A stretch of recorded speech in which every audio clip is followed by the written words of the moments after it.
Disfigured. It matters not, for I am destined to become a nun cast aside by my fiancé. It matters not, for I am destined to become a nun abandoned by my second fiancé. It matters not, for I am destined to become a nun forsaken by my third fiancé. It matters not, for I am destined to become a nun. Then one day, the emperor declared his intent to eradicate Buddhism and promote Daoism. Xue Ying, I beg your pardon, but this emperor should not continue in his role. Upon opening her eyes and realizing she had transmigrated, Mu Xingfu felt a moment of disorientation, slowly grasping the situation. Ah, such an event has actually transpired. And then there was nothing further. She calmly accepted this reality, and then began to space out, lost in thought. Subconsciously, she believed she would return to her original world, akin to mistakenly alighting at the wrong bus stop, waiting for the next one to take her back to where she belonged. The Qianxiao Temple awaited her return. She had been involved in an accident, and was now likely being resuscitated in a hospital. Her spirit had inadvertently left her body, merely taking a brief detour here, and soon enough, the doctors would employ defibrillation to bring her back. Yes, just like that. In the courtyard, a line of people stood respectfully, listening to a lecture. The speaker was a woman appearing to be in her early 30s, possessing a graceful visage, yet her expression was stern. From now on, the third young lady will be entrusted to your care. Do not let the absence of supervision here lead to laxity in your service. And above all, do not show any disrespect to the third young lady. The crowd bowed their heads in response. Yes, we shall heed Aunt Qing's instructions. Aunt Qing glanced towards the inner chamber, where a little girl of 4 or 5 sat upon a large chair in the main hall, her small stature emphasized. Currently, the little girl gazed at them with bewildered eyes, her expression vacant. Alas, she had only brought the third young lady here yesterday, and now she had to leave. Many matters remained unprepared. Moreover, among those present, not a single trustworthy individual could be counted, yet the third madam was indeed short on hands, compelling her to depart. Well, it was of little consequence after all. This third young lady was merely a concubine's child, and her biological mother was of such a nature that it would be better for her to be out of sight and out of mind. She only hoped that after delivering her here, the madam's fortunes might truly improve. With this thought, she hastily imparted a few final instructions before departing. Once Aunt Qing had left, the group could finally breathe a sigh of relief. Aunt Shun looked at her husband, somewhat perplexed. What shall we do now, dear? Their family had originally been obscure servants of the Jinan Marquise, with her working in the kitchen and her husband driving the cart, primarily responsible for transporting the household's provisions. Their daughter Xiao Yu was only 7 this year, and their son Xuanzi was 5, both still innocent children, and their family sought no recognition, merely content to work diligently. Yet unexpectedly, one day they were summoned by the third madam, instructed to accompany the third young lady to the estate and care for her. As servants, they naturally dared not voice any objections, following along in a daze, only to find Aunt Qing departing so swiftly upon their arrival now. To whom were they to defer? Uncle Shun quickly gestured towards the woman standing nearby. Mama Zhen, you are the third young lattice wet nurse, and here you hold the greatest authority. Please, issue your commands, and we shall comply. Mama Zhen appeared to be in her 20s, yet her countenance was troubled, her demeanor somewhat haggard, always seeming to be lost in thought. She surveyed the individuals standing in the courtyard and sighed. I have little to say. In any case, we must all endeavor to serve the third young lady diligently. Although she was the third young lattice wet nurse, she had previously been under the supervision of the second-ranked maid, Xiaji, and the third young lady, being so young, rarely ventured beyond her quarters except to occasionally pay respects to her legitimate mother. It was all quite simple. Her sole responsibility had been to attend to the young lattice basic needs, never managing other affairs. And now she was thrust into a managerial role. How was she to know how to proceed? Indeed. Both Uncle Shun and Aunt Shun echoed in agreement. Mama Zhen stood in a stupor for a moment, regaining her senses only to find everyone gazing at her expectantly, realizing that whether she desired to or not, she must assume this role, and so she reluctantly steeled herself. Uncle Shun, you are a man henceforth. You shall oversee the outer courtyard and stables. Here, there is but the third young lady, and too many personnel would be unwise in a few days. Select a sturdy individual from the estate to specifically guard the courtyard, ensuring that those unsavory individuals from the estate do not intrude upon the third young lady. Understood. Aunt Shun, you have experience working in the kitchen, so it shall now be your responsibility. Xiaoya, Aunt Qing mentioned before leaving that you are to serve in the third young lattice courtyard from now on. You shall be responsible for tidying the courtyard and assisting your mother with the kitchen duties. Do you understand? I understand. Xiao Ya's clothes, though patched, were impeccably clean, and her face was fair and tender, her large, round eyes displaying a remarkable cleverness. Observing her attire and comparing it to Uncle Shun and Xuanzi's clothing, it was evident that Aunt Shun was quite capable, which brought some solace to Mama Zhen. Xuanzi is still young, so I shall not assign him any tasks. However, one thing must be clear. No males are to enter the inner courtyard or should anything arise, have Xiaoyo or Dong Sun relay the message. Understood, the group replied. Finally, Mama Zhen turned her gaze to the quiet, downcast little girl standing to the side. Dong Sun, you are now a third-ranked maid henceforth. The third young lattice diet and daily life are your responsibility. Be meticulous, and do not allow any mistakes, understood? Dong Sun, only 8 years old, stood as quietly as a blade of grass, her expression timid upon hearing this. She lowered her head. Yes. Mama Zhen could not help but sigh inwardly. Dong Sun had only been purchased for the estate last year, previously assigned to sweeping duties, and now, having been hastily promoted to a third-ranked maid to follow the third young lady, she was utterly inexperienced. In summary, this group of individuals, including herself, had received no formal training. With such a motley crew, could they truly care for the third young lady? Regaining her composure, she directed. All right, Aunt Shun, you go prepare lunch in the kitchen. Xiaoya and Uncle Shun, check the courtyard for any repairs needed. Dong Sun, go fetch the third young lattice clothing and hang it out to dry. It has been raining for days, and we must ensure it does not become damp. Understood. The group dispersed, each attending to their respective tasks. Mama Zhen turned to re-enter the hall, where the third young lady remained quietly seated, showing no signs of distress despite having been neglected for a prolonged period. She poured a cup of warm water and approached. Third young lady, you must be thirsty. Have a sip of water. Mu Xingfu accepted the cup and quietly took a sip. Seeing her in this manner, Mama Zhen's eyes welled with tears.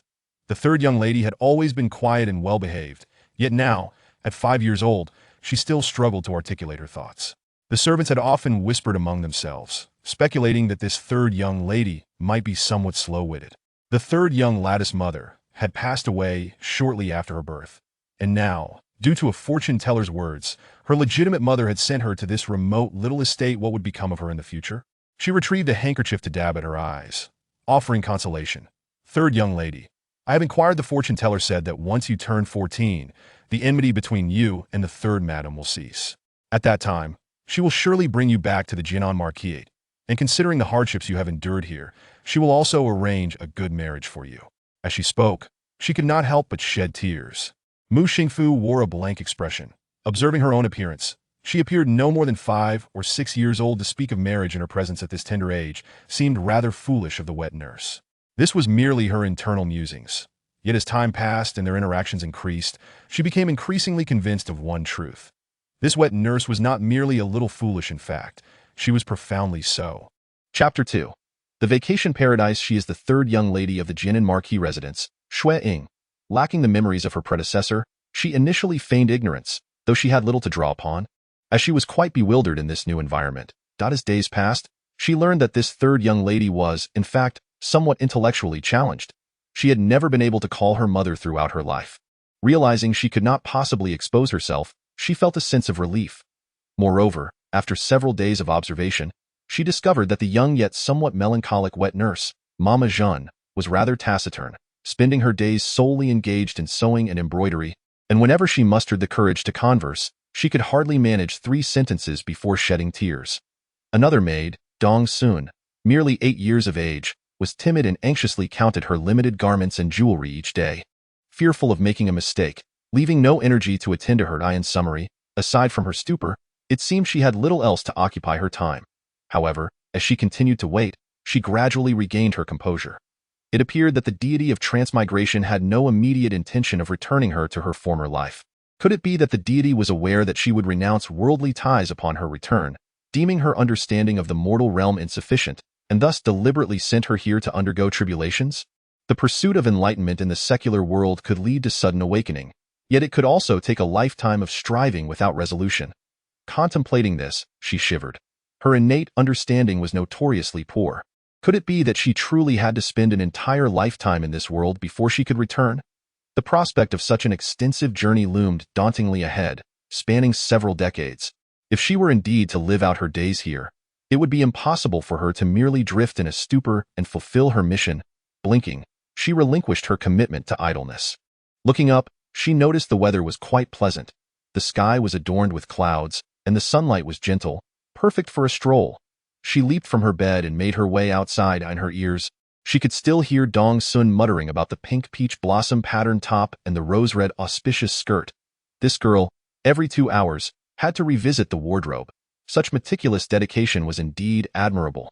Having just finished breakfast, the courtyard beyond was tranquil. She effortlessly passed through the small door of the inner courtyard, turned right, and arrived at the main hall, beyond which lay the outer courtyard. The outer courtyard was expansive.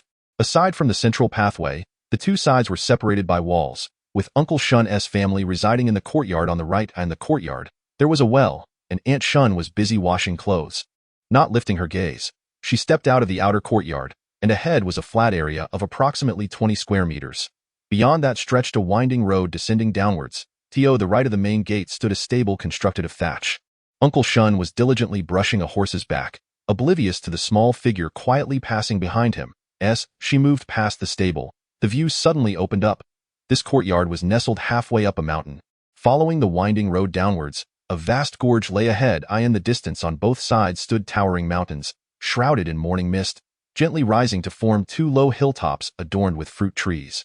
Further down, clusters of small courtyards emerged, resembling a quaint village, home to the servants and tenant farmers of this estate. In the midst of the valley lies a patchwork of rice fields, which have just undergone the autumn harvest, leaving the land barren and desolate. The soil has merely been plowed anew, allowing an abundance of weeds to bravely sprout and add a touch of verdant color to this autumn landscape. With eyes wide open, the world appears tranquil and serene. Yet, when one closes their eyes, the melodious chirping of birds fills the air like a song. This truly is the fabled paradise of leisure. Mu Xingfu. No. It is Xue Ying who begins to feel a twinge of regret for having squandered the past few days in idle contemplation. The voice of Qiao Ye reaches her ears. These cakes are my secret contribution. You mustn't let mother know. We can trade these cakes for a chance to build a sweet potato pit together, and then we shall have roasted sweet potatoes to enjoy. The last exclamation is spurred by the sight of Xue Ying. Xue Ying's eyes sparkle. A sweet potato pit? In her childhood, the rice fields outside the temple would witness gatherings of people constructing sweet potato pits during weekends or school holidays. She had once yearned to join in, but was met with ridicule and stones thrown in her direction, ultimately relegated to watching from a distance atop the attic. Each time she heard their laughter, envy washed over her, and though the distance was great, the aroma of roasted sweet potatoes seemed to fill her nostrils.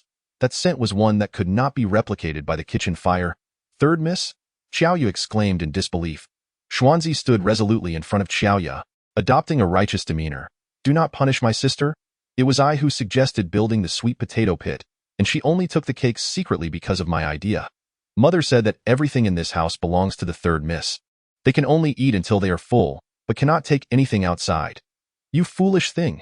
Qiao Ye tugged at him, pulling him behind her, and lowered her head, whispering, Third miss, I secretly made these cakes. My brother doesn't know. My mother doesn't know, and my father doesn't know. This little girl, though shrewd, is fundamentally good-hearted, still mindful of protecting her family. May I join as well? Xue Ying inquired. Qiao Ye looked up at her, her bright, dark eyes sparkling with cleverness. I want to help build the sweet potato pit. Can your cakes count as my share? It turns out that to join the sweet potato pit team, one must bring a token of introduction. No wonder she had previously been unwelcomed. It was a matter of ignorance regarding the customary practices. Well, Qiao Ye's eyes darted. You won't hold it against me for secretly making the cakes, will you? Not at all, not at all, Xue Ying spoke earnestly. Yet her expression conveyed an unspoken understanding. I wish to help build the sweet potato pit. It is you who assisted me with the cakes. Amitabha, may the Buddha forgive her for her words. Qiao Ye immediately grasped the implication, covering her mouth to stifle a giggle, and nodded at her.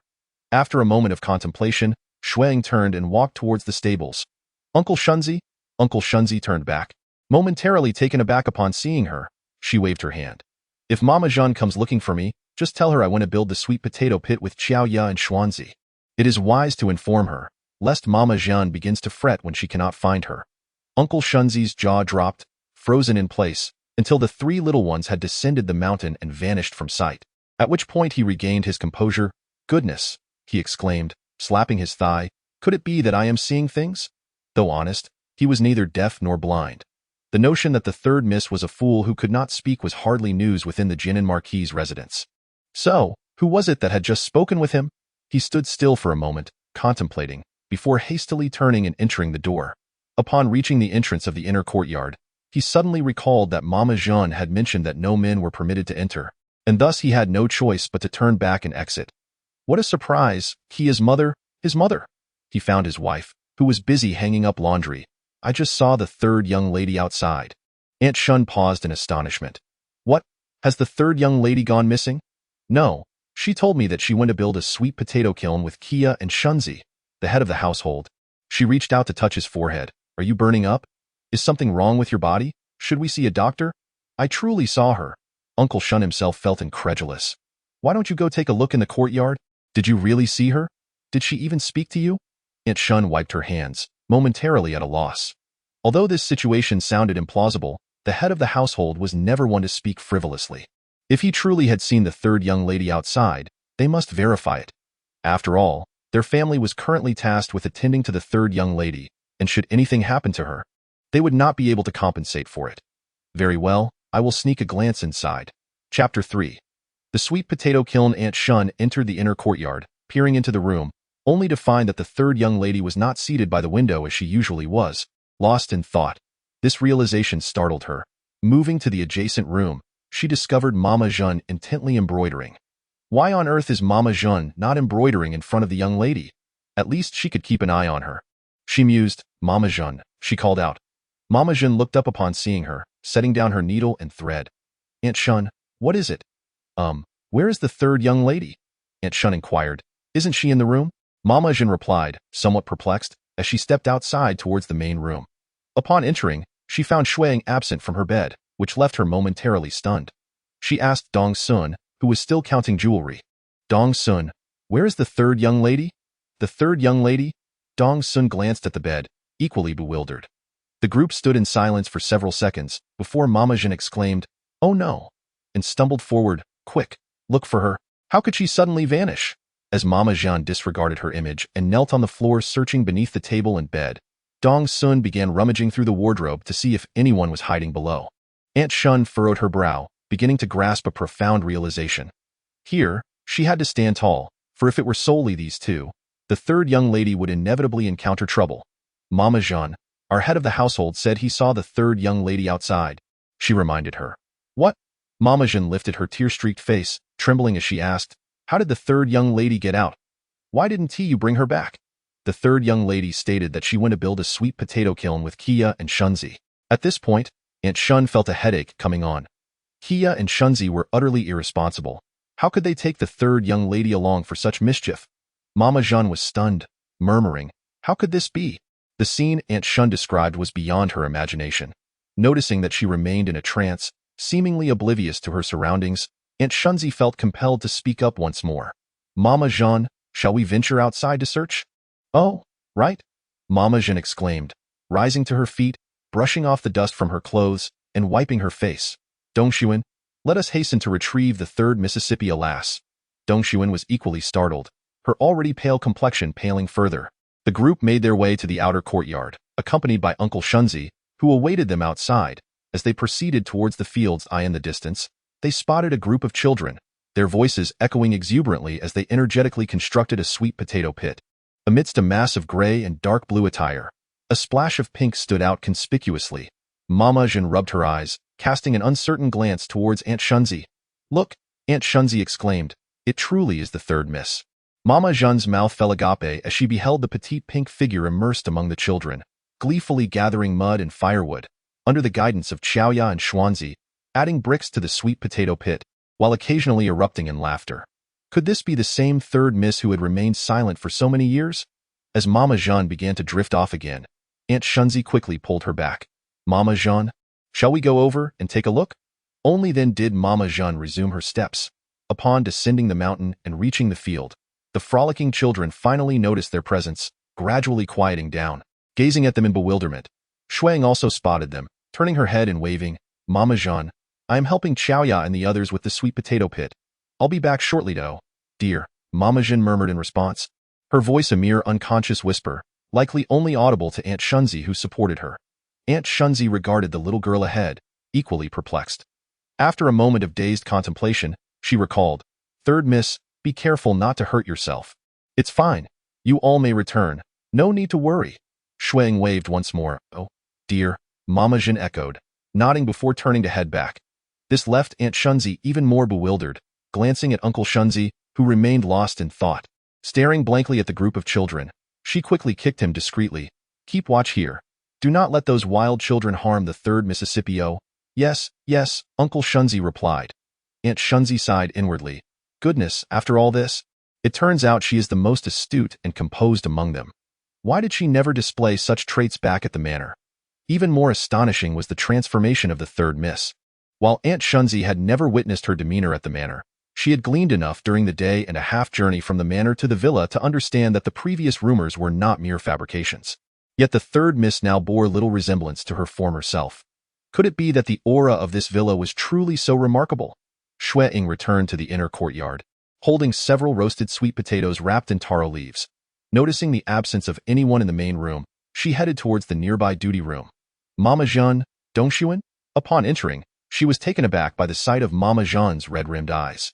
Why is she crying so intensely today? Jean Mama, please do not weep any longer. Look, I have brought back some delicious treats for you. Xue Ying presented the roasted sweet potato in her hand for her to see. Third Mississippi Jean Mama gently caressed her face, and the tears that she had so painstakingly stifled began to flow once more. She embraced Xue Ying tightly, exclaiming, This is wonderful. The third miss can speak now. Xue Ying felt somewhat helpless and discreetly signaled to Dong Sun, who was standing nearby, to assist her in taking the sweet potato. Though the potato was not heavy, being just a child, her arms had grown weary from holding it for so long. However, it was rather embarrassing to be the first to be held so tightly while someone cried so sorrowfully. All right, Jean Mama, please stop crying. She imitated the gestures of others, patting Jean Mama on the shoulder. To her dismay, Jean Mama let out a sob, crying even harder. Xue Ying, resigned, decided to stand like a tree, allowing the tears to wash over her. After what felt like an eternity, when Jean Mama finally ceased her weeping, Xue Ying quickly stepped aside. Third miss, how is it that you can suddenly speak? Jean Mama inquired with an exceedingly nasal tone, at last posing a question of real significance. Well, Xue Ying had anticipated this query. Didn't he, the fortune teller, say that I was in conflict with my mother? Now that I am here, far from her, she is well, and thus I am well too. Upon uttering these words, it seemed that some sentiment had once again stirred within Jean Mama, and just as she was about to shed more tears, Xue Ying hastily interjected, Jean Mama, I am hungry. Isn't it time for lunch? In truth, she had just consumed quite a bit of roasted sweet potato and was not the least bit hungry. Nevertheless, to avoid being drowned in Jean Mama's tears, it was best to momentarily endure her own hunger. Oh dear, we cannot let the third miss go hungry. Jean Mama wiped her face and quickly regained her composure. Dong Sun, hurry and instruct the kitchen to serve the dishes. Yes, Dong Sun, having endured the weeping for so long, was eager to escape. With a hasty bow, she nearly fled from the duty room. Only then did Jean Mama notice Xue Ying's appearance, her face instantly filled with concern. Oh dear, your face, your hands, your clothes, how did they become so dirty? Come now, third miss, let us wash your face. Once we're done, we can have lunch and no need to rush listening to the other person speak in a tone meant for soothing a child. Xue Ying found herself at a loss. She could neither laugh nor frown. She resignedly followed Jean Mama into the room. Fortunately, after serving her for so many years, Jean Mama was accustomed to talking to herself and found no fault in Xue Ying's silence. Chapter 4. The peach nurtures life in the blink of an eye. It had been over 10 days since their arrival at the secondary estate. Uncle Shun had enlisted a 16-year-old lad from the lower estate to help manage the yard. On this day, being the first official day of work, he brought the young man to bow to Xue Ying. Seated above, witnessing a grown man bowing to her was awkward enough, but when Xue Ying heard Uncle Shun mention that she was expected to give him a name, she nearly choked. Was she not merely 5 years old? Asking a 5-year-old child to name another was nothing short of absurd. What was your original name? Though her heart was crying out, she maintained an outward calm, albeit a rather euphemistic description. To put it more bluntly, aside from the day at the sweet potato kiln, she had consistently exhibited a rather wooden demeanor. After all, she was accompanied by the exceedingly sensitive and emotional Jean Mama. The moment she displayed any intense words or expressions, Jean Mama would regard her with a gaze filled with a complex mix of comfort, concern, emotion, and reverence, before turning away to stifle her sobs. After a few such encounters, she had no choice but to revert to her stoic facade, allowing Jean Mama a gradual adjustment period. In this courtyard, apart from Jean Mama, The others were unfamiliar to her, making adaptation relatively swift in her childhood. Fearing she might not thrive, her family had given her the rather unfortunate name of Dogsy. The man answered while gazing at the ground. According to Uncle Shun, this individual was orphaned and had grown up relying on the kindness of others, yet he had not turned out poorly. Rather, he was notably diligent and honest, often assisting the elderly and infirm in the village. Whenever anyone needed help, he was always the first to appear, and he worked tirelessly, whether managing the farm or driving a cart, proving himself to be exceptionally skilled. It was said that when the courtyard sought a caretaker, every family in the village unanimously recommended him, each one pledging their support, indicating the young man's good reputation. For an orphan to achieve such a standing was indeed remarkable. Before she knew it, Xue Ying's thoughts began to drift. Struggling to regain her focus, she declared, "Your surname is Zhao.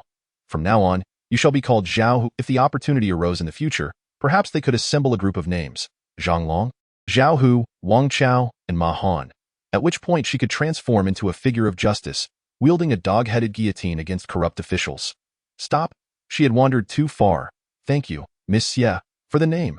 Zhao Hu bowed deeply. Xue Ying felt a tinge of embarrassment and glanced awkwardly at Jin Mama, who cleared her throat and said, "Zhao Hu, you must work diligently under Uncle Shun and ensure the courtyard is well guarded. As a newcomer, you will start by residing in the small room next to the stables, sharing meals with Uncle Shun's family, and your monthly pay is tentatively set at 21. Remember to be industrious in your tasks, and your path will open up in due time." "Thank you for your guidance, Jin Mama," Zhao Hu replied with several bows. A chill ran down Xue Ying's spine, and she hastily remarked, "That's enough for today. You may leave now." "Understood," Zhao Hu said, bowing his head as he retreated from the main hall at it. Seemed Uncle Shun's training had been quite successful over the past few days. Xue Ying hopped off her chair and exclaimed, "Jin Mama, today the village is picking peaches, and I want to go see it with Xiaoya." Jin Mama turned pale with fright. "How could that be? There are all sorts of people in this village. What if you were to inadvertently offend the third young lady?" "Offend? I'm just a little girl. How could I possibly offend anyone?" She tugged at Jin Mama's sleeve. "I love the pattern of the dress you made yesterday. May I wear it tomorrow?" Jin Mama calculated for a moment and replied, "If I rush, it should be ready by tomorrow." "But, young lady, about what you just said. Then you should get to work on it," Xue Ying urged. "I want to wear it tomorrow, so don't forget." Having spoken, she lifted her skirt and dashed outside, swiftly pulling along the waiting Xiaoya at the door. "Hurry, hurry. We must not give Mama Jean a moment to react, or she will surely envelop us in tears once more." She had no desire to cause Mama Jean any worry or discomfort. However, childhood was meant for whimsical play and indulgence, and she was unwilling to traverse 2 lifetimes without a single memorable childhood recollection. Xiaoya led her through the side gate of their courtyard, inquiring as they ran, "Miss San, why do you change so drastically from day to day?" At times, she appeared rather foolish, yet at others, Xiaoya found this third young lady to be particularly mischievous, outwitting her with countless clever ideas. Xue Ying chuckled. She is currently in the phase of adapting to Mu Xingfu and Xue Ying, which inevitably renders her personality a bit peculiar. Fortunately, she is still young and has yet to solidify her character, so the adults are not overly concerned. If she were to traverse over at the age of adolescence, that would undoubtedly pose a problem. Exiting the courtyard, to the right lay Yunlan Mountain. It is said that the spring water from Yunlan Mountain is exceptionally sweet and refreshing, which prompted the establishment of a winery within the mountain by the Duke of Jinan, utilizing the spring water for their brews. They even purchased this valley specifically to cultivate glutinous rice as a primary ingredient for brewing Yunlan wine. Hence the estate was aptly named Wine Spring Villa. On either side of the valley, there were low hills.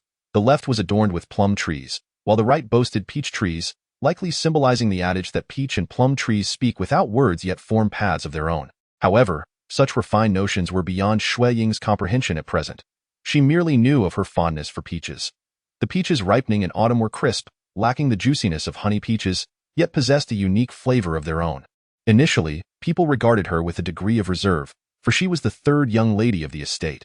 However, as they observed her, a mere child, wandering about with Xiaoya and indulging in peaches, they gradually relaxed. The atmosphere became lively once more, brimming with the joyous spirit of the autumn harvest. The peaches picked here would see the finest selections sent to the Duke's residence, with the second-rate ones destined for peach wine, while the remainder would be sold outside. This year, the weather had been favorable, and the peach yield was promising, likely fetching a good price. Xue Ying, possessing striking beauty, darted beneath the peach trees in her pink attire, a large peach in hand, nibbling away, her demeanor exceptionally endearing. After a while, As everyone grew accustomed to her presence, they began to tease her. Miss San enjoys peaches? Indeed. Xue Ying nodded vigorously, accompanied by a radiant smile that lit up the faces before her. True to her lineage as a young lady of the Duke of Jinan, she was remarkably charming. Her complexion was rosy and fair, her nose petite and straight. Though merely 5 years old and yet to fully blossom, the potential for her future beauty was already evident in her features. Peaches are delightful, someone interjected. They say peaches nurture, apricots harm, and beneath the plum tree lies the dead. Miss San adores peaches. Allow me to select the finest for you shortly, so you may feast to your heart's content. Thank you, Uncle Zhao. Xue Ying replied with a sweet, childlike voice. Laughter erupted among the crowd, with praises for her cleverness and understanding, as their initial awe had transformed entirely into affection. Xue Ying smiled with her lips pressed together, feeling a swell of pride within. She calculated that, barring any unforeseen circumstances, she would reside in this secluded manor until the age of 14, leaving her with a span of 9 to 10 years to spend here. Cultivating relationships with the inhabitants as a preparation for the future, of course, she could remain within the confines of the estate, playing the role of the ethereal third miss, detached from the world. However, she had grown weary of the solitude that accompanied such isolation, tired of conversing only with herself and enduring a life spent in her own company. Chapter 5. Memories of a past life in her previous incarnation. Xue Ying, no, at that time she was known as Mu Xingfu, was an orphan. The status of being an orphan was not particularly extraordinary, as the world is replete with individuals lacking parental figures. Yet, she was an orphan raised in a monastery. Shortly after her birth, she had been abandoned on the road not far from the Ganshao monastery. Being a girl, she remained there for 3 days without anyone to claim her. During that era, rural economic conditions were quite dire, and the abandonment of female infants was not an uncommon occurrence. Although kind souls occasionally offered her a sip of water, a baby left exposed for 3 days and nights, subjected to the elements and the bites of mosquitoes, was already on the brink of death. Ultimately, it was the abbot of Ganshao Monastery, Xue Ying, who took her in and nurtured her to adulthood. In a town predominantly inhabited by the Mu surname, the abbot named her Mu Xingfu, initially intended as a blessing. However, years later, with the rise of internet slang, Mu Xingfu came to be synonymous with no happiness. Rendering this blessing rather peculiar, it was precisely due to such a background that she had always felt like an outlier, enduring countless gazes of either sympathy or disdain throughout her life. In the countryside, secrets are scarce. The tale of this girl raised by nuns had spread even to neighboring towns. Children, lacking a clear sense of right and wrong, learned from the adults that she was different, leading to their rejection of her and perceiving any interaction with her as a source of shame. Aside from her, the monastery was populated solely by nuns. However, to speak frankly, aside from the abbot, the others were largely semi-literate individuals who could merely recite Buddhist scriptures. Many of the women who renounced the secular world did so to escape domestic abuse or to avoid remarriage after widowhood. While they were not unkind to her, a disparity existed. One side comprised ordained individuals, while the other was merely a young girl, making common ground difficult to establish in her youth. While the nuns engaged in their studies, she would sit at the entrance of the monastery, observing the outside world, surrounded by the cacophony of chanting, yet her heart remained shrouded in confusion. As she matured and began her formal education, little changed in her circumstances, but she finally discovered a purpose in life, one that nearly all her elders had imparted to her: to study diligently. The abbot urged her to pursue her studies. The nuns, her aunts and grandmothers, echoed the same sentiment, and her teachers at school reinforced the importance of learning. Naturally, she embraced this precious counsel as her highest aspiration. Though she was not particularly clever, her lack of leisure activities allowed her to dedicate herself wholeheartedly to her studies, resulting in commendable academic performance. Thus, her identity became that of a girl raised by nuns who excelled in her studies. Upon entering junior high, she began to board at school, returning to Ganshao Monastery only during the summer and winter breaks. During festive occasions, representatives from the county welfare institution would visit her, bringing monetary support and winter clothing. She learned from the residents of the welfare institution that when she was 4 years old, the abbess had once attempted to send her there, as the environment was deemed more conducive to a child's growth compared to the temple. However, after a month, when the abbess visited her, she discovered that the child bore injuries, only to realize that she had been secretly bullied by other children at the welfare home. Due to her tender age and her rural accent, she struggled to communicate with the teachers there and was too timid to speak up about the mistreatment. Upon seeing the abbess, she rushed into her arms, weeping uncontrollably, refusing to let go. Noticing the significant weight loss in her frail body, The abbess sighed deeply and ultimately decided to bring her back to the temple. When the staff of the welfare home tentatively inquired if she still wished to live in the county town, she pondered for a moment and chose to remain in the temple.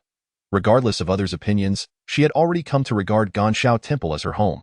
Perhaps this home differed from a conventional family, yet it remained her ultimate sanctuary in her heart. As an orphan, she was entitled to free education. While other girls ventured out to work after finishing junior high, she was fortunate enough to continue her studies by gaining admission to high school, placing her in a more advantageous position than her peers. She harbored no desire to halt her education. Throughout her life, others had placed almost no expectations upon her, the sole exception being the imperative to study diligently. If she were to lose this singular pursuit, she would be at a loss for her next goal. Her unwavering focus and dedication to her studies bore fruit, as she successfully gained admission to a prestigious university and subsequently leveraged national policies to enter the highest institution of learning. In this entirely new environment, where no one was aware of her background, and where whispers and scrutinizing gazes ceased to exist, she felt exhilarated, as if she had transformed into a different person, becoming more vivacious. Her horizons expanded, and she made friends, as the world seemed to shift from monochrome to vibrant color. However, this bliss was short-lived. Shortly after the commencement of her sophomore year, during a meeting for the election of the student council president, her best friend took the stage to campaign, inexplicably choosing her background as the theme of her speech. To this day, she remains perplexed as to how that person discovered her history, and she cannot fathom the relevance of being a child raised by nuns in a temple to her friend's candidacy for student council president. In any case, the outcome was that her friend's speech moved many to tears, and she was elected as the youngest and most beautiful student council president in the history of the college, while she herself was thrust back into the world filled with prying eyes, as if cast from paradise into hell. Her friend's election as president afforded her much care, including scholarships, merit awards, and even blankets and winter clothing from unknown sponsors, all of which were paraded as her friend's commendable achievements. By then, she no longer regarded her as a true friend. Although her friend perpetually proclaimed their bond as inseparable, she understood that it was merely a facade to showcase her friend's supposed generosity and noble stature. After all, the disparity between the two individuals was striking. She was unremarkable in appearance, taciturn, and her background was somewhat difficult to articulate, while the other person not only possessed striking beauty and a vivacious personality, but was also well-versed in both piano and dance, rumored to be a child of privilege. The so-called chasm between clouds and mud was nothing short of this. Silence, silence, and more silence. She once again encased herself in solitude, minimizing interactions with others, completely refusing to open her heart, spending her days lingering in the library.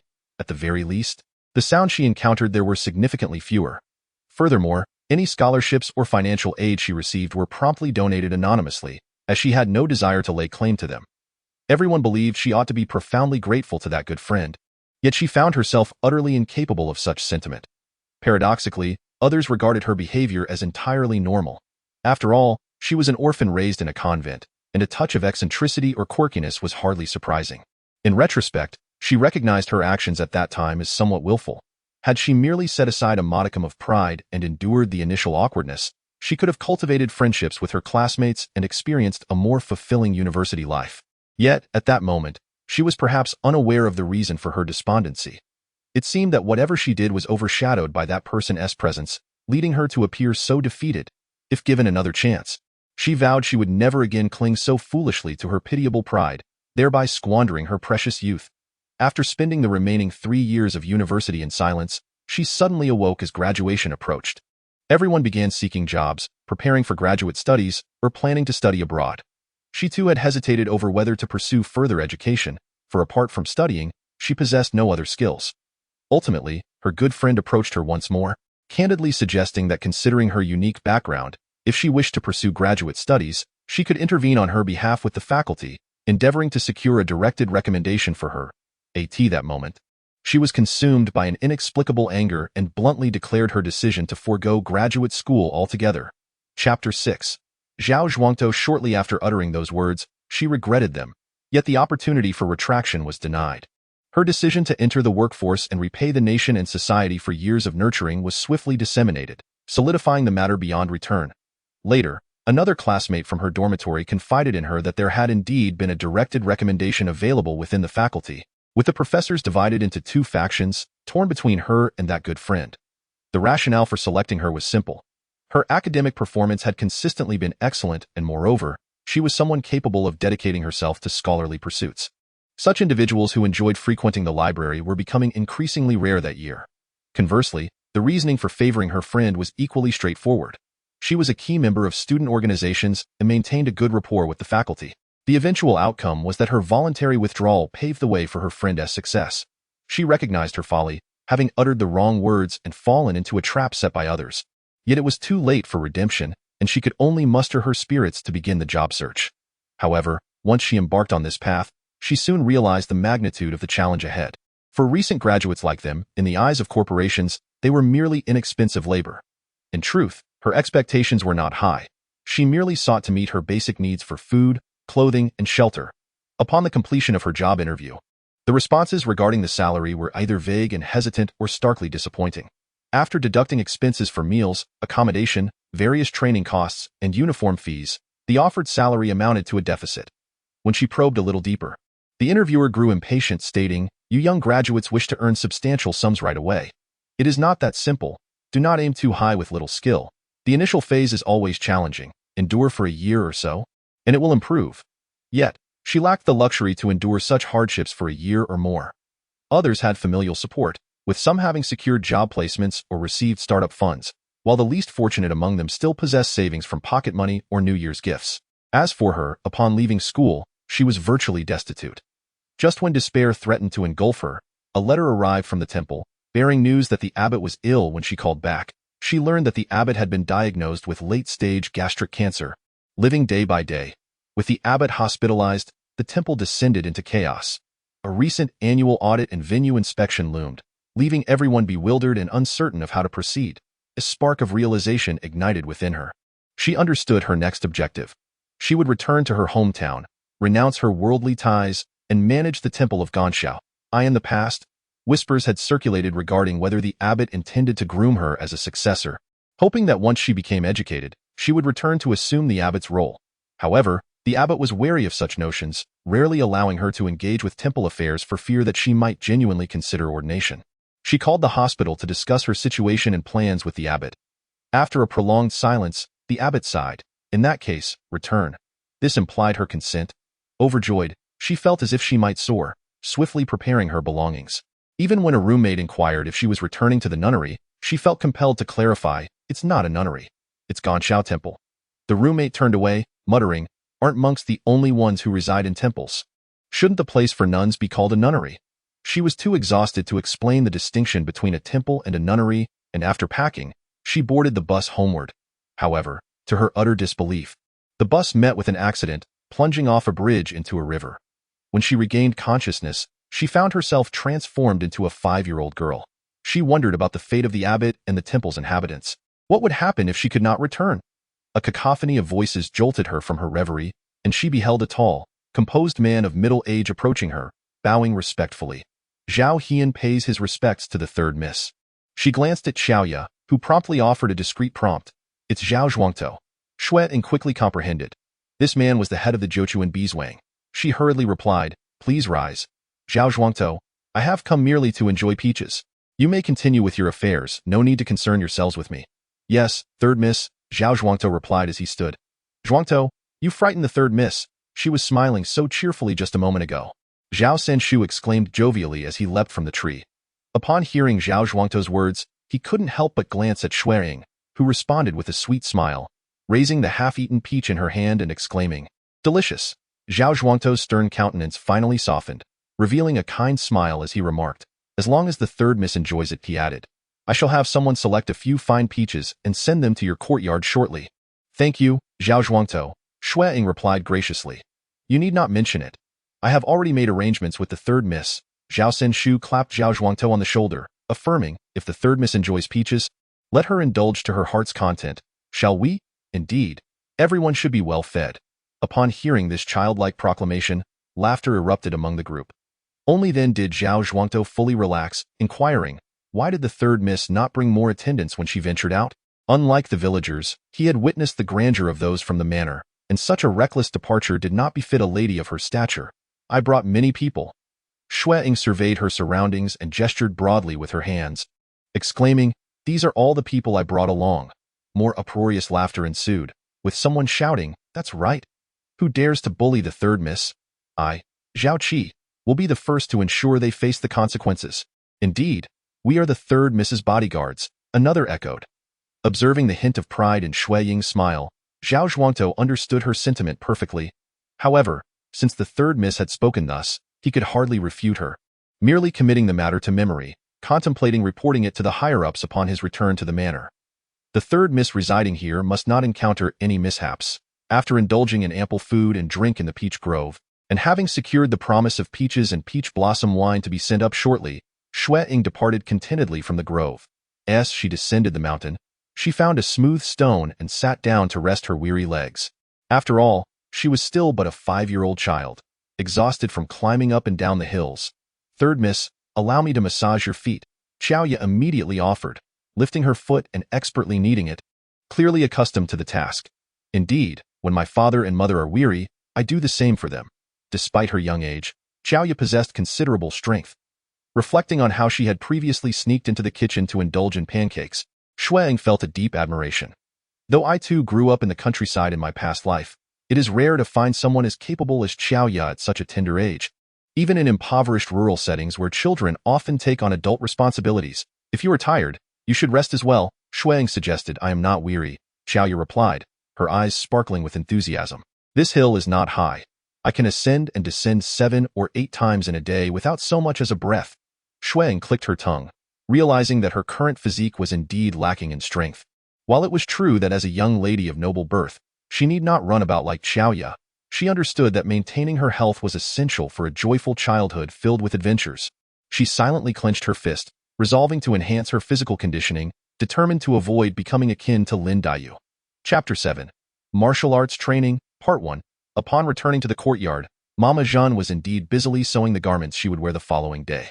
Observing Xue Ying's focused demeanor, Xue Ying felt a pang of sympathy. "Zhen Mama, please take a break. Your eyes must be weary," she suggested. Just a moment, Zhen Mama persisted in her efforts. "Zhen Mama." Xue approached and gently pulled Zhen Mama's hand. Leaning closer, it was only then that Zhen Mama paused, momentarily taken aback. "Third miss?" After so many days of normalcy, Zhen Mama still hadn't fully adjusted. Xue sighed inwardly and extended the peach she held. "Zhen Mama, please have a peach, at least. Considering the effort it took for me to bring it from afar, take a moment to rest and enjoy a bite." One to however, when Zhen Mama's dazed gaze fell upon the peach, her eyes instantly glistened with tears, cascading down like a waterfall. "The third miss has grown so thoughtful." Zhen Mama clutched Xue Ying's small hand and the peach in her palm. Her voice choked with emotion. Xue Ying was struck with an impulse to gaze skyward in exasperation. When would Zhen Mama return to a semblance of normalcy? Fortunately, this time Zhen Mama did not weep for long. She quickly retrieved a handkerchief to dab her eyes and accepted the peach. "Third miss, you must be tired. Should I assist you in resting?" "Yes," Xue replied, eager to vacate the premises lest she provoke another bout of tears. Zhen Mama guided her back to her room, helped her wash her hands and face, and settled her into bed for a rest. After playing for a considerable time, Xue felt fatigued, her eyelids growing heavy. Yet, just before slumber claimed her, she couldn't resist uttering, "Zhen Mama, I am no longer in a hurry to wear that dress." "I understand," Zhen Mama replied, adjusting the quilt around her before turning away, unable to suppress her tears once more. Meanwhile, Aunt Shun was meticulously questioning Xiaoya about the events that transpired on the mountain that day. After listening attentively, she nodded that in the future, you must be particularly cautious when accompanying the third miss outside. Although this estate is filled with those we trust, the outside world is far more unpredictable. We cannot guarantee that no outsiders will intrude upon the third miss. If such a situation arises, with only you by her side, please ensure nothing goes awry. "I understand, Mother," Xiaoya replied obediently. Aunt Shun gently patted her head. "The third miss possesses a kind heart. If you serve her well, she will certainly not neglect you." She understood that besides Dongsun, Xiaoya was the only remaining maid in attendance. If they could maintain a harmonious relationship, even if her status did not rival that of Dongsun, she could still aspire to be a second-tier maid. Furthermore, given Dongsun's demeanor, she seemed better suited for domestic affairs, while Xiaoya was clever and robust. Should the third miss require assistance in the future, it would likely fall to her. Thus, her prospects may not be inferior to those of Dongsun. Although their family was honest and straightforward, it did not imply a lack of ambition. Now, having followed the third miss to this remote estate, It may appear as if they had lost their prospects. However, for Aunt Shun, the key was to remain loyal to the third miss while diligently working towards advancement, which could indeed pave a promising path forward. To accommodate everyone's feelings, primarily Jeune Mama's, Xue adopted a gradual approach, slowly lowering their expectations and striving to align with the exuberance of a carefree child. Miss, Xiao Ye said, her expression shrouded in mystery. I heard that Zhao Zhuang's head is teaching Zhao Hu how to box. Boxing? Xue Ying pondered and realized that Zhao Hu was indeed responsible for overseeing the courtyard. Relying solely on brute strength would prove insufficient. If he could master the art of combat, that would undoubtedly be splendid. However, did the head of Zhao village possess martial skills?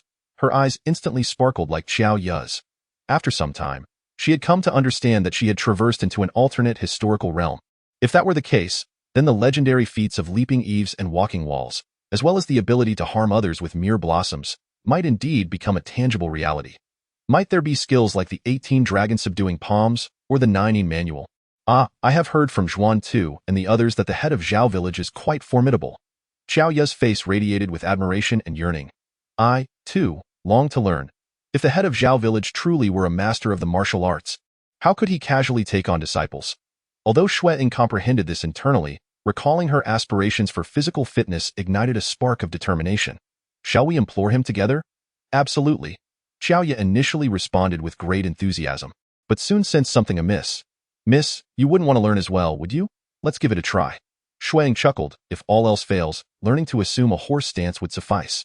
Xiao Ye, unfamiliar with the concept of a horse stance, furrowed her small brow upon hearing that Xue Ying also wished to pursue martial arts.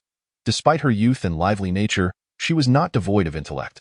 Given the status of the third miss, how could she possibly engage in martial training? After all, she was a refined young lady. Xiao Ye felt a subtle unease, sensing that her miss's trajectory was beginning to veer off course.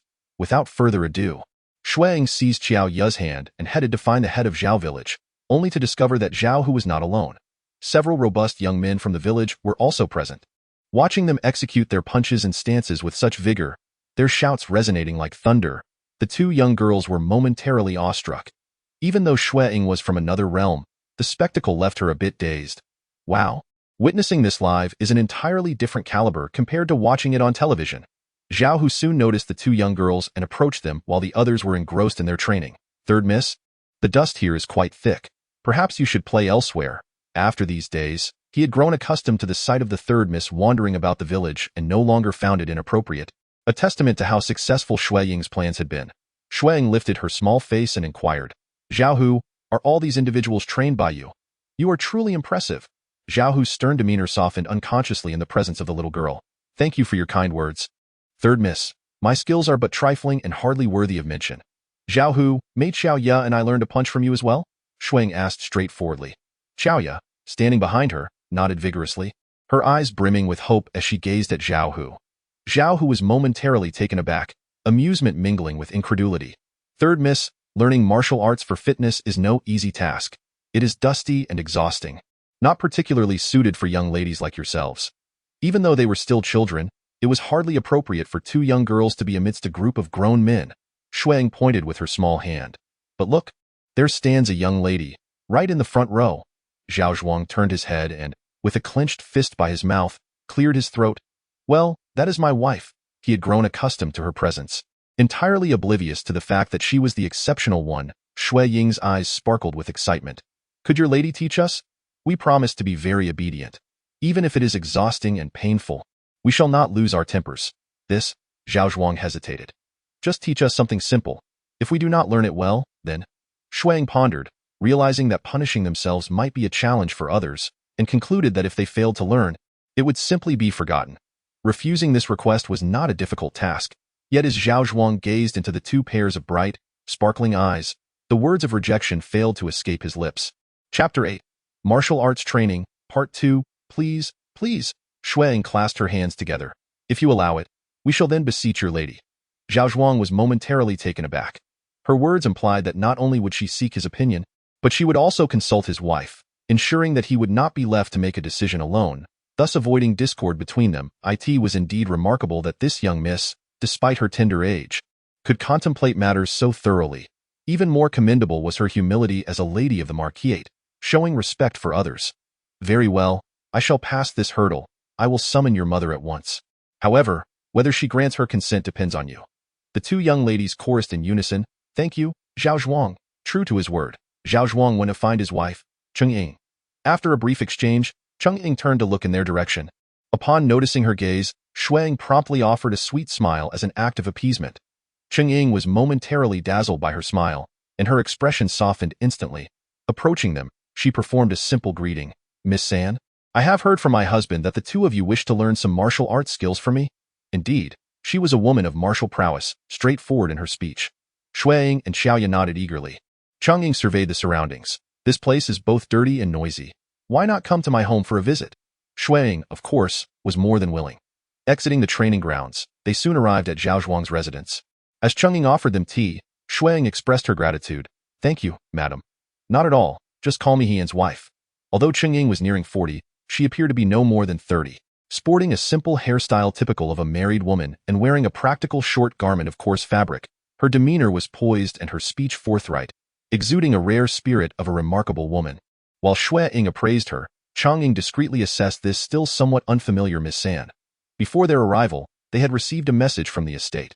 Aside from requesting that the courtyard be tidied up in advance, it stated that Miss San had come for recuperation, and the inhabitants of the estate were strictly forbidden from disturbing her, even exempting themselves from customary greetings. On the very first day of their arrival, Aunt Qing had visited their home to reiterate the instructions, emphasizing that any requests regarding the courtyard must be accommodated, but that the residents of the estate must not interrupt Miss San. They have also heard that the third young lady is a girl who cannot yet speak, likely born a simpleton, which makes their curiosity about her rather unsurprising. Indeed, during her time here, no one has entered the courtyard for any reason whatsoever, save for Zhao Hu, who was hired as a guard and resides in the outer courtyard. To their astonishment, the rumors proved unfounded. This third young lady is not only eloquent and intelligent, but also possesses beauty surpassing that of a porcelain doll. Especially when she smiles, she has the power to melt hearts, and she carries herself without any airs, quickly winning the affection of those in the manner, of course, for Cheng Ying, who knows her husband well. It is likely that the one most enamored with the third young lady is her seemingly stern husband, leaving her in the second position. After a moment of contemplation, Xue Ying said, "Let us call you Aunt Hian then. Aunt, please take a seat." Aunt Hian complied and sat down. "Third young lady, I am quite straightforward and will speak my mind without hesitation, so please do not take offense. Please, do continue. Martial arts, much like academics, require not just diligence, but also a measure of talent. It is indeed an honor for me to impart my rudimentary skills to you and Xiao Ya. However, I must emphasize that while you will both learn together and I will exert equal effort in teaching, the outcome of your learning will ultimately depend on your individual abilities." Xue Ying glanced back at the long-limbed Xiao Ya and then looked down at her own somewhat plump figure, nodding, "Understood." This implies that it is evident Xiao Ya possesses far greater talent, and should Xiao Ya excel beyond her, she must not harbor any ill feelings. After all, Xiao Ya is her personal maid, and should she succeed, the benefits will also accrue to her, which would only bring her joy. It was remarkable that a 5-year-old child could comprehend such words and maintain such a level-headed perspective. Aunt Hian was initially taken aback, then privately marveled at the exceptional nature of a young lady from a prominent family who at such a tender age displayed such clarity of thought, thereby increasing her fondness for her. A smile broke upon her lips. "It is wonderful that the third young lady thinks this way. After all, you are still quite young, and your physique has not yet fully developed. Beginning martial training too early may not be beneficial. Instead, let me teach you a simple set of boxing techniques. Regardless, it will promote physical fitness." Yes, indeed." Xue Ying nodded vigorously.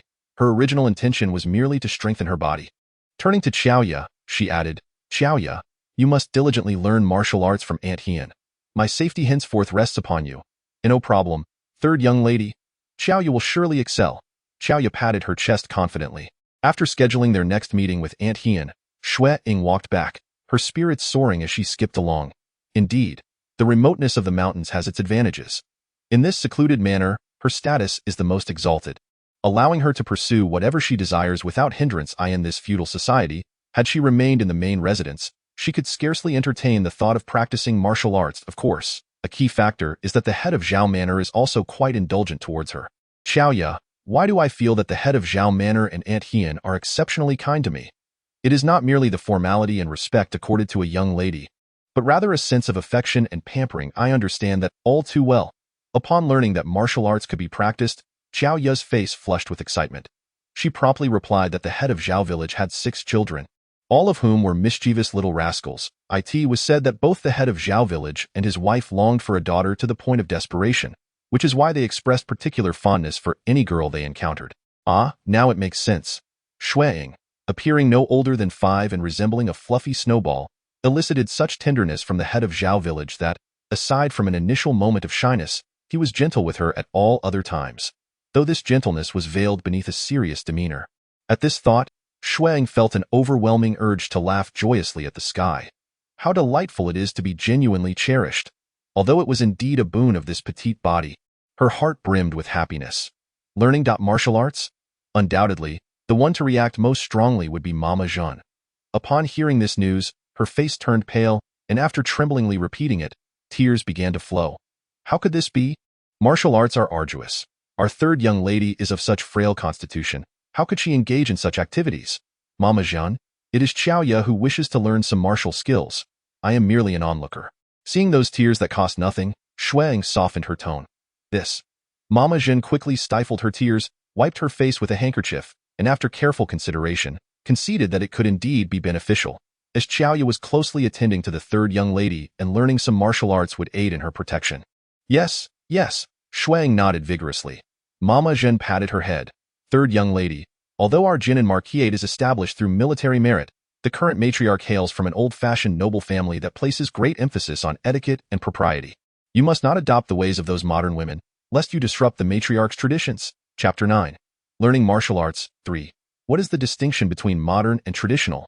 Could it be that we are in the late Qing dynasty or the Republic of China? Yet from her observations, it seemed entirely otherwise. Noticing her dazed expression, Mama Jeanne realized that the third young lady was still quite young and might not comprehend these concepts. Thus, she refrained from elaborating further and simply offered a few general reminders before returning to her embroidery. Third young lady? Xiao Yu called out, bringing Xue Ying back to her senses. Xiao Yu, Xue Ying's tone softened. Do you understand what modern and traditional mean? Xiao Yu appeared perplexed, and it was the usually reticent Dong Sun who weakly spoke up.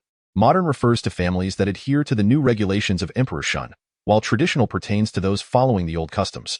However, the so-called old customs were reinstated after Emperor Ying's ascension, thus incorporating many new regulations, with only a few families strictly adhering to the old customs, referred to as the noble families. This explanation only left Xue Ying more bewildered, as a cascade of terms nearly tangled her thoughts. What are the differences between the new and old regulations? Dong Sun pondered. It seems that the new regulations prohibit men from taking concubines or establishing secondary households, and both men and women within the family can engage in literary and martial studies, participate in civil and military examinations, and serve in the court or military. Wow, Xue Ying exclaimed. Dong Sun, you are so impressive. You know all this? Xiao Yu gazed at Dong Sun with an expression of admiration for the first time. Dong Sun's cheeks flushed, and she lowered her head, saying, this servant knows only this much. So, which type of family is more prevalent now, the new style or the old style? Xue Ying inquired. Naturally, the old-style family is more common, Dong Sun replied. The new-style family is merely an offshoot, having thrived only during the regency of Empress Wu Ren. After Ying Di ascended the throne, the new system was abolished, and the old system was reinstated. Presently, there are but a handful of women still present in the court, and the majority of families continue to uphold the old traditions, especially regarding their expectations of women. Offshoot? Xue Ying couldn't help but sigh. Mourning for the Empress Wu Ren, who had ardently advocated for gender equality reforms yet ultimately failed. However, after listening to Dong Sun's lengthy discourse, she realized that this somewhat single-minded girl possessed her own cleverness. Articulating her thoughts with clarity, it was puzzling how she had previously been so repressed. With her choice of words, she hardly seemed to come from an illiterate family. Dong Sun, what did your family do before? She couldn't resist asking. Dong Sun's face turned pale, and she looked down, stammering, this servant. Her trembling form clearly indicated that this question had frightened her. It's all right, if you don't wish to speak of it. Then let it be. Xue Ying waved her hand and turned to Xiao Yu. I just remembered. I haven't discussed the matter of learning martial arts with your parents. Don't worry, my parents will definitely agree. Xiao Yu replied confidently. My mother often says I'm strong and suitable for becoming a female martial scholar. If I excel, I can even recommend Xuanzi to Zhao Zhuangtou. Oh, Xue Ying nodded in understanding, realizing that Xiao Yu came from a new-style family. Indeed, Uncle Shun and his family expressed unreserved support for Xiao Yu's desire to learn martial arts. Early the next morning, Aunt Hien arrived as promised and first taught them a set of basic boxing techniques reminiscent of calisthenics. Although this was the simplest of exercises, Xue Ying immediately sensed the disparity between herself and Xiaoya. Xiaoya seemed to memorize the moves after watching Aunt Hien demonstrate them just once, while Xue Ying required others to teach her each move slowly and needed time to familiarize herself with them. Moreover, she could feel something amiss with her own execution of the techniques without anyone needing to point it out. Aunt Hien reassured her, saying that her youth meant she would learn at a slower pace. Xue Ying felt a moment of discouragement but quickly regained her spirits and diligently practiced each move. 10 days later, when she finally managed to complete the set of boxing techniques with relative fluency, Xiaoya had already mastered 2 sets of boxing and a set of palm techniques, and she was performing her horse stance with impressive form, an outcome starkly different from Xue Ying's meager 2 minutes of practice. This truly exemplified the chasm between genius and the ordinary. Even Aunt Hien had not anticipated Xiaoya's talent, and now her gaze upon Xiaoya resembled that of someone beholding a treasure. Xue Ying rubbed her nose and, feeling satisfied after learning the fitness techniques, decided to let Aunt Hien devote her full attention to teaching Xiaoya. Consequently, during the morning martial arts training, Xue Ying found herself rather bored. After completing 2 rounds of boxing, she returned to wipe her sweat and exchange glances with Dong Sun, awaiting lunchtime. "Why aren't you going to look at those clothes and accessories now?" she inquired, and Dongxuan timidly responded, "I have memorized everything." Silence enveloped the two as they gazed at each other. Xue Ying leapt off the bed, declaring, "Let us take a stroll." With Xiaoya unable to accompany her, it was evident that Dongxuan would be her sole companion. However, the moment Dongxuan exited through the side door, a wave of tension washed over her, as if she wished to envelop Xue Ying entirely in her embrace, appearing flustered even in the absence of any onlookers. Xue Ying, exasperated, decided to return to the courtyard. To the right was the courtyard where Uncle Shun's family resided, while the left was converted into a storeroom, housing various items that had been set aside. The two meandered through the storeroom twice, and just as they intended to depart, a sudden curiosity seized Xue Ying. What treasures lie within this storeroom? Dongxuan, being new herself, shook her head in ignorance. Venturing inside, Xue Ying discovered that due to years of neglect, the paper on the windows had deteriorated in numerous places. Leaning closer to shield her eyes from the light, she discerned the faint outline of what appeared to be bookshelves, and her heart leapt with joy. Books. Surely they could alleviate her boredom. Excitedly, she approached Mama Jean to request access to the storeroom. But Mama Jean's retort felt like a cold splash of water. The third young lady is still so young and illiterate. What purpose would books serve her? How could she have forgotten her own illiteracy? Could you not invite a teacher to teach me to read? She swiftly pivoted her strategy. The third young lady is still quite young. Mama Jean hesitated as Xue Ying tugged at her arm, employing the art of persuasion. Although she felt somewhat awkward, the tactic proved remarkably effective. Mama Jean began to waver. "Well, this must be discussed with Madame San. In this secluded villa, as a young lady, she held sway. But once higher authorities were involved, matters became intricate. Nevertheless, after a moment's contemplation, Xue Ying insisted, "Then please, Mama Jean, assist me in seeking her approval." "But how can I help you seek approval when I cannot read?" Mama Jean replied with a look of resignation. Xue Ying was taken aback. "Then what shall we do?" Mama Jean patiently elucidated. "All correspondence must go through Zhao Zhuangtou. He delivers fruits and vegetables to the manor once a month. You can mention it to him then. By the way, I wonder if Zhao Zhuangtou has informed Madame about your newfound ability to speak?" Only now did it occur to her. Xue Ying was rendered speechless. However, after some reflection, she surmised that Zhao Zhuangtou likely had not mentioned it, for she was still a young lady. The rumors of her being mute and simple-minded could only be considered gossip. If he were to write a letter to inform the manor that the third young lady had suddenly found her voice, it would inadvertently expose his complicity in believing and spreading such rumors. Thus, it appeared that until now, the people in the manor still regarded her as the simple-minded third young lady. Chapter 10. Digging the field mouse holes. The morning's interlude swiftly passed, and in the afternoon, Xiaoya arrived with great enthusiasm to inform her that the village children were to embark on a grand adventure today, digging for field mouse holes. Xue Ying's eyes widened in astonishment. In her previous life, she had heard that in certain locales, people considered field mouse meat a delicacy. Could it be that they were off in search of wild flavors?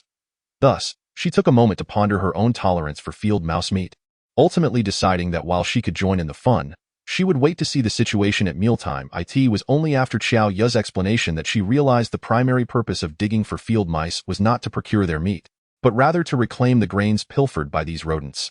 With the autumn harvest just concluded, it was the time of year when field mice had hoarded the most bountiful supplies. Moreover, with the peaches on the mountain already picked, these young individuals had finally found the time to confront their persistent foe, the field mouse.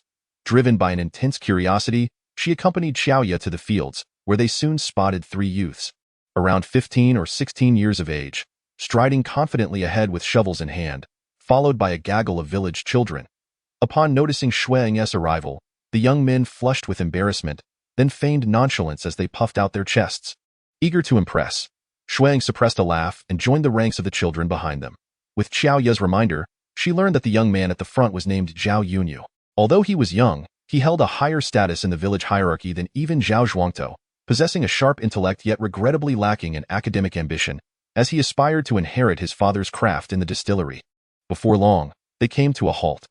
Zhao Yunyu crouched before a field mouse burrow, examining the entrance and even taking a handful of soil to sniff. He then gestured for the other 2 to spread out. The other children, having gained some experience, promptly dispersed, commencing a thorough search of the vicinity. "What are they looking for?" Xue Ying inquired. "Field mouse burrows. I've gathered that there aren't just 1 but 3 burrows. 1 for excavating, another for regular entry and exit, and a 3rd for emergency escape. They intend to locate and block the other 2 burrows, then dig through the main entrance." "But weren't they only supposed to be searching for grain? Why seal the entrances?" Xue Ying's mind began to wander back to the notion of field mouse meat. "They planned to catch the field mice to feed the cats." Xiaoya regarded her with a puzzled expression and replied, "If the field mice aren't killed, they will return in a few days to pilfer from the granary. Wouldn't that be a loss?"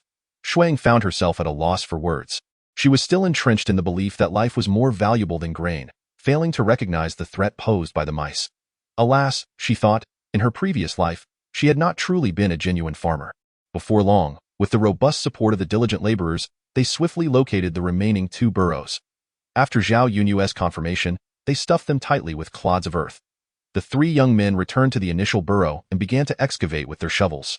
"This burrow is enormous. It must be a particularly plump field mouse," someone exclaimed. Zhao Yunyu, standing by as the strategist, remarked, "Of course. I would wager that this 1 burrow holds at least 50 pounds. Upon hearing this, Xue Ying's eyes widened in disbelief. 50 pounds? No wonder they are exerting such effort to dig for field mice.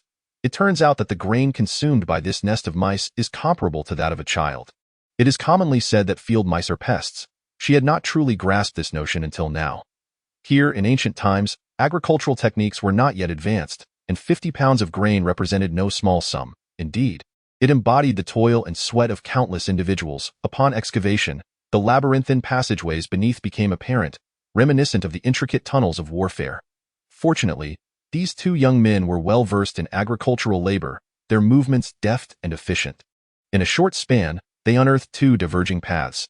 Zhao Yunyu, who had been observing the proceedings from the sidelines, inserted a blade of grass into the left tunnel's entrance, instructing them to continue digging the one on the right.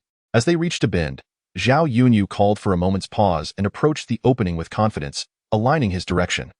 This was indeed the nest of the field mice. Sure enough, after a few shovelfuls, they uncovered a chamber considerably more spacious than the tunnel, lined with soft hay. Within the nest lay 6 hairless baby field mice, their delicate pink skin exposed, evoking a sense of pity. The children erupted in cheers, rushing forward to claim the little creatures, evidently treating them as new toys. Zhao Yunyu and the other 2 young men maintained their composure, continuing to excavate in another direction.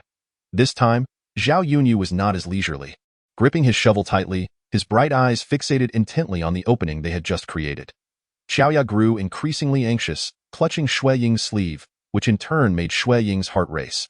Suddenly, a gray shadow darted past, and Zhao Yunyu's shovel came crashing down like thunder, sending the shadow flying. Xue Ying jumped in fright, her heart nearly leaping from her chest. Once she managed to steady herself and focus, she realized that the gray figure was an enormous field mouse, its size comparable to that of a medium-sized cat. This must be the legendary field mouse capable of scaring away cats. A plump little boy, nimble on his feet, swiftly approached and lifted the hefty field mouse, shaking it vigorously as he exclaimed, "This one is for my family's Ahua." The other children eagerly chimed in, "Ahua has babies now. We must feed it well. Yes, if it has babies, I want one for my family." Although the field mouse had already met its demise at the hands of Zhao Yunyu's shovel, Xue Ying could not help but take a step back, unable to bear the sight of the blood trickling from the creature's mouth. Noticing her trepidation, Zhao Yunyu approached her, saying, "Third miss, if you are frightened, you may return. This is not fit for a young lady's eyes. Nonsense, there are plenty of girls who came along. Xue Ying quickly waved her hands. It's fine, I'm not afraid. She then gave a thumbs up, exclaiming, Brother Ayu is so impressive. Zhao Yunyu chuckled, a hint of bashfulness creeping in as he returned to his duties. Before long, they spotted another field mouse, which did not flee but instead busily burrowed into the ground. It appeared slightly smaller than the previous one, yet it was undoubtedly a formidable specimen among field mice. One of the diggers swiftly scooped a handful of dirt, striking the mouse's head with lightning speed. Xue Ying instinctively shut her eyes, while Xiaoya beside her gasped, her voice laced more with admiration and excitement than horror. Indeed, it was a prudent decision to have this girl practice martial arts. Her audacity is truly remarkable. After eradicating the field mice within the burrow, they commenced their search for the mice's granaries. As they excavated further down another passage, Zhao Yunyu once again called for a halt, leaned in for a closer inspection, and pointed to the adjacent soil. Dig here. With a few strikes of the shovel, they unveiled an entirely new realm. This cavern was several times more spacious than the previous mouse nest, brimming with peanuts, each one plump and enticingly delicious. Xue Ying couldn't help but exclaim, truly, the field mice possess an exceptional talent for selecting their provisions. Chapter 11. The lady is expecting. Subsequently, these individuals unearthed several more granaries, filled with an abundance of peanuts, rice, and sweet potatoes. In the end, their collective haul was roughly estimated at 50 to 60 pounds. This initial skirmish had been executed splendidly. Following this, Zhao Yunyu and his companions systematically dismantled several more mouse nests, filling numerous bags with the salvaged grains. Once the initial excitement wore off, the children gradually sought other amusements, beginning to pull up a slender-leaved plant nearby. This plant's roots were white and, when chewed, offered a delightful sweetness that was quite popular among the young ones. Xue Ying recognized this root as the whitegrass root, known for its cooling properties, ability to clear heat, dispel wind, promote diuresis, and alleviate coughs. Thus, she joined Xiaoya in pulling up the grass roots, reveling in the merriment until suddenly a shadow darted before her eyes, and she felt something leap into her embrace. In her panic, she perceived the creature to be a fuzzy, gray mass, which sent her shrieking as she instinctively flung it away. Zhao Yunyu swiftly swung his shovel in the direction of the object she had discarded, striking it with force. Upon closer inspection, Xue Ying realized with horror that it was a sizable field mouse, now cleaved in two by Zhao Yunyu's shovel, which stood quivering on the ground, stained with blood. Her complexion turned pale, and she stifled a retch, her gaze fixated on the gruesome sight. Miss, are you all right? Xiaoya, equally alarmed, rushed to shield her from the view. The other children, still engaged in their playful antics, sensed the shift in atmosphere and fell silent, their expressions filled with trepidation as they turned to observe. Xue Ying hastily suppressed the turmoil within her, forcing a smile. It's nothing, really, I'm fine. She had insisted on accompanying them, and should she suffer any adverse reaction from the fright, it was likely that none present would escape punishment upon their return. Mississippi Chiao you remained unconvinced. I believe I simply overindulged and let out a burp. Xue Ying reassured her, waving her hand. With Xiao Ya's assistance, she steadied herself, though she dared not glance at the shovel again, instead gesturing towards another direction. Let us go over there and pull up some grass roots. Being still a child, Xiaoya felt a wave of relief upon seeing that her mistress was indeed unharmed and eager to continue playing. The other children, realizing the danger had passed, swiftly dispersed, resuming their joyous activities. Zhao Yunyu stood there in a daze until a similarly aged youth approached and patted him on the shoulder. Ayu, what troubles you? Snapping back to reality, Zhao Yunyu smiled. It's nothing. The young lady's pallid complexion was unmistakably evident to him, who stood not far in front of her. It was certainly not merely a consequence of being overfed. After all, they had been out for nearly 2 hours, and any meal would have been sufficiently digested by now. Nevertheless, the young lady's subsequent reaction indeed brought him a sense of relief. Should anything untoward occur to her in that moment, he, as the leader, would bear the brunt of the blame. Stealing a glance at the third young lady, who was still engrossed in her play, he felt a whirlwind of emotions. Despite being but a child, she exhibited such remarkable intelligence and kindness. Could it be that the young ladies raised in the capital truly possessed such extraordinary qualities? That evening, he discreetly confided this matter to Zhao Zhuangtou, the individual he respected most. Zhao Hian pondered for a moment before offering solace. As long as the young lady has not voiced any concerns, it likely signifies there are none. Next time you take her out, just be sure to pay closer attention. After Zhao Yunyu departed, Zhao Hian sought out his wife to inquire about the progress she had made in teaching the young lady martial arts. Haven't I reported back to you after each visit? Aunt Hian shot him a sidelong glance. What do you think of the third young lady? Her. Aunt Hian's face instantly lit up with a smile. What a delightful child. She is so beautiful and possesses a wonderful disposition. Tio speak rather impertinently. If we had such a well-behaved daughter, I would be burning incense and praying to our ancestors daily in gratitude. Recalling that snow-like girl, Zhao Hian couldn't help but smile. Indeed, she is remarkably lovely. Her voice is sweet, and her smile even more enchanting. Just as he was lost in thought, a group of sons burst in from outside, their raucous laughter jolting the couple back to reality. Aunt Hian quickly adopted a stern expression. What on earth are you all doing? You're all filthy. Hurry up and take a bath. The children, unfazed, chuckled merrily, each grabbing a change of clothes as they made their way to the well, playfully tussling and exchanging playful blows without a care in the world. Aunt Hian sighed. Why is it that we cannot produce a daughter? Though Zhao Hian remained silent, his own feelings of lamentation were no less than those of his wife. Oh, how he longs for a soft, fragrant daughter. Over time, Zhao Hian found himself increasingly fond of Xue Ying. Thus he took her request to heart. Seizing the opportunity to deliver peach blossom wine to the manor, he promptly relayed the third young lady's wish to engage a tutor for her education to the second steward. The steward regarded him with a rather peculiar expression, scrutinizing him up and down. Zhao Zhuangtou, I've always thought you to be an honest man. I never imagined you harbored such intentions. This strange emphasis left Zhao Hian momentarily taken aback. What intentions? Let me make myself clear. Do not think that sending the third young lady to you is a privilege. Go about your usual business, and should you perform well, I will naturally provide you with opportunities. Do not resort to those underhanded tactics. Not to mention the young lady's tender age, we are not oblivious to her circumstances, despite what the manor may say. Engaging a tutor? Humph. Just as Zhao Hian was about to clarify, the second steward had already dismissively waved his hand. Enough, there's no need for further discussion. Madame San has already spoken. The monthly usage fee for the Biswang courtyard has been raised from 18 taels of silver to 20. Madame San is kind-hearted, and you should also understand the importance of gratitude. What concern is it of the Zhuang head regarding the usage of the courtyard? Can he really extract a portion from it? Zhao Hian internally rebutted, but acknowledged that if it were someone else, the possibility of extracting a share was indeed quite plausible. After all, communication regarding the Biswang courtyard depended on the intermediary role of the Zhuang head. Even if he were to take a portion of the courtyard's usage, no one would dare to object. However, Zhao Hian found such actions beneath him. What is rightfully his should remain his, and he would not take a single extra coin that does not belong to him. Furthermore, with the third miss in your care, you should manage her provisions well. Do not meddle in other affairs, and there is no need to report to us on trivial matters. As he spoke, the second steward glanced around and lowered his voice. We both know why the third miss was sent to the Biswang. Let me remind you, once she departs, Madame San will certainly bear good news, which eerily aligns with what the fortune teller predicted. The third miss and Madame San are naturally at odds. Henceforth, let us refrain from discussing that individual. Understood? Zhao Hian was profoundly shaken, and he nodded in agreement, still somewhat dazed as he left the estate. Since giving birth to the second miss, Madame San's health had been poor, and there had been no further news of her condition.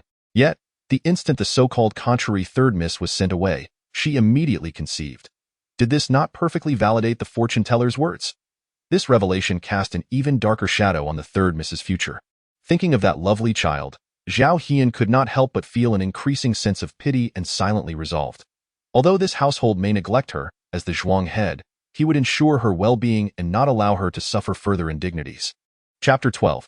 Requesting a teacher. Xue Ying had finally heard the delightful news that she could invite a tutor for her early education. However, upon returning to the courtyard, she found Dong Sun wearing a look of utmost concern. She silently mouthed, "What is it?" Dong Sun quickly shook her head, attempting to guide her into her own room. Xue Ying's eyes darted, and in a flash, she dashed into the adjacent compartment. Sure enough, Mama Jean was there, covering her face, on the brink of fainting from tears. This was truly alarming. Although Mama Jean often shed golden tears, it was the first time Xue Ying had witnessed such a spectacle. Comforting others was never her forte, and seeing Mama Jean in such distress halted Xue Ying's steps. Hesitantly, she called out, "Mama Jean." Hearing her voice, Mama Jean hurriedly wiped her tears, lifting her face, her eyes swollen to mere slits, her body trembling with sobs. Her voice thick with nasal tones, "Third miss, please go rest. Have some water. Mama Jean, Please do not cry. With such frequent weeping, how can your health endure? Upon hearing this, Mama Jean's tears flowed anew. Oh, my unfortunate third miss. What shall we do? The blame for Madame San's grievances had been firmly placed upon her. From now on, the household would surely grow increasingly unwelcoming towards her. Mama Jean had hoped that after enduring these years, once the third miss turned 14, Madame San would reaccept her and arrange a good marriage for her. Yet now, as circumstances have conspired against her, it seems that the third madam is unlikely to concern herself with her any longer. Am I not doing well? Xue Ying, left with no alternative, mustered her courage and approached, offering her handkerchief to wipe her face. Earlier, Zhao Zhuangtou mentioned that I could invite a tutor to teach me literacy. Indeed. Mother Jean nodded, her voice choked with emotion as she covered her face. The maid knew this was a sign of good fortune. Then do not weep, for if your eyes become swollen from crying, how shall you fashion beautiful garments for me in the future? Outside the door, Dong Sun listened to the soft, delicate voice of the little one offering comfort, her expression a mix of complexities. Is it impossible to hire a teacher? Xue Ying inquired, her tone tinged with surprise. It is not that we cannot find one, but rather that it is not easy to secure a suitable candidate at this moment. Xiaoya elucidated why Master mentioned that there are indeed some scholars nearby who run schools to teach students. However, inviting them to our courtyard would be inappropriate, as they are men. The master she referred to was Aunt Hien, who, after some time spent together, had grown increasingly fond of her. Just days prior, she had partaken in the tea ceremony signifying Xiao Ya's formal apprenticeship. The matter of hiring a teacher was, in essence, hampered by the absence of a responsible figure in the household, for there was a fear that they could not manage the presence of such individuals. Furthermore, Mother Jean, being a widow of relatively young age, was susceptible to gossip. Thus, inviting a male tutor to reside within the courtyard would likely invite much speculation. So, Zhao Zhuangtou's suggestion is to hire a female teacher? Xiaoya nodded, yet, given that this is the countryside, finding a literate woman willing to teach is no simple task, thus it may require some time. Xue Ying quickly replied, that is of no concern. I am not in a hurry. Indeed, when it comes to finding a teacher, one must be meticulous. She did not wish to engage a rigid instructor, solely adept at rote learning. How exhausting that would be. So far, her life's ambition remained focused on cultivating a joyful childhood, and she could not allow that to be jeopardized so soon. Consequently, she swiftly set aside the matter. Autumn had arrived, and the wild fruits in the mountains were ripening abundantly.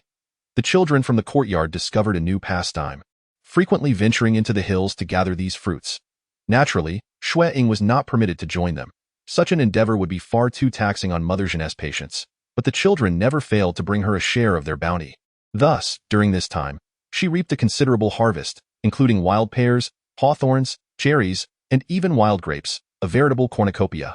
Under the guidance of Aunt Shunzi, she and Xiaoya, along with Dong Sun, busied themselves drying hawthorn slices and indulging in the candied hawthorns prepared by Aunt Shunzi. After their merry frolic, she turned her attention to the wild grapes. Though their thick skins and scant flesh rendered them less desirable, a memory from her past life surfaced, recalling a simple method for making wine. She then pestered Aunt Shunzi to assist her in this endeavor. With a modest sum of coins, she acquired 2 large baskets of wild grapes from the children of the other courtyard. After trimming them into individual berries, she washed them thoroughly, soaked them briefly in salt water, rinsed them again, and then drained them, layering the grapes with rock sugar in a ratio of 6:1 in a wine jar.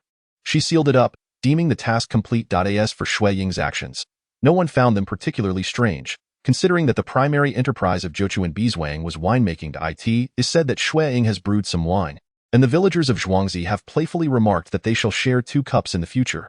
Xue Ying readily acquiesced to their banter. Before long, deep autumn arrived, and just as things had settled down a bit, Zhao Zhuangtou sent a message through Aunt Hien. The teacher has been found. However, the stipulations put forth by this teacher were rather peculiar. She would not reside in the courtyard but would visit every other day, with arrangements to be made according to the weather when it turned cold and snowy. Xue Ying found this curious and inquired further, only to discover that this female teacher was the wife of a hunter from the mountains. It was not convenient for her to come down from the hills, and she was reluctant to be separated from her family, which led to the arrangement of visiting every other day. Arriving early and returning late, it was said that the hunter was initially opposed to his wife exhausting herself, yet it was Zhao Zhuangtou's insistence, as a friend, that ultimately persuaded him. The hunter's wife? Xiaoya widened her eyes in disbelief, wondering how that could possibly work. Although the status of women has improved significantly compared to previous dynasties, it remains a rarity for women from farming families to be literate. especially one who is merely the wife of a mountain hunter. Xue Ying quickly responded, there is no need to say more. Zhao Zhuangtou's efforts to secure her presence clearly indicate that she must be worth it. She then turned to Aunt Hien, saying, please convey my gratitude to Zhao Zhuangtou. Don't be too hasty in your thanks. There is yet another request. Aunt Hien waved her hand, looking somewhat troubled. Old Wang is concerned and insists on meeting the young lady first. Both husband and wife must agree before we proceed with this arrangement. Such a lofty attitude, Xiao Ye muttered. Well, that's fine. It gives me a chance to meet the teacher as well. Xue Ying accepted with pleasure. That's wonderful. Things are progressing surprisingly smoothly, Aunt Hien exclaimed, beaming. Rest assured, third miss, you are so charming that they will surely take a liking to you. Lu Li, with her gentle and kind demeanor, spoke with great elegance, indicating that she would have no trouble fulfilling the role of teacher. Indeed, Xue Ying nodded with a smile. Yet only Xiao Ye remained skeptical, muttering, no matter how elegant her speech may be, it does not guarantee her knowledge. If she is merely half-educated, won't that be a disservice to the young lady? Xue Ying, however, felt quite reassured. Firstly, she trusted Zhao Zhuangtou's discernment, and secondly, being in the countryside, finding a female teacher was inherently challenging, so standards would naturally be somewhat relaxed. One could not be overly critical. The key was that, with the foundation she had built in her past life, she believed she would quickly grasp the local script, enabling her to confidently access the study for books in the future. The thought brought her uncontainable joy, which did not go unnoticed by Xiao Ye, who could not help but murmur that the young lady seemed oblivious to the unprofitable nature of her endeavor. Chapter 13. Meeting the teacher. After Xue Ying recounted the situation, Mama Zhen pondered for a moment. Well, as women, we are not well versed in such matters. As long as the young lady is pleased, that is sufficient. But how much will it cost to hire this teacher? Zhao Zhuangtou has inquired on my behalf and stated that hiring a teacher from outside would amount to approximately 4 taels of silver per month, along with 2 sets of clothing for each season. Although this teacher would only visit every other day and would not reside with us, she would only partake in one lunch, making it fair to adhere to the usual practice. We can finalize the specifics once the teacher arrives in a few days. Everything is negotiable. Xue Ying's analysis was thorough, clearly indicating she had given this matter considerable thought. Madame Zhen nodded in agreement. Very well, this time, third madam has mentioned the silver for the courtyard, presumably to hire a tutor for you. As long as it is not excessively expensive, there should be no issue. After speaking, she couldn't help but lament. Third madam has indeed been quite kind to the young lady, yet fate seems to conspire against them, as their destinies are at odds. Noticing that Madame Zhen was on the verge of tears again, Xue Ying hastily shifted the topic. Madame Zhen, the tutor is about to be invited over. Yet this study room is still not ready. Only then did Madame Zhen recall, oh dear, I completely overlooked that point. Dong Sun, hurry and tidy up the study for the young lady. Moreover, the tutor will need to rest here at noon, so quickly prepare the West Wing guest room as well. As Madame Zhen hurried off with Dong Sun, Xue Ying exchanged a mischievous glance with Xiao Ye and made a funny face. Uffed. Xiao Ye couldn't contain her laughter, then asked, Miss, since you are going to school, will you still allow me to train with my master? Of course, I will still dedicate half an hour in the morning for practice, especially since Aunt Anne arrives quite early. As for the tutor, since she is coming from the mountains, she certainly won't arrive too early. So it won't be too late to practice before heading to the study. Xiao Ye pouted. Then are you still letting me attend school with you? I need to train for a full 2 hours every day with my master. She had become quite addicted to martial arts. Unlike others who shunned such arduous tasks, she relished every moment of it. Even when it became too strenuous, leaving her battered and bruised, her enthusiasm remained undiminished. Xue Ying contemplated for a moment, then let it be. In the morning, I will have Dong Sun accompany me, and you can come in the afternoon. I do not expect you to learn the same things as I do, but you must at least learn to read, right? Xiao Ye nodded. That is true, my father said. It is a tremendous blessing for you to allow me to learn to read. A blessing might be an overstatement. It is simply to our mutual benefit. By the way, once you learn to read, you can also teach your younger brother. How advantageous is that? She had only been practicing martial arts for a few days, yet had already begun to show off in front of Zhuangzi, who was now following her and learning a simple form of boxing. In contrast, after learning the vigorous exercise routine, she had made little progress, truly lacking in talent. A couple of days later, Aunt Anne indeed brought the tutor over. Thankfully, she managed to coax Madame Zhen into embroidering, allowing Xue Ying, along with Xiao Ye and Dong Sun, to receive the tutor. In the spacious hall, only a few small children were present, which appeared somewhat comical at first glance. Upon seeing the tutor for the first time, the children were left with their jaws nearly dropping. Previously, Aunt Anne had clearly mentioned that this tutor was the wife of a hunter from the mountains. One would expect her to be merely the daughter of a scholar who knew a few characters. Yet, upon seeing her in person, they realized how naive and shallow their previous assumptions had been. It was not merely that the tutor was exceptionally beautiful. Her skin was as delicate as cream, her features exquisite like a painting, and her eyes, calm as still water, seemed to perceive the vastness of the world. What truly astonished them was her grace as she moved, akin to flowing clouds and flowing water. Every gesture exuded an innate nobility, and even clad in coarse cotton and linen, her brilliance remained undiminished. How could such a person possibly be the wife of a hunter? Could she truly carry water and chop wood? Could she kindle a fire to prepare a meal? Would she not faint at the sight of her husband returning with a bloodied catch? Yet observing her composed demeanor, it seems unlikely that she would succumb to such fright. Nevertheless, the scene is undeniably incongruous. With only 3 little girls present, the man standing beside the scholar furrowed his brow slightly. Is there truly no one in charge here? It was only then that Xue Ying regained her senses. It is just us in the courtyard, along with Mama Jean. She is unwell, so I urged her to rest. In truth, she had cleverly sent Mama Jean to prepare garments for the scholar. Unaware of what sort of man he was, fearing that his stern visage might frighten Mama Jean into tears, of course, unbeknownst to them. Although Mama Jean had a penchant for tears in private, she could maintain her composure in significant situations. Otherwise, she would not have served as the wet nurse to the 3rd miss of the Jianan Marquise. As her gaze shifted from the scholar to her husband, the previously burgeoning sentiment of pity shattered abruptly. Though the hunter was clad in ordinary, coarse attire, his feet shod in straw sandals and his face adorned with stubble, his robust physique could not conceal the elegance of his stature. His gaze was clear yet unassuming, and wherever he stood, he exuded a protective aura towards his wife, indicating the profound affection shared between them. Despite their individual appearances being rather mismatched, when they stood together, Xue Ying could not help but think of them as a match made in heaven. She leaped from her seat and approached the scholar, performing a respectful bow. Xue Ying pays her respects to the scholar. A smile flickered in Lu Li's eyes, her voice like the sound of jade falling onto a plate, yet imbued with a subtle detachment, akin to her refined and graceful exterior.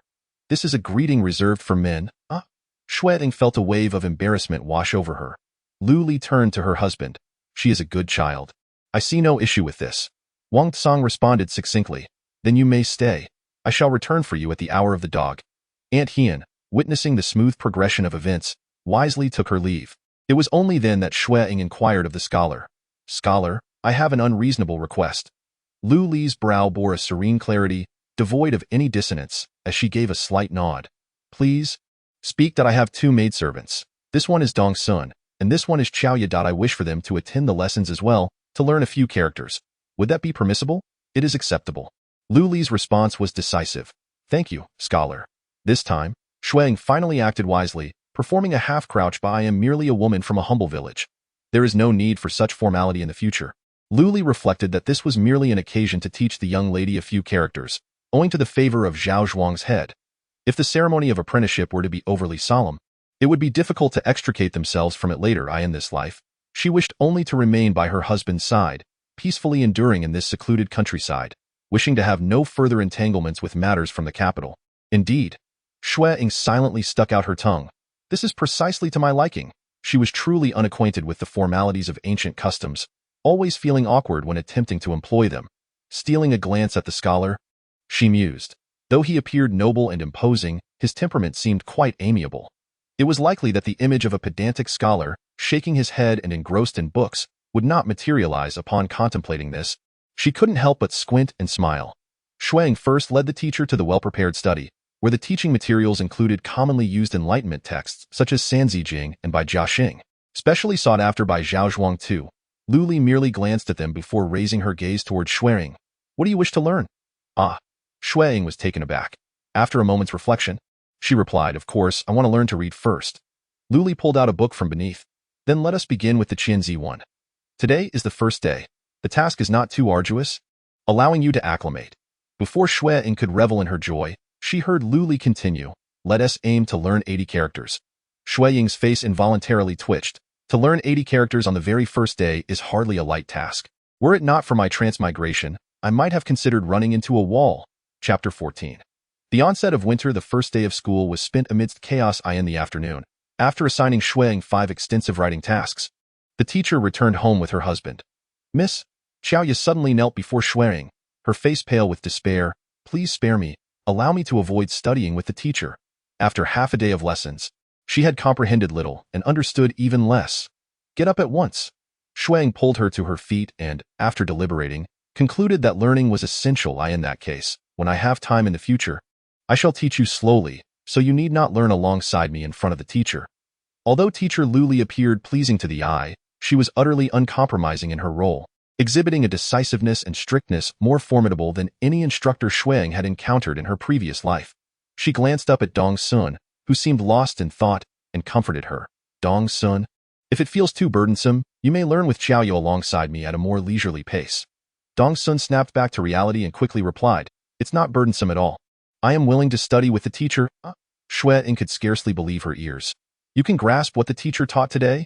Dong Sun pondered for a moment, shamefacedly admitting, today, I could only remember 50 or 60 of the 80 characters we learned. After a pause, she added, but I shall strive diligently. Please allow me to continue learning alongside you. Xue Ying's mouth formed a na shape, and after a long moment, she incredulously asked, did you know how to read before? Seeing Dong Sun shake her head earnestly, she couldn't help but let out a deep sigh. It was only by virtue of her transmigrated identity that she managed to recognize 90% of the characters learned today. After all, there is a distinction between simplified and traditional characters. This was merely recognition, not writing. Yet, here was Dong Sun, a local without any foundational knowledge, managing to keep pace with the teacher's rigorous speed on her very first day, revealing her remarkable talent. With Xiao Ye's genius in martial arts and Dong Sun's brilliance in academics, how pitiable was this seemingly mundane young lady? When it came time to practice writing large characters, Xue Ying felt a twinge of concern. After all, she was a transmigrator, and having practiced calligraphy for 2 years in her previous life, she feared that her writing style might not reflect the initial grasp of holding a brush. Fortunately, her youthful body was still tender, lacking in strength, resulting in her handwriting being crooked and uneven. Furthermore, Lioli, the tutor, was not particularly professional and had little impression of the level a beginner should attain. Thus, although she was momentarily astonished by Xue Ying's talent, she refrained from making any further comments. Moreover, with Dong Sun, a genuine prodigy, by her side, Xue Ying's advantages were not overly conspicuous. Time flowed like water, and soon autumn passed, with the days turning progressively colder.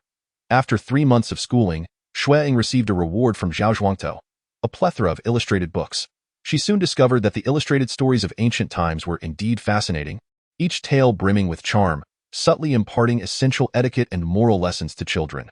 This also illustrated that the people of this era were not rigid but rather infused with creativity, born in a flourishing and peaceful age. She felt immensely content and fortunate. As the weather grew colder, the tutor's visits to the secondary residence changed from every 2 days to every 3 days, adjusted according to the weather conditions. Thankfully, Xue Ying was indifferent towards this matter, and given that no one managed or took charge of the place, otherwise, such an attitude would undoubtedly invite dissatisfaction. Before long, snow began to fall. According to prior arrangements, snowfall meant that the tutor's lessons would be suspended, allowing Xue Ying to immerse herself in the illustrated books, returning to a leisurely and carefree lifestyle. Nevertheless, she still committed to rising early each day, practicing martial arts twice to maintain her improved physique, and after breakfast, she would retreat to her room to practice writing 10 passages. Her aptitude could not rival Dong Sun's, but she at least wanted to appear diligent in her studies, ensuring she did not fall too far behind. After all, she had been a university student in her previous life, and a hint of pride in being an exemplary student lingered within her. Situated in a valley shielded by mountains, the northern winds could not sweep indirectly, making it relatively mild. Yet as winter deepened, life began to grow challenging. Xiaoya had also canceled the morning martial arts lessons, opting to conduct them in the afternoon. Early in the morning, she accompanied Aunt Shun and Uncle Shun to shovel snow. The young lady declared that lunch would be served in her room, and everyone was to gather for a feast of lamb. How could that be acceptable? Such a breach of decorum. Aunt Shun immediately rejected the notion without a second thought that, oh dear. The young lady insisted that shoveling snow early in the frosty morning is exhausting enough, so we need not exert ourselves further in preparing the meal, she argued. Besides, what does it matter about decorum? We can simply enjoy our time in private. Outsiders are none the wiser, as long as we keep it to ourselves. That simply will not do, Aunt Shun insisted, and no matter how you put it, she is still the young lady. How often have you been reprimanded for your lack of propriety? How dare you push the boundaries further? Where have I overstepped? Xiaoya pouted.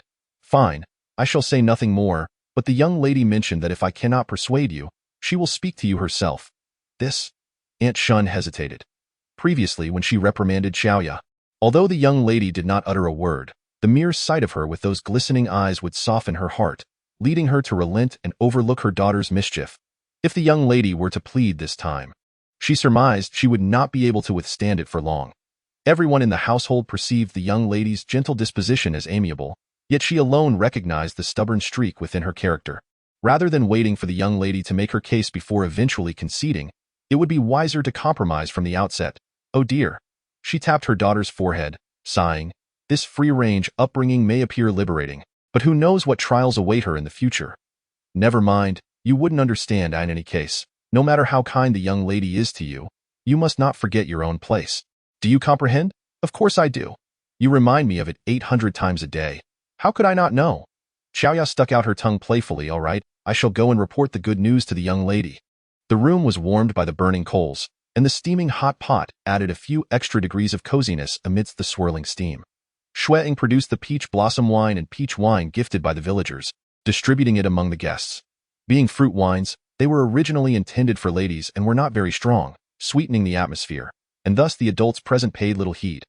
However, a few children, having indulged, flushed with color from their overconsumption. Unable to partake in such gatherings, Uncle Shunzi accompanied Zhao Hu down the mountain to drink with the village head and others. Aunt Shunzi and Mama Jian observed the children's antics, finding them both amusing and pitiable, and after they had eaten their fill, they promptly shooed them off to bed. While clearing the table, Mama Jian sighed. The young lady must be feeling homesick. To go through such trouble to gather everyone for a meal. Is it not a longing for the warmth of a family atmosphere? Chapter 15.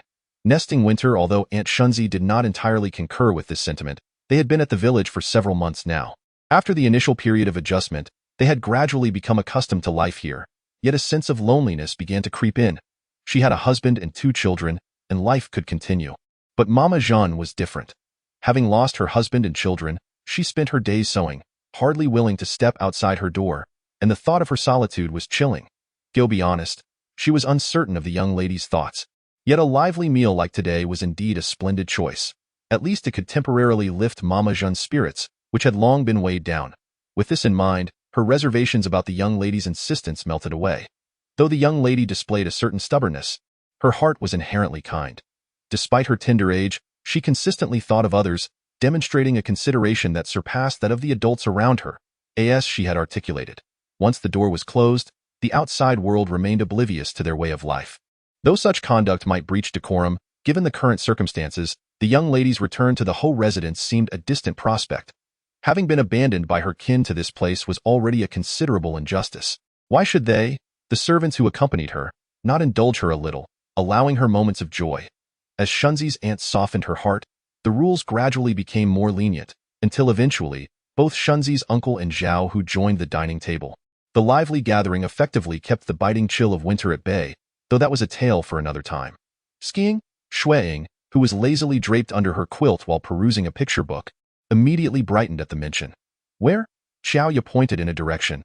Over there, to the left outside the door, on that gentle slope, closer to the outside. All the children in the village have gone. I hear it's quite fun. Also, didn't we see a large lake on our way here? Master said that the lake's surface has frozen over now, and in a few days, when the ice thickens, we can skate on it. Wow, I want to go, Xue Ying exclaimed, her face filled with longing. In her previous life, she had only witnessed a few flurries of snow during her university days, which merely coated the ground like a layer of salt, leaving her with nothing but the cold. Skiing and skating were merely tales she had heard, never experienced firsthand.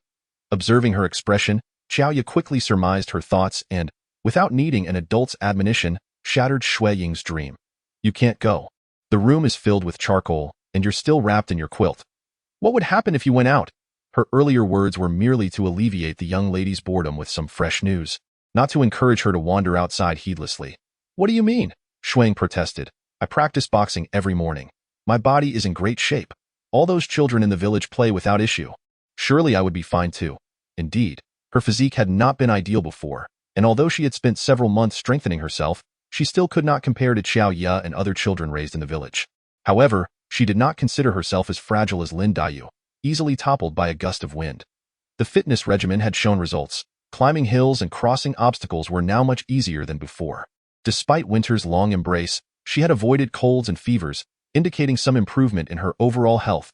The reason she remained nestled in her warm bed was solely for comfort, as this winter's chill was something she had never experienced in her previous 20-plus years of life. Sure, let's not talk about boxing. You haven't even dared to let Mother Jin know, Xue Ying pouted, a hint of displeasure crossing her face as she reclined against the cushion once more. After all, she was not a child just beginning to learn characters. She read swiftly and had already flipped through the picture book several times in recent days, gradually losing interest. Now, she found herself feeling quite bored, especially since those around her disdained activity during winter, rarely stepping outside, which only compounded her ennui. With a flicker of determination in her eyes, she tossed off the quilt and rose. Let us go. Winter Sun, who had been engrossed in a book, promptly stood up at her words, fetching a thick coat for Xue Ying to wear, and followed her to the door. Xiaoya hurriedly trailed behind. Miss, where are you going? Hush. Xue Ying was unable to intervene in time, having just assumed a pose to silence Xiaoya, when the thick curtain of the tea room was abruptly lifted. Mama Jean stepped out. Miss, on such a frigid day, you ought not to wander about. Be cautious of catching a chill. I am not venturing out. I merely wish to seek a few books in the storeroom outside in the courtyard. The storeroom is filthy and chaotic. It is hardly a place for a young lady to frequent. Mama Jean rarely adopted a stern demeanor, insisting that if there was anything you desired, you should send a servant to fetch it. It would be best for you to remain indoors until the weather warms up. With that, Mama Jean unceremoniously ushered Xue Ying back into the room, compelling her back onto the bed. Covering her face with the quilt, Xue Ying let out a long sigh. What of a childhood befitting a spirited child? If this continued, she would be confined to her room, languishing in idleness for months on end. Just a moment ago, she had merely lifted the curtain, yet the chill in the room had already intensified, a testament to the severity of the weather outside. Dong Sun had gone to stoke the fire, while Xiaoya peered outside, only to be met with a vast expanse of white. With a sigh, she returned to the couch to continue conversing with Xue Ying. Why Mother says this winter is particularly harsh. In previous years, it would take at least another month for the lake to freeze completely. Xue Ying lowered the quilt, revealing her bright, gleaming eyes. Will it grow even colder? The environment of this world was still quite unfamiliar to her. If it continued to chill, what would life become? Uncertain. Xiaoya shook her head, pondering for a moment before lowering her voice. I overheard the master conversing with Zhao Zhuangtou yesterday. They mentioned that with such a bitter winter, there may be war come next spring. Xue Ying blinked, recollecting, if the winter were excessively prolonged and severe, most livestock raised by the northern nomadic tribes would perish from the cold. When spring arrived and food became scarce, they would descend southward to pillage the agricultural people's grain to sustain their survival and propagation, an occurrence not uncommon throughout human history. Generally, such wars, while catastrophic for the military and civilians of the northern borders, would not affect a dynasty's rule. If the central plains were governed by a relatively strong dynasty, they would mount defenses or even retaliate. However, should a weaker emperor be in power, they might simply offer substantial supplies of grain and cloth, a means of appeasement to avert disaster. What of the dynasty in question now? They resided far from the borders, and logically, even in the event of war, this place should remain unscathed. Yet, for reasons unknown, the mere thought of a battlefield strewn with corpses left Xue Ying feeling a tightness in her chest, struggling to breathe. Umitba, she murmured involuntarily. Miss, what are you saying? Xiaoya, unable to hear clearly, inquired with curiosity. Nothing. Xue Ying shook her head and casually asked, what else did you hear? Nothing much. Xiaoya flicked her little braid, as if recalling something else. Something about the ninth prince, asserting that even if he survived this winter, he would not endure the turmoil of next spring's border conflicts. Chapter 16. A grave illness. The ninth prince? This was entirely unfamiliar to Xue Ying. However, how could a prince possibly be entangled in border strife? It is indeed that ninth prince. Xiaoya gestured a little, then suddenly realized, oh yes, at that time. The young lady was still a simpleton, unaware of that incident. Xiaoya, Dong Sun, who had just finished her tasks, was taken aback upon hearing this, her face turning pale. To openly mock the young lady as a simpleton was akin to courting disaster. It was only then that Xiaoya realized she had inadvertently let something slip, hastily covering her mouth. Xue Ying, somewhat speechless, replied, all right, I'll let you off this time, but let it not happen again. It was not that she minded the term simpleton, but rather that Xiaoya's unguarded words could lead to trouble if overheard by the wrong ears, and in the end, it would be this girl who would suffer the consequences. Oh, Xiaoya patted her chest and whispered, I won't dare to do it again.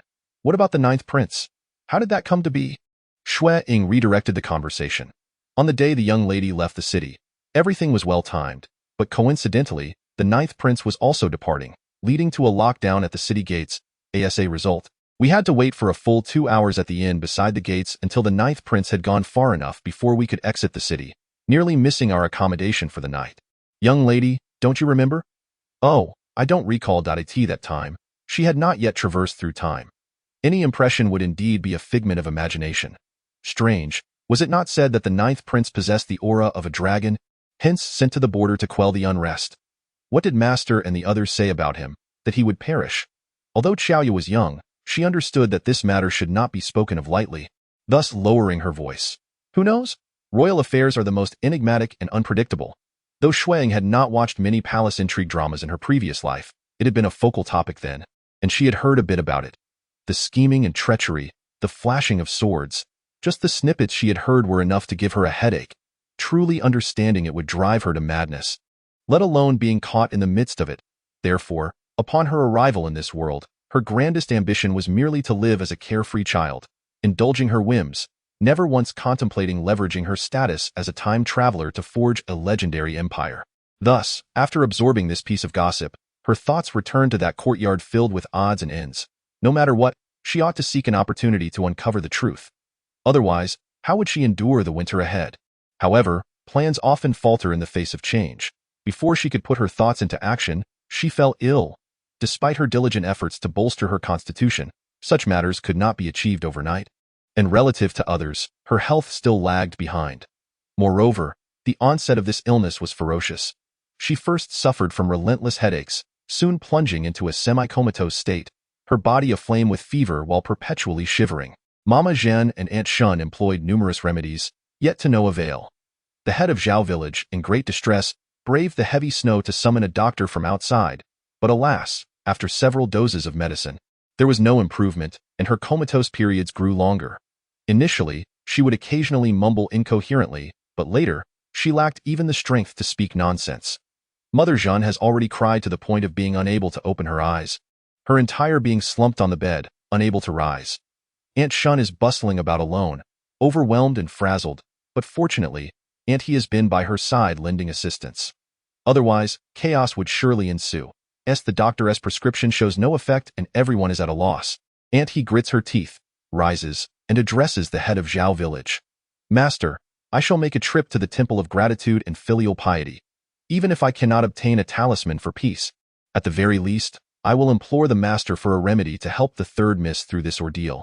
The head of Zhao village, his face etched with worry, hesitates momentarily upon hearing this, but the heavy snow has sealed the mountains. The road to the temple is treacherous. Do not worry, I shall be cautious. The head of Zhao village stands up. Shall I accompany you partway? No need, you know the temple's rules. There are divine beings watching from above, and one must not be careless.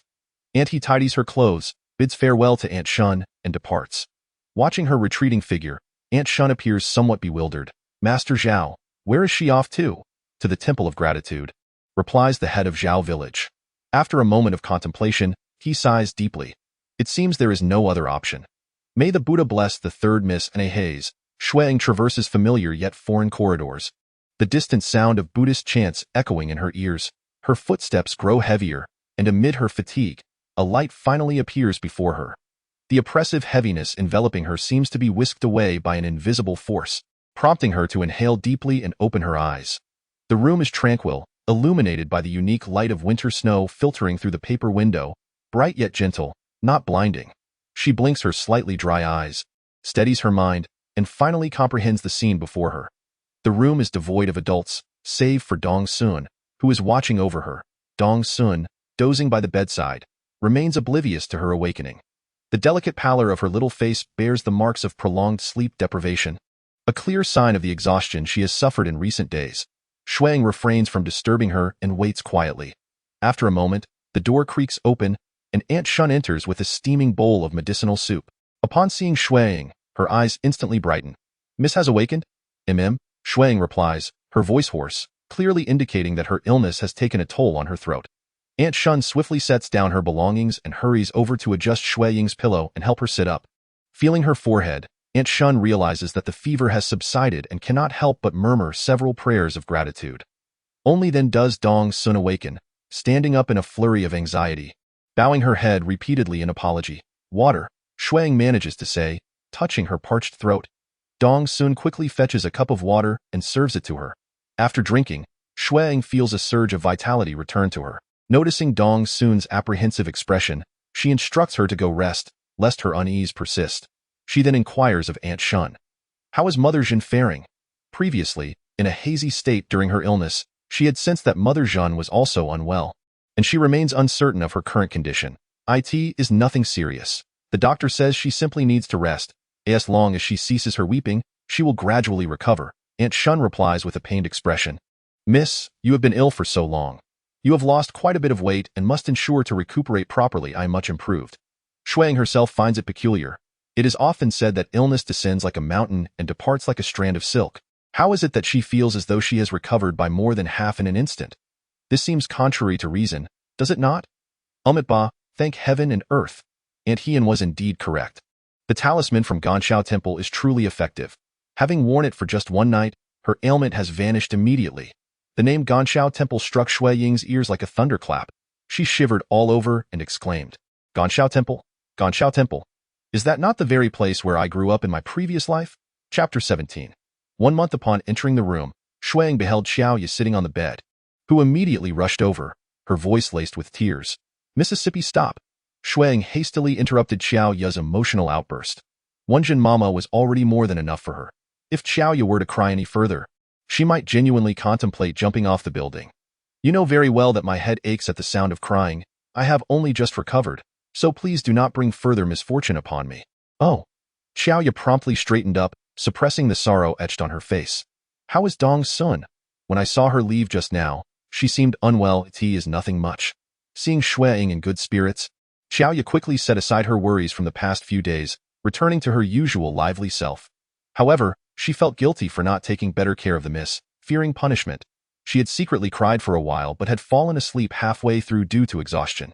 This girl possesses an overly timid disposition. I have not even blamed her, Xue Ying thought with exasperation. If I remain silent, she will weep.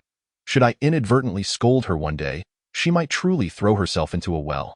Throwing herself into a well is unlikely. She fears tainting the water source, but hanging herself is a possibility, Xiao Ye joked. What nonsense are you spouting? Just then, Aunt Shunzi entered and overheard Xiao Ye's light-hearted banter. Scolding, the miss has just recovered. Do not frighten her again. Speak carelessly once more, and I shall be forced to slap you. Xiao Ye stuck out her tongue and rushed to take the basin from Aunt Shunzi's hands. Placing it on the shelf, I was merely joking with the miss, hoping to bring her some cheer. Still trying to defend yourself? Aunt Shunzi gave her a sharp tap. After feeling the sting, Xiao Ye settled down. The porridge is ready in the kitchen. Go and serve it to the miss, Aunt Shunzi instructed. Fearing further reprimand, Xiao Ye hurriedly dashed out. Aunt Shunzi wrung a warm towel to wipe Xue Ying's face, gently inquiring, Is there anywhere else you feel unwell, miss? Xue Ying shook her head. I am quite well. After a moment's contemplation, she asked, Aunt Shunzi, did you not just mention Ganshao Temple? What is the matter there? She had wished to clarify this earlier, but Aunt Shunzi had deflected her question. The more she was evaded, the more her curiosity about Ganshao Temple intensified. While she understood this was an alternate reality, perhaps the existence of a Ganshao Temple on both sides could serve as the very bridge for her to traverse back. It would be best not to trouble your mind with such matters while you have just recovered. Mississippi, though Aunt Shunzi's tone was one of persuasion, it was also resolute. Xue Ying had no choice but to set this question aside in her mind, secretly planning to inquire further with Xiao Ye later, provided she could first manage to send Aunt Shunzi away. Having consumed some food and taken her medicine, Xue Ying feigned fatigue and, once she lay down, Aunt Shunzi indeed went out to attend to her duties, leaving Xiao Ye to keep her company. After Aunt Shunzi departed, Xue Ying turned over, her bright eyes fixed intently upon Xiao Ye. Xiao Ye assumed a defensive stance. Miss, what do you intend to do? Xue Ying offered a playful smile, beckoning with her finger. Come here, I have something to ask you. Xiao Ye hesitated momentarily. My mother forbids me from speaking carelessly. She says you have just recovered and need to rest. I will sleep after I answer your question. By the way, do you know about Ganshao Temple? Xiao Ye's gaze flickered noticeably. I don't know. Xue Ying, adopting a pleading demeanor, her fair and delicate face paired with her strikingly clear eyes, Was hard to refuse, yo tell me, otherwise I shall find it impossible to sleep. Xiaoya pouted, but I have nothing much to say. It's just that my master went to seek a talisman for your safety, and then you got better. Your master? Xue Ying suddenly recalled. Indeed. Where is she? I don't know, I overheard this matter. Mother refuses to tell me anything. Xiaoya's expression turned sorrowful. I miss her too, yet Mother won't disclose where she is gone. Aunt Hien had gone to Ganshao Temple to obtain a talisman for safety, and now, though Xue Ying had recovered, Aunt Hien was nowhere to be found. Xue Ying's mind began to wander. Could it be that this talisman entailed some significant sacrifice? Perhaps a life for a life. Unlikely, for if that were the case, the head of Zhao village would surely be the first to refuse, and no matter how dearly they cared for her. She remained an outsider, and there was no justification for them to sacrifice themselves to save her. It was evident that Aunt Hien must have made some form of sacrifice for this talisman. While it may not have cost a life, it certainly could not have been an easy matter. Otherwise Aunt Shunzi would not have concealed it even from Xiaoya. A weight settled heavily in Xue Ying's heart as she twisted the corner of her blanket for a while. Before turning to Xiaoya, when you have time, go to the Zhao family's house and check on their situation. Xiaoya immediately grasped the implication. You mean to observe discreetly, correct? Xue Ying nodded, tapping her forehead lightly. A teachable child. Xiaoya scrunched her face. Ever since you began your studies, your speech has become so refined. Logically, I am older than you, yet now I seem to have less authority in your presence. Xue Ying lay back down, adjusting her blanket. I shall rest now. You should hurry along, but my mother instructed me to watch over you. Xiaoya hesitated. Just tell her that I am craving the sour plums from the Zhao family. Go fetch some for me. Xiaoya's eyes sparkled with excitement. All right, I shall go at once. After Xiaoya left, the room fell into a tranquil silence. After a long while, Xue Ying sighed deeply. Ganshao Temple. Having inexplicably traversed through time, I cannot help but worry for the elders there. I hope they are all well before long. Xiaoya returned, and upon entering, her expression was one of excitement tinged with a hint of pride, instantly alleviating Xue Ying's concerns. It seemed to be good news. Mississippi Xiaoya closed the door behind her and nestled down by the bed, wearing a mysteriously enigmatic expression that instantly revealed the mischief she had just engaged in. I overheard Erlang and Sanlang mentioning that Shenyang would be returning in a month. Did they mention where Shenyang had gone? They said she was at Gangxiaci. Upon hearing this, Xiaoya appeared puzzled. Since the peace talisman had already been obtained and the young lady had recovered, what was the purpose of her lingering at Gangxiaci? Xue Ying contemplated for a moment and murmured, perhaps that it is for the purpose of fulfilling a vow. Fulfilling a vow? What does that entail? Xiaoya inquired. I'm not entirely certain. Typically, when one fulfills a vow, they would offer a few incense sticks or make a small donation, yet Aunt Hien left before she had fully recovered. And surely it wouldn't necessitate a month-long stay at the temple in any case. As long as your master is safe, everything else can wait until her return for further inquiries, Xue Ying sighed. Xiaoya nodded, accepting Xue Ying's comfort. After a brief pause, she sensed something amiss. Miss, why does it seem as though you have transformed into a different person after your illness? Because she forgot to play the role of a child. Xue Ying smiled wryly. I'm just tired. I wish to sleep though. Being trained, Xiaoya instinctively arranged the pillow and tucked the blanket for her. As Xue Ying lay down and closed her eyes, she suddenly asked, Xiaoya, has the snow stopped? Yes, the sun is shining today. How wonderful. Chapter 18. Heavy snow. It was said that this year the cold arrived early, yet no one anticipated that after the initial drop in temperature, a month of sunny days would follow, with the bright sun leading one to momentarily believe that spring was just around the corner. On the second day following Aunt Hien's return, the second drop in temperature occurred, bringing forth a flurry of snow that seemed intent on engulfing everything in its path. Early in the morning, Aunt Shunzi took the peace talisman that Aunt Hien had retrieved and tossed it into the fireplace, reciting prayers for the dispelling of illness and misfortune. Xiaoya had intended to seek out her master at the Zhao family to gather information, but the snow was so formidable that Uncle Shun and Aunt Shunzi firmly restrained her from venturing outside. Xue Ying instructed Xiaoya to keep watch while she practiced 2 sets of punches indoors, quickly warming herself until beads of sweat formed on her brow. As Xiaoya twisted a towel to wipe her face, she grumbled, My mother says this snow looks like it will last for several days, and why Father and Zhao who are outside shoveling the snow, claiming that if they don't do it now, it will become unmanageable once the snowfall ceases. Is it that serious? Xue Ying sighed and climbed onto the couch, discreetly opening a corner of the window.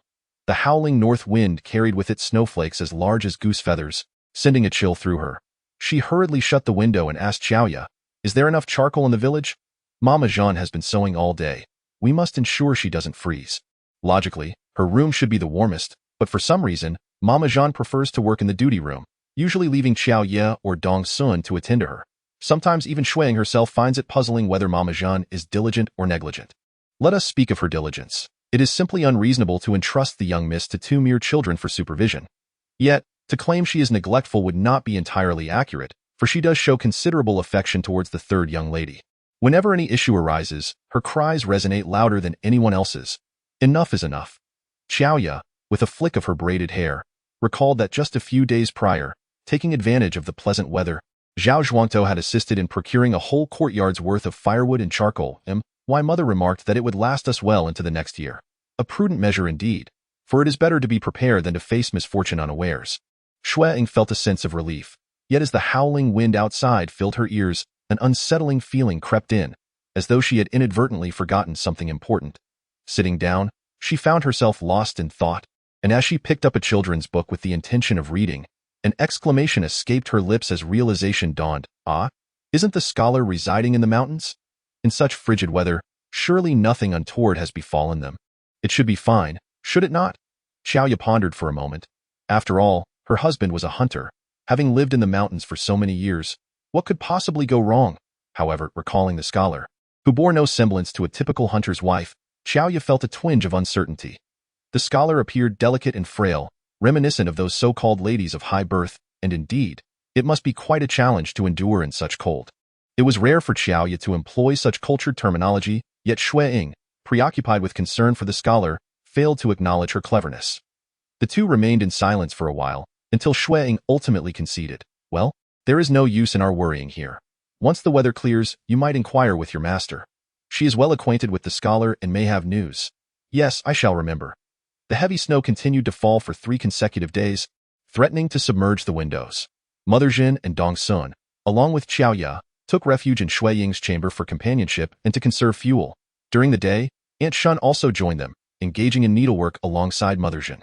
Under such vigilant scrutiny, Xue Ying found herself compelled to forego her daily practice of martial arts. Oddly enough, since her recent illness, her constitution had improved considerably. Her limbs felt stronger, no longer as languid as before, perhaps a blessing in disguise. In the biting winter cold, confined indoors, Xue Ying decided to gather Dong Sun and Xiao Ye to practice calligraphy. Dong Sun was quite content, as this was her passion, but poor Xiao Ye found it a grueling task. Her grip on the brush proving more arduous than wielding a knife. For several days, she wore a forlorn expression, longing for the sun to shine so she might stretch her limbs outdoors. Aunt Shun, her eyes weary from sewing, glanced up at the children practicing calligraphy on the bed and struck up a conversation with Mother Jean. In such frigid weather, I have never seen anything quite like it. Indeed, Mother Jean replied absently, her focus still on her work. With no other recourse, Aunt Shun set aside her tasks and approached Xue Ying, offering her a bowl of warm, sweetened water. Xiao Ye's eyes sparkled at the sight, and she promptly discarded her brush, leaping from the bed to put on her shoes. I'll go fetch the sweet water. Dong Sun, would you like some? No, thank you. I am not thirsty. Dong Sun's attention was wholly absorbed by the tip of her brush, and despite the cold, the tip of her nose glistened with fine beads of sweat, a testament to her earnestness. Xue Ying paused her writing, sipping her drink while stealing glances at Dong Sun's characters, then clicked her tongue in astonishment. In truth, this girl must have traversed time, for her progress has been markedly evident in just these past 2 days. The 3 children were all practicing their calligraphy, with Dongshuan's strokes appearing somewhat delicate and immature. Nevertheless, her penmanship was remarkably steady and already exhibited a distinct style. Given her rapid progress, it seemed likely that in just a few days, larger characters would no longer suffice to meet her growing demands. Xue Ying was once again reminded of the courtyard filled with old books, now likely buried beneath a thick blanket of snow, causing her to sigh and temporarily suspend her adventurous plans. Suddenly, a familiar sound echoed from outside, the heavy snowfall snapping branches, rendering the interior of the house even quieter. Fatigued from her calligraphy practice, Xue Ying began to feel drowsy. Abruptly, a commotion could be heard in the distance.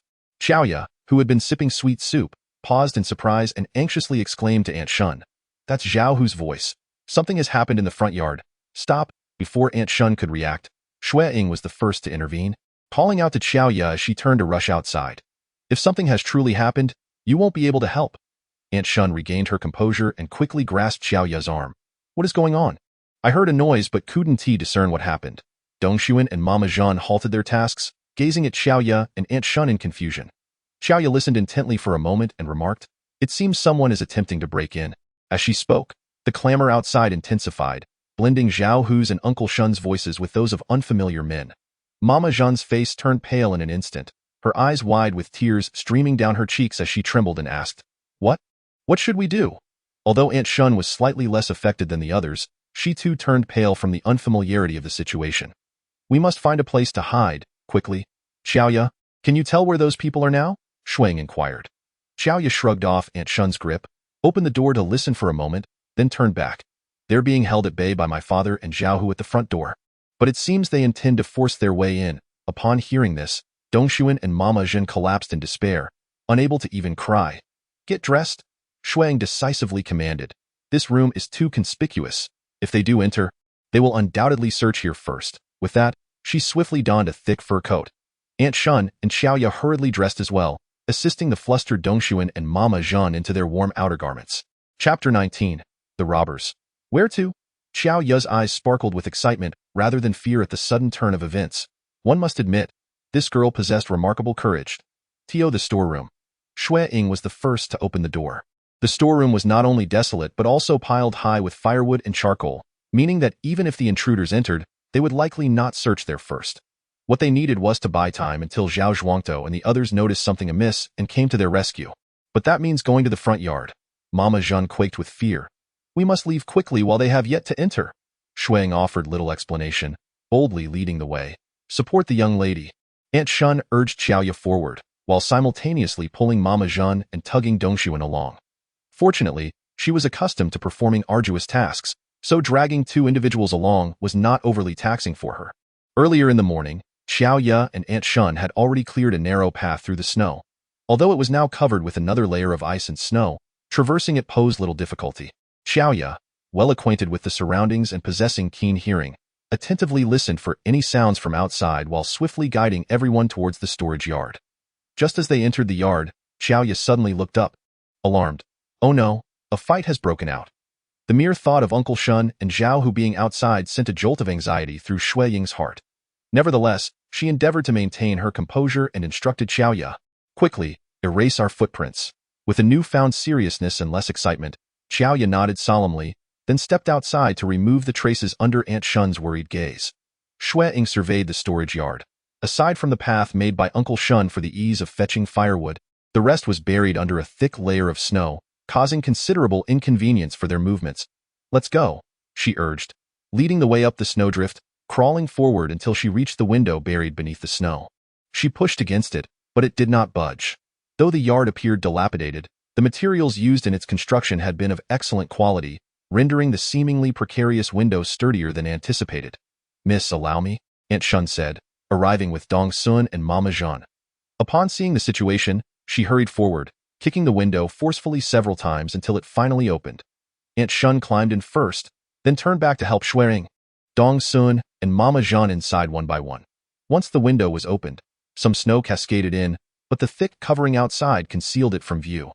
Aunt Shun cast anxious glances outside. The sounds of conflict grew increasingly loud, interspersed with the clattering of weapons, causing her heart to feel as though it were being fried in hot oil before long. The clashing of weapons abruptly ceased, and the main door was violently thrown open, followed by the shouts of unfamiliar voices. Dong Sun and Mama Jean huddled together in the corner, trembling with fear. Xue Ying stood beside Aunt Shun, her brow furrowed as she peered outside. "Where's Xue Ying? Why hasn't she returned?" Just then, a petite figure darted past on the snowdrift. Spotting the open window and Aunt Shun inside, Xue Ying's eyes brightened. She quickly glanced back at the traces she had left behind and then tumbled down the snowbank. Being a child, her slight weight ensured that she left behind no significant marks. Aunt Shun caught her, barely taking a breath before hastily shutting the window. "What about Uncle Shun and the others?" Xue Ying inquired. "I secretly signaled them, telling them we were hiding. Zhao Hu pretended to surrender with my father. They merely bound them without doing anything else. For now, all is well, but if they can't find us later, who knows?" Xue Ying trailed off. Outside, the signal had been lit. Zhao Zhuang and the master would soon arrive to rescue them. "You even went to the stables?" Aunt Shun exclaimed in shock. "You reckless girl. Those people are right outside. How could you dare go to the stables to light a signal?" "It is not I. I still wish to go, But Xuanzi has already taken the lead and ignited the situation. Xiaoya seeks justice. Aunt Shunzi is now even more flustered. Xuanzi? Is he out of his mind? Where is he now?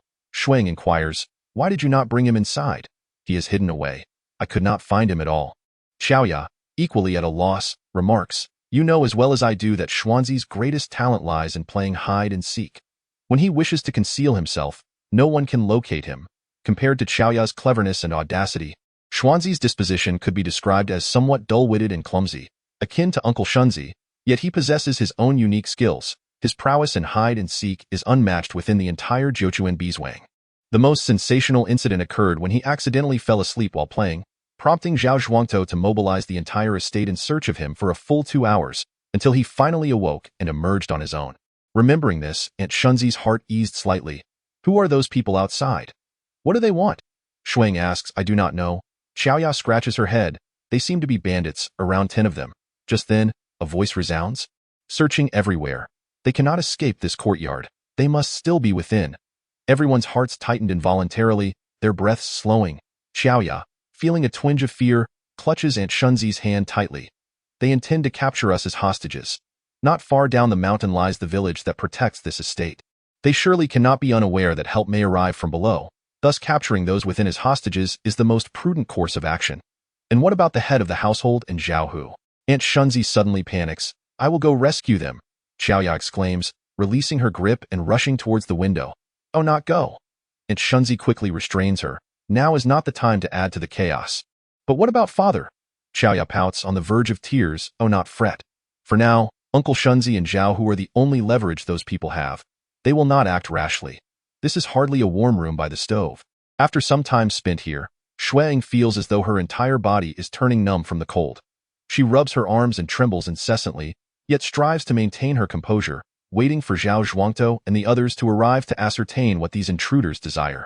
Aunt Shunzi glances at Xue Ying with a mix of alarm and astonishment. This third young lady truly does not seem like a child. Unconsciously, she pulls Xiaoya back a little, subtly distancing herself. Xiaoya bites her lower lip to regain her composure, listening intently, and whispers. Some of them are searching for us, while others are rummaging through the kitchen for food. After a pause, some are chopping wood and tending to the fire. Tending to the fire? This implies that they are not merely plundering provisions, but are indeed starving and in dire need of sustenance. Xue Ying ponders, then asks Xiaoya. You have seen these people, have you not? Xiaoya nods. What do they look like? What are they wearing? They are all bearded and particularly frightening. Their clothing is ragged and varied. Some are even clad in red floral cotton jackets. Were it not for their large beards, I would have mistaken them for women, Xiaoya recalls with precision. Most people's attire is predominantly gray, is it not? Indeed. Xiaoya expressed her astonishment, inquiring how the young lady knew this. Chapter 20. The deserter Xue Ying felt a heaviness in her heart and slowly replied. It is a deserter. If they were bandits, they would not foolishly cook on the spot and wait for the people from the mountain below to surround them. Instead, they would seize food and supplies back to their stronghold. Moreover, under conditions of obvious starvation, the ability to adhere to a division of labor could likely only be accomplished by a unit with professional military training. Aunt Shunzi gasped in shock. A deserter? What is a deserter? Xiaoya was perplexed, wondering how there could be deserters at this time of year. Aunt Shunzi disregarded Xiaoya's question and tightened her grip on her hand. In this deep winter, the northern tribes cannot possibly attack. Most people shared this sentiment, which is why border defenses became increasingly lax during heavy snow. However, this winter's snowfall was significant, and the impending pastoral disaster in the spring was nearly a foregone conclusion. Given this, Xue Ying paused, refraining from elaborating further. The northern Yuan relied on a nomadic lifestyle, and since they had long anticipated a shortage of supplies in the coming spring, they might not hesitate to strike preemptively, taking advantage of the border's vulnerabilities to launch an incursion into the Central Plains. This would serve to secure necessary provisions for the following year, while also occupying the comparatively milder southern regions as wintering grounds, effectively achieving multiple objectives. These deserters were likely remnants of a defeated force, scattered and lost after an attack. Xue Ying's words were only half spoken, and those present largely failed to grasp the full meaning. Yet, seeing Xue Ying's expression, they generally accepted the possibility that the individuals outside were indeed deserters. Aunt Shunzi murmured, How did they end up here? This is quite far from the border. Beyond this lies Anjing. Anjing, the capital of Daegu, was the very nation in which they currently found themselves. The appearance of a group of deserters so close to the capital raised unsettling questions.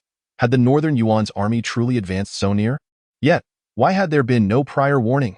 Suddenly, a horn sounded from the mountain below, the sound rapidly approaching. Xiaoya's eyes brightened. It must be the people from below coming to rescue us. Finally, they have arrived. Xue Ying murmured as Xiaoya attempted to open the window. Xue Ying hurriedly pulled her back. Do not go out this way. If you are caught by those people now, all our efforts will be in vain. However, Zhao Zhuangtou and Master are unaware that we have hidden away. What if they think we are in the hands of those people? Xue Ying surveyed the surroundings, using the light reflecting off the snow to locate an object. Use that? You can stealthily climb up to the rooftop. Aunt Shunzi and Xiaoya followed her, spotting a ladder. How could there be a ladder here? Aunt Shunzi wondered. This used to be a study, and the ladder was placed here to facilitate access to the books on the top shelf. Xue Ying approached and tested the ladder, discovering it to be quite sturdy. Looking up, she said, climbing up here leads to the back of the roof. The people in the courtyard cannot see you. You should first climb to the top of the bookshelf, move the tiles aside, and you will be able to see outside. Be careful not to make any noise. All right, no problem. Xiaoya possesses an innate talent for the arduous physical labor of climbing and descending. Upon hearing this, she rolled up her sleeves and began her ascent with remarkable agility, a testament to her martial arts training. Previously, while Uncle Shunzi was repairing the roof, she had eagerly observed and learned the art of stacking tiles, enabling her to swiftly create an opening in the roof and poke her head out. The roof formed an inverted V shape, and from her vantage point, she could see the scene below in the valley, while those in the courtyard remained oblivious to her presence. After surveying her surroundings and listening intently to the commotion in the courtyard, she leaned down and whispered, Zhao Zhuangtou and my master have brought a large group up. Those in the courtyard are growing anxious as they cannot locate us. They needed to devise a means to inform Zhao Zhuangtou about the situation without alerting the others in the courtyard to their whereabouts. They haven't left anyone to guard outside the courtyard, have they? Xue Ying inquired. Xiaoya shook her head in response. After contemplating for a moment, Xue Ying opened the door connecting to another room in the dim light. She could barely discern the layout of the adjacent space. The room they had just vacated was a study, while the next appeared to be a lounge for brief respites, though cluttered with miscellaneous items. Its fundamental arrangement remained unchanged. Unbeknownst to her, Xiaoya had already descended from the bookshelf and was now following closely behind, asking, Miss, what are you searching for? Something like a rope, Xue Ying replied. The clutter within the room made her wary of creating any noise, so she cautiously directed her gaze towards the drapery that hung down from the roof. Turning around, she spotted Aunt Shunzi standing at the junction of the two rooms. Aunt Shunzi, could you pull down that drapery? Aunt Shunzi nodded and approached to assess the situation. Quickly grasping the technique, she exerted a deft pull, and with a crack, the drapery came crashing down, accompanied by a cloud of dust accumulated over the years. Xiaoya instinctively covered her head and sidestepped, while Aunt Shunzi, with renewed vigor, continued to bring down several nearby drapes. As she reached the last one, a dark shape plummeted along with it. Fortunately, Xue Ying had been vigilant and reflexively reached out to catch it. A sharp intake of breath escaped her lips as both her arms felt the impact, and despite her grip loosening, the object fell to the ground with minimal noise due to her cushioning. The unexpected occurrence startled the three of them, and they froze, straining to hear any sounds from outside. Upon realizing that they had not drawn attention, they collectively exhaled in relief. With no time to ponder what had fallen, Xue Ying hurriedly instructed, tie these drapes together, securing one end to the pillar and the other to throw over the wall. It will be easier for those below to spot this and climb up. Aunt Shunzi swiftly knotted the drapes into a bundle, fastening one end to the beam while allowing the other to cascade down the roof. Just as they were engrossed in their task, a commanding voice bellowed from outside, search this courtyard thoroughly, leaving no corner unchecked. Xue Ying gasped in surprise, exclaiming, truly, they are a professional army. They have already discovered this place.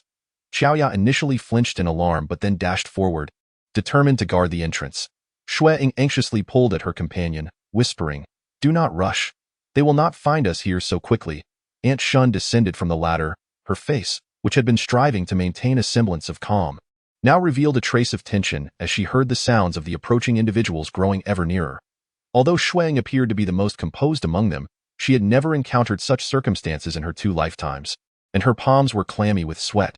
Yet, surrounded by women and children, she could not afford to lose control. Gritting her teeth, she tightened her grip on Xiaoya's hand and lowered her voice. Listen carefully to where they are. We must hide from them. The courtyard was filled with a cacophony of noise, and Xiaoya listened intently before replying. There are 5 of them, searching from both sides towards the center. The room they occupied was situated near the middle of the courtyard, but given its small size, it would not be long before those individuals would discover their hiding place. Why don't we all climb onto the roof? Aunt Shun suggested. This idea had merit. Ascending to the rooftop and sealing the entrance might not guarantee evasion from the pursuers, but it would certainly buy them some time. However, as Xue Ying glanced back, she noticed that Mama Zhen was in a state of half-fainting from fear, and Dong Sun, trembling uncontrollably, likely lacked the strength to climb that high. You two go up. We will stay here, Xue Ying decisively stated. That is out of the question. Xiaoya nearly leapt to her feet. No, no. Aunt Shun waved her hands in protest. Hearing the sounds of their pursuers drawing nearer, Xue Ying grew frantic. In this situation, we must prioritize escape. Every one of us who can flee is a victory. You two cannot climb, and my stature is too short to manage it. Miss, Aunt Shun's expression hardened. Do you think the individuals searching for us are most eager to find whom? Xue Ying was taken aback. These people were scouring the premises merely to locate individuals they could exploit as hostages, and in truth, the only one of value in this courtyard was her. The second young lady. Aunt Shun's implication was clear. It would not matter if Mama Zhen and Dong Sun were discovered. As long as this second young lady remained unscathed, Zhao Zhuangtou and the others would possess leverage against these fugitives. We must go now, Aunt Shun urged, turning to hoist her up quickly to AT that moment. Xue Ying dared not utter another word, clinging tightly to Aunt Shun's shoulder as she was the first to ascend onto the rooftop. Before long, Aunt Shun and Xiaoya followed suit, hastily covering the opening with tiles and straw, leaving the prearranged curtains untouched due to the lack of time to unravel them and their heightened state of tension. The two managed to perform remarkably well, moving nimbly and in perfect synchrony, completing their task just as the door was violently kicked open. The rooftop was slick with accumulated snow, perilously slippery, and one misstep could send them tumbling down. Aunt Shun gripped the 2 younger ones tightly, straining to listen for sounds from below. There are 2 individuals here, the searchers quickly called out. The leaders soon arrived. Drag them out, search again. The others must be nearby. The 3 remained on the roof, holding their breath, not daring to exhale. There are traces on the ladder. They made it to the roof. After all, it had been a considerable time since anyone had visited this deserted house, leaving layers of dust in their wake. The few traces left behind by previous occupants were soon discovered. A collective gasp escaped the lips of the 3 individuals present. Xue Ying felt an immediate chill seep into her limbs, her heart racing as if it might leap from her chest. The fugitive was climbing up the ladder, and just as the curtain, slightly ajar, suddenly tightened, a large portion of the ceiling tiles came crashing down upon his upturned face. He let out a pitiful scream, shielding his eyes as he tumbled down, fortunately from a height that spared him from injury. This unexpected turn of events left the 3 individuals atop the roof momentarily stunned. They barely registered the fleeting image of a figure landing beside them. How are you all? The newcomer inquired. Xiaoya looked up, her face lighting up with surprise as she exclaimed, Master! Another shadow flitted by. Zhao Zhuangtou had also ascended, visibly relieved upon seeing Xue Ying. It's a relief you're unharmed. We must leave this place at once. Before Xue Ying could marvel at the acrobatic prowess displayed by these individuals, she and Xiaoya found themselves swept into Zhao Zhuangtou's embrace, leaping from the rooftop. The sensation of weightlessness momentarily reminded her of the harrowing experience of a bus tumbling off a bridge in her past life, prompting her to shut her eyes and let out a startled cry. They've escaped. Quick, pursue them, cried the desperate voice of the fugitive behind them. Do not fear, miss, all is well, Zhao Zhuangtou reassured her, not pausing to linger as he swiftly led them away from the walls to evade the attackers. It was only when Xue Ying noticed the dimming light that she dared to open her eyes. Realizing they had already taken refuge in the stable, behind them, Xiaoya's master had also arrived, accompanied by Aunt Shunzi. Miss, it's all right, Xiaoya said, grasping her hand for comfort. Just imagine yourself as a bird in flight. There is nothing to fear. Xue Ying managed to muster a smile that was more painful than tears, pressing her hand against her churning chest, inwardly berating herself 1,000,000 times. After finally witnessing the martial arts scenes that had once captivated her on screen, she lacked even the courage to open her eyes. How utterly embarrassing.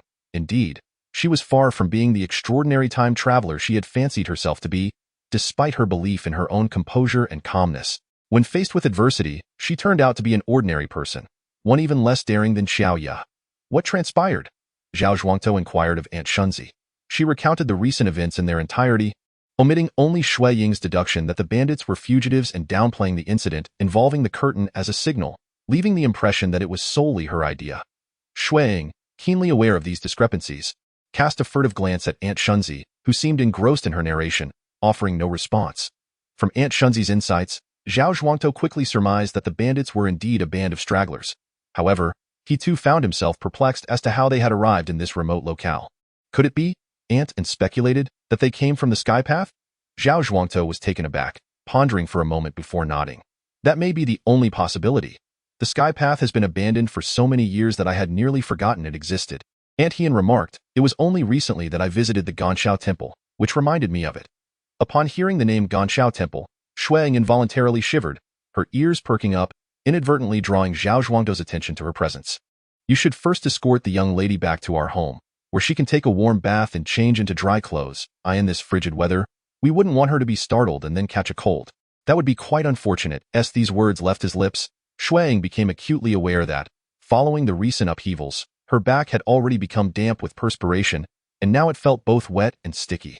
The biting north wind sent a chill through her, causing her to shudder. Aunt Hien, filled with concern, gathered her into her embrace, saying, "Don't be afraid, young lady. We are here for you." "All right. I am not afraid," Xue Ying stammered, her voice trembling as the cold set in. She curled into a small ball within Aunt Hien's arms, adding, "You must be careful." Zhao Zhuangtou crouched down, gently stroking her head with loving eyes, reassuring her, "Rest assured, it is merely a band of rogue soldiers. We will handle them without issue." Xue Ying blinked, somewhat bewildered. Merely a band of rogue soldiers? No matter how one viewed it, those individuals had once been professionally trained armed forces. How could Zhao Zhuangtou seem so dismissive of them? She had lived in this seemingly fresh and unpretentious Zhochuan Beeswang for over 6 months. Could it be that it was actually a hidden den of dragons and tigers, teeming with skilled individuals? She had encountered geniuses before, Wu Yu and Dong Sun, who made her feel utterly ordinary in their presence.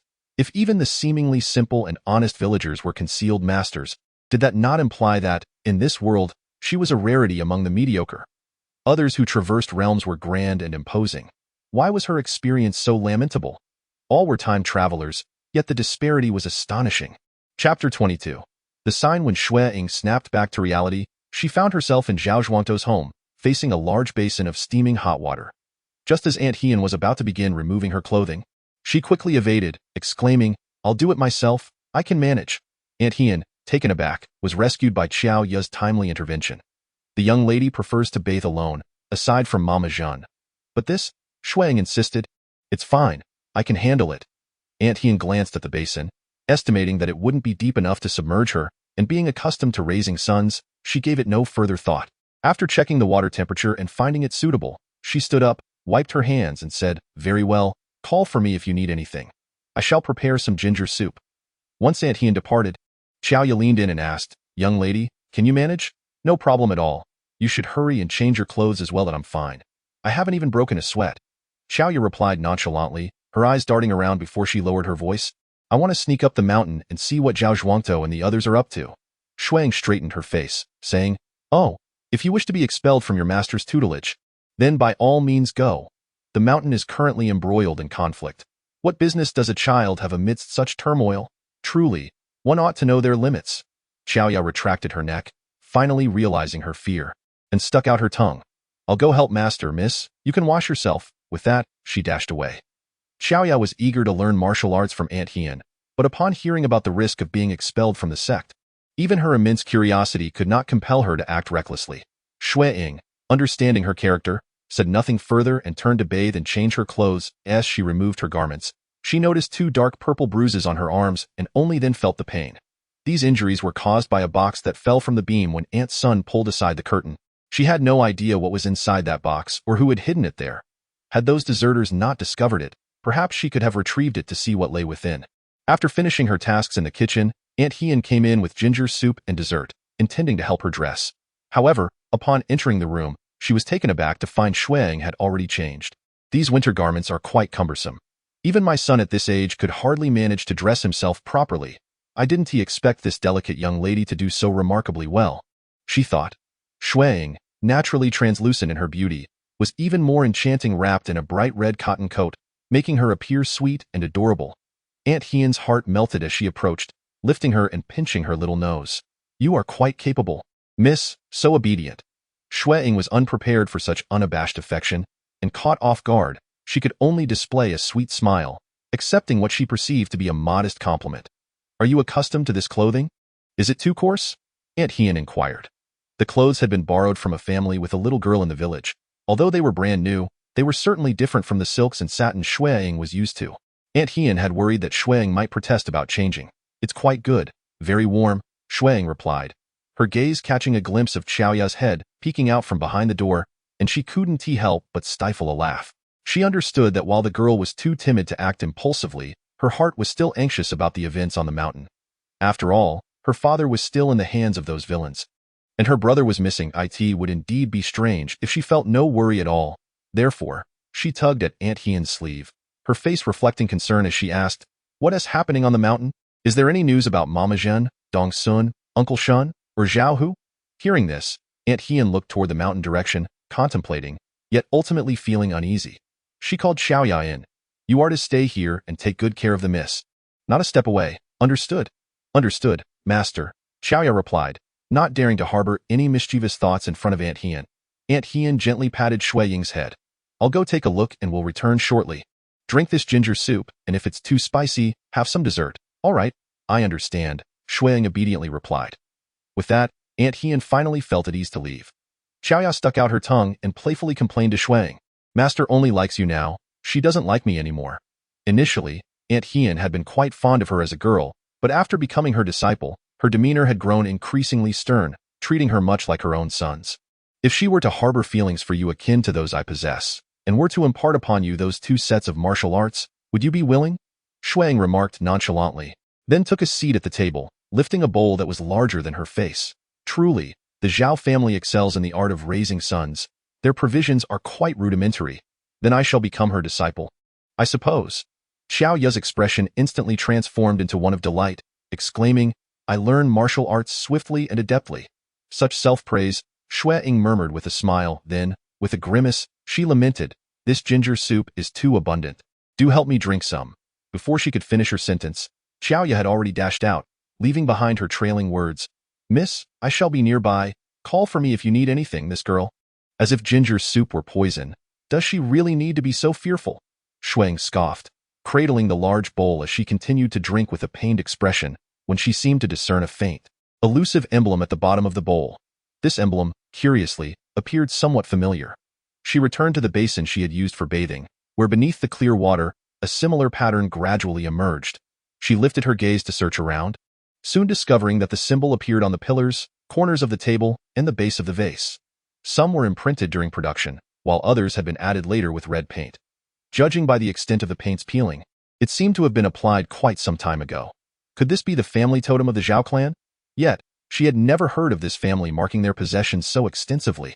Just as she pondered, Xiaoya's excited voice rang out from outside.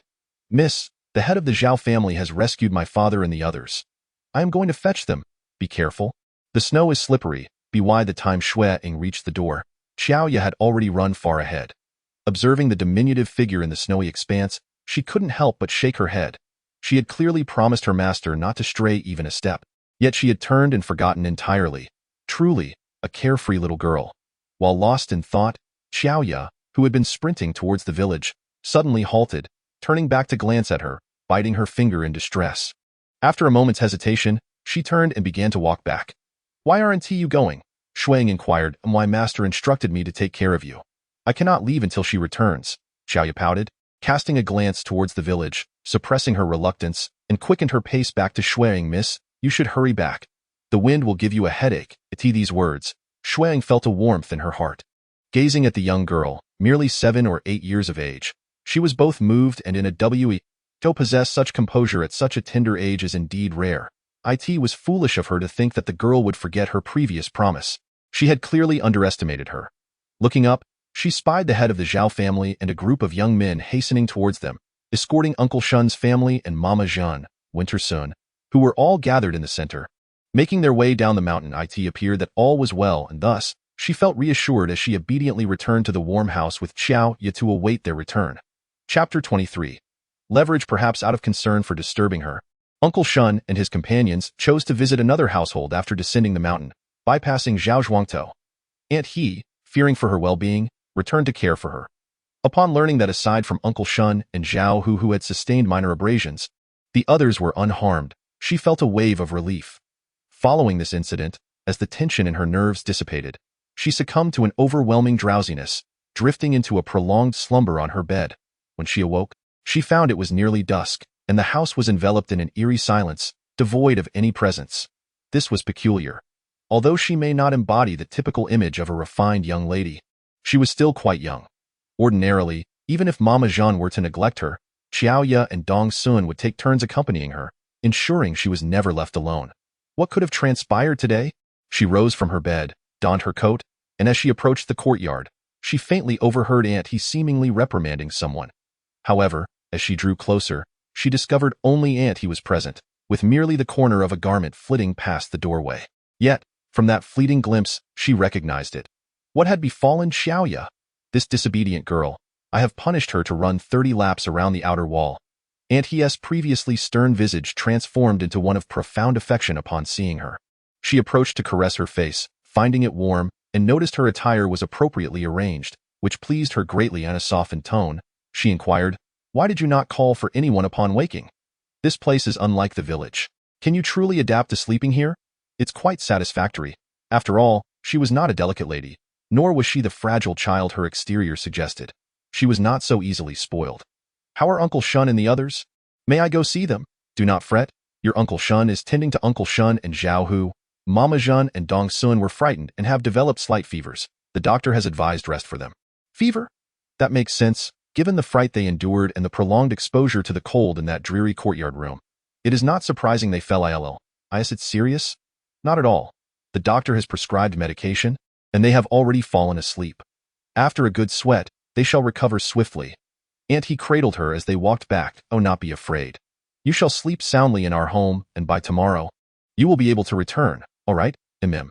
Fully aware of her status as merely a child, Xue Ying refrained from asking further questions and obediently nodded in agreement. After finishing dinner and waiting for quite some time, darkness enveloped the sky before she finally spotted Xiaoya. The girl, usually brimming with energy, appeared utterly drained this time.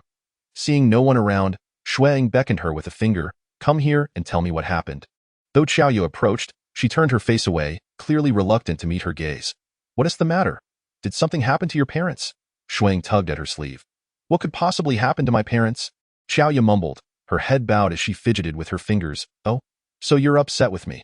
Xue Ying nodded knowingly. "No." Xiaoya vehemently denied it, shooting her a glare. "Miss, please do not inquire further. My master forbade me from telling you." Earlier, she had been scolded and punished by her master for attempting to disclose the matter to the young lady, which left her feeling quite aggrieved. "Why must I be punished? I did nothing wrong. Did Mother Zhen or Dong Sun say something they shouldn't have?" Xue Ying inquired. Xiaoya suddenly looked up, astonished. "How did you know?" Xue Ying sighed. "What did they say?" Pouting, Xiaoya replied. "They revealed your identity to those wicked individuals." "And so what? This is the estate of the Jinan Marquis. What of it if a young lady resides here?" Xiaoya, exasperated, retorted. "Miss, how could you be so confused all of a sudden? Is it not clear?" After contemplating, Xue Ying seemed to grasp the situation. "Oh, she is indeed a lady of the Marquis's household. Even if she were a veritable fool, she would still be of considerable worth. This villa, after all, is not a formal residence, and her presence here does indeed cast a shadow on her reputation. Why would a proper young lady be sent to dwell in such a place? It could only be due to a grave mistake or ill health. In any case, it falls outside the realm of normalcy." Observing her half-understanding, Xiaoya, bursting with pent-up words, exclaimed, "Even I know that your identity must not be disclosed. This wretched place lacks any proper guards. If by mere chance, those nefarious individuals learn of your whereabouts, it would spell great disaster. And they, knowing full well that these are not good people, still dared to shout out your identity to frighten them. Is that not what the scholar described as handing over the handle to someone else to use? To give someone leverage," Xue Ying casually responded, yet still did not comprehend Xiaoya's assertion. How had they handed over any leverage? Those individuals were already within the villa. Xiaoya stamped her foot, exclaiming, "If they were to tamper with your personal belongings, what would you do then?" Xue Ying, at a loss for words, replied, "Those rogue soldiers, in their frantic search, have undoubtedly already disturbed my things. Is that not self-evident? Furthermore, she is merely a child. Surely, she cannot be deemed to have lost her virtue simply because men have touched her personal belongings. This would be an exaggeration even in a feudal society. Therefore, this could hardly be considered leverage. Xue continued. Now, they possess leverage. Even the head of Zhao village dares not act against them without caution. We shall have to wait until tomorrow to see what the outcome will be. The more Xue Ying listened, the more perplexed she became. You still haven't told me what their leverage is? Xue hesitated, perhaps herself a bit confused, having only heard the adults speak and then added her own interpretation. Nevertheless, she was astute enough to grasp the essence. They are aware of your identity. If one day they were to present your personal items as tokens of engagement, would you not be in dire straits? To use a personal item as an engagement token is utterly frivolous, Xue Ying maintained, still incredulous. Based on her understanding, the customs of this era seemed relatively liberal. Surely, it could not be that dreadful? Xue pondered this, seemingly acknowledging the logic, yet the expressions of the adults suggested a complexity that belied the simplicity of the matter. Even if their plans fail, it would still tarnish your reputation. After a moment's pause, a sudden spark of realization illuminated her mind. Moreover, if any malevolent individuals were to create trouble, the situation would undoubtedly deteriorate. What kind of malevolent individuals? Xue Ying mused that since arriving in this world, she had yet to establish any enemies, thus her inquiry was merely a casual one. Individuals intent on bringing misfortune to the Jianan Marquisate. This statement struck her like a bolt of lightning, instantly unraveling the knots in her mind. Indeed, although she lacked enemies, one could not guarantee that her parents at home did not have any in a place like the Jianan Marquisate. Internal strife was likely inevitable, compounded by her father's political rivals. If they were to exploit her circumstances for their gain, a minor issue could escalate into something grave. While she remained innocent, others would hardly concern themselves with her insignificant feelings. Upon reflecting on this, she found herself experiencing a headache akin to that of Zhao Zhuangtou. Chapter 24. Eavesdropping. So, what is the current situation at the village? What else could it be? Alas, they initially believed it to be an ordinary village inhabited by common folk, merely taking away grain and some valuables. Zhao Zhuangtou led the group to confront them, intending to intimidate them, and thought that by offering a bit of silver, both sides could retreat amicably. However, now they had leverage against them and were threatening to demand more. The conditions they proposed seemed rather excessive. Zhao Zhuangtou had no choice but to allow them to stay in the village for the time being, hoping to buy some time. Thus, we are unable to return home to sleep tonight. The young girl wore a face of concern for her country and its people. Alas, a perfectly fine courtyard has been occupied by those filthy men for an entire night. One can only imagine what it has become. The thought of her usual bed being occupied by several unfamiliar men made Xue Ying feel somewhat nauseated. Nevertheless, her spirits were resilient, and she quickly moved past this hurdle, shifting her attention to other matters. How Zhao Zhuangtou intended to resolve this predicament. Xue appeared troubled. I was caught by my master and did not hear what happened afterward. Her bright eyes darted around as she secretly asked whether Zhao Zhuangtou would take advantage of the night too. She made a gesture across her throat. Absolutely not. Xue Ying delivered a light tap to her. Do you think Zhao Zhuangtou is as reckless as you? Killing is not as simple as it seems. Firstly, those individuals were seasoned soldiers, trained professionals. If a real fight ensued, both sides would likely suffer casualties. Secondly, unless they could eliminate every last one, should even a single person escape, she would still be at risk of losing her reputation. Furthermore, driven by blood vendettas, the surviving rogues would become even more ferocious. Thirdly, committing murder in that village would render it uninhabitable. At the very least, as a young lady, she would certainly no longer be able to reside there. Each of these points, should the Jianan Marquisate pursue the matter, would lead to Zhao Zhuangtou facing dire consequences. Thus, according to Zhao Zhuangtou's original plan, he merely intended to showcase strength while offering some goods, employing a mix of soft and hard tactics to send them away. Little did he expect that Aunt Jean and Dong Sun would inadvertently reveal her identity, leading those mercenaries to become insatiable, effectively trapping Zhao Zhuangtou there. Poor Zhao Zhuangtou. This truly was an unforeseen calamity. What conditions are those people truly proposing? Xue Ying murmured. They mentioned something about a grand shooting spree. Does that imply the need for alcohol? Xiao Yu inquired. A pardon? The defeated soldiers who fled, akin to deserters, face a death sentence if captured. Their desire for clemency is hardly surprising. A sudden inspiration struck Xue Ying, and with a startled exclamation, she leaped from her bed, rushing to find Zhao Zhuangtou, determined to prevent him from alerting the Jianan Marquisate. The doors swung open. You, Xiaoya, have once again been meddling with idle gossip. Aunt Shunzi scolded, holding a basin of hot water. Aunt Shunzi. Xue Ying began to respond, but was swiftly interrupted. Miss, first wash your face, tidy up, it is time for bed. But, Xiaoya, you may step outside. Aunt Shunzi's relentless commands finally silenced Xue Ying. Once Xiaoya departed, she looked up to meet Aunt Shunzi's stern gaze, her heart sinking slightly. Aunt Shunzi's expression was grave.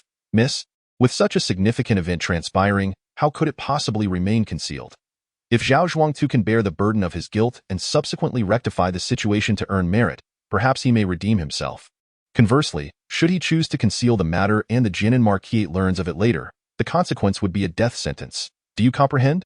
Xue Ying felt a surge of panic. However, if we truly acquiesce to their demands, the situation will escalate beyond control. Securing a pardon for deserters is no trivial matter. Even if the Jinan Marquis is initially unperturbed, any inadvertent revelation to malicious parties could serve as grounds for their entrapment, leading to utter chaos in such a case. Zhao Zhuangtu's culpability would only intensify. More importantly, both Mama Jian and Dong Sun would indeed face an inescapable death sentence. Though they have erred, their crimes do not warrant such a fate. Surely, we must devise a plan to mitigate the severity of this situation. Are you suggesting that we simply expel those individuals as originally planned, regardless of whether they may abscond with your belongings, or if they might later emerge as a significant threat? Xue Ying found herself momentarily at a loss. Indeed, her identity had already been compromised.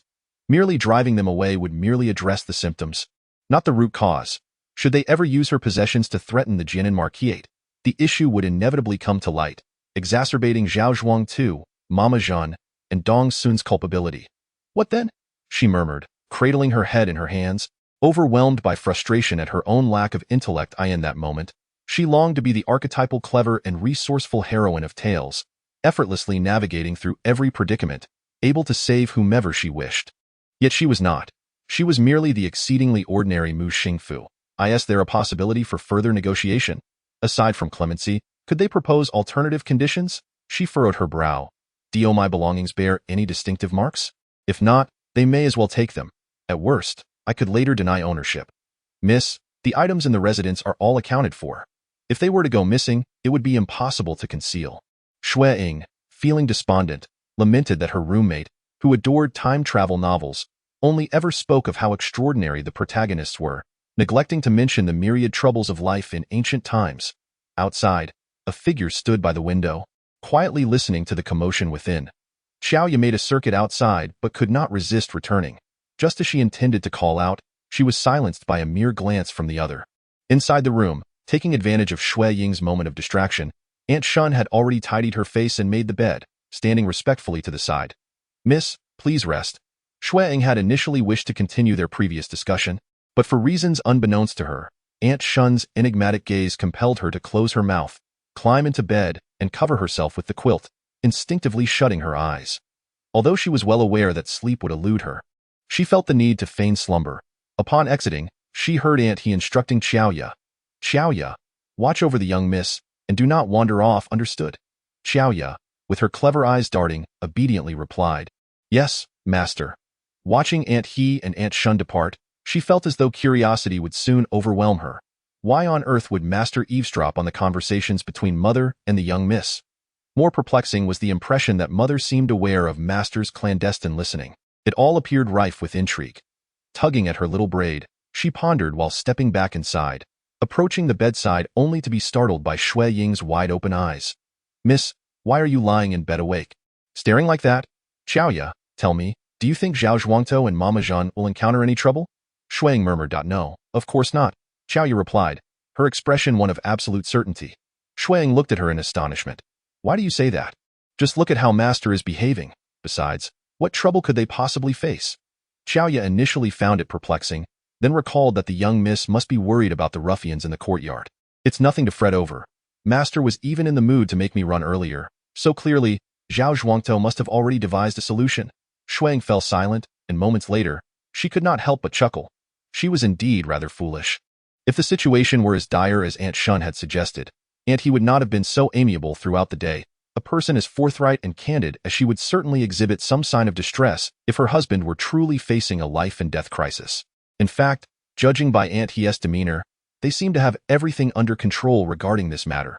She sighed deeply, pulling the quilt up to cover her face. Miss, stop that.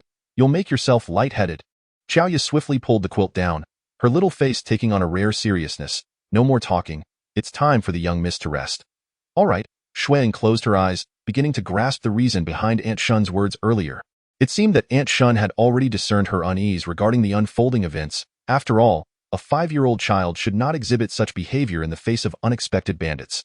The question arises, what does Aunt Shunzi believe herself to be? Is she a spirit inhabiting this body? Will she divulge this to others? And what fate awaits her then? Amidst the tension, Xue Ying found herself experiencing an almost inexplicable sense of relief. After all, she lived daily alongside these individuals, and playing the role of an adult confined within a child's body was no simple feat. Thus, she had subtly anticipated the day when her facade might crumble. If Aunt Shunzi were to uncover the truth, it might not be so dire. At the very least, she would no longer have to bear the weight of constant anxiety as she drifted into slumber. The last words she whispered to herself were, "What is a blessing is not a curse. What is a curse cannot be avoided. Let what is destined to come unfold naturally." Aunt Hien led Aunt Shunzi into another quiet room and closed the door. "Did you hear everything just now?" Aunt Shunzi inquired. Aunt Hien sat down, pondering for a long while and replied, "Those thoughts certainly do not belong to a 5-year-old girl." She looked up at Aunt Shunzi and asked, "When did the third miss start to change in this manner? Could it be that the talisman I sought at the temple during my last visit was flawed?" Aunt Shunzi shook her head. "Upon careful reflection, I fear that the third Mississippi may have transformed into a different person the very day she arrived at this Jichuan villa. Do you think she could be a spirit?" Aunt Hien's words were startling. Aunt Shunzi sighed. "I cannot say for certain. However, I feel it is less likely. Rather, it seems as though her soul has been replaced." Aunt Hien furrowed her brow, retracing the events from the beginning and softly stated, "Since she has been this person since her arrival at the villa, that does resolve some concerns." Aunt Shunzi looked at her in confusion. "From what you just said to her, it is clear she is a good child. Even though my master has Zhen Mama and Dong Sun, who are merely servants, she is always considerate of their needs and well-being. Regardless, I feel indebted to her kindness." Aunt Shunzi nodded in agreement. "I share your sentiments. Moreover, her anxious demeanor, despite her inability to devise a solution, does not suggest she is someone with ulterior motives." The two women exchanged a knowing glance, reaching a silent consensus. Aunt Hien asked, "What do you intend to do?" Aunt Shunzi took a deep breath, her tone resolute and assured. "She is the third miss of the Jinan Marquisate, and it is our duty as servants to treat her with loyalty." Aunt Hien nodded in affirmation. "I concur." After a moment's pause, she asked, "Will you confide in your master?" Aunt Shunzi shook her head. "I will not speak of this to anyone but you. This is a monumental secret. Given that Uncle Shunzi is incapable of concealing his thoughts, it must remain undisclosed. I also will not tell my master," Aunt Hien replied. Aunt Shunzi was taken aback. "Why is that? The head of the Zhao family is not like the clumsy oaf in our household." Aunt Hien interrupted her, waving her hand. "Given how fond he is of the third miss, treating her as if she were his own daughter, why should I shatter his beautiful dream? You have also mentioned that from the very first day the third young lady arrived at the Jochuan Beeswang, she has always been this person. As for my master, without delving into other matters, he possesses an uncanny ability to discern the character of individuals with a mere glance. He deems her a good girl, deserving of affection, and thus, she truly is worthy of it." Aunt Shun observed her resolute expression, contemplated for a moment, and nodded in agreement. Upon awakening the next day, the anticipated interrogation from Xue Ying did not materialize. Rather, everything seemed to revert to a semblance of normalcy. However, after the probing from the previous day, this so-called normality was evidently anything but normal. Watching Aunt Shun deftly and quietly attend to her tasks, she attempted to shatter the silence. "How are Mother Zhan and Dong Sun faring?" Aunt Shun paused her work, turned, and replied in her customary tone of respectful endearment, tinged with the gentle condescension one might use with a child. "There is nothing serious. In a couple of days, once they have recovered, they shall return to continue serving the young lady." The implication of this statement was that the transgressions of Mother Zhen and Dong Sun would not be pursued. While she did not consider it a grave offense, to pass over it so lightly seemed rather peculiar. It appeared that Aunt Shun had no intention of discussing the matter further. Taking a deep breath, Xue Ying resolved to break through this veil of ambiguity. "Aunt Shun, do you not have anything you wish to inquire about?" With the familiar respect and affection gracing her features, Aunt Shun responded as though she were merely a devoted servant. "What does the young lady believe I ought to inquire about, for instance?" Aunt Shun's demeanor almost led Xue Ying to believe that the previous day's conversation had been a mere figment of her imagination. Yet, she was not so naive as to overlook the reality. "Do you not wish to ask, who is the real me?" The young lady is our mistress. The third young lady of the Jin and Marquise, and that is all there is to it. Aunt Shun halted her cleaning, stood upright, and looked at her earnestly. Young lady, remember, regarding any notions of real or unreal, I do not comprehend. He and Aunt does not understand, and others certainly do not grasp it either. Henceforth, I sincerely hope you shall refrain from mentioning it again. Xue Ying understood. This meant that Aunt Shun had discerned her disquiet and had communicated this to Hien, yet both had chosen to feign ignorance and would not divulge this to any third party. Why? Gazing at Aunt Shun's earnest and sincere face, she swallowed her question and nodded with a smile. I understand, and I shall not bring it up again. Aunt Shun finally displayed a smile again, one filled with relief and satisfaction, softly expressing her gratitude. Thank you for your understanding, young lady. Xue Ying lowered her head, recalling a phrase. In prosperity, we share glory. In adversity, we share loss. Should her identity as a time traveler be unveiled, she could very well be deemed a monster. Such a scandal would undoubtedly be hushed by the Jin and Marquise, and in that eventuality, it was likely that no one within the entire Jochuan Beeswang would survive to see the dawn of another day. Chapter 26. Building a snowman. With this thought, a vivid image flashed before her eyes. The entire villa drenched in blood, with men, women, and children alike silenced, culminating in an inferno aimed at eradicating every trace of her existence. She pressed her hand against her chest, which tightened with anxiety, closed her eyes, and gradually banished the tumultuous thoughts from her mind. Clenching her fists, she resolved that from this moment on, her identity as a traveler would remain her most profound secret. Upon reopening her eyes, clarity filled her gaze, and she softly uttered, "Thank you." Grateful for their guidance, and even more so for their discretion, allowing her to continue dwelling here undisturbed. After Shunzi Aunt departed, Xiaoya came to take over her watch. Mississippi noticing Xiaoya's enigmatic demeanor, Xue Ying instinctively halted her spoon mid-air, eager to indulge in the gossip. Last night, I got up to use the restroom and saw the master. Xue Ying was taken aback. Are you certain? Indeed. Xiaoya nodded vigorously.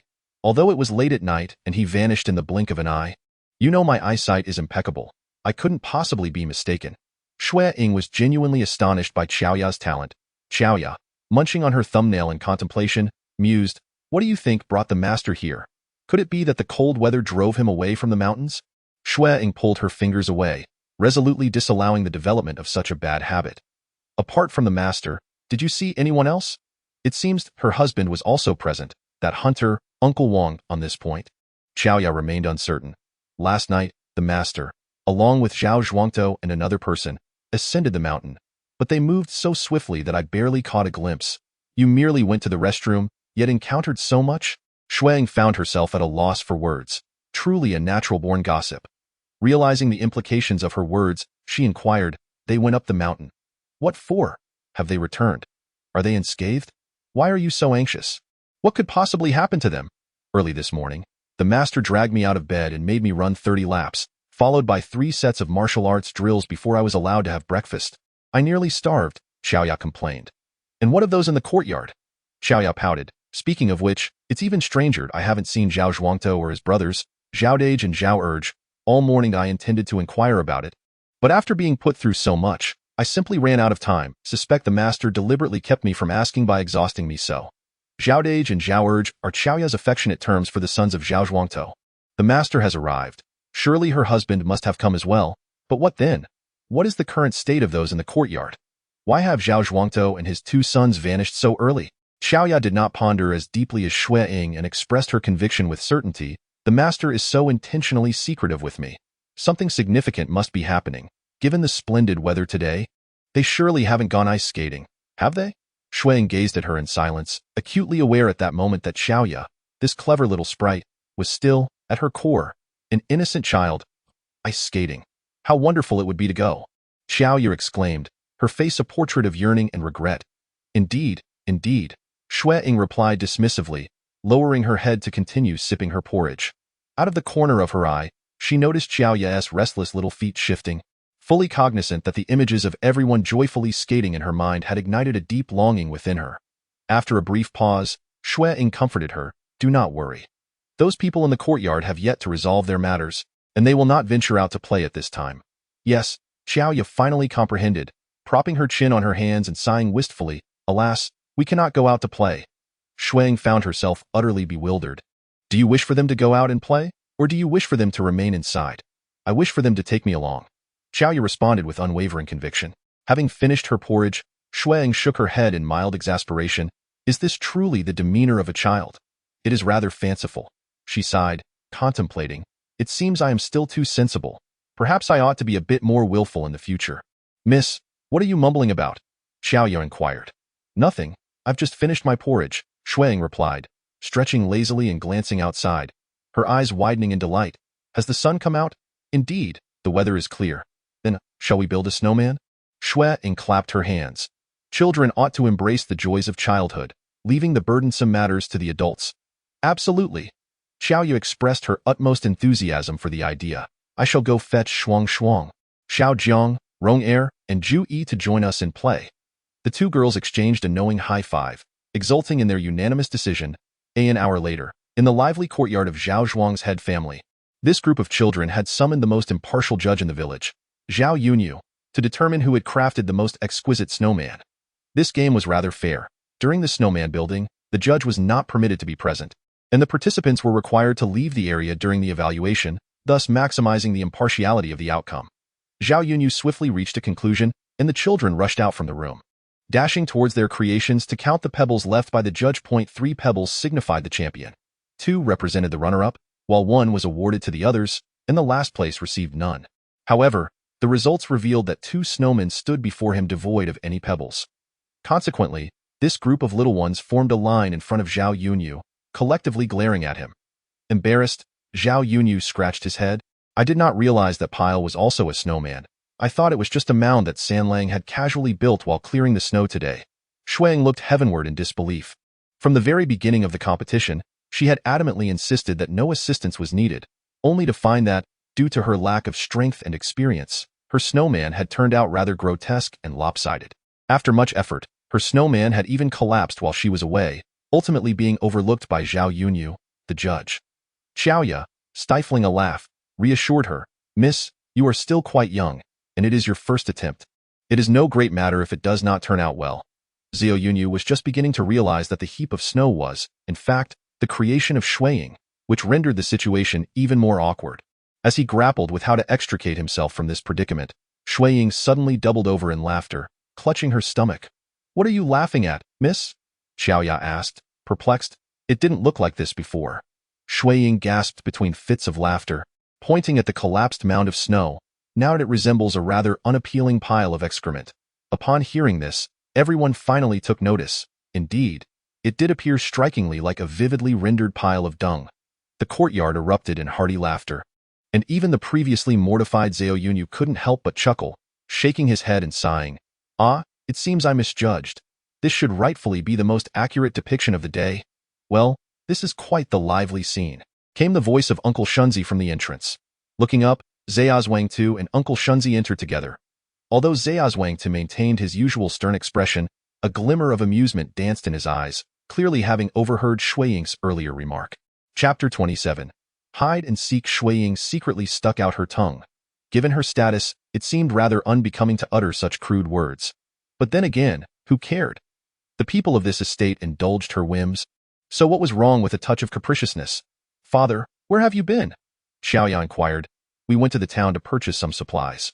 The items in the courtyard have become rather worn, and with the new year approaching, it would be prudent to replace them all with new ones, Aunt Hien answered as she entered from outside. Xue Ying understood. The items in the courtyard had been prepared months ago for her arrival, and claiming they were old and needed replacement was clearly an excuse. It was likely that they needed to be swapped out because they had been used by others. Does this mean those people have been sent away? Just as Xiaoya opened her mouth to speak, Xue Ying quickly tugged at her sleeve. Shall we play hide and seek? Yes, yes. Before Xiaoya could respond, the other little friends had already expressed their agreement. Xiaoya, not one to be easily fooled, realized that some things should not be discussed in this setting. So she followed up on Xue Ying's earlier words and asked Zhao, can we play hide and seek in this courtyard? Certainly, but do be cautious, Zhao replied in his usual steady tone. I want to join too, Xuanzi exclaimed, emerging from nowhere, in a way. Xiaoya hurriedly retorted, if you hide, who will find you? Xuanzi pouted, sister, it's all right. I will hide with Xuanzi. We'll be together, and if he falls asleep again, I will wake him up, Xue Ying quickly assured. Great, great. Xiaoya clapped her hands. This will make it more challenging. Let us see how he manages to hide now. As Xue Ying was already grown up, it was natural for him to refrain from continuing to play with the little ones. Just then, Xue called him, and he followed along to the mountain to tend to the courtyard. The game commenced, and Xiaoya was the first to seek. Xuanzi led Xue Ying through a winding path to a snow mound resembling a small hill.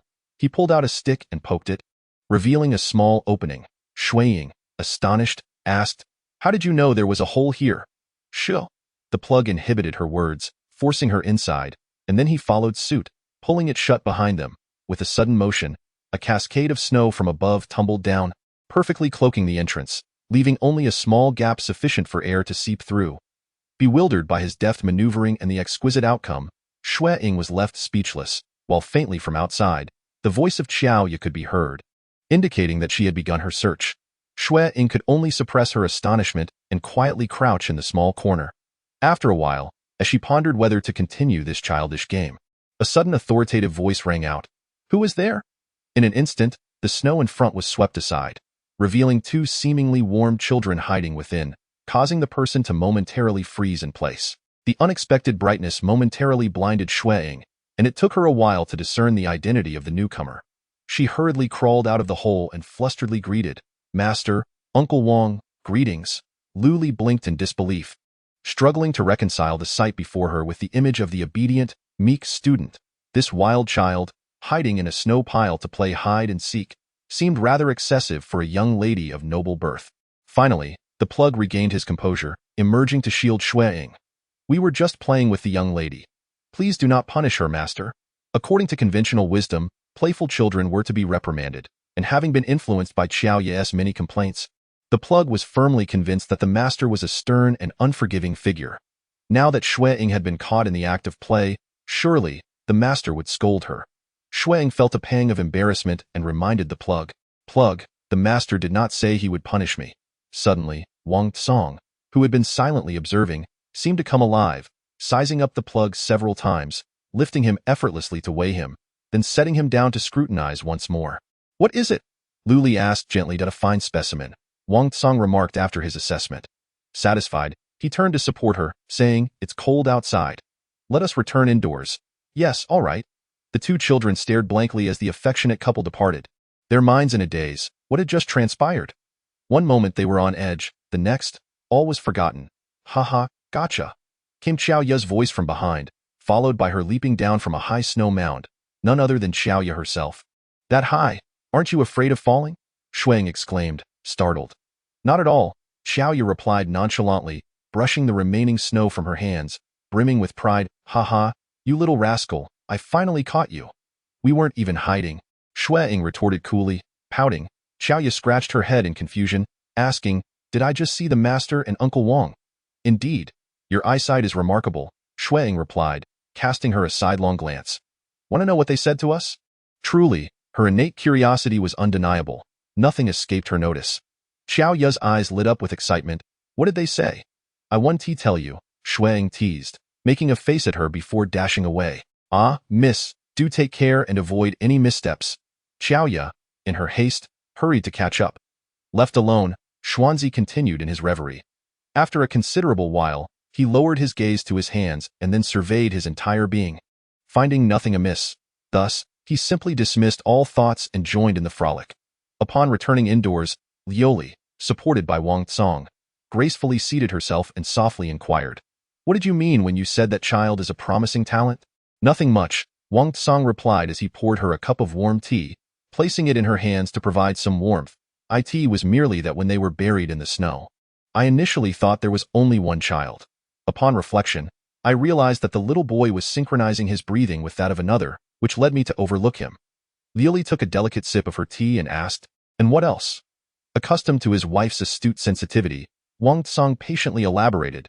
Though it was merely childish play, he instinctively managed to merge himself with the environment, excelling at it. One could say that the child, in terms of both talent and physique, is an excellent candidate for learning Yinlu. Lioli slowly set down her cup, pondering for a moment before suggesting, "Why not teach him Yinlu then?"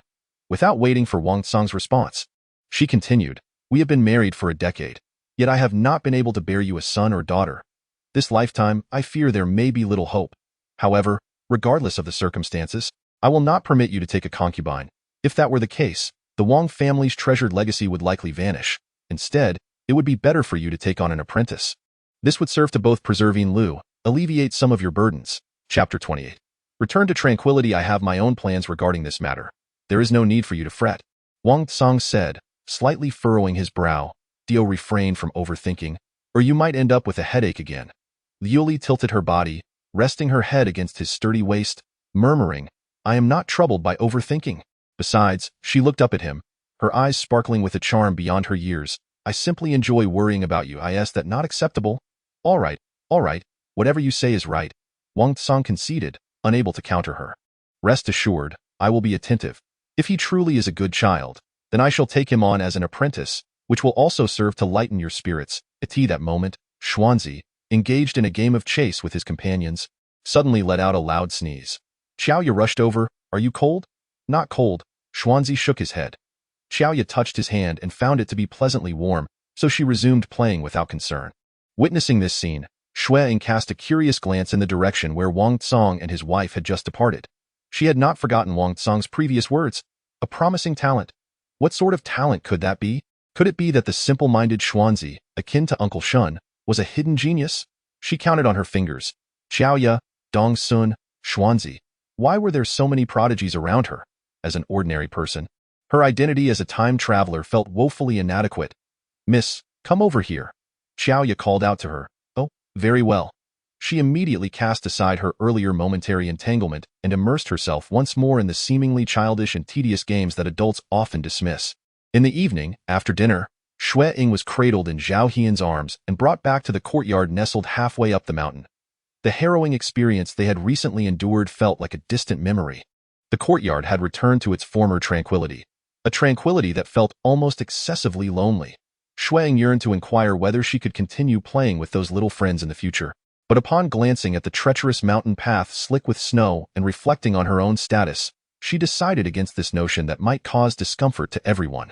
After setting her down outside the door, Zhao Hian crouched to tighten her scarf and spoke in a voice barely above a whisper, audible only to the two of them.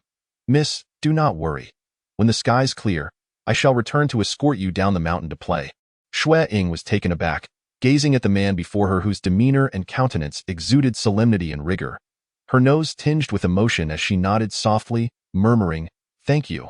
His willingness to make an exception for her, risking punishment, deeply moved her. Zhao Hian offered a faint smile before quickly concealing it, rising respectfully to bow, stating, I take my leave. On their descent, Zhao Hian and his wife remained silent until halfway down the path. When Aunt Hian could no longer contain her curiosity and asked, Have you discerned something? What could I possibly discern? Did you not sense anything amiss? There is nothing amiss. Zhao Hian rarely spoke in such a serious tone with his wife, adding, She is our third Mississippi. Aunt Hian halted, her gaze fixed upon him, his eyes unwaveringly steadfast, as if no circumstance could shake his resolve. Before marrying him, she had known that beneath his calm and solemn exterior lay a heart both astute and tender. Vast as the ocean, he could see through everything yet embrace it all. Why help her? She inquired. She resembles the you of yesteryear, Zhao Hian replied, gently stroking her head, standing behind the window, his eyes filled with longing as he gazed out at the world. Yet feeling anxious and hesitant, Aunt Hian's heart warmed, her cheeks flushing slightly. So you lured me out under the pretense of a contest? Indeed, Zhao Hian admitted, retracting his hand with a sigh of resignation. I did not anticipate such a dismal defeat. Aunt Hian chuckled, wrapping her arms around his. Let us return home. Considering your good behavior, I shall teach you a few more tricks. Upon returning to their room, everything had been arranged perfectly. The charcoal fire was lit, warming the space, fresh bedding adorned the bed, and the vases and porcelain that had been set in place remained undisturbed, untouched by the sudden guests.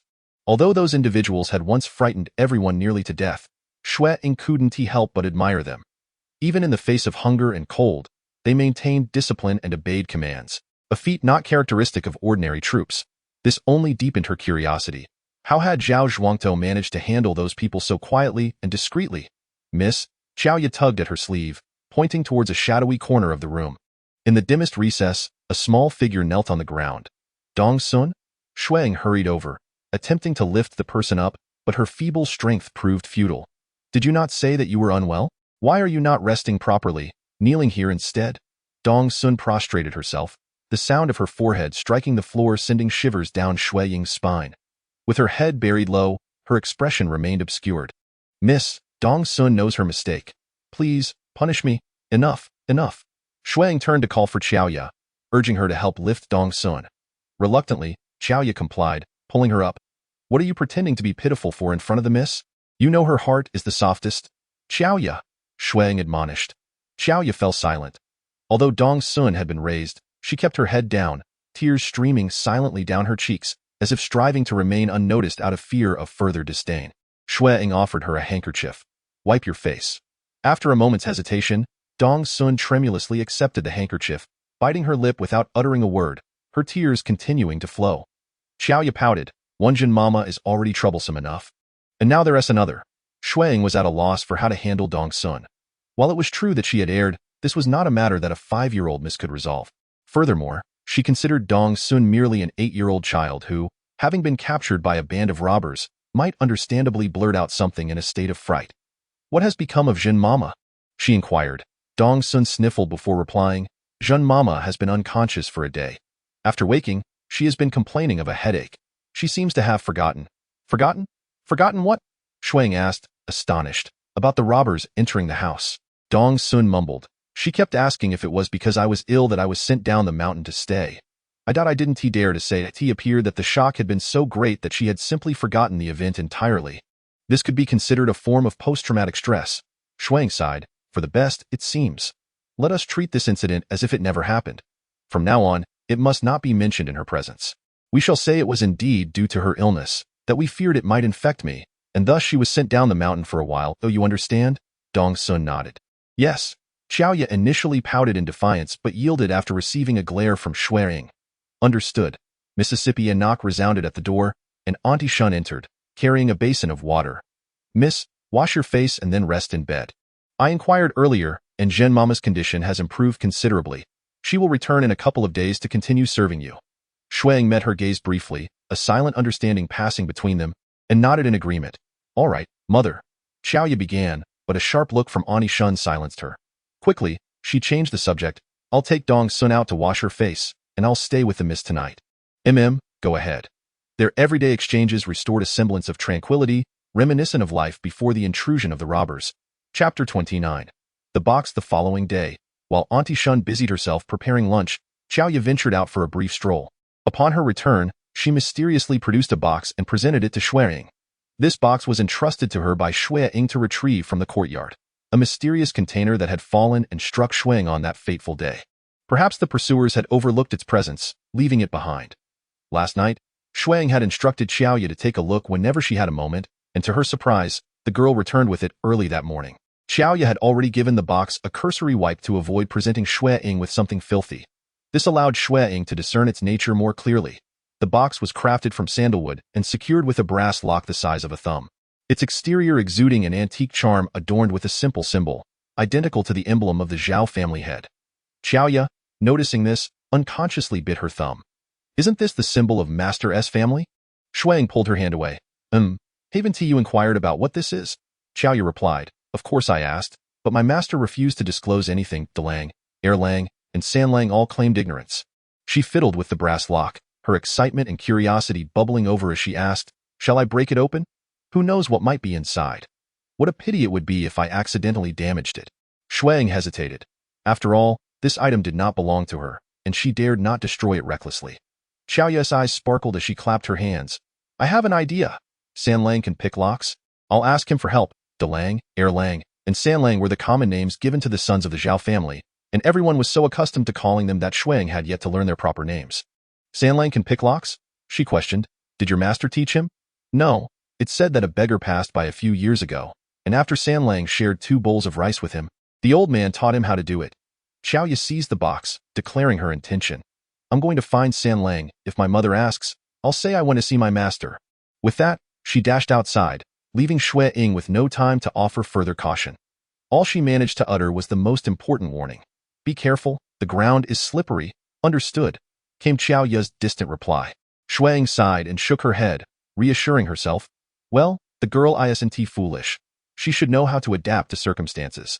Xiaoya did not remain away for long, returning before lunch, her small face flushed from excitement and exertion. "Miss, I opened it."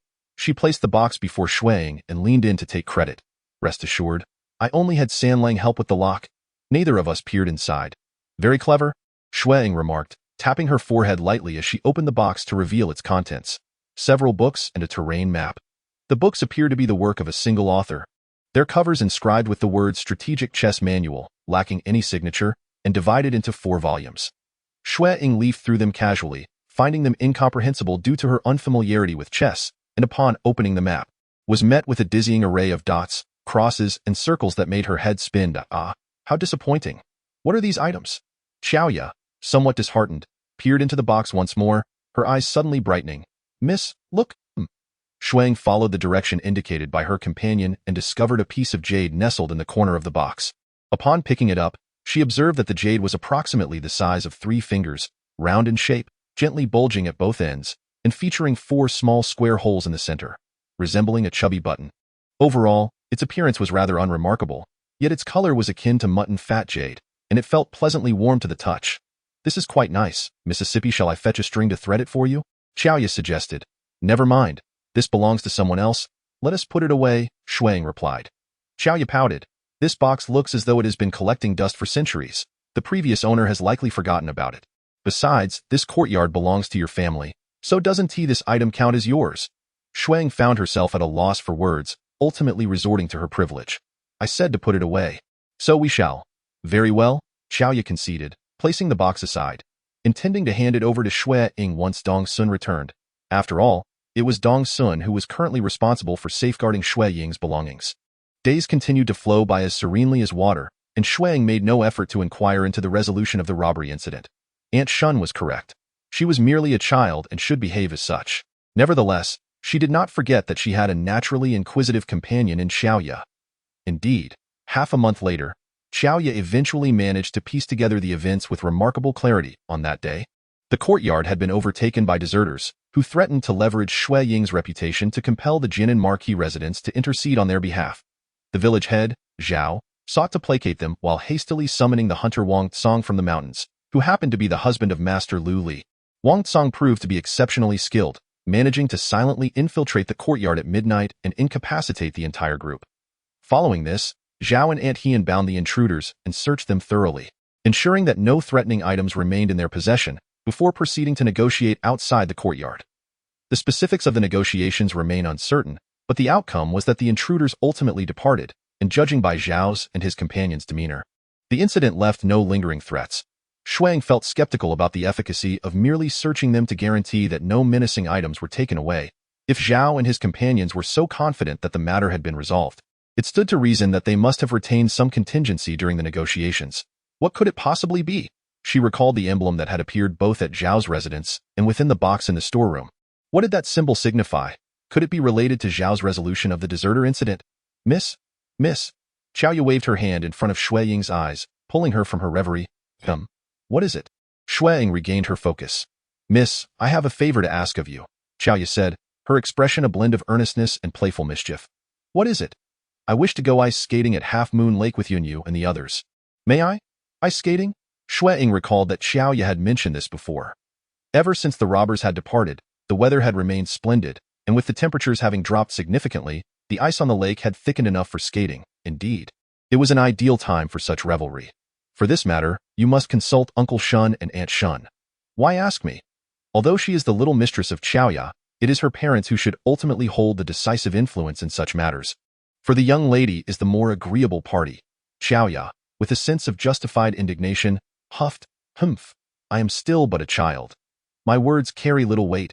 Xue Ying waved her hand dismissively. Xiaoya pouted, exclaiming, "Miss, you are being unreasonable. If you were to speak to your parents, even if they were reluctant, they would surely grant you a semblance of favor. After all, you are still the mistress, are you not?" Chapter 30. Ice skating. Upon witnessing the disappointment dimming Xiaoya's countenance, Xue Ying felt a twinge of compassion. "You must promise to heed Yun Yu's guidance once we step outside. Do not wander off." Xiaoya's eyes sparkled with enthusiasm as she vigorously nodded, raising 3 fingers in assurance. "I promise." Xue Ying, with a hint of resignation, suggested, "Go speak to your master." "I don't understand." Xiaoya replied, "My master? She has been rather fierce these past few days. She knows your capabilities better than anyone and is assuredly willing to indulge you." Xue Ying succinctly explained. Observing Xiaoya's continued look of confusion, she added, "In any case, just follow my instructions." "Understood," Xiaoya acquiesced, pausing to scrutinize Xue Ying closely. "Miss, I've noticed that you seem to be growing increasingly formidable." Xue Ying resumed her previous activity of sipping porridge, feigning nonchalance as she inquired, "In what way do you find me formidable?" "Well, it feels as though you are becoming more cunning than I am." The term cunning was something Xiaoya had picked up just yesterday while listening to her master reprimand her son, and she promptly employed it. Xue Ying touched her nose, feeling a twinge of guilt. "It appears I have been led astray by your influence." "Have you?" Xiaoya tilted her head, pondering for a moment before exclaiming, "Ah, I understand. The master said that the green surpassed the blue. The pupil surpasses the teacher." Xue Ying sighed. "When will you ever devote a fraction of the ingenuity you apply to play towards your studies?" Speaking of that, Xiaoya quickly changed the subject. "Miss, are you hungry? I shall inquire with mother if the meal is ready." With that, she turned and scampered away. This girl. Xue Ying found herself speechless, then tapped her own head. Muttering, "No, I cannot concern myself with such matters. It is far too akin to being a mother." Although her actual age was indeed sufficient to be Xiaoya's mother, her current life goal was to embrace the spirit of a playful child. Supporting her chin with her hand, she mused, "I should have suggested going ice skating with Xiaoya. Such carefree mischief is what truly embodies childhood." After lunch, Xiaoya indeed sought out Aunt Hien to plead her case. When Xue Ying awoke from her afternoon nap, the first sight that greeted her was Xiaoya's cherubic face, flushed with excitement. Miss, my master has granted permission for me to go ice skating." Xue Ying replied, unsurprised, as she independently lifted the covers to rise. "Miss?" Xiaoya rushed over, grasping her hand in an earnest attempt to capture her attention. "The master said she would take us. We shall go together." Xue Ying paused, taken aback. "What? Did you not wish to go as well, miss?" "I merely mentioned it to my master, and she readily agreed." Xiaoya herself found it incredible. It was truly delightful. After enduring such a prolonged period of confinement, they could finally step outside for some fresh air. "You must have felt stifled," Xue Ying remarked, gently tapping her forehead, still harboring a hint of astonishment in her heart. However, Aunt Hien was already aware that she was not the original. Perhaps this knowledge afforded her a measure of ease, indeed, a blessing in disguise. Henceforth, it could be presumed that Aunt Shunzi and Aunt Hien would exercise considerably less control over her than before. With this newfound freedom, she could. The beautiful vision filled her with joy, prompting her to leap from the bed and raise her fist in triumph, exclaiming, "Let us play with my friends." As for her occasional aloofness mingled with bursts of exuberance, along with moments of shrewdness interspersed with naivety, Xiaoya had developed a preliminary immunity to it.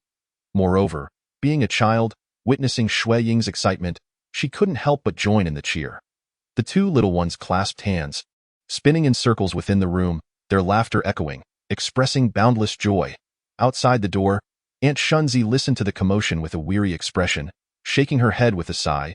"She truly lacks any semblance of a proper young lady. I only just realized it today." After a pause, she suddenly chuckled. "Well, this is better. In such a remote and impoverished area, a foolish young lady is far easier to manage than a pampered one." Such thoughts were pleasant, yet reality was harsh. Zhao Zhuangtou drove the carriage, transporting them to the legendary Moon Lake. Upon their arrival, they found a large crowd already gathered on the lake surface, playing merrily, including Zhao Zhuangtou's 6 sons and the precocious child leader, Zhao Yunyu. Surrounded by the 6 Zhao lads, Xiaoya quickly donned a pair of skates. After a few hard falls, much to the amusement of the onlookers, she remarkably grasped the technique and began to wobble across the ice. Though her movements were not particularly graceful, her rapid progress hinted that soaring was not far off. And what of Xue Ying? She was leisurely gliding on a small stool, being guided by Zhao Yunyu. This was her first realization that a small stool could serve as a means of transportation on ice. Were it not for the sight of other children her age doing the same, she would have vehemently protested. After waiting so long for a breath of fresh air, to be led around like livestock was rather humiliating. "Miss?" Xiaoya excitedly waved at her from a distance. Feeling her gloom dissipate, Xue Ying raised her hand in response. "Xiaoya, look at me. I'm amazing." Xiaoya twisted her body, remarkably executing a perfect circle on the spot with her feet, a movement that rivaled that of figure skaters. "Wow!" Xue Ying clapped in awe and admiration. This greatly encouraged Xiaoya, who pushed off with her feet, gliding toward her friend. However, Sanlang suddenly appeared before her, pulling her back and redirecting her path. No approaching the miss until you learn to stop. Indeed, Erlang chimed in, assisting Xiaoya in hastening away. What if you crash into the miss? Xiaoya pouted. Yet she understood the reason in their words. Turning to Xue Ying, she waved her hand, saying, Miss, I'm off to have some fun. I'll come back to find you shortly. Watching Xiaoya quickly blend into the bustling crowd, Xue Ying glanced at her own noticeably empty surroundings, feeling a mix of amusement and exasperation. Indeed, for someone of her status, achieving a sense of freedom was rather challenging. Zhao Yunyu, sensing her despondency, remarked, Miss, soon it will be time to catch fish from the lake. How about I bring you back the largest one? Catch fish from the lake. Xue Ying's attention was evidently piqued. Yes, as the new year approaches, we will drill a few holes in the ice on the lake's surface and cast our nets. We will use large mesh nets specifically for catching big fish. The waters of Moonlight Lake flow down from Yunlan Mountain, and the fish raised here are incredibly delicious. Each year, the fish we catch are particularly sought after. During the New Year's Eve dinner, placing a large fish in the center of the table symbolizes abundance year after year, bringing great fortune. Moreover, the peach wine brewed at our Jochuan Beeswang paired with the big fish caught from Moonlight Lake is simply unparalleled. Xue Ying listened, her face filled with longing, nearly drooling at the thought. Zhao Yunyu was still passionately depicting the lively scene of fishing when he suddenly paused, distracted by something. Following his gaze, Xue Ying spotted a horse-drawn carriage passing along the road by the lake. The carriage was a dark red, appearing quite antiquated, and aside from that, it bore no particular distinction, except for the fact that it was being driven by a nun clad in a monk's robe. Xue Ying could not help but exclaim, Is that Ganshao Temple? Chapter 31. Contest for favor. The carriage was traveling along the road, not particularly close to where Xue Ying stood. However, upon uttering the words Ganshao Temple, the driver of the carriage immediately turned towards her. With a serene expression and piercing gaze, the individual appeared to be around 30 years of age, exuding an air of authority. Xue Ying froze, feeling embarrassed just as Aunt An glided over from a distance, coming to a steady halt before her, respectfully clasping her hands in greeting towards the person in the carriage. Master Mingyuan. Recognizing her, the individual halted the carriage, their gaze softening as they spoke clearly yet softly. Could it be that this is the child for whom you sought blessings last time? Yes, Xue Ying replied. Master Mingyuan's attention returned to her, prompting her to hurriedly mimic Aunt An's gesture of respect, saying, I apologize for my abruptness. Master Mingyuan did not respond directly. Instead, they observed her in silence for a moment before finally saying, The winter scenery of the lake is quite lovely. Enjoy it thoroughly. Xue Ying's mind momentarily became a jumble, perplexed by the unexpected nature and meaning of the statement. Yet, Master Mingyuan offered no further explanation, turning back to Aunt An and reciting a Buddhist chant. With a gentle flick of the reins, the carriage slowly departed. Xue Ying gazed at Aunt Shunzi, who smiled brightly at her, saying, Indeed, with such beautiful scenery, you must not let it go to waste. With that, she propelled herself forward, her agile form darting away like a shadow. Xue Ying cast a glance at the perpetually silent Zhao Yunyu and could no longer suppress the question that had been gnawing at her heart. Do you think I am particularly foolish? Could it be that her status as a time traveler rendered her intellect significantly below the average? Zhao Yunyu shook his head in response. Do not be disheartened. Even I struggle to comprehend what they are saying. Sigh. Xue Ying propped her chin on her hand, gazing into the distance, and after a moment of contemplation, she earnestly nodded. Indeed, this place is truly beautiful. Despite being a delicate, rosy-cheeked child, she bore a serious expression as she extolled the scenery, prompting even Zhao Yunyu to chuckle, recalling Zhao Sanlang's candid assessment of this third miss. She appears like a sprite, yet is more foolish than a clumsy child, a piercing observation, indeed. Since returning from Moonlight Lake, Xiaoya had been limping for 2 consecutive days. Having reveled in the festivities, she bore bruises and contusions that had not initially ached, only to reveal their pain the following day. Xue Ying felt a pang of sympathy for her. Fortunately, Mama Zhun had also recovered from her ailment, allowing Xiaoya a brief respite. However, this spirited girl could not remain idle, and whenever she found a moment, she would gravitate towards Xue Ying to indulge in gossip.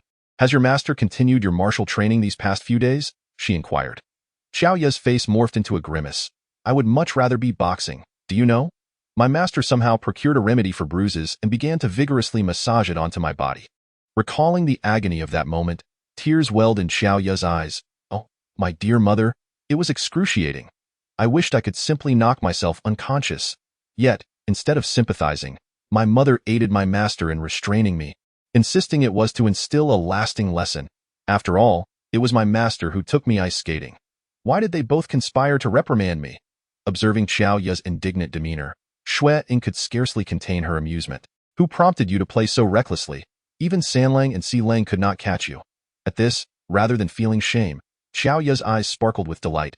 Ha, miss, am I not impressive? Indeed. You are the most formidable. Xue Ying found herself at a loss with Xiao Ya's spirited nature. Xiao Ya glanced towards Dong Sun, who was seated on a couch in the outer room, engrossed in her reading. Isn't Dong Sun perusing the chess manual we retrieved from the box that day? Yes, since she rarely shows interest, I permitted her to read it. She spends all day cooped up indoors, and I worry she might grow weary of it. What is so captivating about that? Xiao Ya queried. Puzzled, I cannot fathom it either, Xue Ying replied, shaking her head. Such books can only be appreciated by the enlightened. Clearly, I am not yet of that caliber. Miss, you may be slightly shorter than others, but fear not. You shall grow taller in time. There is no need to rush. Xiao Ya patted her head. Xue Ying stared at Xiao Ya in silence for a moment before earnestly declaring, Xiao Ya, regardless of how tedious studying under the master may be, you must persevere. Why? Xiao Ya asked, bewildered. For it is frightful when the ignorant are devoid of culture. Xiao Ya, being clever, quickly grasped the implication. Miss, you are calling me ignorant? Xue Ying sighed heavily. You are indeed a bright child. Why is it that you cannot grasp certain matters? Just then, Dong Sun set down her book and approached. Miss, it is time for you to drink water. Since the incident with the deserter, Dong Sun has been exceedingly cautious while attending to Xue Ying. Although she had been engrossed in reading just moments before, as soon as the time came, she promptly withdrew her focus and poured water for her. Dong Sun, if you enjoy reading, please continue. I will take good care of the young lady. Xiao Ya interjected. Today, it is my duty to attend to the young lady, Dong Sun insisted. Xiao Ya made a playful grimace at Xue Ying, shrugging in exasperation. Xue Ying tilted her head in contemplation, feeling that something was amiss. Xiao Ya, if you say that, Dong Sun might think you are vying for her favor. Indeed, I am. Xiao Ya replied candidly. I genuinely wish for the young lady to favor me a bit more.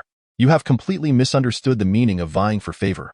Xue Ying pondered for a moment, realizing she couldn't articulate her thoughts, for it was true that she shared a closer bond with Xiao Ya. From Dong Sun's perspective, did that not imply that Xiao Ya had succeeded in winning favor? And what of Xiao Ya? Aunt Shunzi must have instructed her on how to care for the young lady to win her affection, yet she certainly harbored no thoughts of competing with Dong Sun for a higher standing. It was merely, observing the carefree Xiao Ya and the reticent Dong Sun, she found the situation exceedingly delicate. After some thought, she proposed, how about you two share a hug? Dong Sun, who had been staring down in silence, suddenly looked up, while Xiao Ya directly asked, why? Do you dislike Dong Sun? Xue Ying inquired. Not at all. Xiao Ya responded, perplexed. Why would I dislike her? After a brief pause, she added, well, I did find it a bit difficult to accept when she betrayed the young lady, but didn't the young lady say she would forgive her? I have forgiven her, and what about Dong Sun? Do you dislike Xiao Ya? Dong Sun shook her head. Then why don't you two just embrace? Xue Ying thought, unable to conceive of any better method to resolve their misunderstanding. Considering that both were still children, she believed that a little physical contact and interaction would naturally foster a better relationship over time, more effectively than any verbal persuasion. Dong Sun remained huddled and hesitant, while Xiao Ya, feeling unperturbed, stood up and generously embraced Dong Sun, exclaiming, Dong Sun, you are so thin. Before Dong Sun could respond, Xiao Ya continued enthusiastically, what do you like to eat? I can prepare something special for you. My culinary skills are quite impressive, all learned from my mother.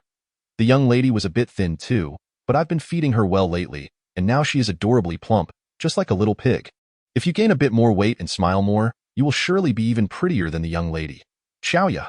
Xue Ying had to interject, are you feeling mischievous? Xiao Ya suddenly realized. Young lady, I will go check if lunch is ready. With that, she rushed out, but due to her injuries, she couldn't run swiftly, resulting in a rather comical sight as she stumbled and nearly tripped over the threshold as she exited. The heavy thud of hitting the door frame made Xue Ying feel a twinge in her knees, yet suddenly, a light laugh caught her attention. Looking up, she noticed that the usual somber expression on Dong Sun's face had slightly faded, replaced by a youthful exuberance fitting for her age. Xiao Ya was right. If Dong Sun were to gain a bit more weight and smile a little more, she would indeed transform into a striking beauty. Chapter 32. Parental bonds once again. The snow began to fall, though not as fearsome as the previous two storms. It continued intermittently for quite some time, persisting even until New Year's Eve. Due to the snowfall, everyone ventured outside less, leaving Xiaoya feeling quite stifled for a while. At long last, when New Year's Eve arrived, she practically went wild with excitement, energetically engaging in the thorough cleaning, pasting couplets and decorating windows, nimbly darting about regardless of how high the ladder was. Every so often, she would leap down mid-task to showcase her agility.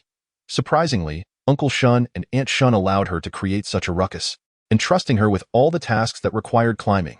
Fortunately, after enduring a period of rigorous training, Xiaoya's agility had improved dramatically. Otherwise, she would surely have injured herself. Although Xue Ying was aware of Xiaoya's talent and skill, she still watched with bated breath, ultimately opting to retreat to the room to practice calligraphy with Dong Sun instead. A few days prior, Xiaoya had discovered several calligraphy books in the storeroom, which delighted Dong Sun immensely. She immersed herself in them, studying and practicing diligently, making remarkable strides in her calligraphy, now surpassing Xue Ying, who had the advantage of a previous life and an external aid. However, she had grown accustomed to this fact. After practicing for a while, she suddenly realized how unusually quiet it had become outside. Xiaoya's boisterous antics had mysteriously vanished. Intrigued, she set down her brush and ventured outside, unaware that Dong Sun was so engrossed in her practice that she didn't notice her departure. Following the path cleared by the broom, she arrived at the courtyard where Uncle Shun's family resided.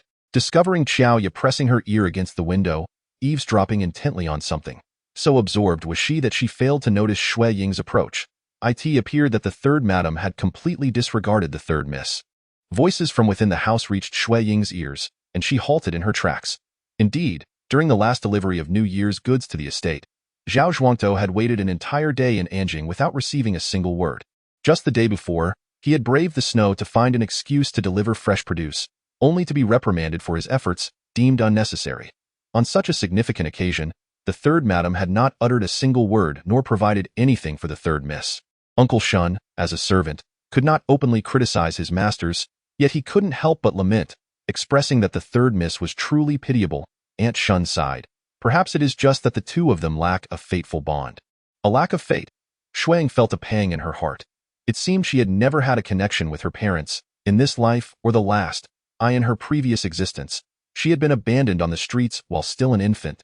And in this life, she had similarly been unable to escape the fate of abandonment. Up to now, she still knew nothing of the person who had given birth to this body. She had often harbored envy towards those who could bask in the favor of their parents, yet the repeated disappointments gradually rendered her heart cold. Logically, by now, she should have grown accustomed to it.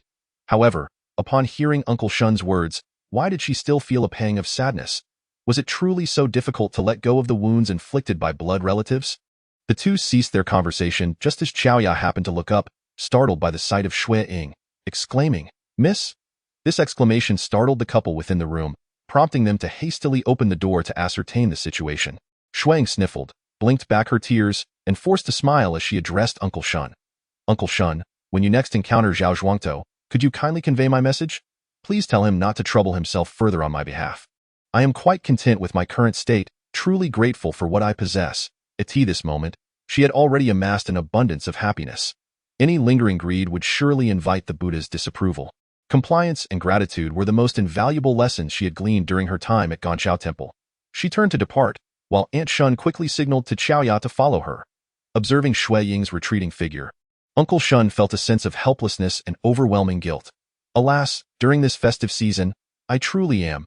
It's not your fault. Sooner or later, these young ladies must come to know the truth." Aunt Shun comforted him, suggesting that perhaps knowing earlier might be for the best. What was the purpose of keeping her in the dark? To allow her to harbor unfounded hopes. The longer such hopes lingered, the deeper the wounds would cut. Better to extinguish that yearning early on. After all, she was not a genuine 5-year-old child and should be able to bear it. Why? Uncle Shun remained perplexed. Enough questions. Let us serve the dishes, for it is time for the New Year's Eve feast. "Miss?" Xiaoya cautiously called out, trailing behind Xue Ying. Xue Ying glanced back, sighing, "I am fine," merely feeling a tad melancholic. Xiaoya, at a loss for words to offer comfort, stammered for a moment before exclaiming, "Oh, if only you were Zhao Zhuangtou's daughter. What nonsense are you spouting?" Xue Ying chastised her with a firm tap. She could never entertain the notion of exchanging her parents simply because another might treat her better. Xiaoya, feeling aggrieved, touched the spot where she had been struck. I just think you deserve better. Mississippi Xue Ying fell silent, gazing upwards. Snowflakes drifted gently from the heavens, and amidst the tranquil evening, faint echoes of children's laughter and barking dogs resonated from the valley below, instilling a sense of calm that even slowed one's breath. Achoo! Xiaoya let out a resounding sneeze, shattering the stillness. She had played too vigorously earlier and was now feeling the chill after breaking a sweat. Xue Ying chuckled. Hurry inside, lest you catch a cold. Xiaoya wiped her nose and followed her into the house, earnestly adding with a nasally tone, Miss, you truly are wonderful. Thus, being scorned or abandoned by her parents was not her fault, was it? Xue Ying felt a familiar sting in her nose. But this time it was moved by Xiaoya's sentiment. With a slight lift of her chin, she accepted Xiaoya's consolation and, with a proud smile, declared, Of course, I am the best. While everyone was busy preparing the New Year's Eve feast, Xue Ying sought out Dong Sun to retrieve her savings box. Dong Sun, puzzled, inquired, Miss, what do you need the money for? To give you all red envelopes, Xue Ying replied with an air of certainty, her chubby little hands rummaging through the modestly filled box, searching for suitable recipients. After all, she was somewhat of a mistress in this courtyard. It was only fitting to distribute red envelopes to the servants during the new year. Was it not? Dong Sun, visibly anxious, suggested, Should we consult Mama Jean about this? Although Mama Jean had entrusted her with managing the young lady's finances, jewelry, and clothing, she was merely an assistant in reality. The final decisions rested with Mama Jean, and hearing that Xue Ying intended to use the money made her heart flutter with unease. No need. Xue Ying began, but then paused, reflecting that she was still a child and such impulsiveness might not be appropriate. Therefore, she stood up and said, All right, I shall discuss it with her. Dong Sun breathed a sigh of relief and quickly locked the box, fearing her sudden change of heart. Suddenly, Xue Ying halted and turned to ask, Dong Sun, what would you do if I took all the money out? Dong Sun clutched the box tightly to her chest, her face a mask of terror. Then forget it. Xue Ying waved her hand dismissively, realizing that with her funds under someone else's control, like those traversers who often employed their foresight in commerce to amass wealth, her chances of doing so were slim. Chapter 33. Fireworks. The first new year after arriving at the Jochuan Bizwang was not particularly lively. At least, when compared to the incessant sounds of firecrackers and laughter from the mountains below, the atmosphere in the courtyard felt rather desolate. Although Xiaoya continued to chatter away, it seemed that the others were disinclined to respond, particularly Mama Jean, who, having likely heard about the happenings at the Jinan Marquise, was feeling quite sorrowful. Despite her forced smiles, she would occasionally turn away to wipe away her tears when she thought no one was watching. Traditionally, New Year's Eve is a time for vigil, but with only children present and no one overseeing the rituals, even the ancestral sacrifices were omitted, allowing for a simplified observance. Not long after the meal, Aunt Shunzi instructed Xiaoya to take Xue Ying back to their room to rest. Pouting, Xiaoya exclaimed, Sanlang said there will be fireworks in the village tonight. I want to stay up and watch them. What is there to see? The fireworks are happening down in the valley, and we can't see them from here, Aunt Shunzi countered. Xiaoya's eyes darted to the ceiling before she quickly retracted them, swallowing her words. Understanding her daughter well, Aunt Shunzi immediately guessed her thoughts. You want to climb up to the roof to see the fireworks, don't you? Are you feeling adventurous? You can't scold me on New Year's, Xiaoya retorted, jumping up to make a silly face. Fine, I won't scold you, but you are not allowed on the roof. Do you understand? Aunt Shunzi warned. Xiaoya puffed up her cheeks, clearly reluctant. Xue Ying was initially engrossed in the lively spectacle, but her peripheral vision inadvertently caught sight of Xuanzi, who was tucked away in a corner, gazing longingly at her mother and sister. Even Dong Sun bore an expression of yearning. Feeling a twinge of pity for the little ones who accompanied her in guarding the courtyard, she spoke up, I too wish to see the fireworks. Absolutely not. It's far too perilous. To her surprise, it was Xiaoya who voiced the first objection, her excitement surpassing even that of Ani Shun when she had opposed her climbing onto the rooftop. Climbing onto the roof is indeed dangerous. Let us step outside to watch, Xue Ying suggested. But it's so cold outside, Jin Mama expressed her concern. Ani Shun shot her a particularly incredulous glance. Jin Mama had been increasingly absent-minded of late. Had she not noticed that Miss San had been out and about more than usual? After being indifferent for such an extended period, she now fretted about the cold? Fear not, simply don your coat. We shall watch for a little while, Xue Ying resolved. As soon as she uttered those words, the eyes of the other three children sparkled with excitement. They swiftly donned their coats and emerged from the inner courtyard. Uncle Shun and Zhao Hu, who had been keeping watch in the gatehouse, were alerted by the commotion and emerged to find everyone gathered outside. What is going on? Uncle Shun inquired. Father, let us watch the fireworks together, Xiaoya suggested enthusiastically. San Lang mentioned that this year's harvest has been splendid, and the village has acquired an abundance of fireworks, truly magnificent. Uncle Shun glanced at Auntie Shun and, seeing no sign of opposition, nodded in agreement. Very well, it is New Year, after all. We ought to enjoy ourselves as they stepped through the grand gate. They arrived just in time for the fireworks display. The resounding bursts of color, accompanied by the joyous clamor of the crowd, imbued the wintry air with a sense of warmth and familiarity. How beautiful! Xiaoya exclaimed, clapping her hands in delight. Even Dong Sun could not restrain himself from nodding in enthusiastic agreement, and soon he and Xiaoya were embracing each other, cheering joyfully. Seizing the moment while Xuanzi was distracted, Zhao Hu scooped him up and tossed him into the air. You're growing taller. Xuanzi squealed with both surprise and exhilaration, his laughter ringing out, prompting smiles from Uncle Shun, Auntie Shun, Jin Mama, and the others.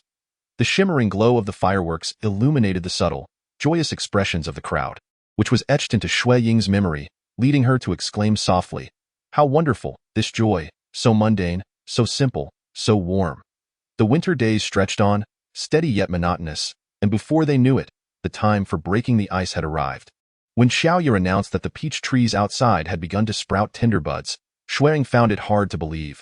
Winter had felt interminable, and she had almost convinced herself that spring would never arrive. It is indeed true, Xiaoya insisted.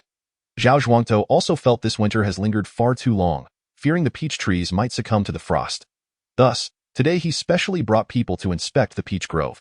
And I accompanied them, witnessing with my own eyes the tender buds, as small as grains of rice, emerging on the branches. Ah, that is splendid news, Xue Ying replied with relief. Though there had been fleeting moments of warmth, they had always been followed by a return of the chill, leaving one with the impression that winter had yet to fully depart. Now that the peach trees had begun to bud, it was a sure sign that spring had truly arrived. Plants are invariably more attuned to climatic changes than humans. How delightful it is! My master has promised that as soon as spring arrives, I shall begin my training on the plum blossom post, and no longer shall I endure the mockery of Wulong and Lulang. Xiaoya is filled with joy. The plum blossom post serves as a tool for practicing martial arts. However, Xue Ying has previously heard Xiaoya mention that Aunt Hian's martial arts techniques are quite extraordinary. It appears that the plum blossom post can also be utilized for practicing lightness skills. Gaining access to the plum blossom post signifies that Xiaoya has officially embarked on her journey into lightness techniques. In the future, she will be able to traverse rooftops and walls like Zhao Zhuangtou and Aunt Hian. It is truly hard to believe that this little girl is making such strides on the path of martial prowess. Xue Ying turned her gaze and noticed Dongxuan deep in thought, holding a chess manual as she pondered over the chessboard on the couch.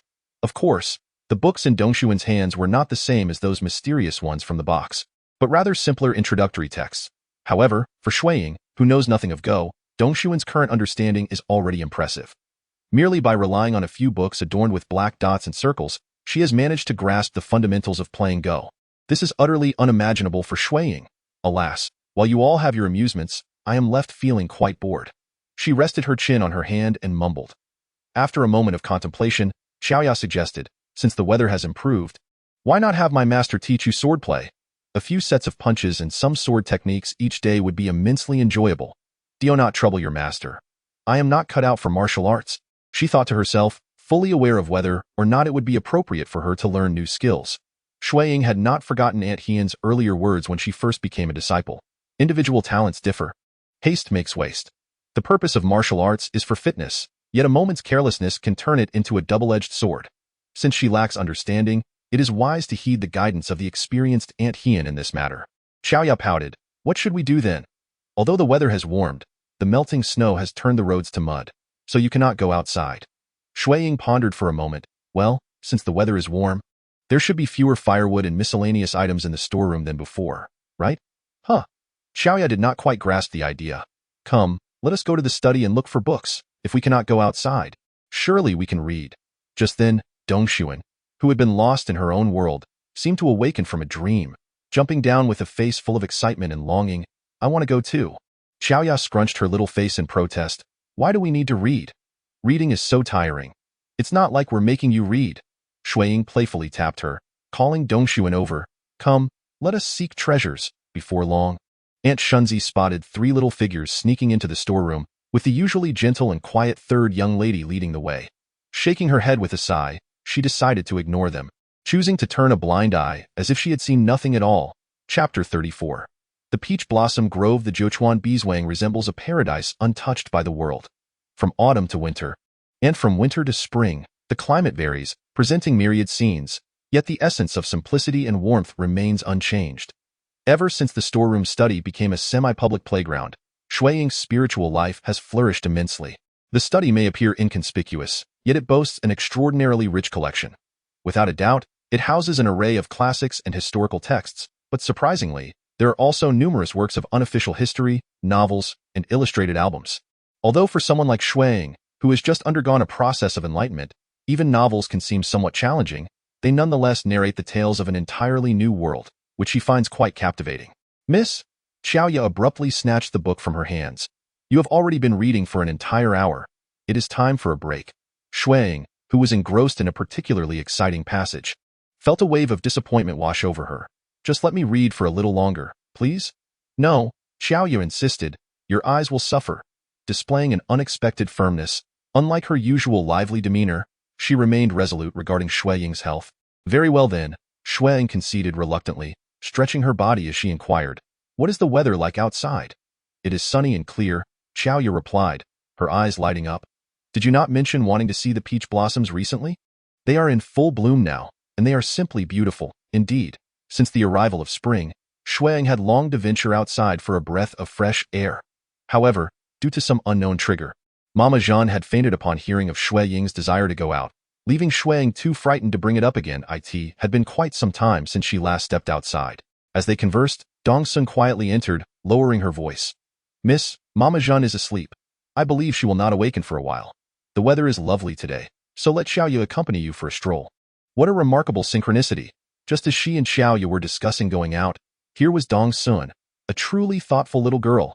Overjoyed, Xue Ying rushed forward to embrace Dongsun.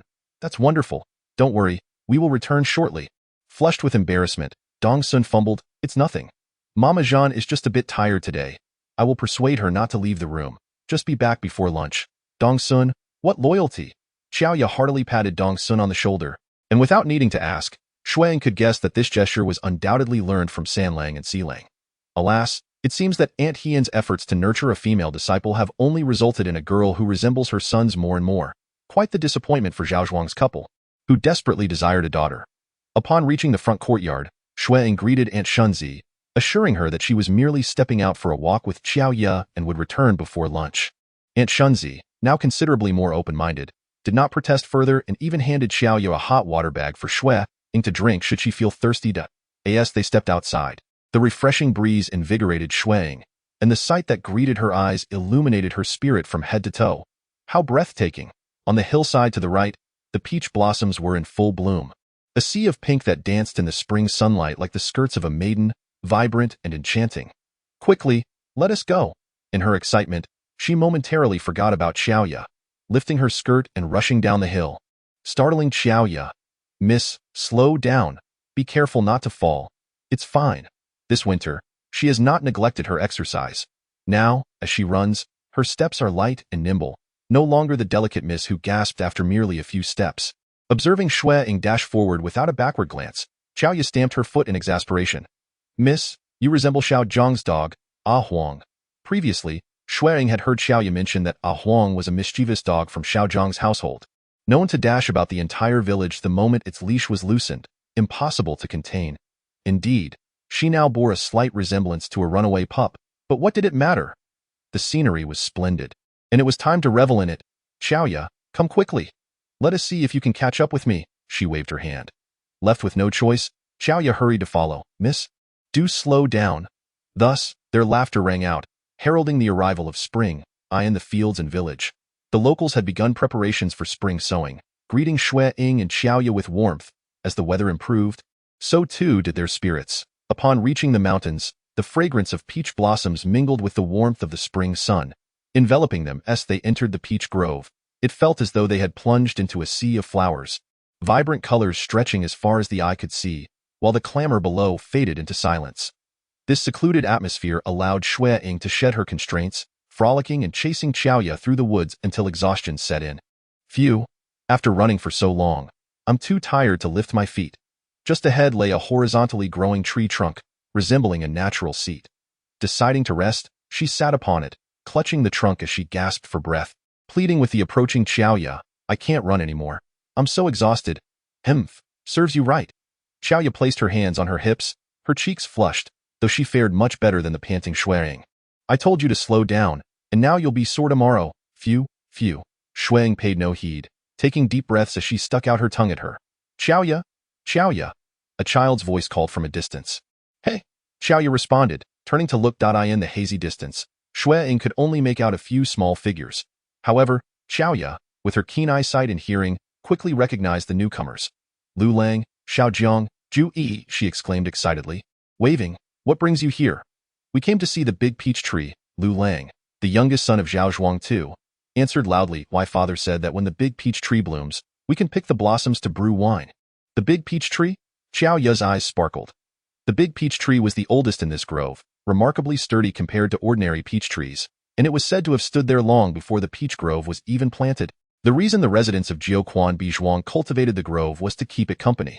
Recognizing her excitement, Xue Ying suggested, you should go see it. I'll just rest here for a bit. Xiaoya hesitated. No, I must keep an eye on the miss. What is there to see? The big peach tree isn't far from here. With your speed, you'll be back shortly. Where could I possibly run off to? Xiaoya reflected for a moment and then cautioned, Miss, you must promise not to wander off. All right, I assure you, Xue Ying replied, taking the water pouch hanging from her shoulder to lighten her load. You may go, but do exercise caution and refrain from climbing too high. Understood, Miss, please wait here. I shall return forthwith. With a spirited demeanor, Xiaoya set off to join her companions. Upon reuniting, they began their ascent up the mountain, chattering animatedly. Before long, the area fell into a serene silence. A gentle breeze swept through, causing peach blossoms to cascade like rain, forming a delicate layer on the ground. Occasionally, the distant chirping of birds reached Xue Ying's ears, lulling her into a drowsy state after her prolonged exertion. Suddenly, a faint whisper roused her from her reverie. She scanned the peach grove, noting no discernible changes. For a fleeting moment, she almost believed she had traversed time once more. Chapter 35. The eccentric old man regaining her senses, she then realized that, aside from the birdsong, there was a vague sound of flowing water. Xiaoya had mentioned that a small stream wound through the center of the peach grove, its waters cascading from Yunlan Mountain, exceptionally sweet, thereby nurturing the peach trees that bore delectable fruit. Seemed that the stream must be in close proximity. She glanced around, but the peach blossoms obscured her view, leaving her perplexed. How curious, for the sound seemed so near. She resolved to investigate the legendary spring water that flowed down from Yunlan Mountain, capable of brewing wine, fostering peach orchards, and converging into Moon Lake, which nurtured plump fish.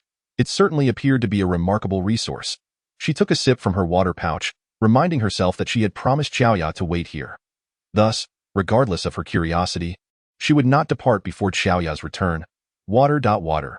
The murmurs she had faintly heard earlier returned, this time more distinct. The once tranquil peach grove was suddenly filled with another's voice, which was undeniably unsettling. Xue Ying's hairs stood on end as she surveyed her surroundings. Who was there? Water. The voice grew suddenly louder, then fell into complete silence, akin to the final cry of one on the brink of death, expending the last vestiges of strength. Do not meddle. Do not meddle.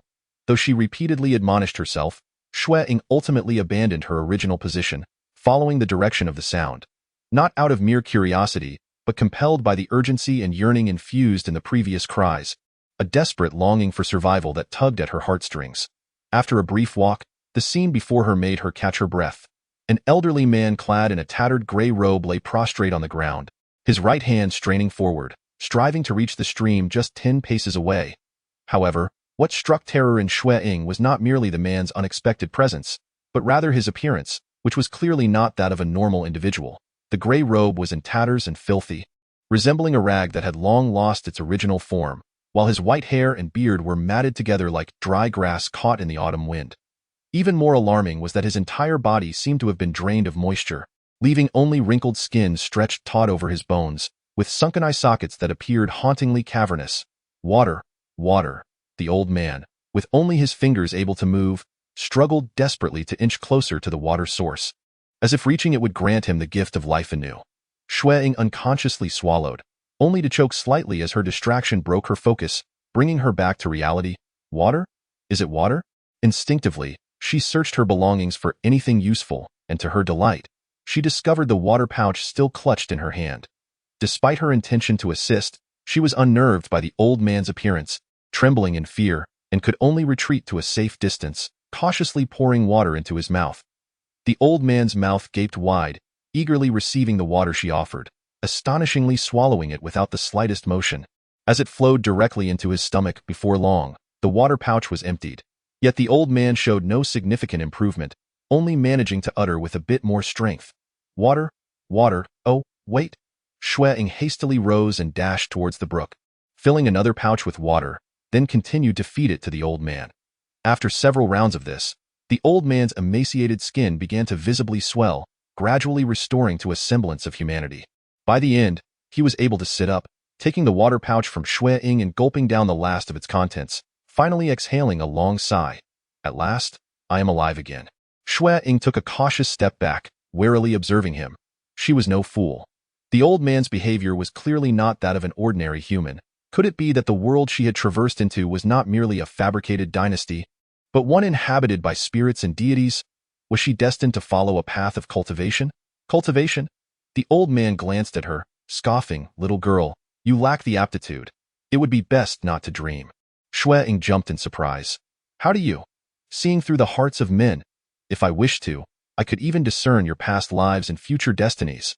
The old man rose, brushing off his tattered robes, though they remained in a state of disrepair. Rubbing his belly, he muttered about his hunger, declaring he needed to find something to eat. "Little girl, remember this debt. Once I am full, I shall return to repay you." In an instant, Xue Ying felt a blur before her eyes, and the old man's figure vanished without a trace, leaving the peach blossom grove enveloped in its previous tranquility.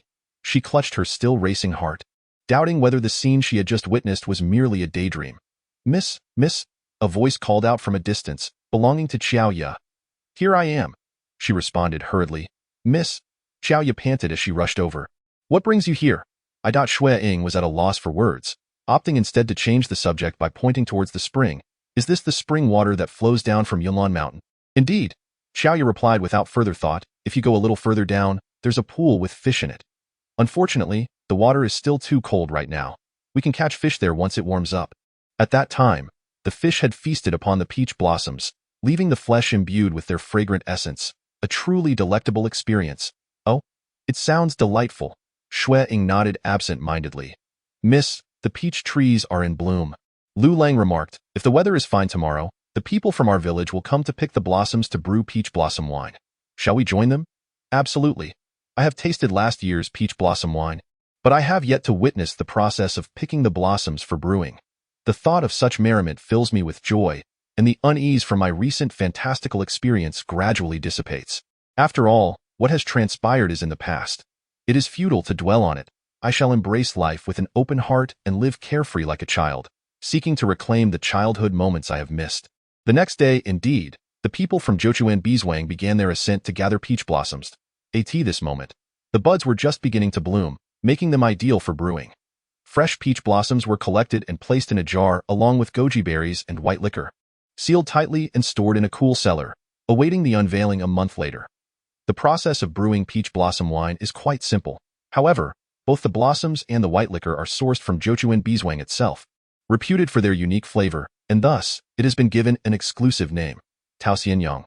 Xue Ying, with the playful spirit of a child, was eager to brew a few jars of peach blossom wine herself. With the help and guidance of the others, they clumsily managed to seal 3 jars and, with great seriousness, buried them beneath the peach trees, agreeing to unearth them during the Dragon Boat Festival to share with everyone. Last year, the wild grape wine she had brewed had been sampled by all, and it had received favorable reviews. Hence, her endeavor to brew peach blossom wine was met with enthusiasm, though some of it was likely to amuse her.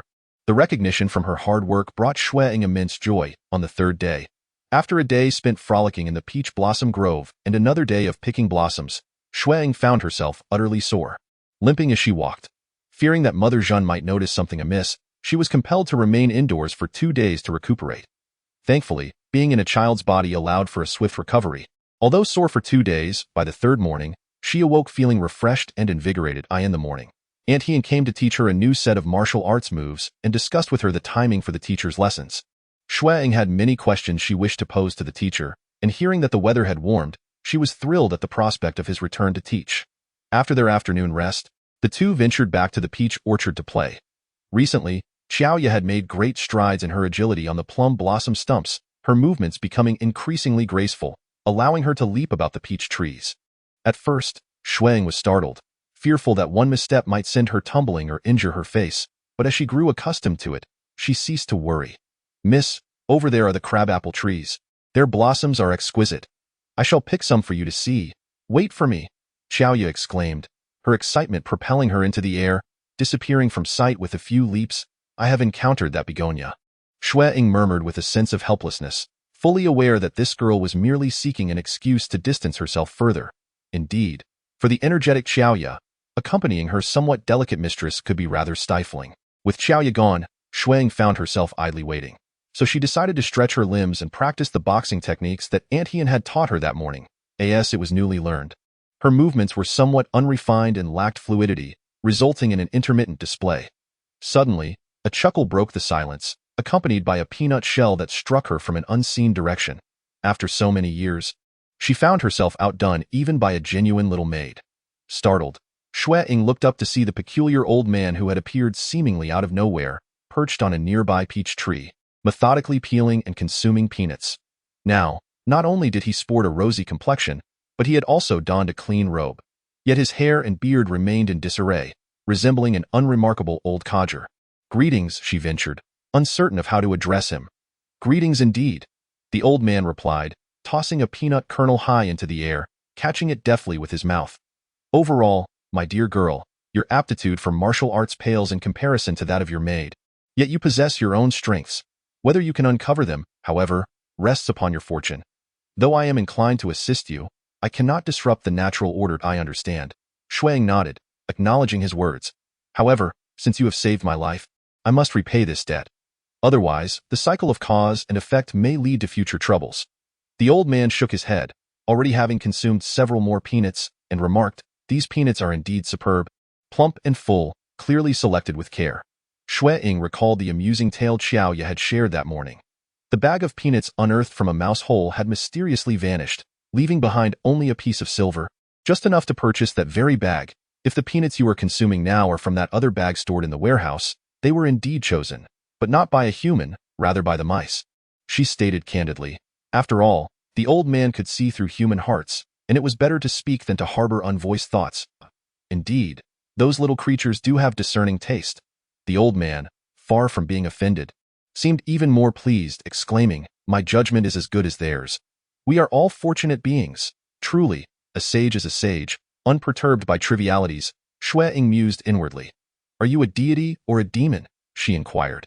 "Neither," the old man replied with a chuckle. "I do not belong to this realm." Xue Ying's eyes widened. "So you too have traversed dimensions?" "Indeed, I have," he affirmed. "Yet my journey differs from yours. I traversed the void of my own accord, whereas you were swept here due to a rift in time and space. I can return at will, but your ability to do so is not within your control." The old man scrutinized her with a knowing smile. "Little girl, in this lifetime, you shall face a tribulation that will manifest upon your visage. In gratitude for your past rescue, I shall offer you a return favor. In what form?" she inquired. "In the form of lava? Or perhaps your appearance?"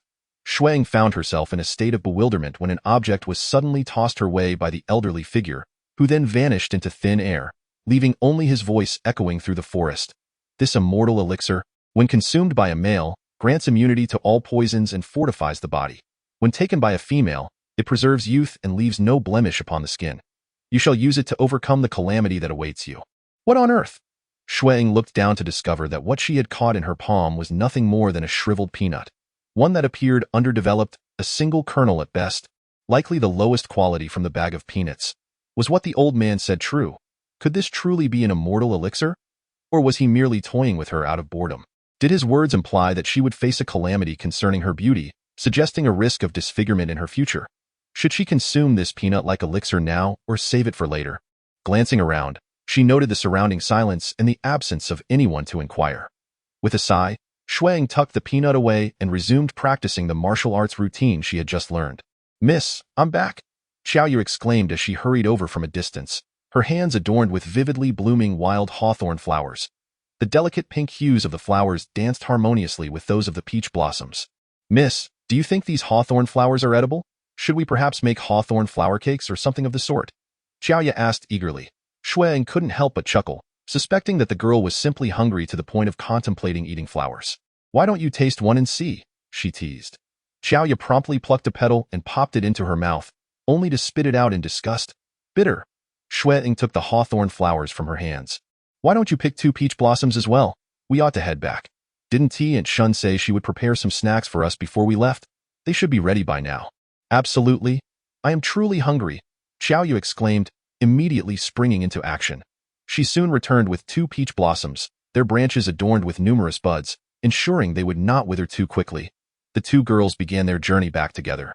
Miss, are you collecting flowers to place in a vase? Xiaoyu inquired. Indeed, Master will be coming to teach us tomorrow, and we should prepare the classroom.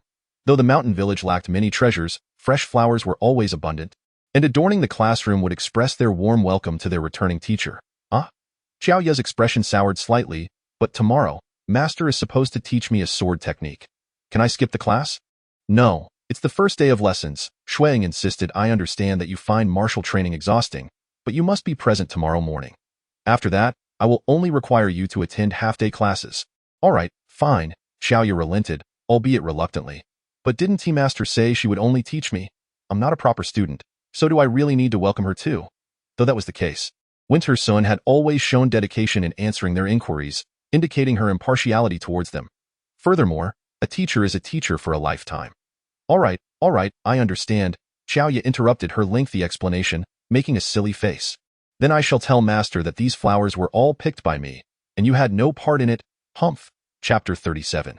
The bearded man. After the Master resumed his lessons, time seemed to flow even more swiftly. Before long, it was late spring, and the cicadas were already chirping. It was said that there existed a long-abandoned study, which piqued the Master's interest.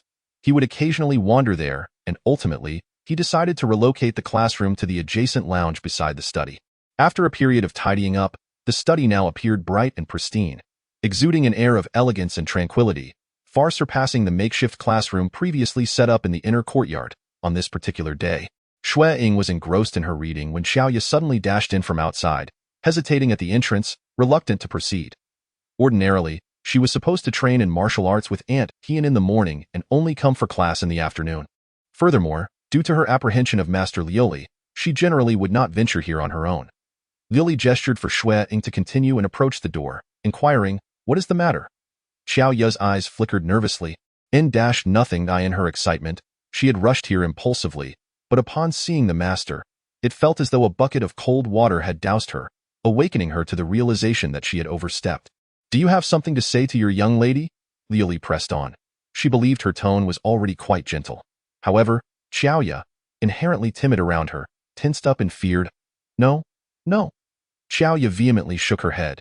"Then it must mean you have something to say to me. In any case, it is certainly not nothing." Xiaoyu's gaze began to flicker again. "I don't really have anything to say." The adults had not spoken, yet she had come here as if she had committed some wrongdoing. The young lady often admonished her to think before speaking, so how was she to contemplate this incident today? At that moment, Xue Ying had finished reading the text and cast a furtive glance in their direction.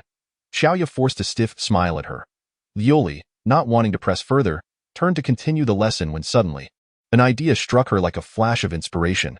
She pivoted sharply, calling out to the retreating Xiaoyu, "Has something happened to my master?" Xiaoyu instinctively clasped her hands over her mouth, her eyes widening in alarm. "Oh no, I haven't said anything at all." Liuli's previously calm and gentle gaze abruptly turned piercingly sharp, her fists trembling slightly. "What has transpired?" Seeing her agitation, Xiaoyu quickly waved her hands. "It's nothing. I merely got injured while sparring with a bearded man. It's not serious, really." Yet, she had just caught a glimpse of Wang the Hunter's skill, which had left her in awe, and upon witnessing his injury, she thought of how the Master would surely be concerned. In her haste, she had rushed here to inform him, only to realize upon arrival that she had not obtained Wang the Hunter's consent to share this news. Liuli initially breathed a sigh of relief, but her heart sank once more. "He truly is." She turned to Xue Ying. "Let's conclude today's lesson here. If you have questions, feel free to ask me this afternoon." Then, looking back at Xiaoyu, she asked, "Where is he?" At my master's house, Xue Ying replied quickly, obediently, as Lieli walked away. Xue Ying leaned in closer. What happened? Is Uncle Wang badly injured? Xue Ying pondered for a moment. His arm was slashed and bled quite a bit, but he seemed particularly cheerful, so he should be fine. Who was he sparring with? In the event of an injury during the contest, it is forgivable. Yet the fact that they can still find joy is perplexing. What could possibly be going through the minds of these men? It is no wonder that Master Lieli expresses concern and complaint. A burly man with a grand beard exaggeratedly gestured, towering and robust, reminiscent of a bear, a stranger. This village seldom sees outsiders. Yet this time not only has an outsider arrived, but he is also engaged in combat with Hunter Wang. Who might he be? Surely, he must be a friend, as I observe his amicable rapport with Zhao Zhuangtou and Hunter Wang. Xue Ying interjected, her thoughts drifting in another direction. Miss, you are unaware of it, but Uncle Wang is remarkably skilled. At that moment, as Xue Ying animatedly recounted the fierce battle she had just witnessed, Dongxuan quietly tidied up the writing implements in the classroom. As she passed by the two girls, she softly murmured, I will devise a new style and have Mama Jean embroider a new fragrant pouch for you. Mississippi. This implied that she would keep Mama Jean occupied, allowing Xue Ying to escort the miss outside to enjoy the spectacle. The three of them had shared a bond for so long that they had developed an unspoken understanding. Upon hearing this, Xue Ying immediately grasped the implication and embraced her. Well done, Dongxuan. Today, Master has made mung bean cakes. I shall bring some back for you. All right. A glimmer of mischief flickered in Dongxuan's typically serene eyes as she exchanged smiles with Xue Ying, the understanding palpable between them. Let us go, Xue Ying urged Xue Ying, and together they stealthily made their way out, careful to avoid detection by Master Lieli.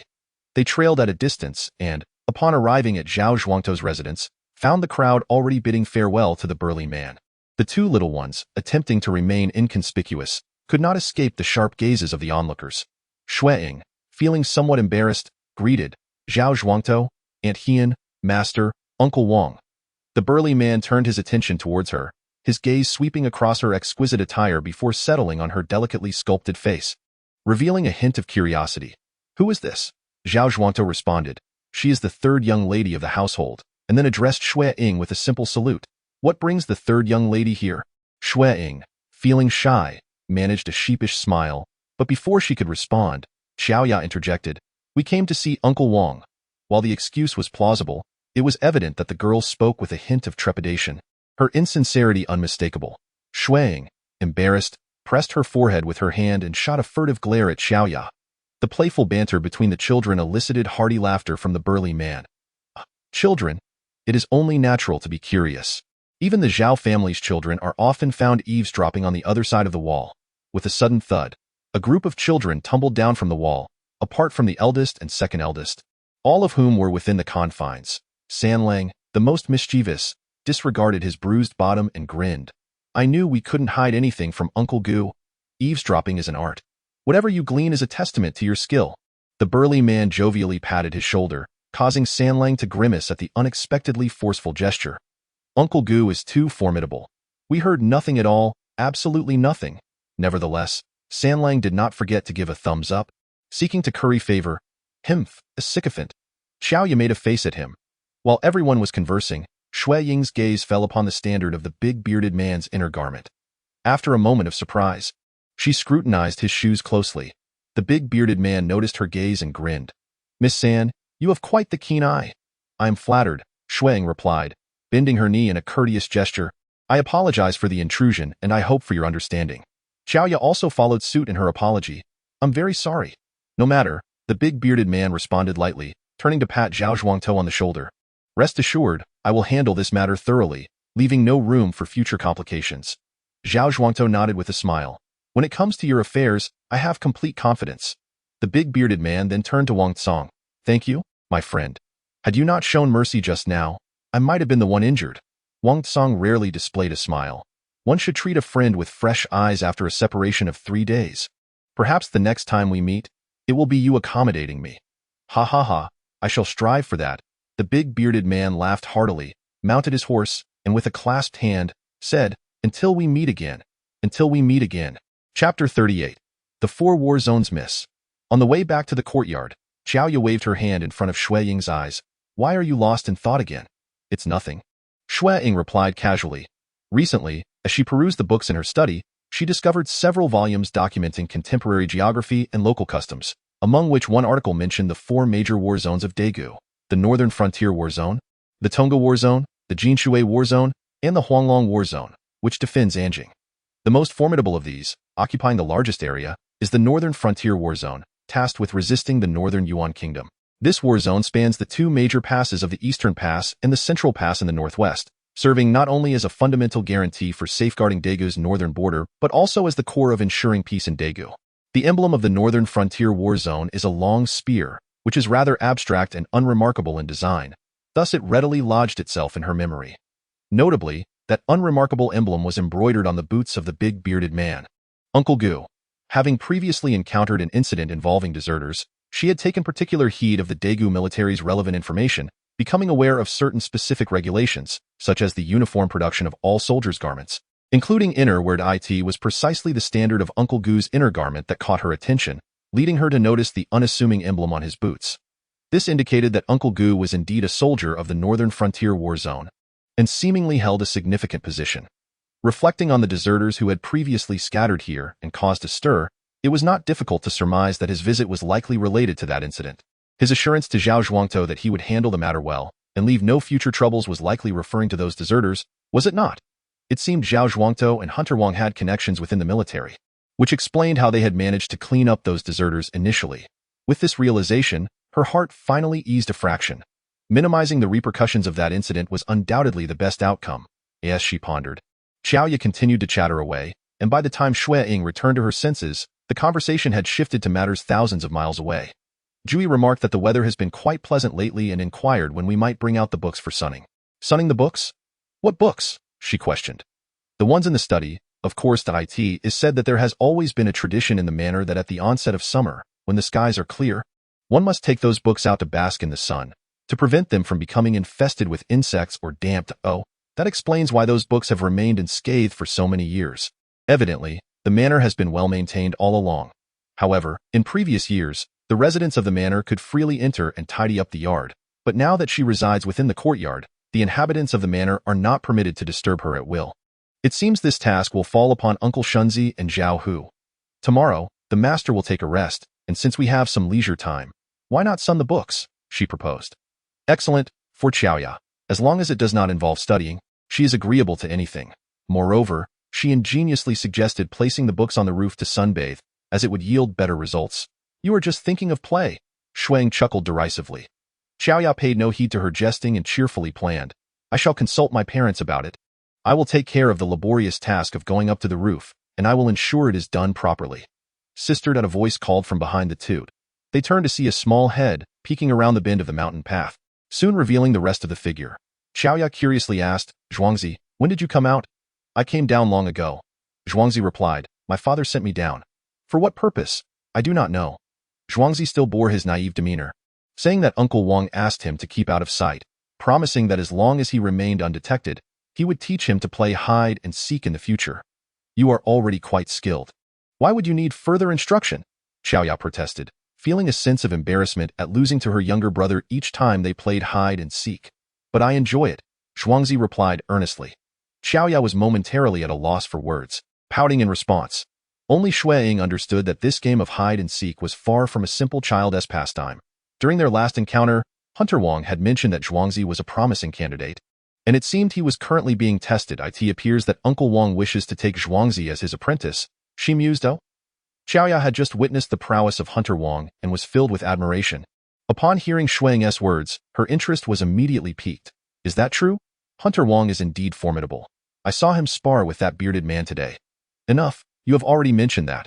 Xue Ying interjected helplessly, then turned to Zhuangzi, asking what happened next. Did you pass the test? I do not know. Zhuangzi scratched his head. Xue Ying continued her inquiries. Did they discover your hiding place? Zhuangzi shook his head.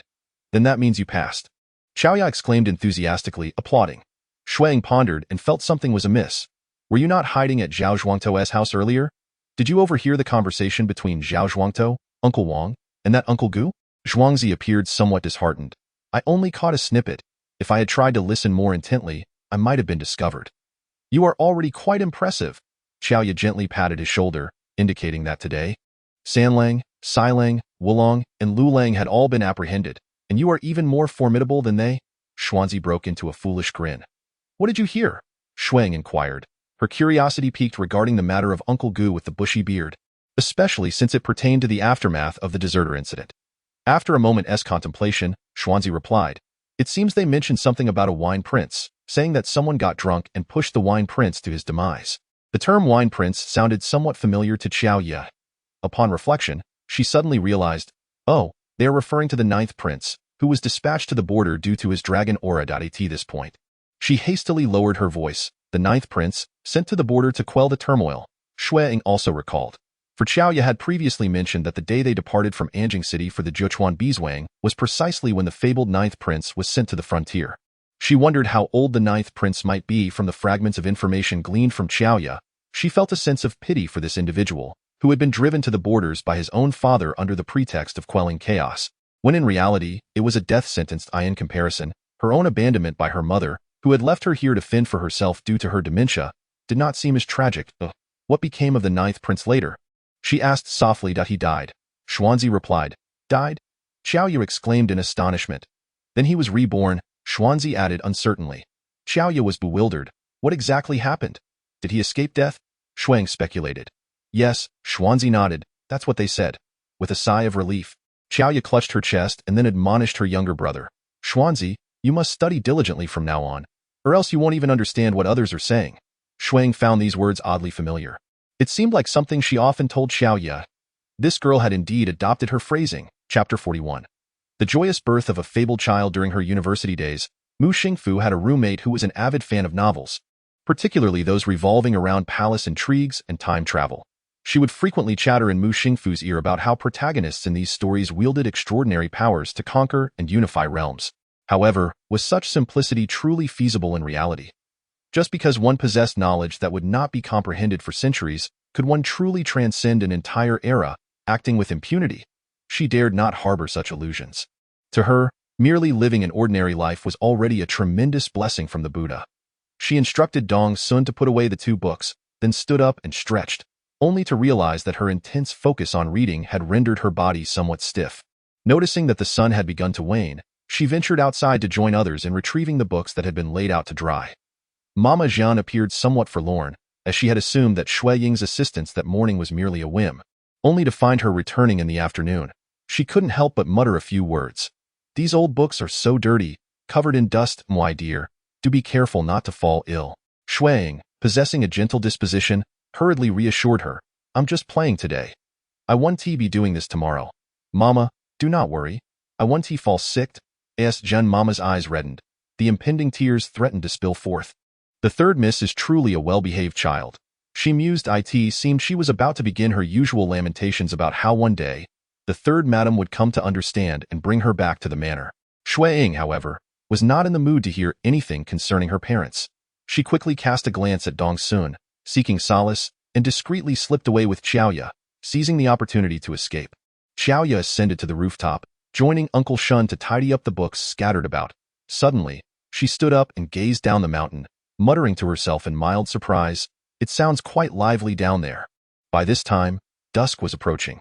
Ordinarily, every household would have begun to send up wisps of smoke from their kitchens, and the children playing in the fields would be returning home in droves.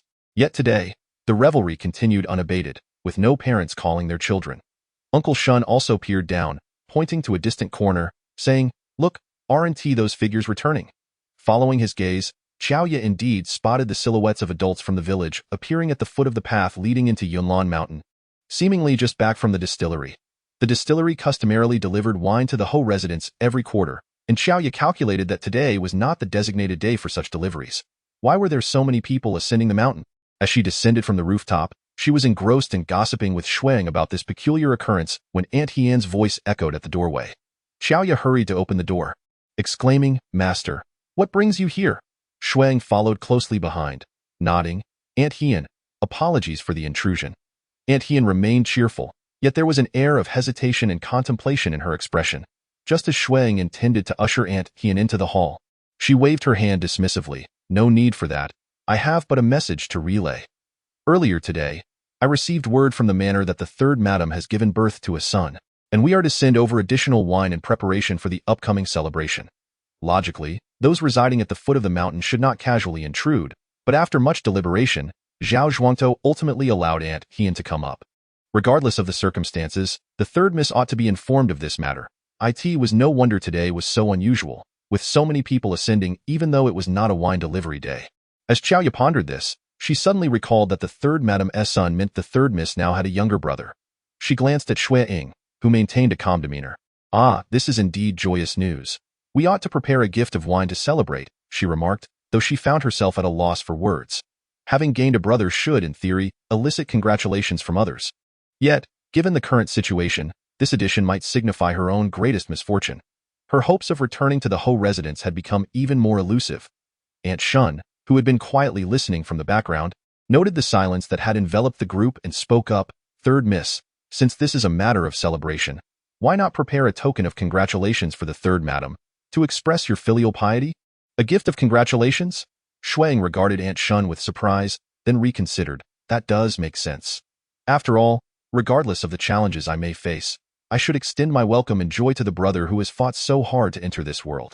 After a moment's reflection, she concluded, I have little to offer, but last autumn, we did produce some grape wine. That should suffice as a gift. She instructed Aunt Shunzi to fetch it, and in turn, she smiled at Aunt Hien, saying, It is a pity that the peach blossom wine brewed this spring is not yet at its prime. Otherwise, I would have sent a jar back. Aunt Hien nodded with a smile. No matter. By the time the young master celebrates his first birthday next year, the peach blossom wine will be just right. This matter was swiftly brushed aside amidst their light-hearted conversation. However, when dinner time arrived, Xue Ying waited for quite a while, yet the dishes were still not served. Dong Sun approached to report.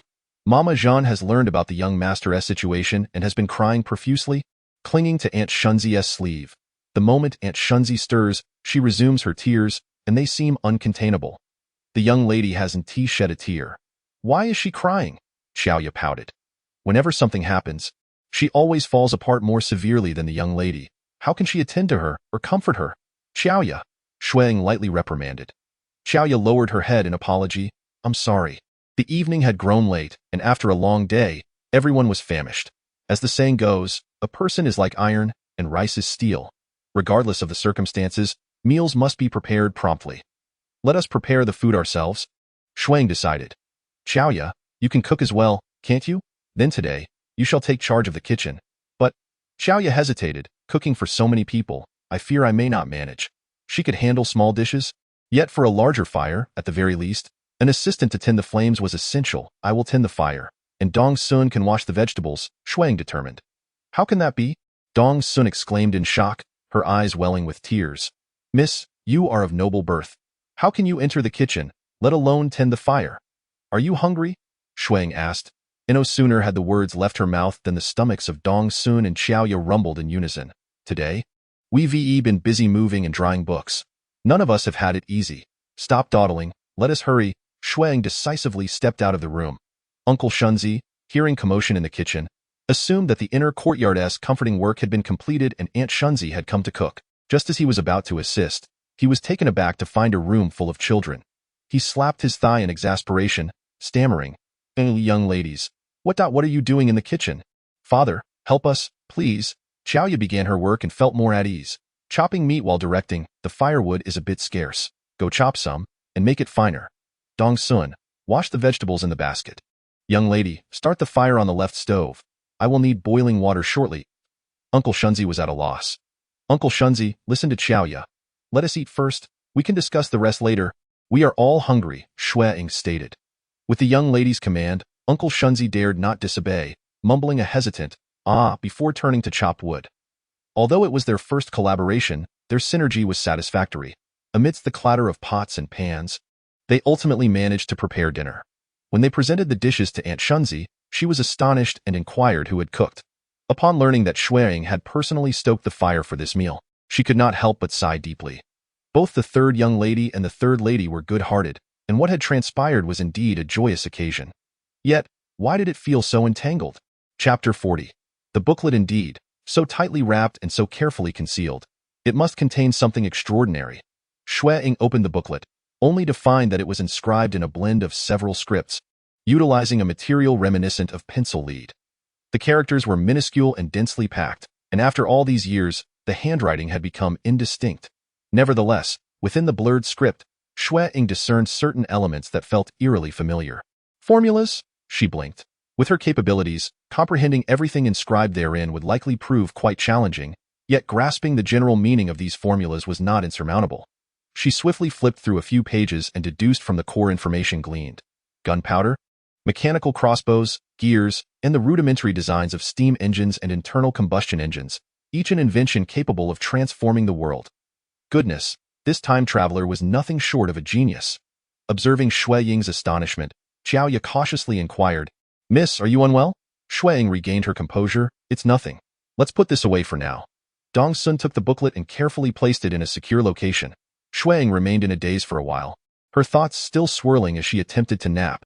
If this traveler was indeed so remarkable, why had there been no trace of him to date? His journal recorded that he had encountered a young lady from a well-connected family, who, under his influence, had vowed to alter the world. But what had transpired afterward? He possessed the scientific weaponry to change the world, and she had such determination.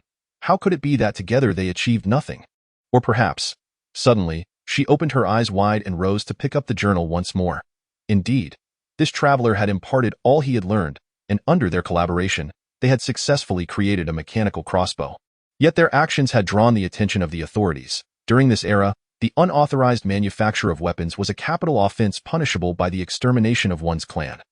Fortunately, on the execution grounds, they were miraculously rescued.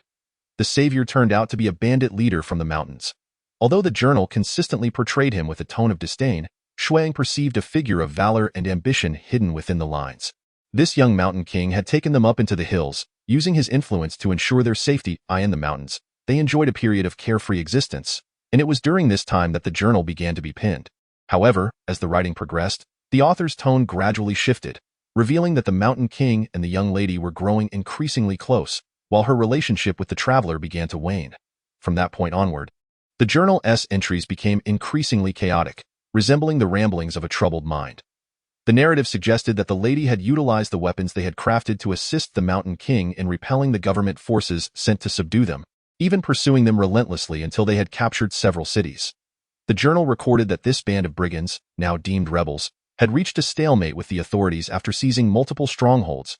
In a bid to secure further victories, the lady sought out the traveler, hoping he could provide additional assistance, particularly in acquiring the fabled gunpowder. The time traveler has come to realize that the young lady's heart no longer belongs to him.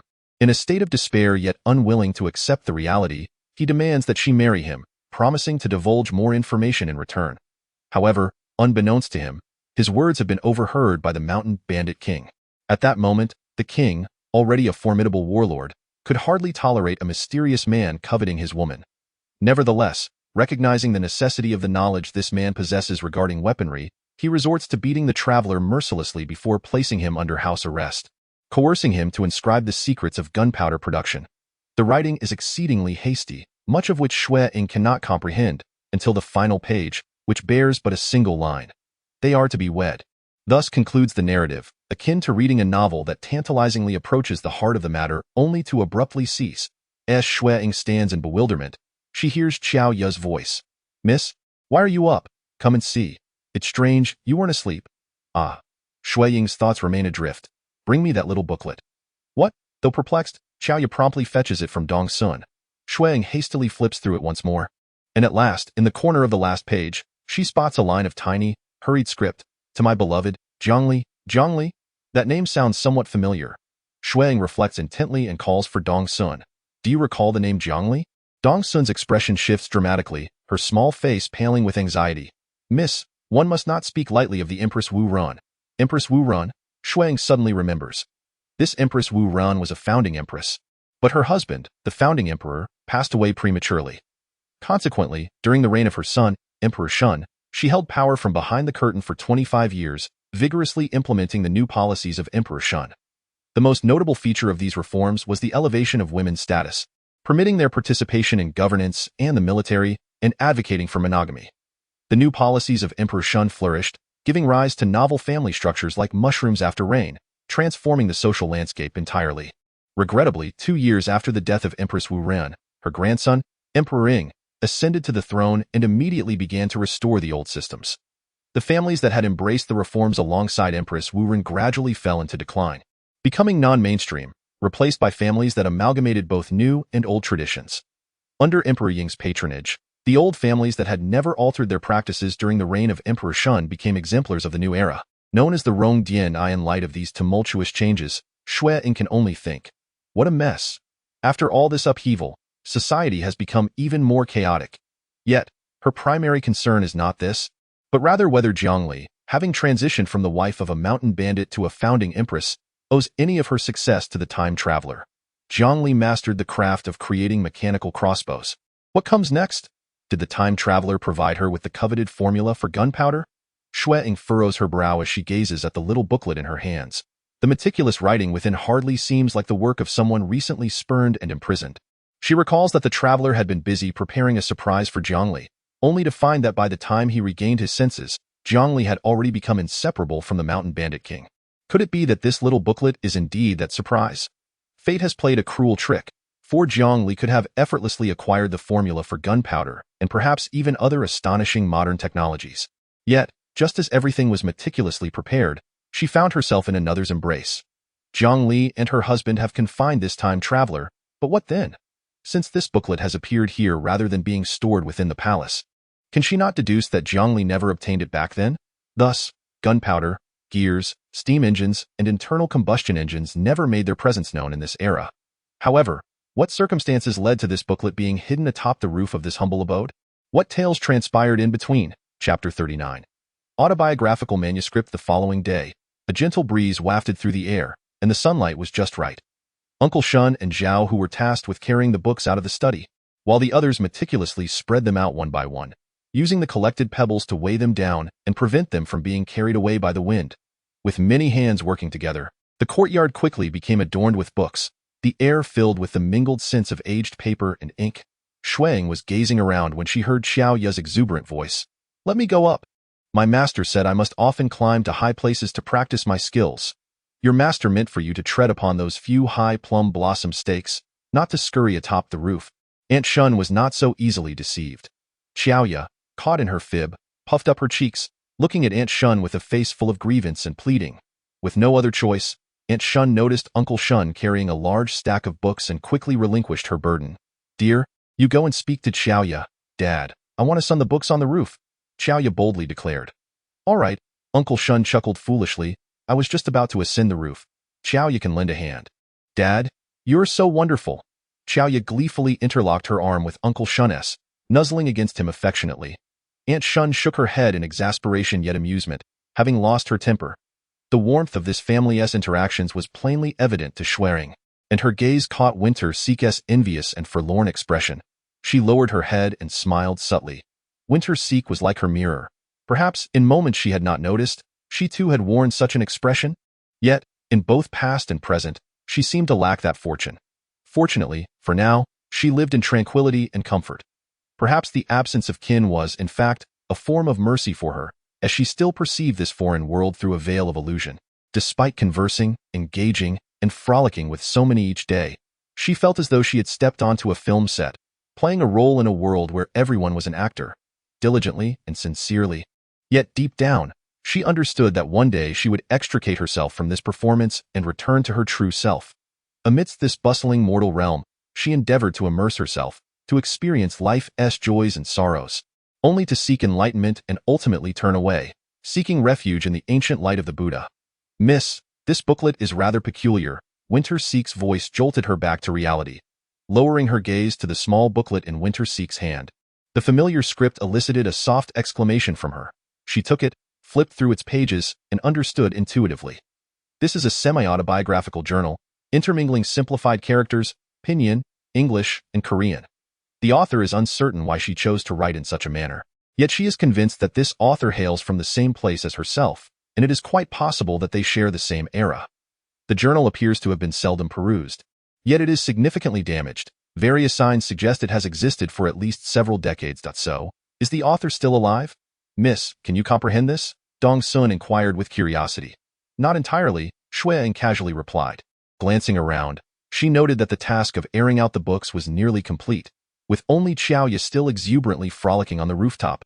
Thus, She turned to Dong Sun and said, I am weary. Let us return to rest. Indeed. Dong Sun went to fetch water for her to wash her hands and face, while Xue Ying casually opened the journal and began to read intently. The original name of the journal's author was Wan Jiahong, who, after traversing to this realm, renamed himself Xiang Tianyu. From the outset, it appeared that this time traveler was rather fortunate, encountering a young lady of illustrious lineage, and the two formed a close friendship. This lady possessed remarkably progressive thoughts. Upon learning he was a time traveler, instead of feeling fear or disdain, she often engaged him in discussions about his past life, particularly yearning for a society characterized by gender equality, and she resolved to alter the world. Their minds resonated with each other, and tales of romantic exploits flowed abundantly across several pages. However, Xue Ying sensed an undercurrent of arrogance within the author. Every action of the young lady was interpreted by him as infatuation and admiration, as if his existence in this world inherently warranted the reverence of all. Miss, it is time for lunch. Dong Sun roused Xue Ying from her immersion in the journal. Xue Ying set aside the book and approached the dining table. Dong Sun cast a few lingering glances at the journal, feeling somewhat perplexed. Logically, her academic prowess was not significantly inferior to that of the miss, so why could the miss comprehend what she could not? Mississippi Xiaoya leaned in with her head cocked to one side, her cheeks flushed from the sun, her mouth and eyes brimming with joy.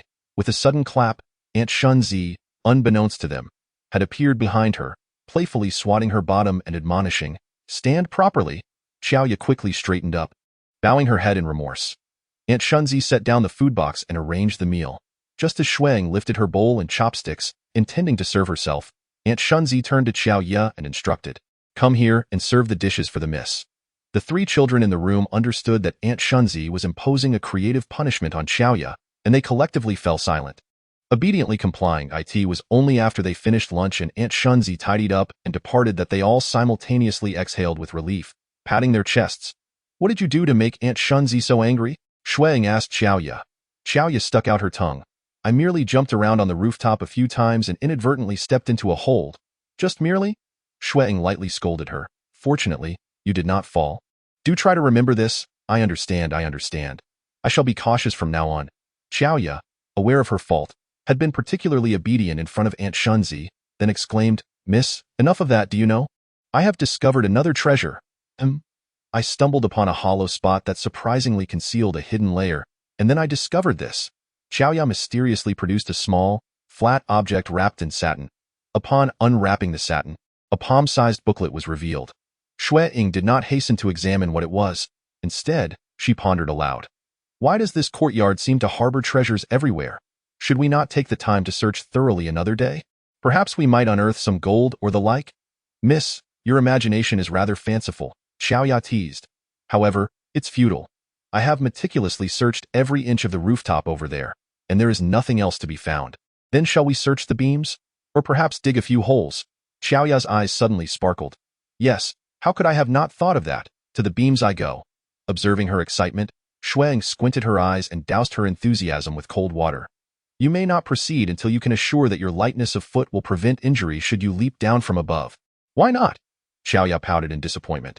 Have you already forgotten the lesson from Aunt Shun just now? Have you healed enough to disregard the pain?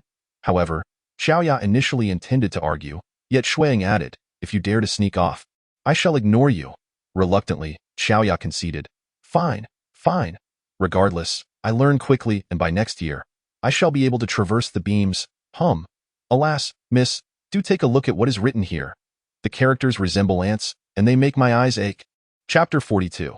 The origin of Ganjiao Temple. Although everyone pretended as if nothing had transpired, the fact that the third madam bore a son after Xue Ying's departure left an indelible mark on the hearts of the people, particularly on Mama Jeanne, who appeared listless for several days. Aunt Shun, fearing for her health, had Aunt Hien summon a doctor for a consultation. Due to this event, the courtyard remained somewhat oppressive for several days. Outside the study stood a jujube tree, its branch extending at a slant about 2 feet above the ground, perfectly positioned for a person to recline beneath and bask in the sun. This day was the master's day of rest, and Xue Ying climbed up, taking a book with her to read while soaking in the sun. Dong Sun had prepared tea and practiced calligraphy at the newly constructed stone table beneath the tree. Under the tutelage of Xue Ying and Xiaoya, she had grown increasingly composed in response to their various astonishing antics. After completing her morning exercises, Xiaoya, still glistening with sweat and her cheeks flushed, rushed to find Xue Ying. "Miss, I have uncovered significant news today." Xue Ying replied calmly, turning to the next page. Observing Xiaoya's breathless demeanor, Dong Sun silently poured her a glass of water.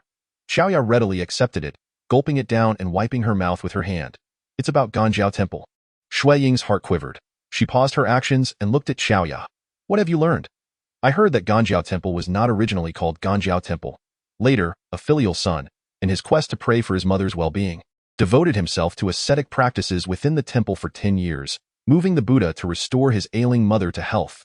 After the remarkable deeds of the individual became widely known, people began to emulate him, seeking talismans for peace and safety for their parents and loved ones through the practice of asceticism in temples.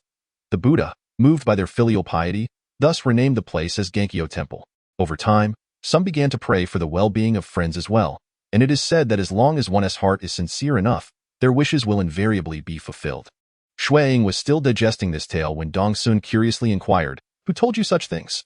This blend of literature and colloquial speech does not seem to reflect Xiaoya's usual standard. Xiaoya, flipping her braid with a hint of pride, replied, "It was the storyteller who said it." "Where did you find this storyteller?" Xue Ying asked. The storyteller was taking his niece up the mountain to seek a talisman, but Ganjiao Temple now has a rule that only accepts female visitors, and those seeking talismans must ascend the mountain alone, without companions. So, he left his niece at Moon Lake and stopped there. When Zhao Zhuangtou and the others returned with wine, they happened to encounter him and invited him to stay at our village for a night, where he could regale everyone with stories and alleviate their boredom. After a moment of contemplation, Xue Ying remarked, "Xiaoya, perhaps you should listen to more storytelling in the future."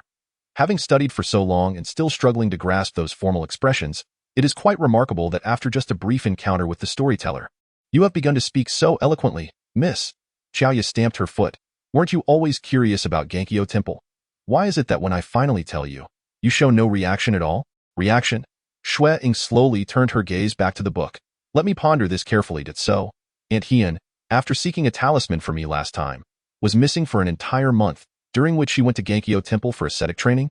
It truly is commendable of her to endure such hardship in the bleak midwinter for someone who is not particularly close, nor possesses any influence. This gratitude, I am at a loss to repay.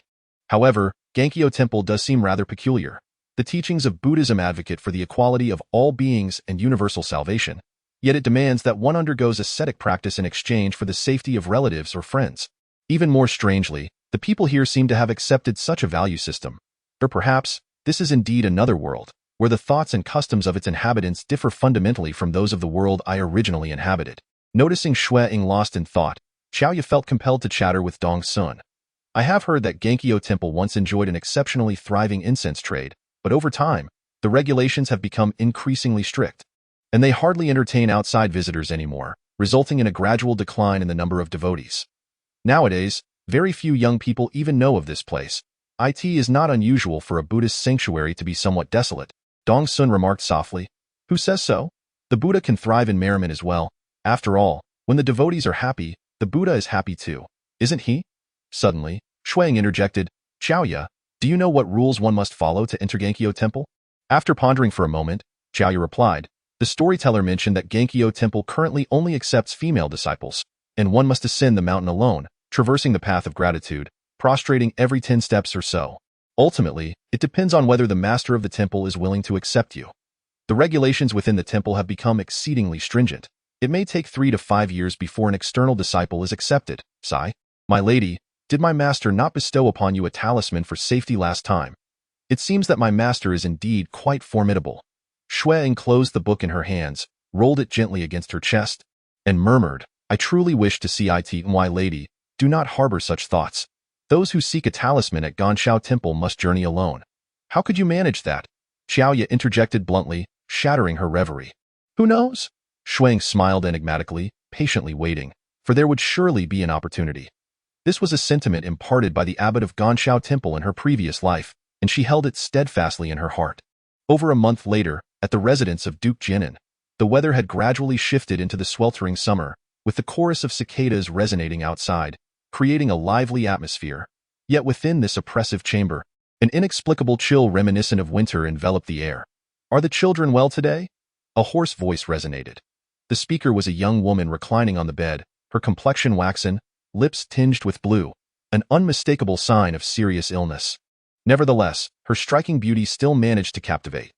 This woman was none other than Liao Yunxi, the third wife of Duke Jinan. Aunt Qing, she said, her voice weak, they are all quite well.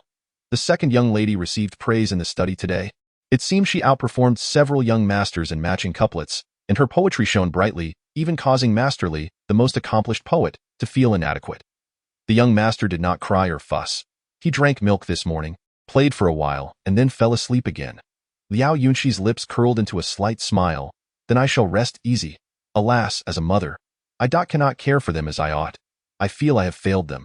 Third madam, another maid, and you, spoke with urgency, do not fret.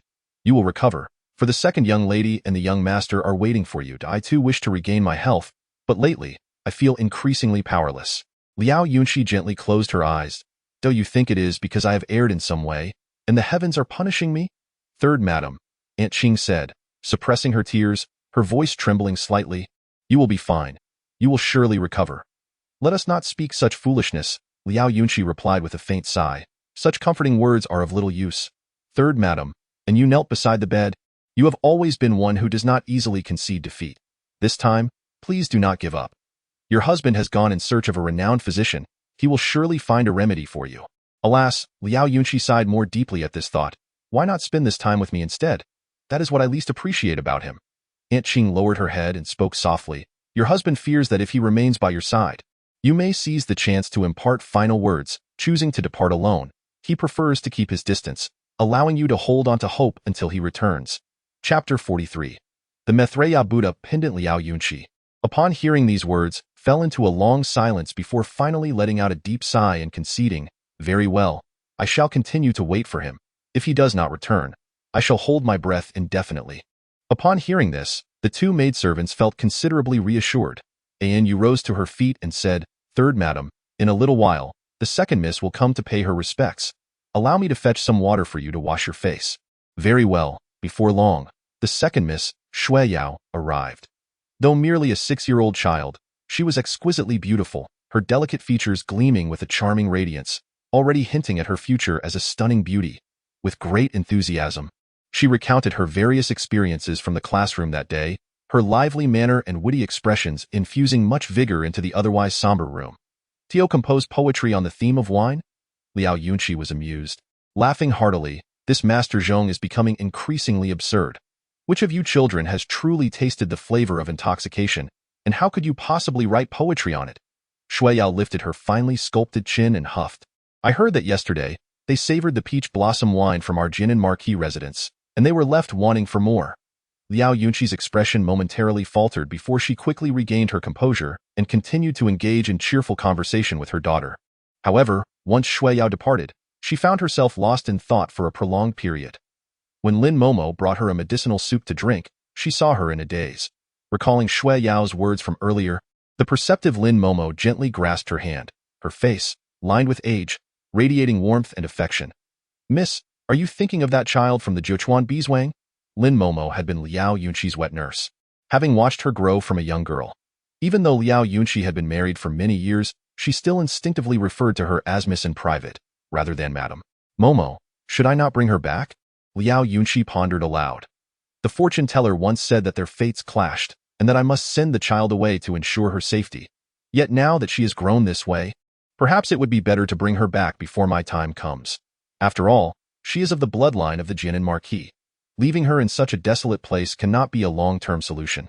Standing silently to the side, and you revealed a displeased expression, evidently disagreeing with this notion. Lin Momo gently patted Liao Yunxi's hand. I understand your feelings, but now is not the time to deliberate on this matter. And you, ever candid, could no longer restrain herself and interjected, Third madam, please do not worry in my opinion. The people at Zhuchuan Beeswang treat her well, wholeheartedly planning for her future. During the last celebration of the young master's full moon, they even sent 2 jars of grape wine, claiming that the third miss had brewed it herself. Such absurd fabrications? Brewing wine? Liao Yunxi's lips curled into a slight smile. In my youth, I too enjoyed brewing wine. Alas, I have not had the opportunity since my marriage. After a pause, she added, Bring that wine to me.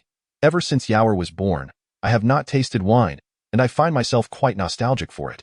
Madame Nanyu was about to dissuade her, but Lin Momo interjected. It is rare for the miss to be in such good spirits today. Let her have a taste.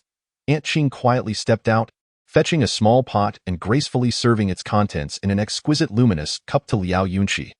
Reclining on the bed, Liao Yunqi examined the cup, noticing the dark red hue of the wine shimmering with a radiant glow. Its rich aroma wafting pleasantly, a true feast for the senses. After inhaling the fragrance, she took a gentle sip. The slightly sweet essence glided down her throat, eliciting a smile. This wine is delightful. You all should have a taste as well. Following her suggestion, the others shared the wine, and Aunt Qing raised an eyebrow slightly after tasting. The flavor of this wine is rather unique. You, with the most discerning palate, do tell, what makes it special? I cannot quite articulate it, Liao Yunqi replied. Aunt Qing nodded gently, finding the texture smooth, the taste leaning towards sweetness, warming her abdomen and restoring her limbs. Indeed, it was quite suitable for women. Speaking of which, the peach blossom wine from the Wine Spring Villa is also particularly fitting for ladies, nourishing and beautifying, with a gentle flavor.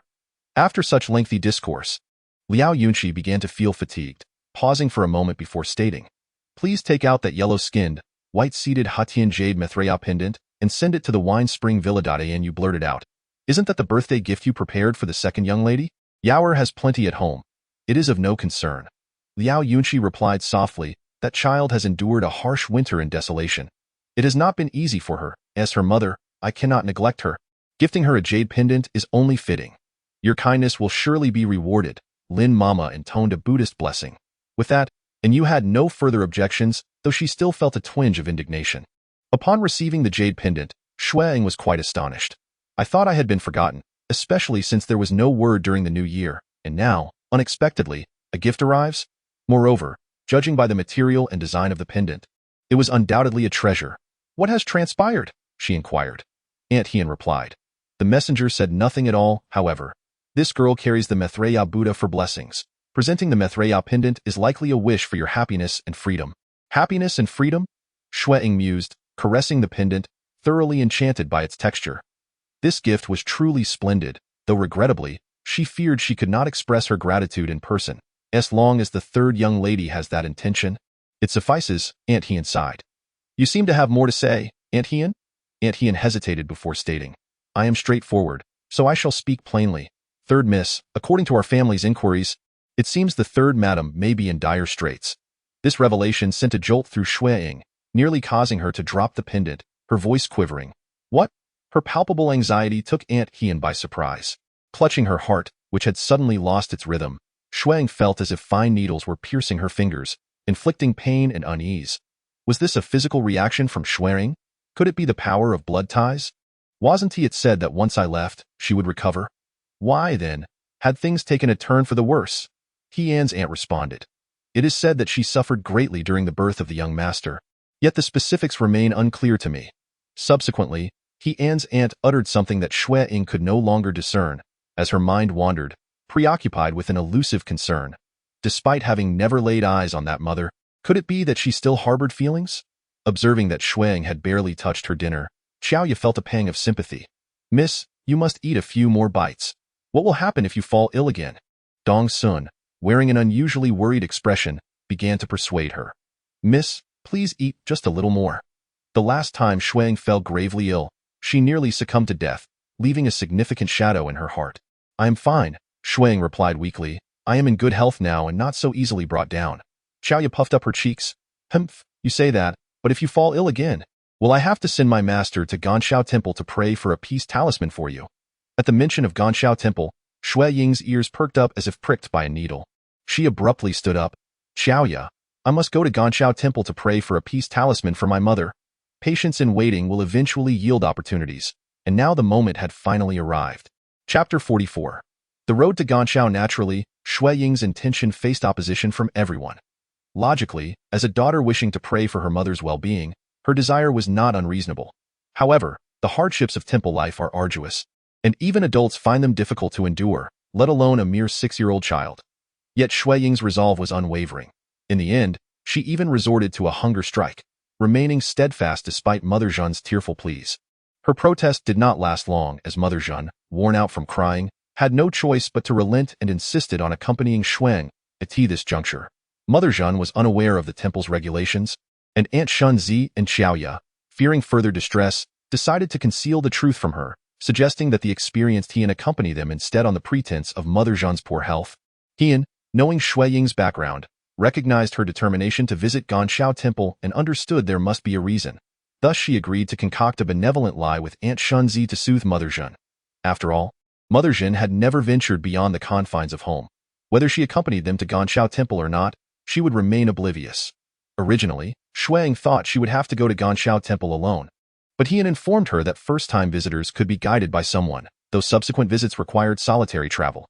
Early that morning, amidst Xiao Ya's reluctant farewells and Dong Sun's deep-seated concern, Xue Ying packed 2 sets of clothing and boarded the carriage prepared by Heian. "Miss, you must return safely." At the moment of parting, Xiao Ya cried heartily, her small face streaked with tears. Conversely, Xue Ying felt a sense of lightness. Ever since she learned of Ganshao Temple's existence here, she had longed to see it, and now her wish was finally coming true. Turning back to wave at the crowd bidding her farewell, she gazed ahead, her heart a mix of anticipation and anxiety. What connection might the Ganshao Temple of this alternate realm have with the temple that raised her in her past life? Until the carriage that Xue Ying was riding vanished from the sight of the crowd, Heian and the others were just about to turn away when Xiaoya suddenly exclaimed, "What are you shouting about?" Heian was startled. "Mother, mother!" Xiaoya tugged at her sleeve, her face filled with urgency. "I just remembered something. Does the young lady not know that she is not the biological daughter of the third madam? Who would dare to gossip about such matters in her presence?" Heian instinctively wanted to reprimand Xiaoya, but then she froze, suddenly recalling the situation. Indeed, the young lady had been in a daze until she regained her clarity only after arriving at the Zhochuan villa. The people at the villa were simple and unpretentious. Aside from Zhao Zhuangtou, Heian, and a few elders of high status, no one was aware of the young lady's illegitimate status. Moreover, those who did know would never speak of it in front of her. Thus, it was likely that until now, the young lady remained oblivious to the fact that she was not the third madam's own flesh and blood. When she sought a talisman for the third madam, she must have regarded her as her own mother, right? "Mother!" Xiaoya shook her sleeve vigorously, bringing Heian back to her senses. "What should we do? Should we chase after the young lady and tell her?" Heian pondered for a moment, then sighed. "Forget it. The young lady has already set off. She will return in a month. We shall see how things unfold then." Xiaoya pouted. "Fine. But I still feel that the young lady is so wronged." As they approached the fork in the road leading to Moon Lake, the carriage turned onto a mountain path, winding deeper into the hills, and it took a full half-hour before it finally came to a stop. After disembarking, Heian remarked, "From here to Ganshao Temple, it will take another 3 to 4 hours on foot. Given your pace, it may take even longer. We might not reach before nightfall. I will ask you once more, are you certain you wish to go?" Xue Ying nodded, securing her bundle on her back, her small face brimming with determination. "Let us go." Although aware that the soul within her was not that of a child's, Heian still found her utterly adorable, unable to suppress a smile as she took the bundle from her. "It's nothing serious. If you give up halfway, I'll simply carry you back." Heian's warning was not an exaggeration. The mountain path was indeed treacherous. Xue Ying, at merely 6 years old, soon found herself exhausted after a short distance. However, having come this far, she refused to give up now and could only grit her teeth and endure. Seeing her little face flush with exertion, Heian understood how difficult the journey was for her and said, "Our family has a set of little sayings that are helpful for walking. You might want to give them a try." She then explained the sayings and the accompanying footwork. Strangely enough, perhaps due to her body reaching its limits, Xue Ying quickly grasped the technique, her steps becoming lighter and quicker. Once she became proficient, she could even keep pace with Heian after walking for an hour and resting for half a stick of incense. Heian finally stopped at a fork in the road.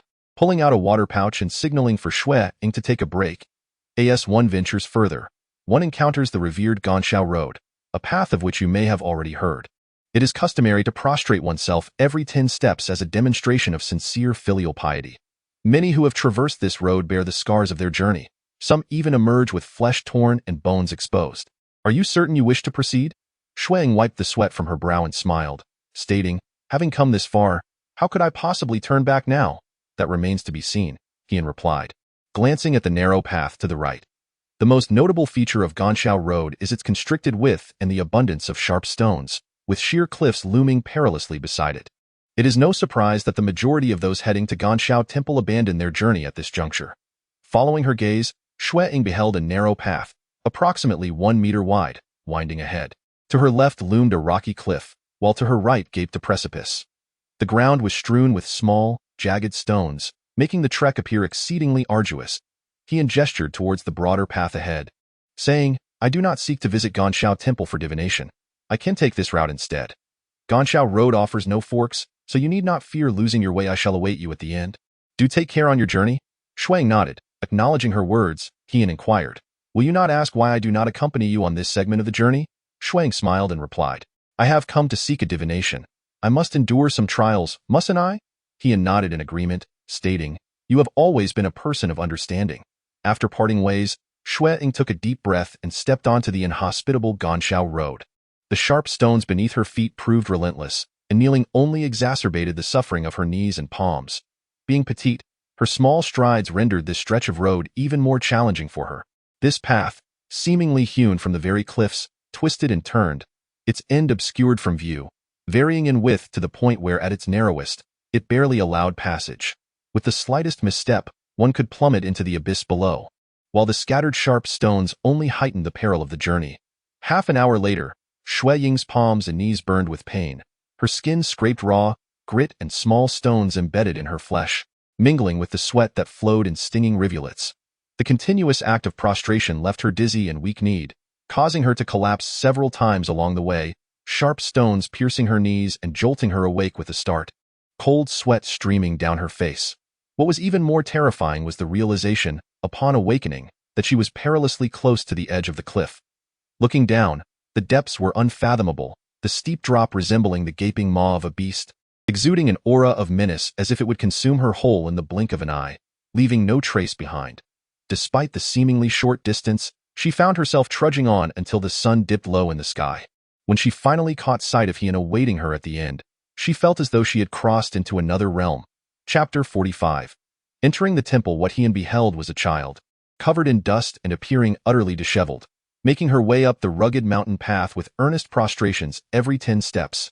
Even now, she could not comprehend the true intentions behind Xue Ying's visit to Ganshao Temple. Surely, it was not merely to seek a talisman for her mother's safety. Yet, she could not deny the sincerity that radiated from Xue Ying. Staggering towards Hien, Xue Ying was too weary to utter a word. Merely lifting her gaze to meet Hien's, her eyes brimming with hope. Due to her repeated prostrations, Xue Ying's forehead had swollen significantly, her dirt-streaked little face appearing utterly pitiable. Although Aunt Hien felt a twinge of sympathy, she understood that this was an inevitable trial. Thus, she steeled her resolve and inquired, "Can you endure? Just half a mile further lies the Ganshao Temple, where you may finally rest." Xue Ying blinked vigorously. Indeed, she could faintly discern a corner of the temple peeking from the opposite mountain, which instantly revitalized her weary spirit. Ignoring her parched throat, which felt as if it were on fire, she gasped for breath with her mouth agape, nodding emphatically, "I can." As dusk descended, weary birds returned to their nests. The curling smoke from cooking fires mingled with the resonant tolling of the temple bell, its lingering echoes compelling one to slow their pace, calming the previously restless heart wrought by the rush of travel. The great bell summoned the forest's denizens, heralding the dawn that shatters the long night and alerts the slumbering. The evening toll awakens the fog-laden paths. Dispelling the obscurity of night, a voice resonated, yet as Xue Ying scanned her surroundings, she found no sign of life. Aunt Hien halted, her hands pressed together in reverence as she bowed, "Master Mingtu, the game today is exceptionally rich. After you escort this benefactor up the mountain, why not join me for a drink?" The voice continued, "Asa Jr., I humbly comply," Aunt Hien replied, leading Xue Ying onward.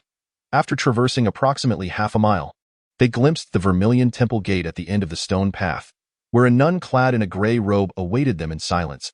As they approached, Aunt Hien greeted her with a bow. "Master Mingjing." Master Mingjing appeared to be in her 40s, her countenance serene and her gaze gentle.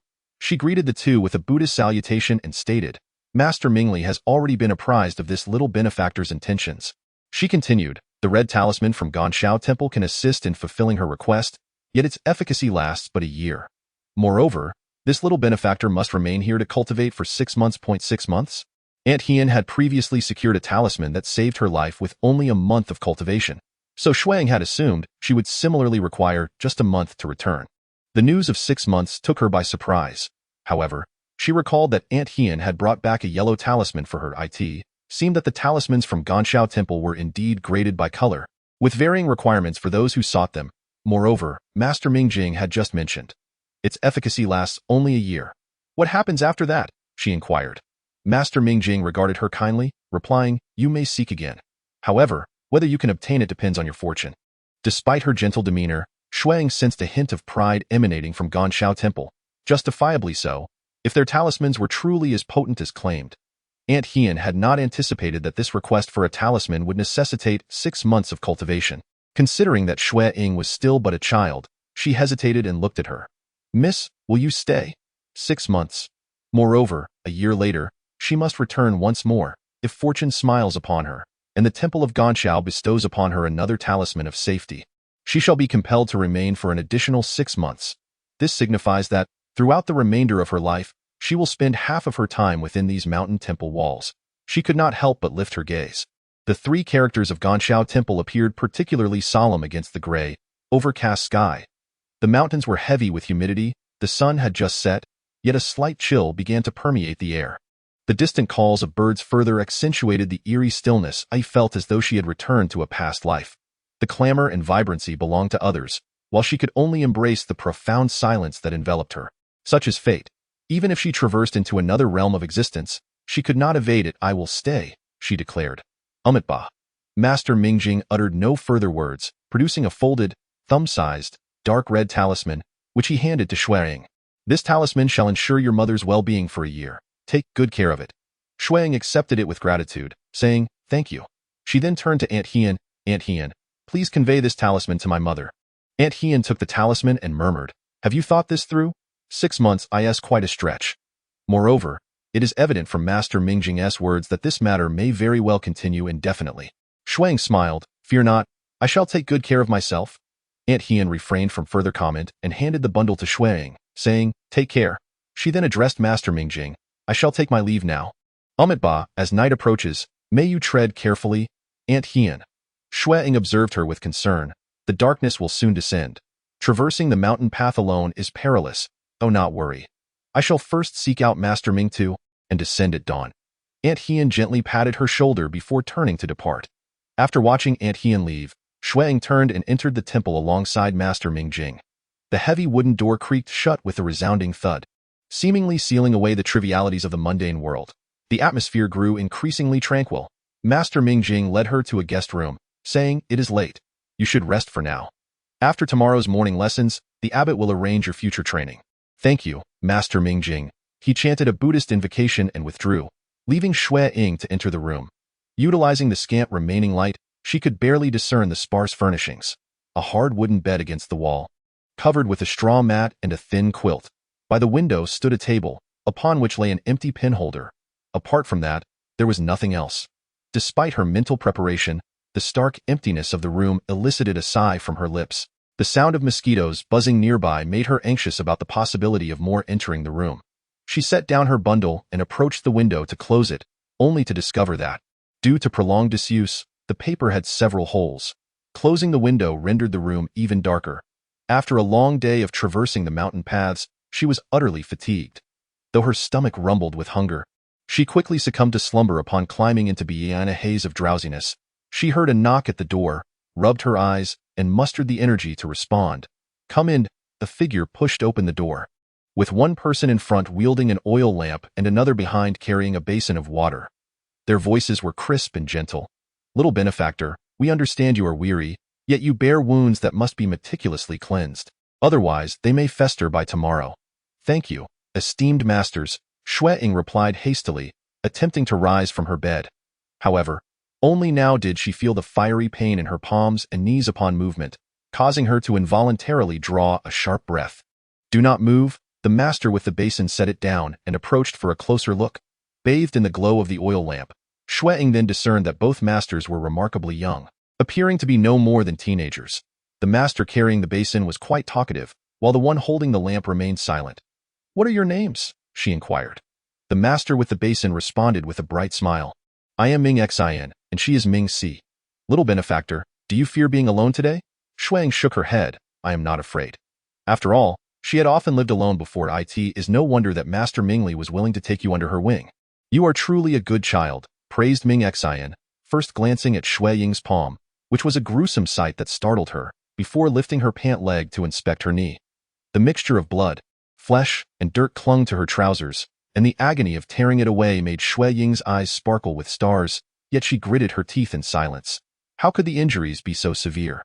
Ming Xian murmured, stepping aside. Ming Si, come take a look. I cannot bear to touch it. Ming Si placed the oil lamp on the bed for better visibility and, after examining Xue Ying's wounds, instructed Ming Xian. Twist a towel. Ming Xian handed over a damp cloth, and Ming Si meticulously cleared the sand surrounding the wounds. Despite her seemingly taciturn demeanor, her movements were deft, inflicting little additional pain upon Xue Ying. Seeing the horrendous state of the injuries and glancing at the silent Xue Ying, Ming Xian couldn't help but wonder, why do you not utter a sound? Any other child would be crying by now. Xue Ying forced a smile, which only appeared more sorrowful than tears. I am enduring it. Ming Si produced a small vial of medicinal powder, gently tapping it so that the brown powder evenly scattered over the wounds, sending a surge of pain coursing through Xue Ying. She gasped repeatedly, tears streaming down her face as her legs instinctively recoiled, only to be firmly held down by Ming Si. Oh, not move. It was not that she wished to move, yet her legs seemed to have a mind of their own. Despite Ming Si's youthful and slight appearance, she possessed surprising strength, easily restraining Xue Ying's struggles. After a moment, as Xue Ying began to acclimate to the excruciating pain, Ming Si finally accepted a roll of white gauze from Ming Xian and wrapped the wound on her knee before continuing to tend to Xue Ying's hand. Having already endured the agony at her knee, Xue Ying felt somewhat numb, allowing her to remain significantly calmer while Ming Si treated her hand. Before long, Ming Si completed her task. Ming Xian reassured her. It will be all right. Rest well, and by tomorrow, the wounds will not ache as much. And take this sachet. It will ward off mosquitoes. Xue Ying nodded in gratitude. Thank you, esteemed masters. After the two masters departed, darkness once again enveloped the room, while the distant chirping of insects outside accentuated the silence. It was only at this moment that Xue Ying became aware of the faint scent of sandalwood in the air. With a gentle sigh, she reclined back onto the bed. Her wounds still throbbed with a dull pain, yet amidst the familiar fragrance, she felt as though she had returned to a former life, one in which she could never quite establish a sense of belonging to the outside world. Only within the serene confines of this temple could she find a semblance of relaxation. In a state of semi-consciousness, she heard the early morning chants of the nuns. As she opened her eyes, a fleeting moment of disorientation struck her, and she almost believed she was in the Ganshao temple. No, she was indeed in the Ganshao temple, but not the one she had envisioned. The sky had not yet brightened significantly, yet it was sufficiently light to discern her surroundings. Rising from her bed, Xue Ying realized her wound was not as painful as the previous day, though her movements remained somewhat cumbersome. Stepping outside, she discovered a basin of water placed at her doorstep, accompanied by a towel. Glancing around, she noted the absence of any other figures. After a brief wash, she disposed of the water and, guided by intuition, proceeded in a particular direction. After navigating around two corners, she arrived at a secluded courtyard, where a well stood in the center, and neatly stacked firewood leaned against the wall. A thin plume of smoke curled up from the roof, and from the entrance, she could faintly glimpse a corner of the stove. Could this be the kitchen? As she hesitated, a nun emerged from the kitchen, her stature tall and robust, moving with an agile stride. For practicality, she had tucked her robe into her trousers. Spotting a young girl standing at the courtyard entrance, gazing at her in a daze, she inquired, "Little benefactor, where do you come from?" Xue Ying, still somewhat disoriented, pointed in the direction of her quarters. The nun then realized, "Ah, you must be the novice mentioned by Ming Xin who arrived yesterday." Novice. It turned out that those who came to the Ganshao temple for cultivation and to seek talismans bore this title. As Xue Ying pondered this, the nun continued, "I heard it was a young girl, but I did not expect you to be so small. Little benefactor, this path of cultivation is arduous. Can you endure it?" Xue Ying nodded earnestly. "I can." "Very well, place the basin down and fetch some firewood for me," the nun instructed.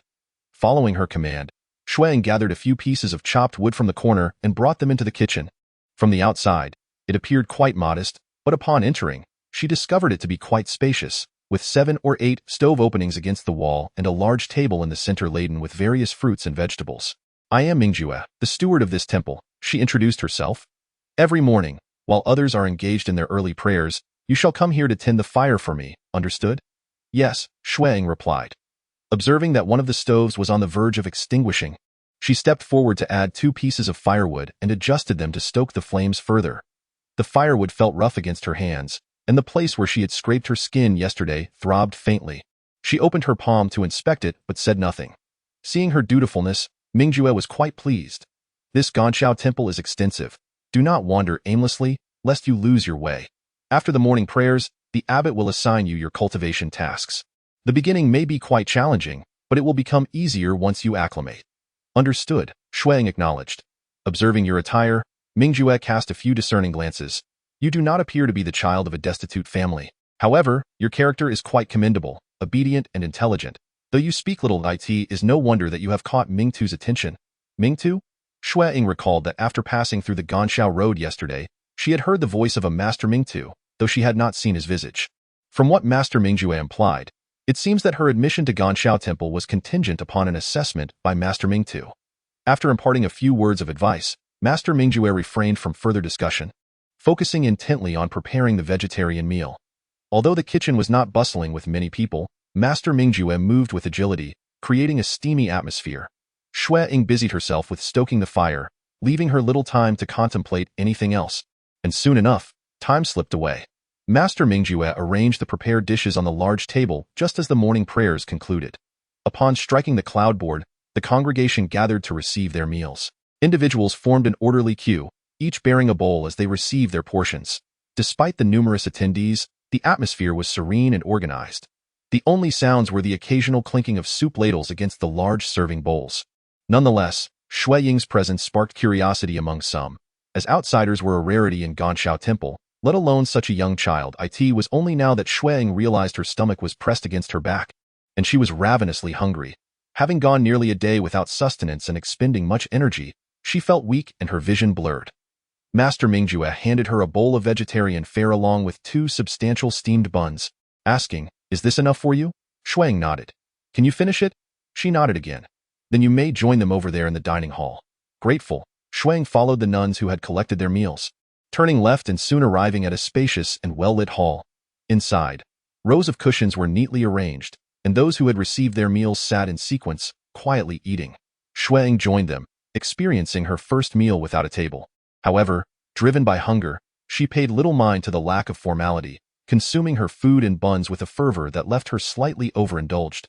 Yet, after enduring hunger, this feeling of fullness brought her a sense of satisfaction. With her belly now nourished, she regained her spirits and followed the others outside to fetch water and wash her bowl, returning it to a designated area before making her way back to the kitchen. Upon seeing her, Master Mingjue expressed mild surprise. "There is nothing left for you to do here. You should rest in your room after your meal. When the host has time, they will send for you." "All right," Xue Ying replied, ready to turn and leave when Master Mingjue called her back. "Wait." He wrapped 2 buns in oil paper and tucked them into her arms. "We refrain from eating afternoon here. But you are still quite young and may not withstand it. Keep these buns for when hunger strikes. Do you understand?" Xue Ying nodded. Upon noticing the shadows beneath her eyes, remnants of sleepless nights, and reflecting on her tender age as she embarks on a path of arduous cultivation at Ganshao Temple, Mingjue felt an involuntary pang of sympathy. Softening her tone, she said, "If there is anything you do not understand or if you encounter any demanding tasks, do not hesitate to seek my assistance. Alternatively, you may ask others for help. Do not bear it alone, understood?" Xue Ying replied softly, "Understood." With a warm bun cradled in her arms, Xue Ying made her way towards her quarters. The gentle heat from the bun, seeping through the oil paper and her clothing, felt pleasantly comforting against her skin. In her youth, Mu Xingfu had been frail and often ailing, prompting the abbess to take special care of her by preparing warm meals at night.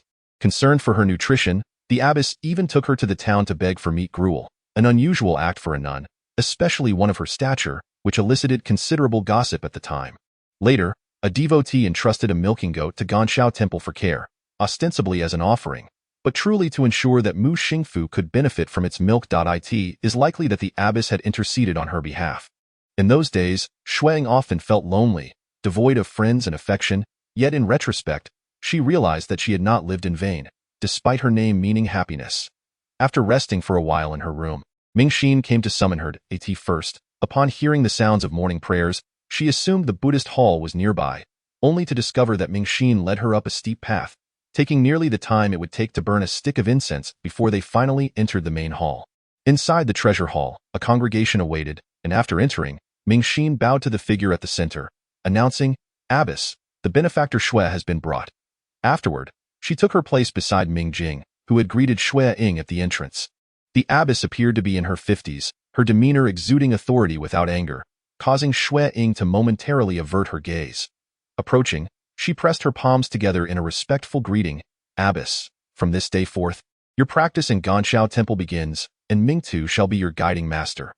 Upon the utterance of these words, Xue Ying felt no immediate reaction, yet Mingxin drew in a sharp breath.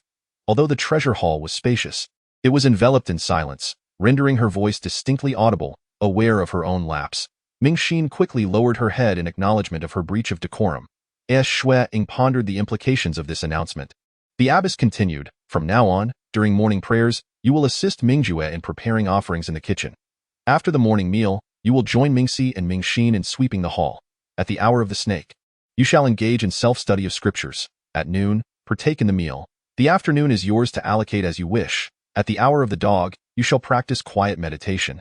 And at the hour of the pig, you shall cease all activity.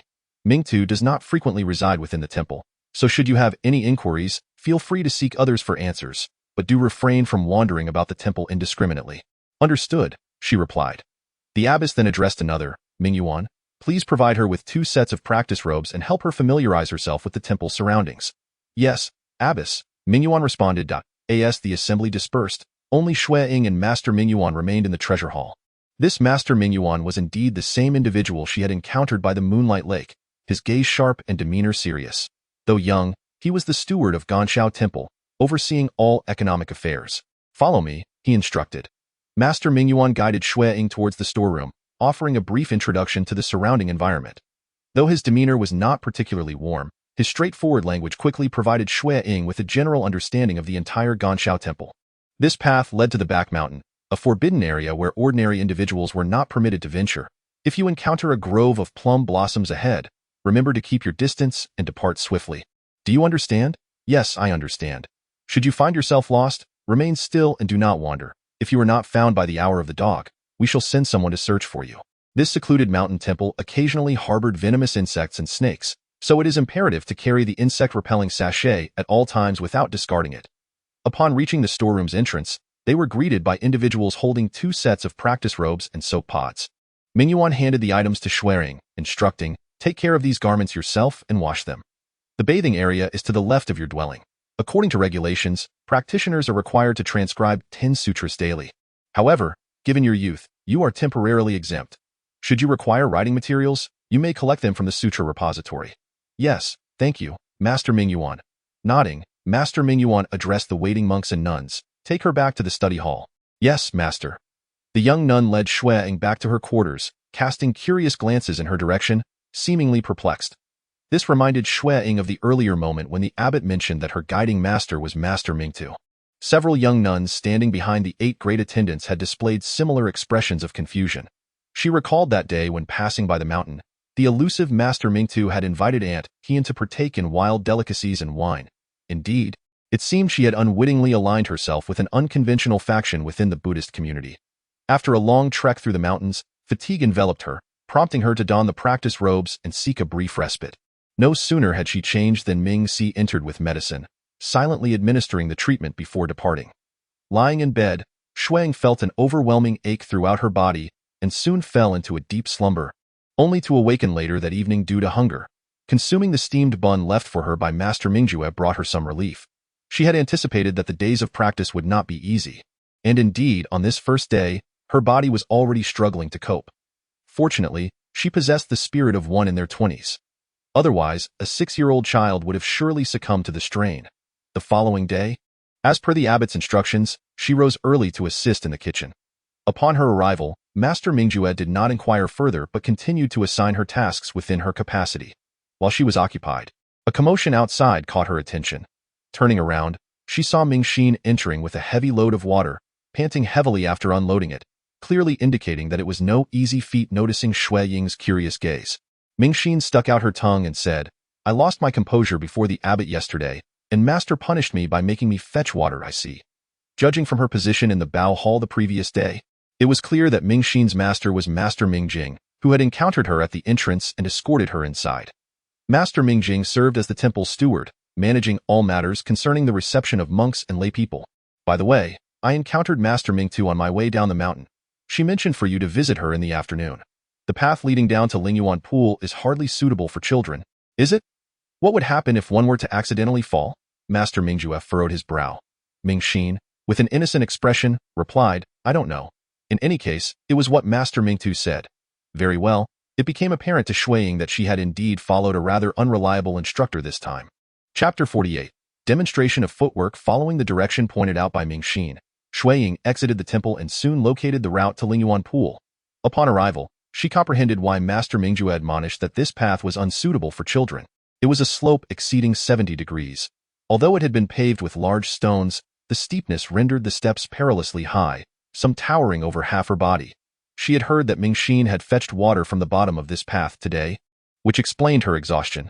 Master Mingxin had not indicated where she might find her, yet since Mingxin mentioned encountering her along the way, Xue Ying had no choice but to continue descending this path. What could be described as walking felt more akin to climbing. Looking down, the deep valley was lush and unfathomably deep, and a moment's inattention could send one tumbling down the rocky path, with dire consequences. After traversing for a while, a voice suddenly echoed in her ears. Mingche, come here. She glanced around, but saw no one. To her left, however, a narrow path branched off into the adjacent dense forest. As she hesitated, the voice called out again. I mean you, come here, she stammered. My name is Xue Ying. I prefer to call you Mingche. Is that not acceptable? Was Master Mingtu implying that she should adopt a new name? Mingche, to be honest, Xue Ying genuinely found Mingche more melodious than Xue Ying, and thus she nodded, of course, that's fine. Turning towards the small path, she continued for quite some time, the foliage on either side growing ever denser. Yet each time she paused, the voice urged her onward. Continue. Eventually, she arrived at a relatively open area, strewn with stones of varying sizes, and not far off, the faint sound of flowing water reached her ears. Just 3 paces ahead, a stream came into view, beside which sat a simple iron pot resting on a stone, bubbling with fish stew, emitting a plume of steam. What could this mean? As Xue Ying pondered. The voice resounded once more. Eat, and after you finish, demonstrate the footwork you just used. It then dawned on her that, in her haste, she had unconsciously employed the walking technique taught to her by Aunt Hien. While she had been slow to learn other martial arts, this walking technique had become familiar to her remarkably quickly. Within a day, she had already reached a level of proficiency she had not anticipated.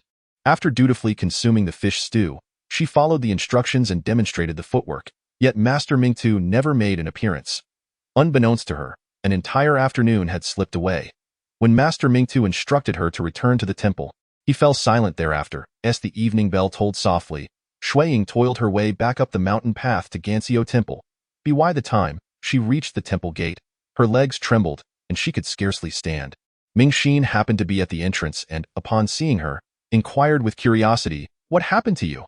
Xue Ying forced a smile, reflecting on the exhausting afternoon spent traversing the mountainous paths. Even the most resilient of individuals would be weary, let alone her frail body, which was that of a mere 5 or 6-year-old girl. Although she refrained from speaking, Mingxin could largely surmise her sentiments and sighed. I am puzzled as to why the abbot would appoint Master Mingtu as your mentor. She is as elusive as a dragon, appearing rarely, and her demeanor is quite peculiar. Mingxin. The voice of Master Mingjing resonated, his usually gentle tone imbued with sternness. Mingxin promptly fell silent. You are to transcribe 3 volumes of scripture as punishment. Do you acknowledge your misstep? Mingxin had breached the verbal precept and now recognized her error. She lowered her head in response. You may return. After Mingxin departed, Master Mingjing turned his gaze toward Xue Ying, his expression softening. Can you still endure? Xue Ying nodded affirmatively. That is good. You should rest now. Mingxi mentioned that the wounds on your hands and feet have scabbed over and may be exposed to water. Soon, Mingxin will bring you medicinal wine. You should soak in the bath for a while. It will greatly alleviate your discomfort. Thank you, Master Mingjing. Xue Ying expressed her gratitude, then added, Mingxin was merely concerned for me. She did not intend to speak ill of Master Mingtu, I am aware, Master Mingjing replied, his demeanor unchanged, yet he insisted that punishment was still warranted. With no recourse, Xue Ying retreated to her room. Before long, Mingxin indeed arrived with a small porcelain vial. This time she dared not speak further, hastily placing the item down and departing, leaving Xue Ying both amused and exasperated. Despite her entire body aching, she mustered the strength to rise, retrieving her garments and the medicinal wine before heading towards the bathhouse.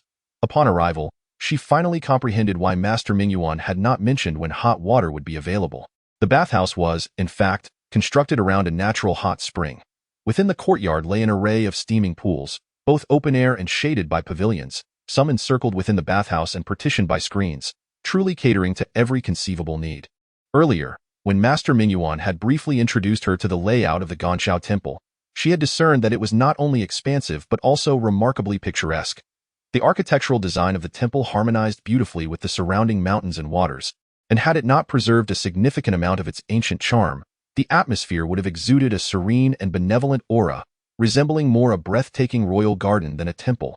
Observing this bathhouse, it bore a striking resemblance to the luxurious resorts of legends from her past life. In a discreet corner, Xue Ying selected a small pool, poured in the medicinal wine, and indulged in a soothing soak in the warm spring water. Upon emerging, although her muscles felt somewhat weakened from relaxation, the persistent soreness had vanished without a trace. If only Xiaoya could join me, she would be overjoyed, and I would no longer fret about injuries from training wasting my time. As she exited the bathhouse, night had fallen. According to the abbot's arrangements, this period was designated for quiet contemplation and meditation. However, Xue Ying found herself with little foundation and was entirely at a loss as to where to begin. Upon returning to her room, she could only sit cross-legged on her bed, closing her eyes in deep thought. Perhaps it was the soothing warmth of the hot spring that dispelled her fatigue. For now her mind was alight with excitement. Upon closing her eyes, she envisioned herself persistently walking and leaping at the behest of her master Mingtu, each moment vividly imprinted in her memory. However, today was distinct. She had been diligently repeating the same actions, and now, as an observer of her own recollections, she discerned her shortcomings more clearly and derived improved methods from them. Thus, in her imagination, she began to run, leap, circle, and spin at great speed, executing acrobatic flips with the aid of momentum. Immersed in her reflections and insights, she was unaware of the deepening night until the resonant sound of a wooden clapper startled her back to reality.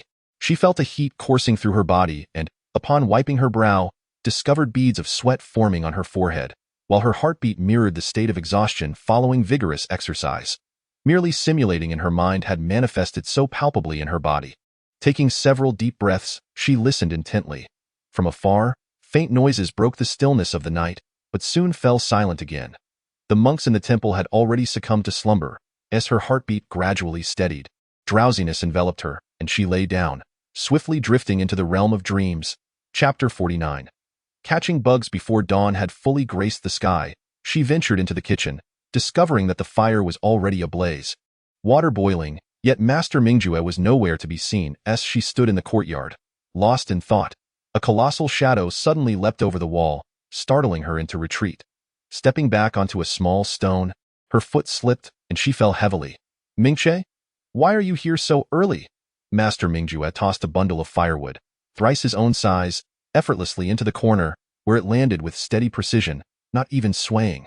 Xue Ying, witnessing this, was so astonished that she momentarily forgot the pain radiating from her tailbone. Get up.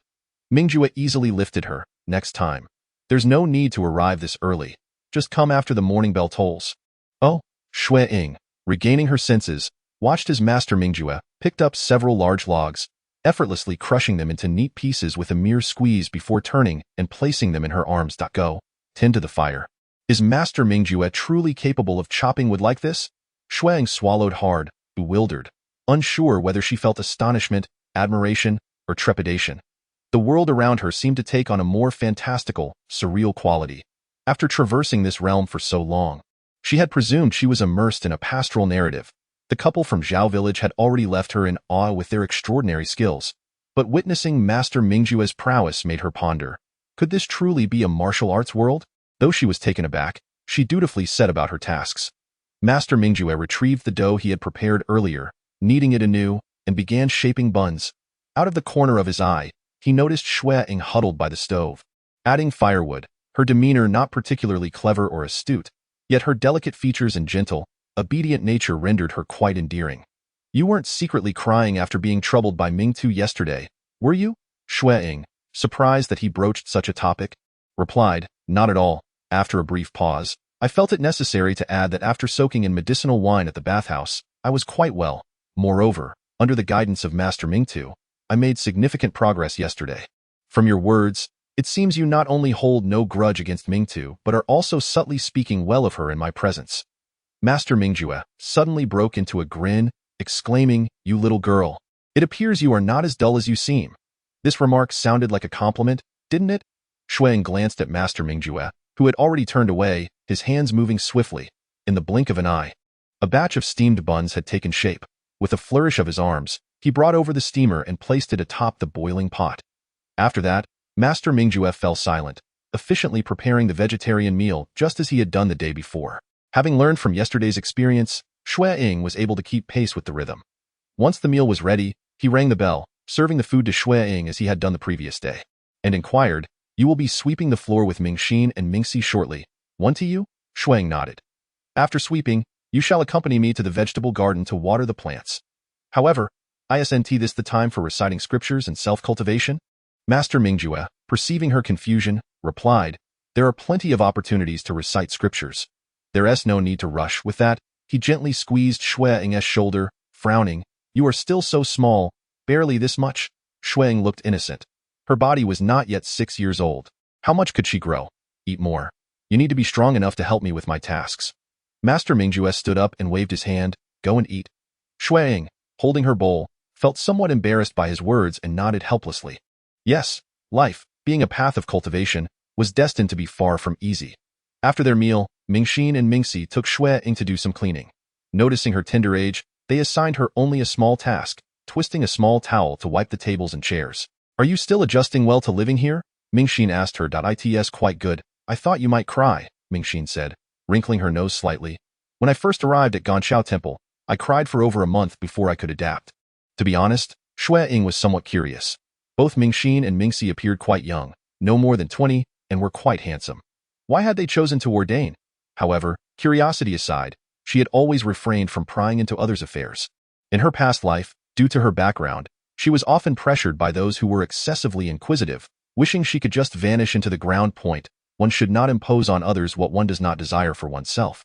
To avoid touching upon others' wounds, it was best to remain silent. "Isn't it because of the smoke?"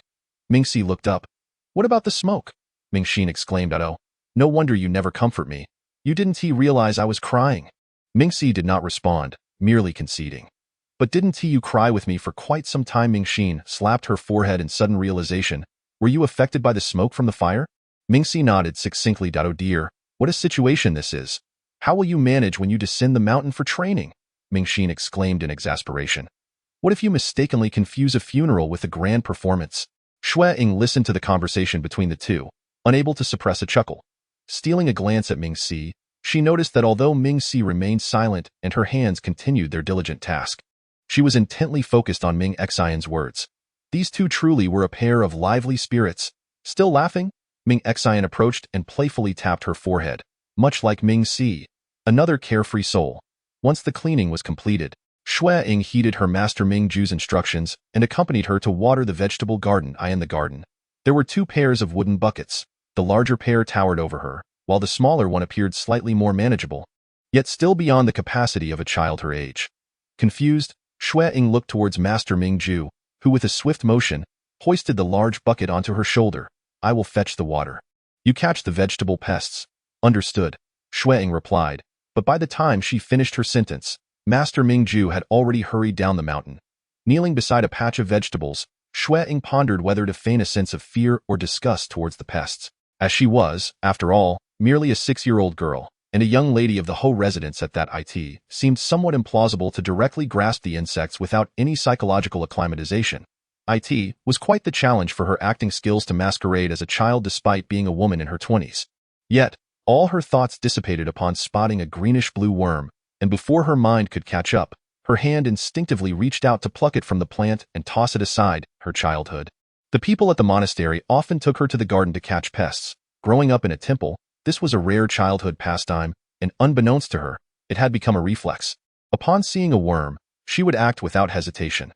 When Master Mingju returned with the water, she was completely engrossed in capturing the pests, neatly wrapping them in a leaf without harming them. Curiously, she had not received such instructions earlier. Her adept handling of the task was quite intriguing. Chapter 50. Master Ming-Tu. In the afternoon, Xue Ying continued to engage in training with Master Ming-Tu. As she demonstrated her footwork, Master Ming too remarked with surprise. You have already grasped so much after just one night's effort. Xue Ying felt as though she was thriving today. The various footwork techniques flowed from her with ease, and the strategies she had contemplated the night before were unfolding seamlessly. She had never anticipated that her talent would manifest in this way. Proceed upstream along the waterway, Master Ming too instructed.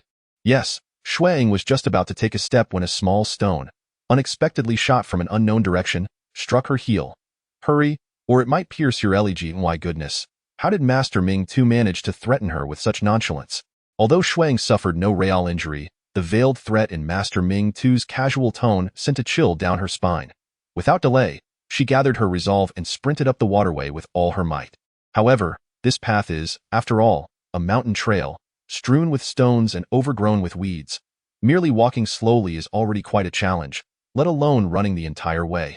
Xue Ying had no choice but to concentrate fully, directing all her mental energy towards her feet, striving to tread upon the relatively gentle and protruding terrain to avoid twisting her ankle before long. She was panting heavily, drenched in sweat, her small face flushed crimson, and her speed gradually diminished. Yet, Master Ming Tu showed no mercy, compelling her to traverse the more rugged side, and with that command, a small stone narrowly grazed her right calf.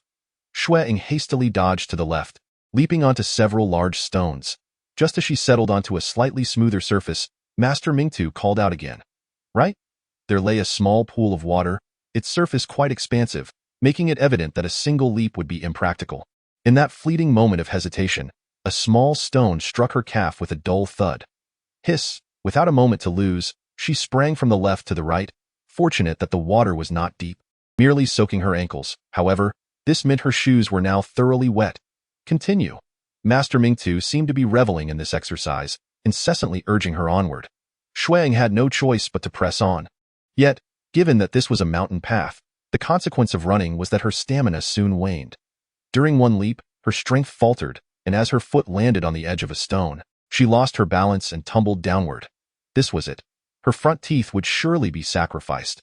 Just as her face was about to meet the ground in a most unfortunate collision, a gentle force caught her, preventing the impending tragedy. Before her eyes could focus, she found herself lifted and standing upright once more. Looking up, a face as radiant as spring flowers met her gaze. She was momentarily stunned. How had she fallen in the first place? Was it due to hunger? The person, somewhat puzzled, scratched their back with an object in hand. Xue Ying remained in a daze for quite some time. The individual before her was a monk, perhaps. The fine lines at the corners of their eyes suggested a certain age. Yet their visage, more brilliant than the warm spring sun, made it difficult to perceive the passage of timeless marks upon them. It was as if such beauty could not be marred by the years. Rather, it seemed to deepen its allure like a fine vintage. However, when her gaze shifted away from that enchanting face, an even greater shock awaited. Despite possessing a countenance that could take one's breath away, the individual appeared quite disheveled, their loose monk's robe hanging carelessly, and the cuffs and hems of their garments were besmirched with dust and mud, resembling a vagrant. Another detail that caught Xue Ying's attention was the long flute in their hand. The flute, a deep purplish-red hue, glistened with a polished sheen that evoked a refreshing chill, clearly a remarkable piece. Yet, like its owner, the flute, though possessing inherent beauty, was devoid of ornamentation. No, it bore no embellishments whatsoever, merely a pristine length of wood, lacking the tassels commonly found on flutes. Still reeling from the astonishment, Xue Ying watched as the individual turned away, saying, "Come, let us find something to eat." Xue Ying suddenly came to her senses, attempting to follow, only to discover that her legs had turned to jelly the moment she took a step. He felt as though she were treading on cotton when she stepped on the stones, and she wobbled dangerously close to falling again. Chang Xiao reached out just in time to catch her, and Ming Tu looked at her with curiosity. "Have you had too much to drink?" "No, I'm just a bit tired," Xue Ying replied hesitantly before asking, "Are you Master Ming Tu?" "Indeed," he shrugged. "I initially had no desire to meet you, but considering you possess some talent, I shall reluctantly teach you a thing or two." Such words made it seem as if she had never actually requested to learn anything. "Don't be discontented." Master Ming Tu patted her shoulder with a tone laced with a natural arrogance. "I am quite impressive. You will come to realize this in due time." Xue Ying felt awkward. It was her first encounter. No, her first hearing of Master Ming Tu speaking, and she had thought he must be a person of great wisdom. Yet, the experiences of the past few days had thoroughly shattered that illusion. Seemed almost impossible to find a monk so utterly unreliable. As she mulled over this, Ming Tu had already turned around and hoisted her onto his back. Master Ming Tu? What are you doing? Xue Ying exclaimed, startled. She caught a whiff of a faint, enchanting fragrance, the natural scent that belonged to Master Ming Tuesday for some reason. Her cheeks flushed slightly as she murmured, "There's no need to carry me, huh? It's nothing that I won't torment you today. In a few days, when I have made up my mind, you will be begging me to carry you back," he replied with a laugh. Xue Ying was left speechless, gazing skyward. How peculiar were the minds of those from the Ganxiao temple. Upon returning to the place where she had demonstrated her footwork the previous day, the somewhat worn iron pot was bubbling away, steam rising from it, with 2 pairs of bowls and chopsticks set beside it. Master Ming Tu set her down and handed her a bowl filled with food. "Eat." The aroma wafted towards her. The ingredients were exquisite and abundant, clearly a realm far beyond the simple fish soup from yesterday. Strangely enough, this was clam porridge. In such a desolate area, where could such seafood possibly come from? Noticing Xue Ying's confusion, Ming Tu remarked, "If there's food, just eat it. No questions allowed." "Understood," Xue Ying said, bowing her head obediently to drink the porridge. After all, she hadn't asked anything at all. "Did Ming Ju send you to catch insects in the vegetable garden?" Ming Tu inquired. "Yes." "Well, catching insects is certainly better than reciting scriptures," Ming Tu grumbled, then sighed. "It's a pity you are still so young. If only you were a bit older, I would have you copy scriptures for me." His tone was so self-assured. Aside from his shaved head, there was not the slightest indication in her attire, demeanor, or even diet that he bore the traits of a monk, and now he brazenly wished to shirk his responsibilities in copying scriptures. Such remarks were not something Xue Ying dared to respond to, so she pretended not to have heard. Ming Tu seemed to have no expectation of a reply from her and shifted the topic. "How old are you?" Did I in truth? She was not yet 5, but since ancient people calculated age differently, having turned a year older after the new year, it did not matter when her birthday was. At that moment, Xue Ying suddenly realized. She seemed to be unaware of when her own birthday was. Hearing from Qingying, "You came to Ganjiao Temple of your own accord." Qingying, indeed, is the true name of Aunt Hian. "How peculiar. What is the purpose of your visit here?" This question. Xue Ying certainly could not disclose that she wished to come here solely because it bore the same name as the place she had grown up in her past life. Thus, she candidly offered another reason. "My mother is ill, and I have come to seek a talisman for her safety." Chapter 51. Heavy rain. I am aware of that. Ming Tu slightly furrowed her brow, indicating that she was referring to a different purpose. Xue Ying looked up at her, remaining silent, half feigning ignorance, half expressing that she had nothing more to say. "Oh, you choose not to disclose it? Very well, it matters not, for I am not particularly interested." Ming Tu waved her hand dismissively, glanced at the sky, and instructed, "Once you finish your porridge, you should return. It will rain in the coming days, and there is no need for you to seek me out." Just as Xue Ying intended to nod in agreement, Ming Tu had already swayed and vanished from sight. She looked up and murmured, "The weather seems quite fine," though, however, it was not long before Xue Ying was proven wrong. After finishing her meal, she made her way back, and upon nearing the temple gate, the sky suddenly transformed. Torrential rain descended with ferocity, the large raindrops falling like daggers. She hurriedly ran back to the entrance of Ganjiao Temple, relieved that she had not tarried, for although a few raindrops had splashed upon her, she had not become drenched. Ming Xine stood at the entrance, visibly relieved upon seeing Xue Ying. "It is fortunate you made it back.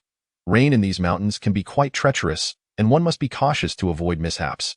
Xue Ying nodded, her heart still racing as she glanced back. In an instant, the downpour intensified, accompanied by fierce winds sweeping through the trees. The once sunny sky had turned ominous, casting a menacing shadow over the mountains. "How is it that you are here?" she inquired of Ming Xine. Ming Xine glanced past her at the mountains below.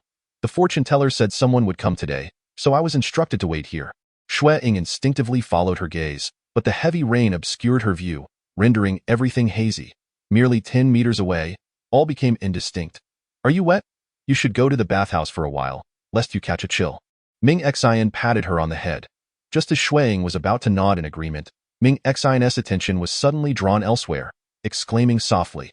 Xue Ying turned around, and at the bottom of the mountain path, a figure gradually emerged through the rain. As the person approached, it became clear that it was a young woman, her face etched with sorrow, struggling through the downpour. The rain had soaked her patched garments, and the chilling mountain breeze made her shiver. Yet, despite the hardships, she seemed undeterred, ascending step by step, fragile yet resolute. Upon reaching the mountain gate, Ming Xian pressed her palms together. Amitabha. The young woman joined her hands in prayer and bowed deeply, pleading earnestly, her voice trembling with restrained grief. Master, I have come to Ganjiao Temple to seek a talisman for safety. I implore your compassion to save my husband. The Master of Fortune told me that one must reap what one sows, and this temple cannot provide such a talisman. How can it be that it cannot? Suddenly, the lady knelt down, her face etched with anxiety and desperation. I implore you, if only you could ensure the safety of my husband, I would be willing to do anything. Amitabha, it is fate, and it cannot be changed. The young monk, with a sorrowful expression, replied, Isn't Buddhism meant to save all sentient beings? My husband's life hangs by a thread, and at home, there are 2 elderly individuals and 3 children. If anything were to happen to him, we, the orphans and widows, would not survive. I beseech you, show us compassion and rescue our family. As she spoke, she bowed repeatedly on the ground, each heavy thud causing Xue Ying, who was listening nearby, to feel a headache. Benefactor, the Buddha saves all sentient beings, but the Temple of Gratitude can only assist those with fate. Please return. Ming Xin made a gesture to usher her away. Xue Ying was taken aback. Although she had heard that entering the Temple of Gratitude was no easy feat, her own arrival had been smooth, and she had obtained a talisman without much thought. Yet now, Ming Xin resolutely rejected a visitor who had endured countless hardships to seek a talisman for safety, her demeanor unwavering despite the other's earnest pleas and the gravity of the situation. This was the gentler Ming Xin's display of attitude. Should it have been the more austere Master Ming Jing, would it not have been even more ruthless? After conveying her message, Ming Xin took a step back and closed the side door, through the narrowing view. The desperate gaze of the woman was deeply imprinted in Xue Ying's mind. What are you daydreaming about? Ming Xin roused her. With such heavy rain, aren't we going to let that person in to take shelter? Xue Ying inquired. It was already afternoon, and it would take at least 4 hours to reach a populated area from the Temple of Gratitude, especially in the rain. Was it not too cruel to turn someone away like that? Uncle Master Mingli said no. Ming Xin replied calmly.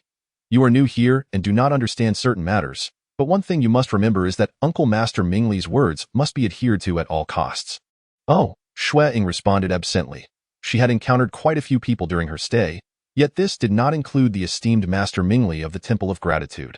When she had come seeking a talisman, Master Mingjing had anticipated her intentions without her uttering a word and had presented her with a pre-prepared red talisman, all of which was at the behest of Master Mingli. Clearly, Master Mingli possessed extraordinary qualities. A gust of mountain wind carrying the chill of rain swept by, causing Xue Ying to sneeze. Have you caught a chill? Ming Xin asked with concern. Quickly return and change your clothes to by evening. Xue Ying's symptoms had not only failed to abate but had worsened, as she began to feel nasal congestion and a headache. From her symptoms, it seemed she had indeed caught a chill. The place was remote, and without anyone to care for her, falling ill at this time was not advisable. Fortunately, she had previously brought back an oil lamp for quiet contemplation at night. With lamp in hand, Xue Ying stepped outdoors and made her way to the kitchen. Upon entering, she was surprised to find the air thick with the scent of medicine, yet there was no one in sight, and even the fire had long been extinguished.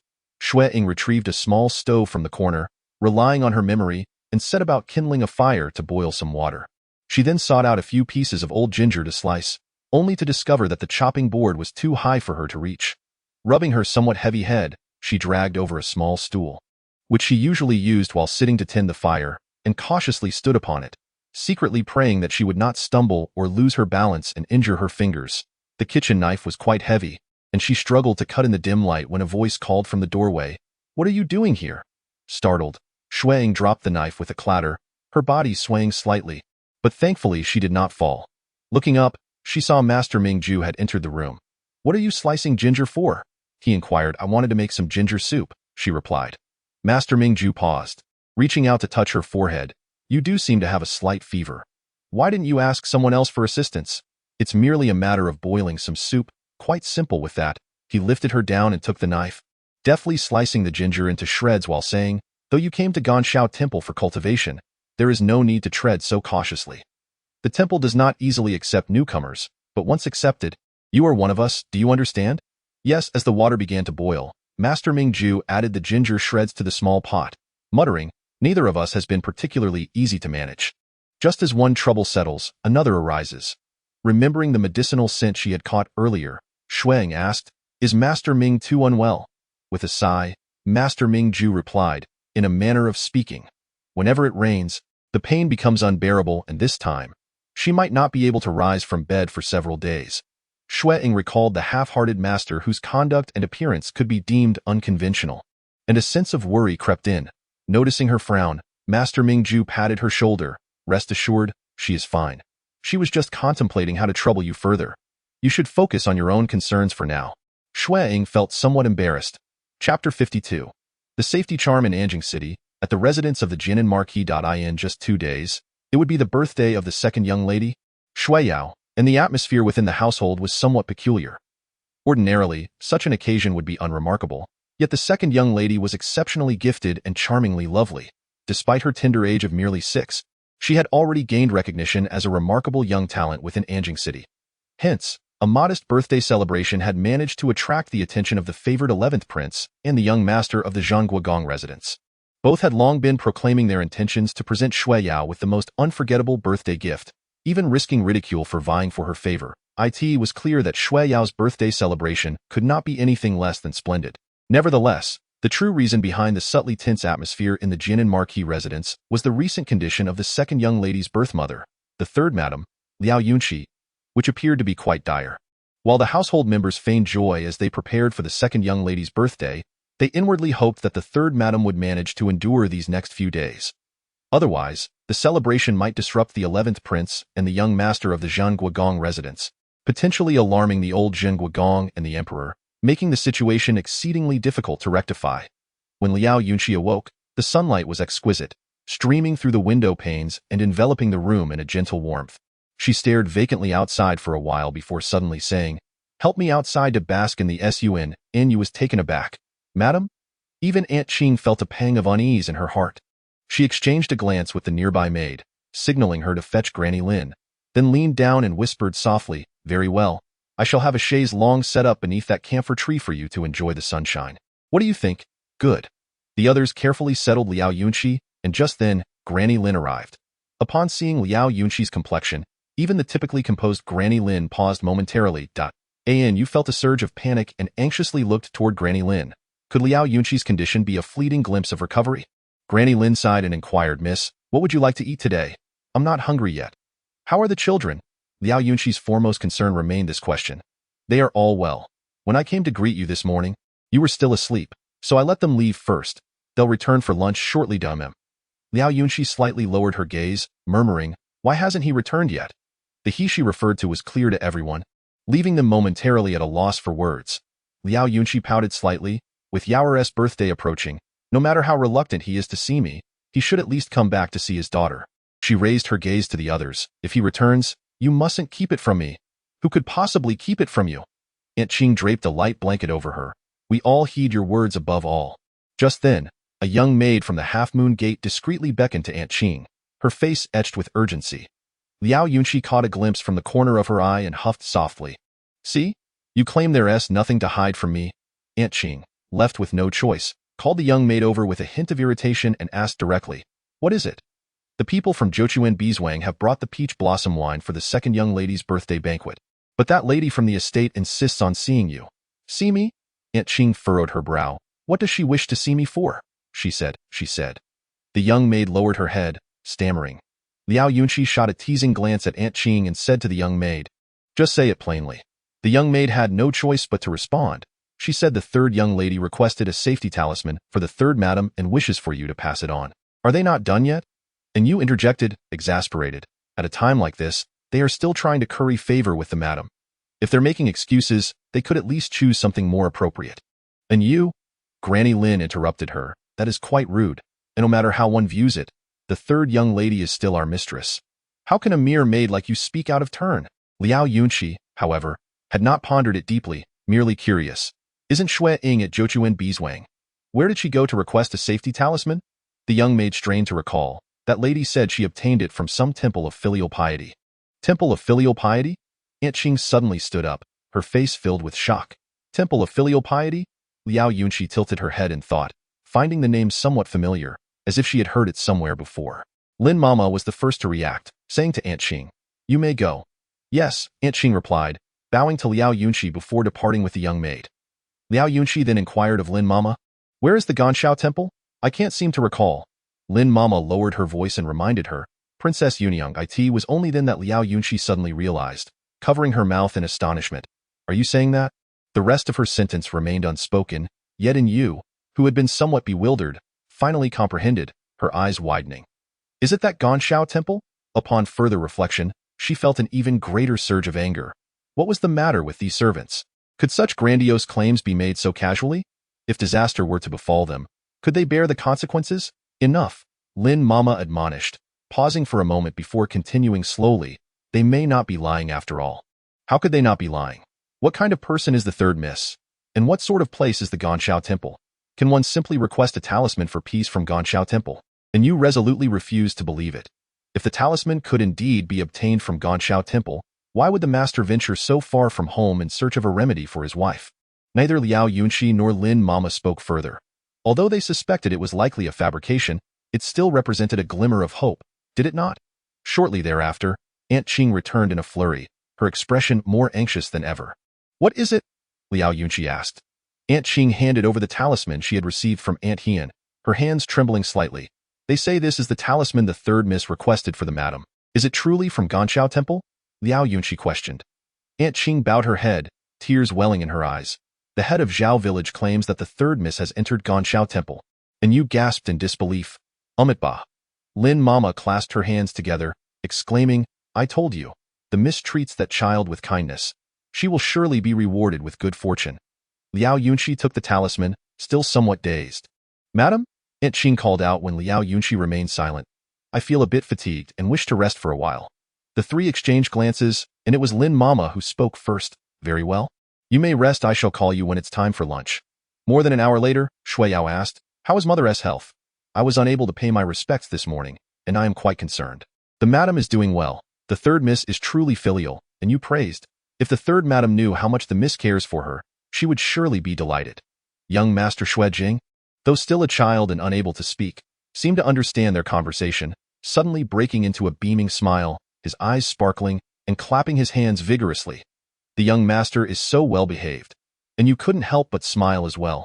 The curtain was drawn back, and Aunt Qing emerged, supporting Liao Yunqi. Although Liao Yunqi's face still bore the pallor of illness, the peculiar anger from the morning had dissipated. In other words, the fleeting glow of vitality was no longer present. Chapter 53. Lin Yuan Tan to pay respects to her mother. Xue Yao performed a proper bow. What is with the formality upon seeing me? Liao Yunqi said, lifting her up and playfully tapping her nose. Xue Yao's eyes sparkled with mirth. Yaoer will turn 6 tomorrow, growing a year older, and surely she must be a tad more sensible. I know, mother will not forget your birthday. Then I want the finest gift. What you give must not pale in comparison to what others bestow. Xue Yao clung tightly to her mother's arm and shook it playfully. All right, mother will comply with all your wishes. Little birthday star. Now sit down. It's time for dinner. Anu observed the joy radiating from Liao Yunqi as she engaged with Xue Yao, and her heart swelled with quiet delight. When Liao Yunqi finished her first bowl of rice and requested another, Anu's happiness blossomed into sheer ecstasy. Ever since the third madam fell ill, mealtimes had been a struggle, with only a few bites consumed, never a thought of requesting more. Could it be that the third madam was on the mend?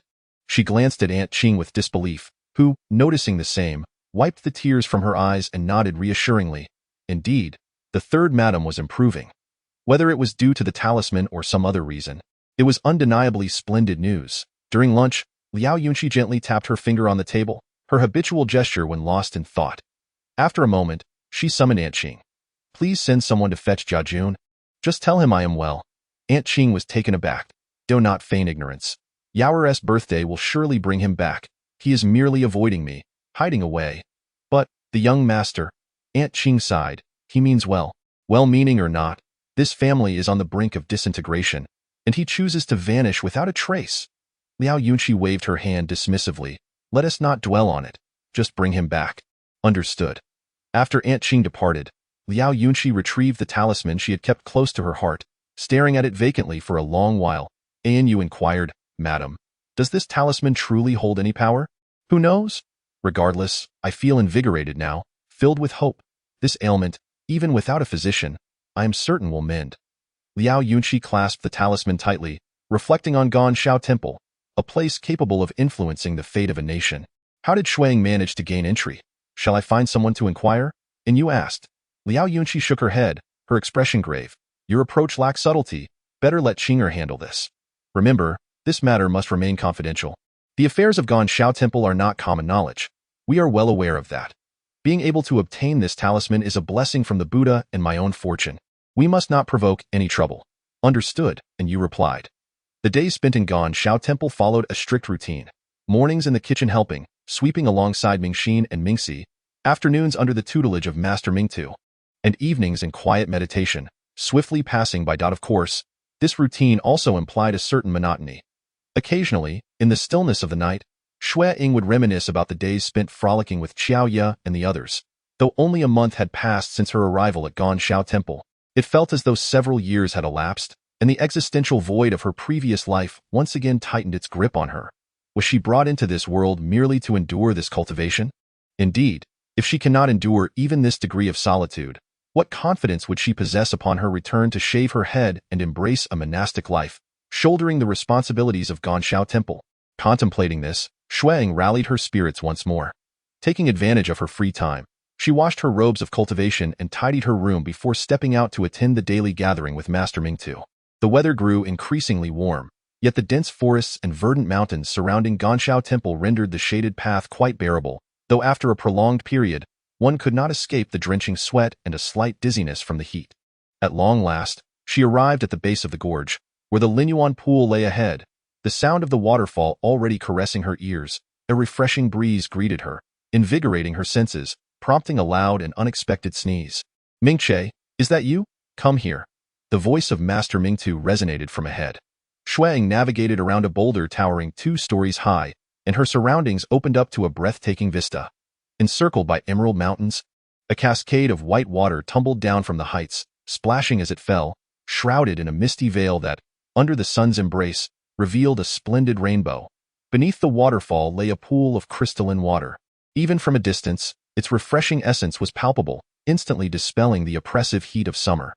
Not far from the pool stood a quaint pavilion, at the center of which a stone table hosted 2 individuals engaged in a convivial drink. Upon noticing Aunt Hien, Xue Ying hesitated for a moment before approaching. Cheng Ying came looking for you, but I intercepted her and brought her here for a drink, Mingtu remarked in such a scenic mountain setting. Wouldn't tea be more fitting? Yet, Xue Ying had grown accustomed to Master Mingtu's unconventional ways and, after exchanging pleasantries, obediently seated herself nearby. Mingtu turned to Aunt Hien and inquired, What matter brings you here? We should have come sooner, but we hesitated for a few days, fearing we might disturb the 3rd Mrs. Cultivation, Aunt Hien replied. What nonsense is this? Are the protective charms of Ganshao Temple ineffective? Mingtu scoffed, eliciting a nervous glance from Xue Ying towards Aunt Hien. No, that's not the case, Aunt Hien hastily assured her. After the charm was delivered to Madame, it is said that her condition improved that very day, and by 10 days ago, she had fully recovered, returning to her usual self. Xue Ying exhaled in relief. Ba, that is wonderful news. Isn't this cause for great joy? Why the hesitation? Mingtu queried. After Madame's recovery, she sent Aunt Qing to inquire about the miss, only to discover that she still needed to cultivate at Ganshao Temple for half a year before returning. Did you not inform them beforehand? Aunt Hien shook her head. They did not ask. Mingtu was taken aback. Did they not inquire? Seeking a charm is a custom of Ganshao Temple. When Mingche sought the protective charm, they did not question its origins. I came directly from the Jochuan Beeswang without prior consent from my family, Xue Ying quickly clarified. Understanding dawned on Mingtu, who cast a sidelong glance at her. You foolish girl. Xue Ying found herself at a loss to refute this assessment, redirecting her curiosity towards Aunt Hien. And what happened thereafter? Aunt Hien hesitated before replying. Aunt Qing warned us that the Mrs. quest for a charm at Ganshao Temple must remain confidential, and we must keep our silence. Mingtu chuckled softly. Oh. Xue Ying felt somewhat perplexed but acquiesced, then let us simply refrain from mentioning it. Mingtu cast a sidelong glance at her. Aunt Hien nodded. We are well aware of the young lady's temperament. You would not take offense at this matter, but that do not beat around the bush. Speak plainly. Mingtu, growing impatient, urged her to continue. The young lady is of illegitimate birth, and the one who has fallen ill is not her biological mother. This matter has weighed on us for several days, and we believe it is best that you are informed. At this revelation, even Mingtu fell silent, both turning their gaze toward Xue Ying.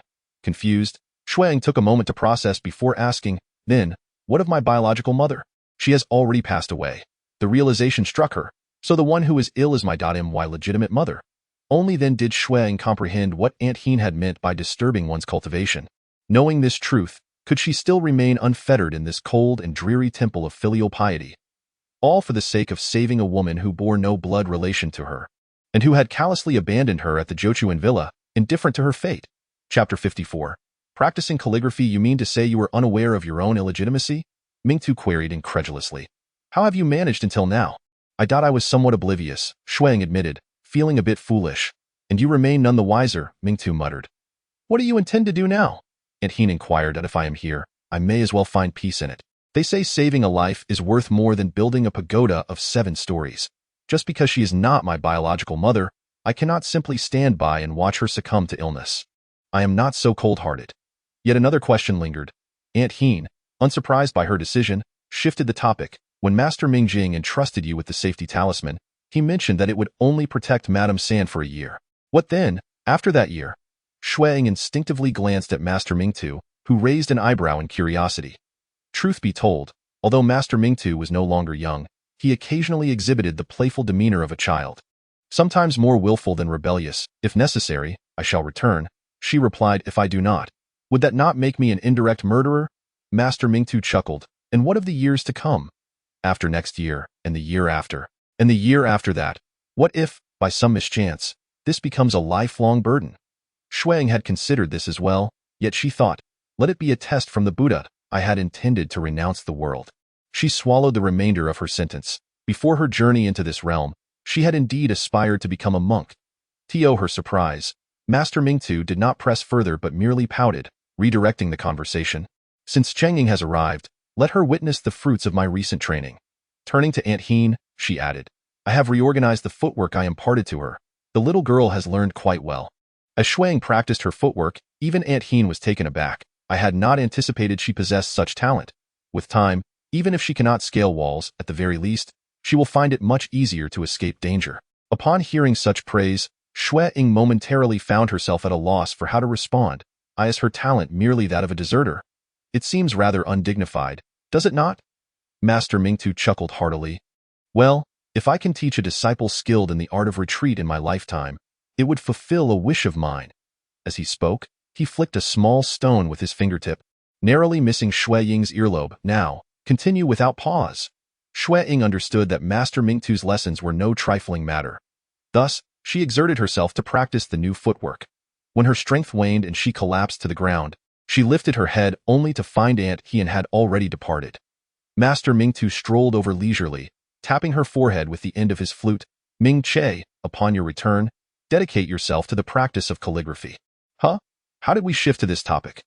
Once you master your writing, you shall copy scriptures for me next year. Master Mingtu turned to leave. In my view, you will have at least half a lifetime bound to this temple of filial piety. Xue Ying was momentarily taken aback before regaining her voice, muttering, I never intended to escape.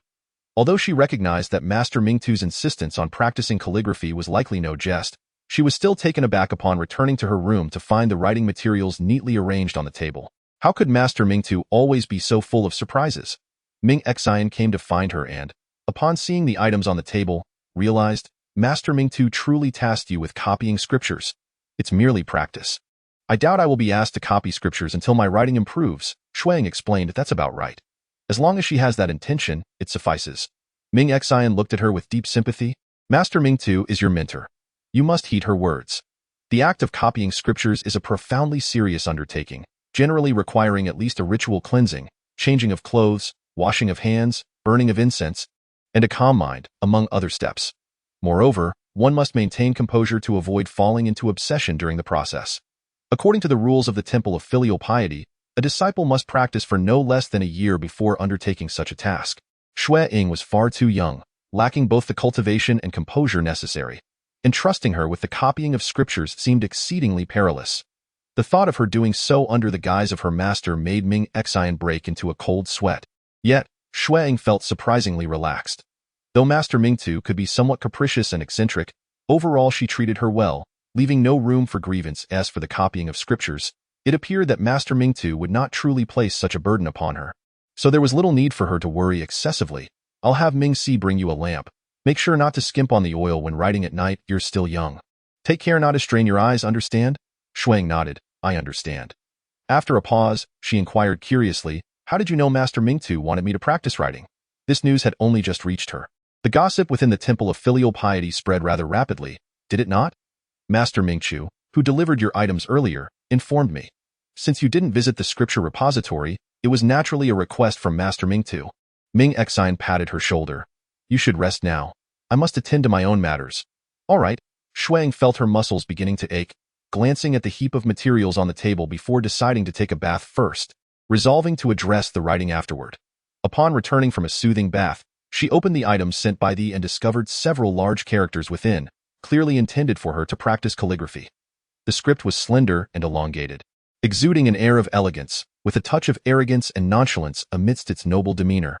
After staring at it for a while, she finally realized. This must be the handwriting of Master Mingtu, right? Encouraging her to practice writing was undoubtedly a pretext for her future role in transcribing scriptures under a false name. Xue Ying pressed her temples, feeling an overwhelming headache. Unbeknownst to the passage of time in the mountains, autumn had arrived, leaves falling in abundance on this day. Just after Xue Ying had finished her writing practice and tidied her brushes and ink, she heard Master Mingjue's voice from outside. Mingche, it's time to go. Ah, I'm coming, she replied, swinging open her door. Half a year had passed, and her figure had grown slightly taller. She appeared thinner and had tanned just a tad, thanks to Master Mingtu's relentless training. After a summer spent under the sun, it was no wonder she had darkened. She donned a dusty gray robe, thick and soft, draping loosely over her petite frame, rendering her quite a comical sight. Overall, her face still bore a youthful cuteness, yet her eyes had taken on a much steadier depth. Outside, Master Mingjue leaned forward with a massive basket, seemingly waiting for her to leap in. Although she found this behavior somewhat silly, Xue Ying obediently climbed into the large basket. Let us go.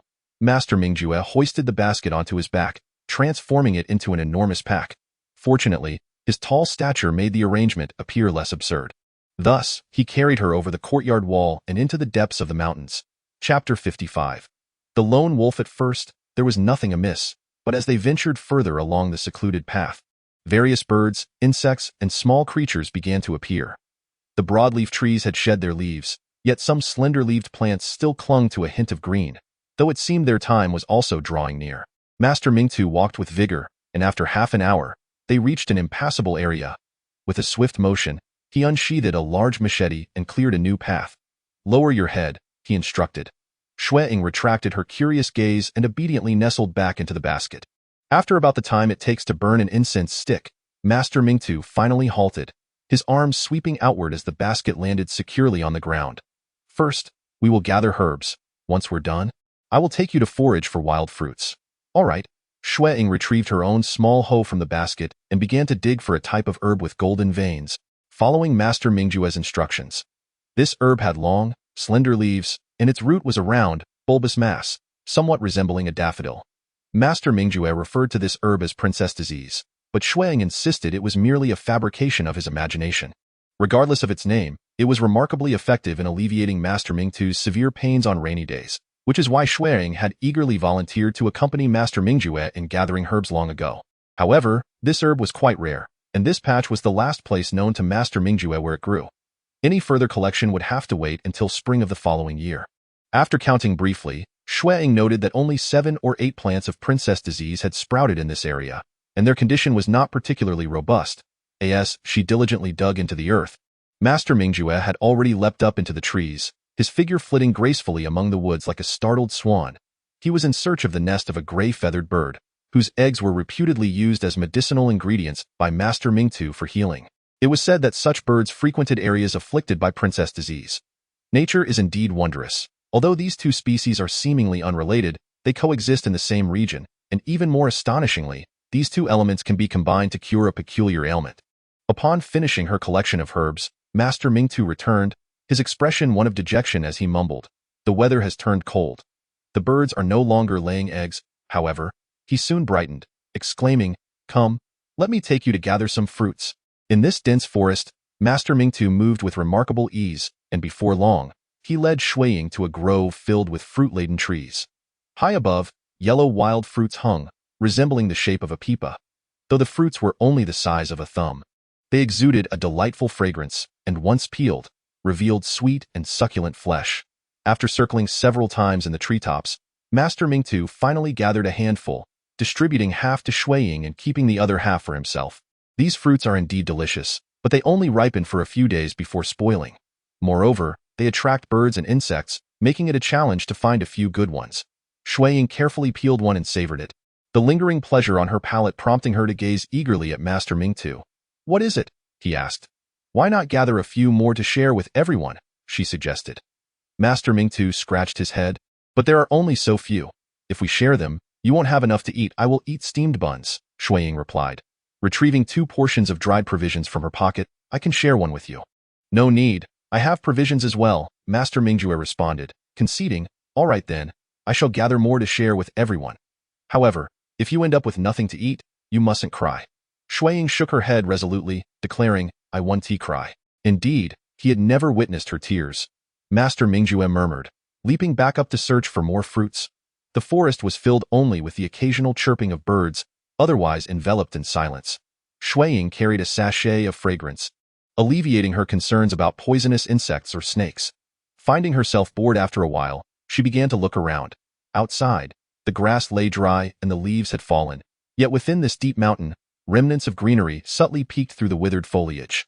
As Xue Ying stepped over a small thicket and used a branch to part several clumps of dried grass, she was pleasantly surprised to discover wild vegetables hidden beneath. After consuming an abundance of radishes and cabbages lately, the sight of these vibrant greens was enticing. She turned and fetched her small herb hoe, beginning to gather them. Though the wild vegetables were scarce and many were already wilting, every time she considered giving up, new discoveries awaited her. Engrossed in her task, she failed to notice that she was gradually drawing closer to increasingly dense underbrush. However, when she once again parted a cluster of dried grass, a pair of green eyes filled with menace suddenly met hers. The low growl that signified warning and readiness to attack resonated in her ears, causing her hair to stand on end and her body to freeze in place. Mere half a meter away, lurking behind the grass, was a wolf. The wolf fixed its piercing gaze upon her, the deep rumble emanating from its throat growing increasingly dense, the intent to attack becoming ever more apparent. Xue Ying held her breath, slowly leaning back at an excruciatingly measured pace, hoping to create even the slightest distance. Yet, her retreat seemed only to provoke the creature's predatory instincts further. Suddenly, the wolf bared its sharp fangs and leaped forward. Xue Ying felt a blur before her eyes, and with a scream, instinctively raised her hands in defense.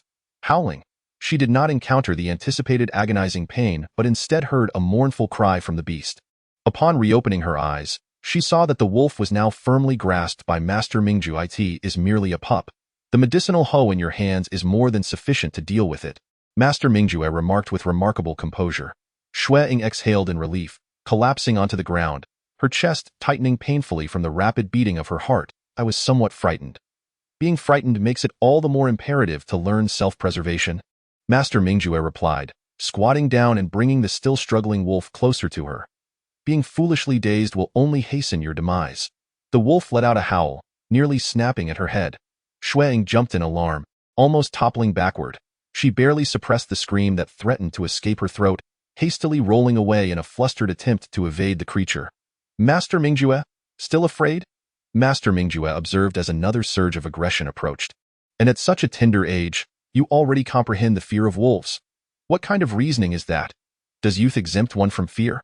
Xue Ying wiped the cold sweat from her brow, still feeling parched, and swiftly diverted the topic. "Master Mingjue, where did this little wolf come from?" Master Mingjue shook the frail little wolf, inspecting it from various angles before concluding, "It is a lone wolf." "Ah?" It appeared to have been starving for quite some time, its body little more than skin stretched over bones. Its mother is deceased, and it is not matured. With winter fast approaching, it seems unlikely to survive much longer. Oh.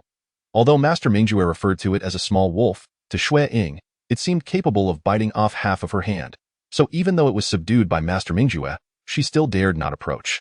"Oh, is that all you have to say?" Master Mingjue expressed mild surprise. Xue Ying, puzzled, replied, "Then, what more should I say?"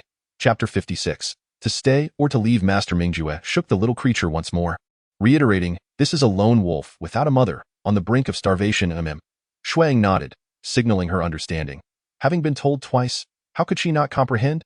"And then?" Master Mingjue inquired. "And then?" Xue Ying responded with a look of confusion. Master Mingjue could no longer contain himself. Do you not find it pitiable? Xue Ying nodded in agreement. It is indeed pitiable. And then, what was happening with Master Mingjue today? As she found him rather peculiar. She inwardly reflected on whether she had been too dull-witted, as he had emphasized the point several times, yet she still had not grasped the crux of the matter.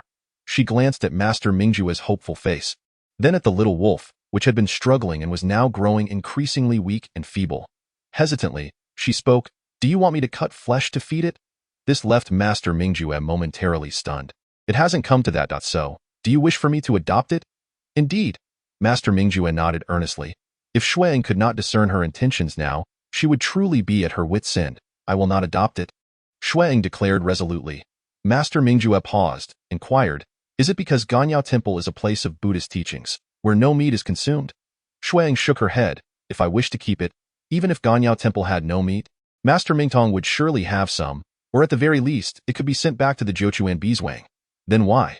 "Because I do not wish to." Xue Ying lowered her gaze, her tone unwavering. "Surely that there must be some reason." Master Mingjue gradually lowered the little wolf he was holding. "If you do not take it in, it will soon perish. It is a wolf, not a dog. Transforming a wild beast into livestock is no different from killing it. Did you not just say that it is pitiable? In these mountains and forests, countless birds and beasts perish each day. They too are pitiful, life and death, sickness and suffering. This is the plight of all beings.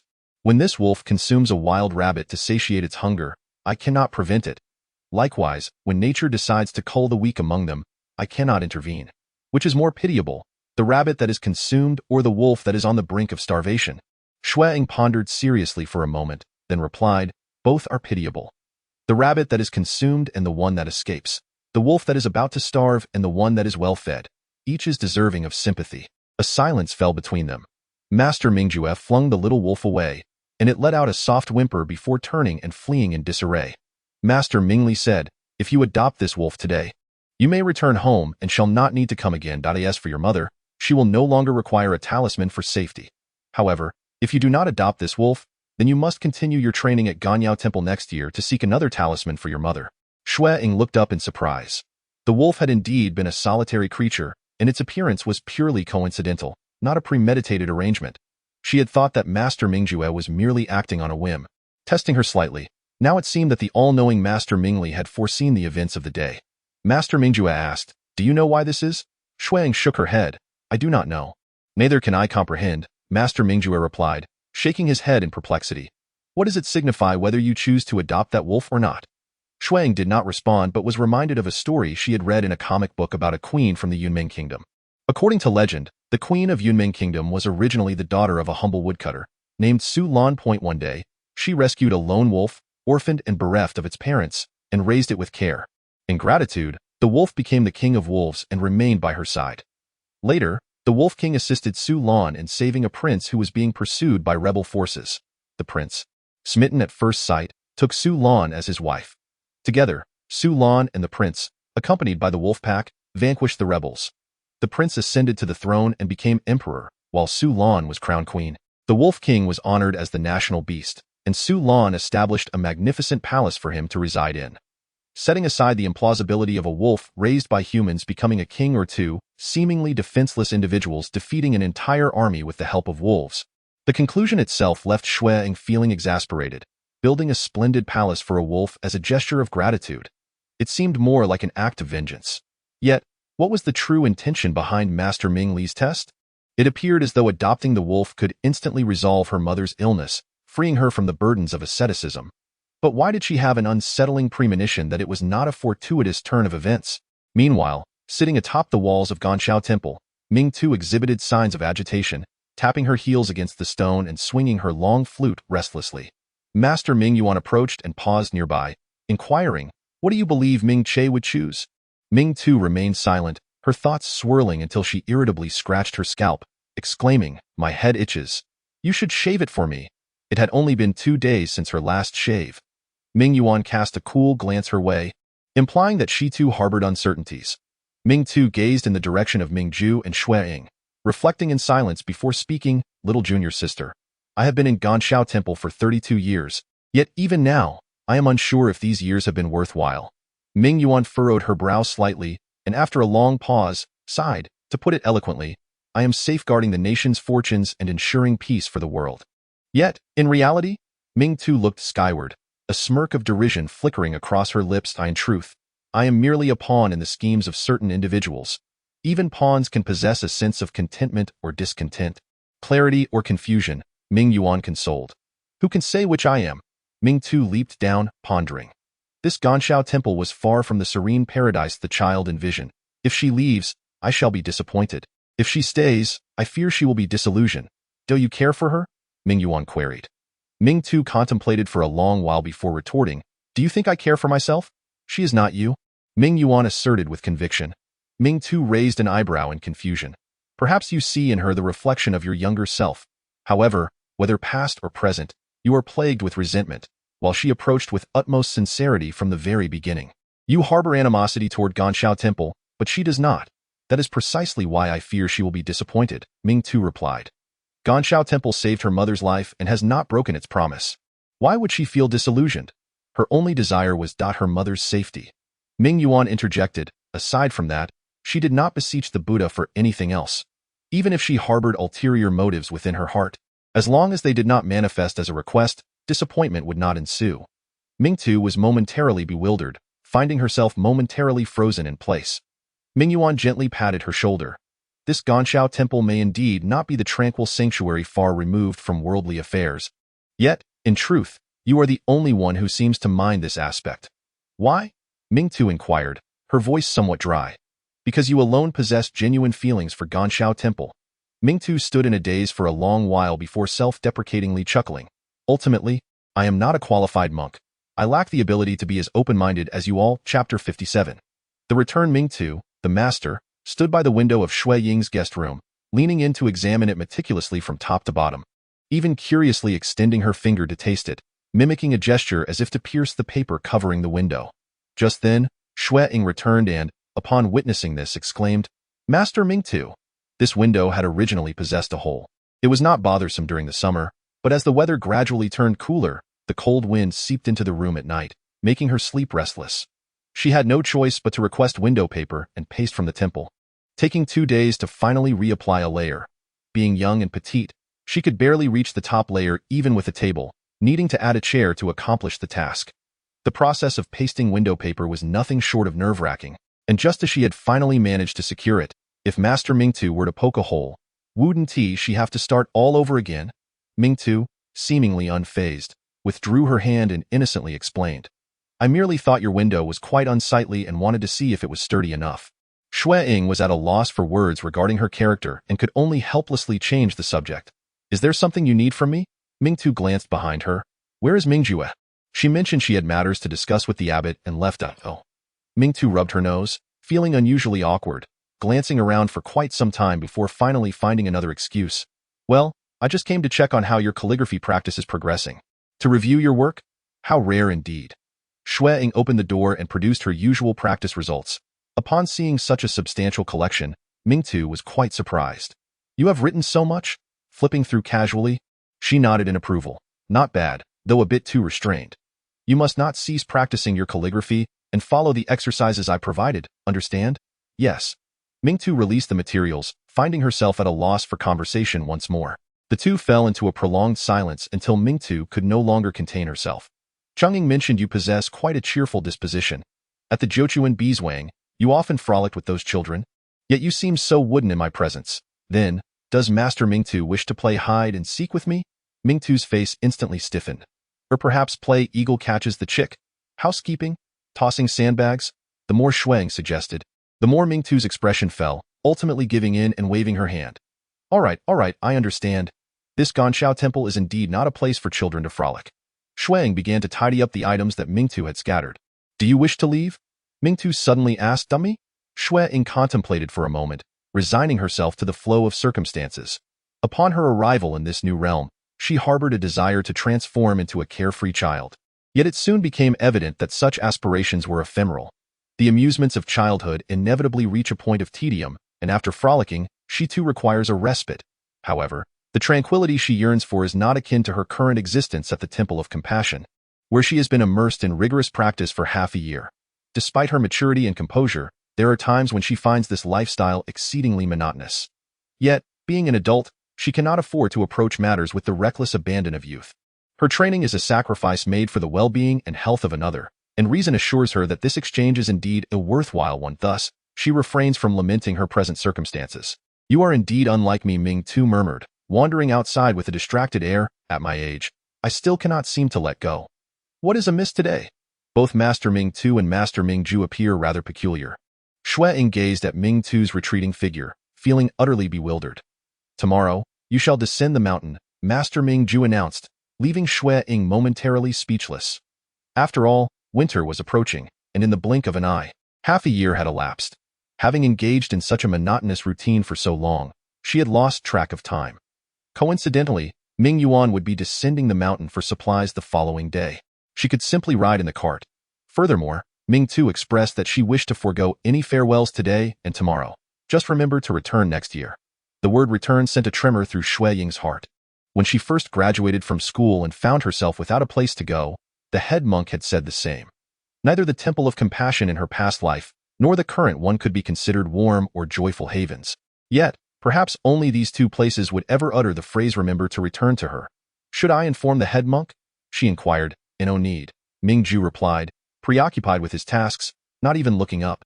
The Temple of Compassion does not indulge in formal farewells. This demeanor from Master Ming Ju suggested he too wished to avoid a farewell. Indeed, when she ventured out to study in her previous life, there had been no formal goodbyes. Perhaps this was simply the nature of those devoted to a monastic life. The following morning, she prepared her modest belongings from when she first arrived, carefully packing away Ming Tu's calligraphy as well. Before long, Ming Si arrived to assist her with the luggage. Sighing with relief upon seeing Ming Si, Xue Ying recalled noticing Ming Xian's melancholic demeanor the previous day.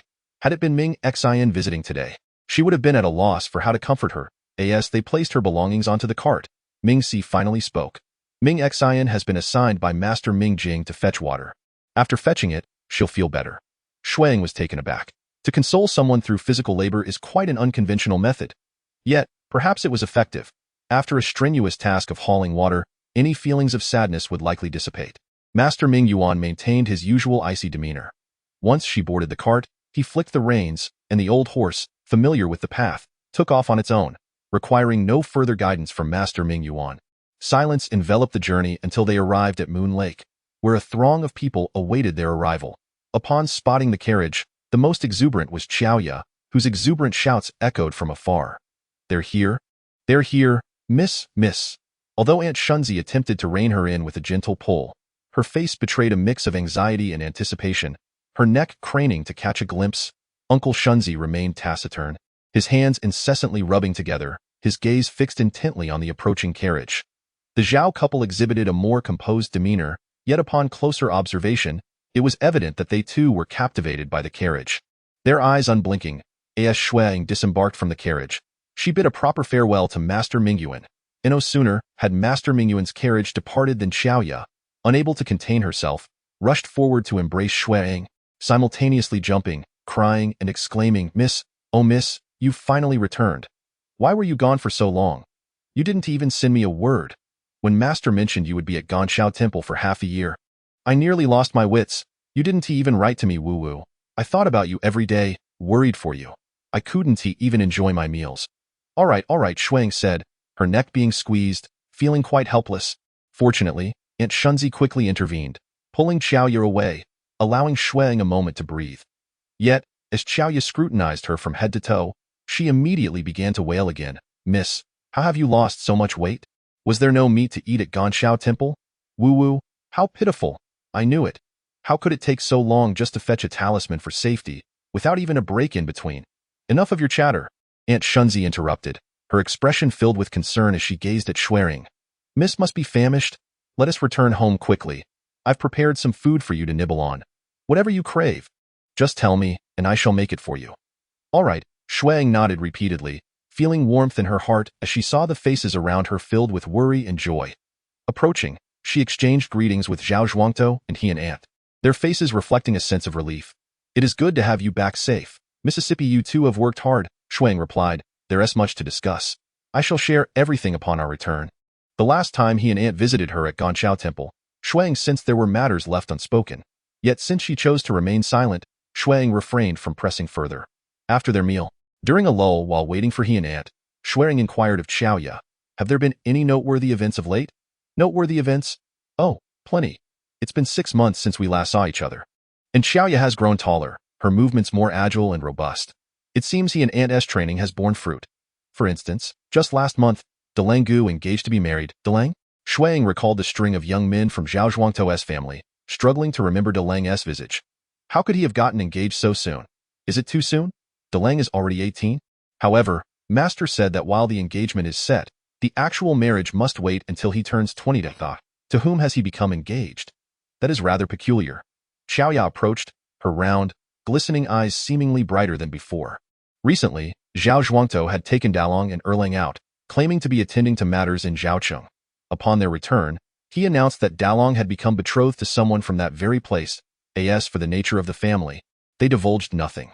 While this was of little concern, I observed that Dalong's gait appeared to be influenced by some newfound martial skill. I decided to probe a little, and you won't believe what happened next. "You went and tested Dalong?" Xue Ying chided her. "How long have you been practicing martial arts?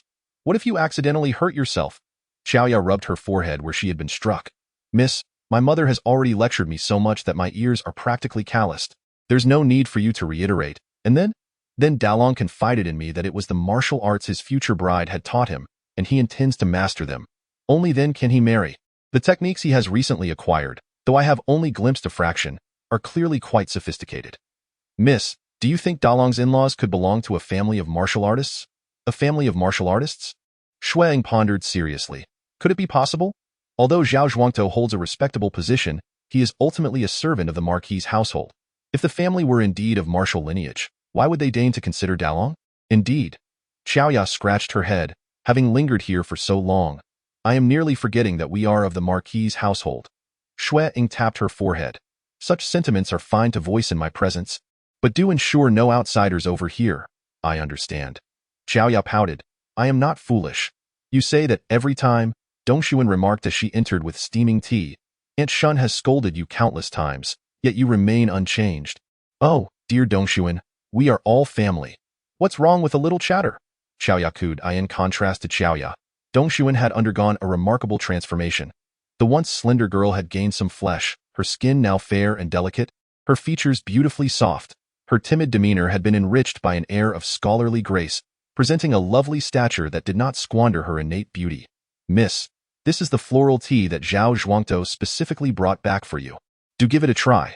Xue Ying observed Dongshuan pouring the tea, a touch of curiosity in her gaze. "Have you taken up the study of tea arts? Your technique displays a notable improvement." "I learned it from the gentleman a while ago," Dongshuan replied with a gentle smile, already echoing the essence of Master Lioli. Xiaoya joined in, eager for attention, requesting Dongshuan to pour her a cup as well, while expressing her jealousy. "It seems your relationship with the gentleman has flourished, and he is willing to teach you everything."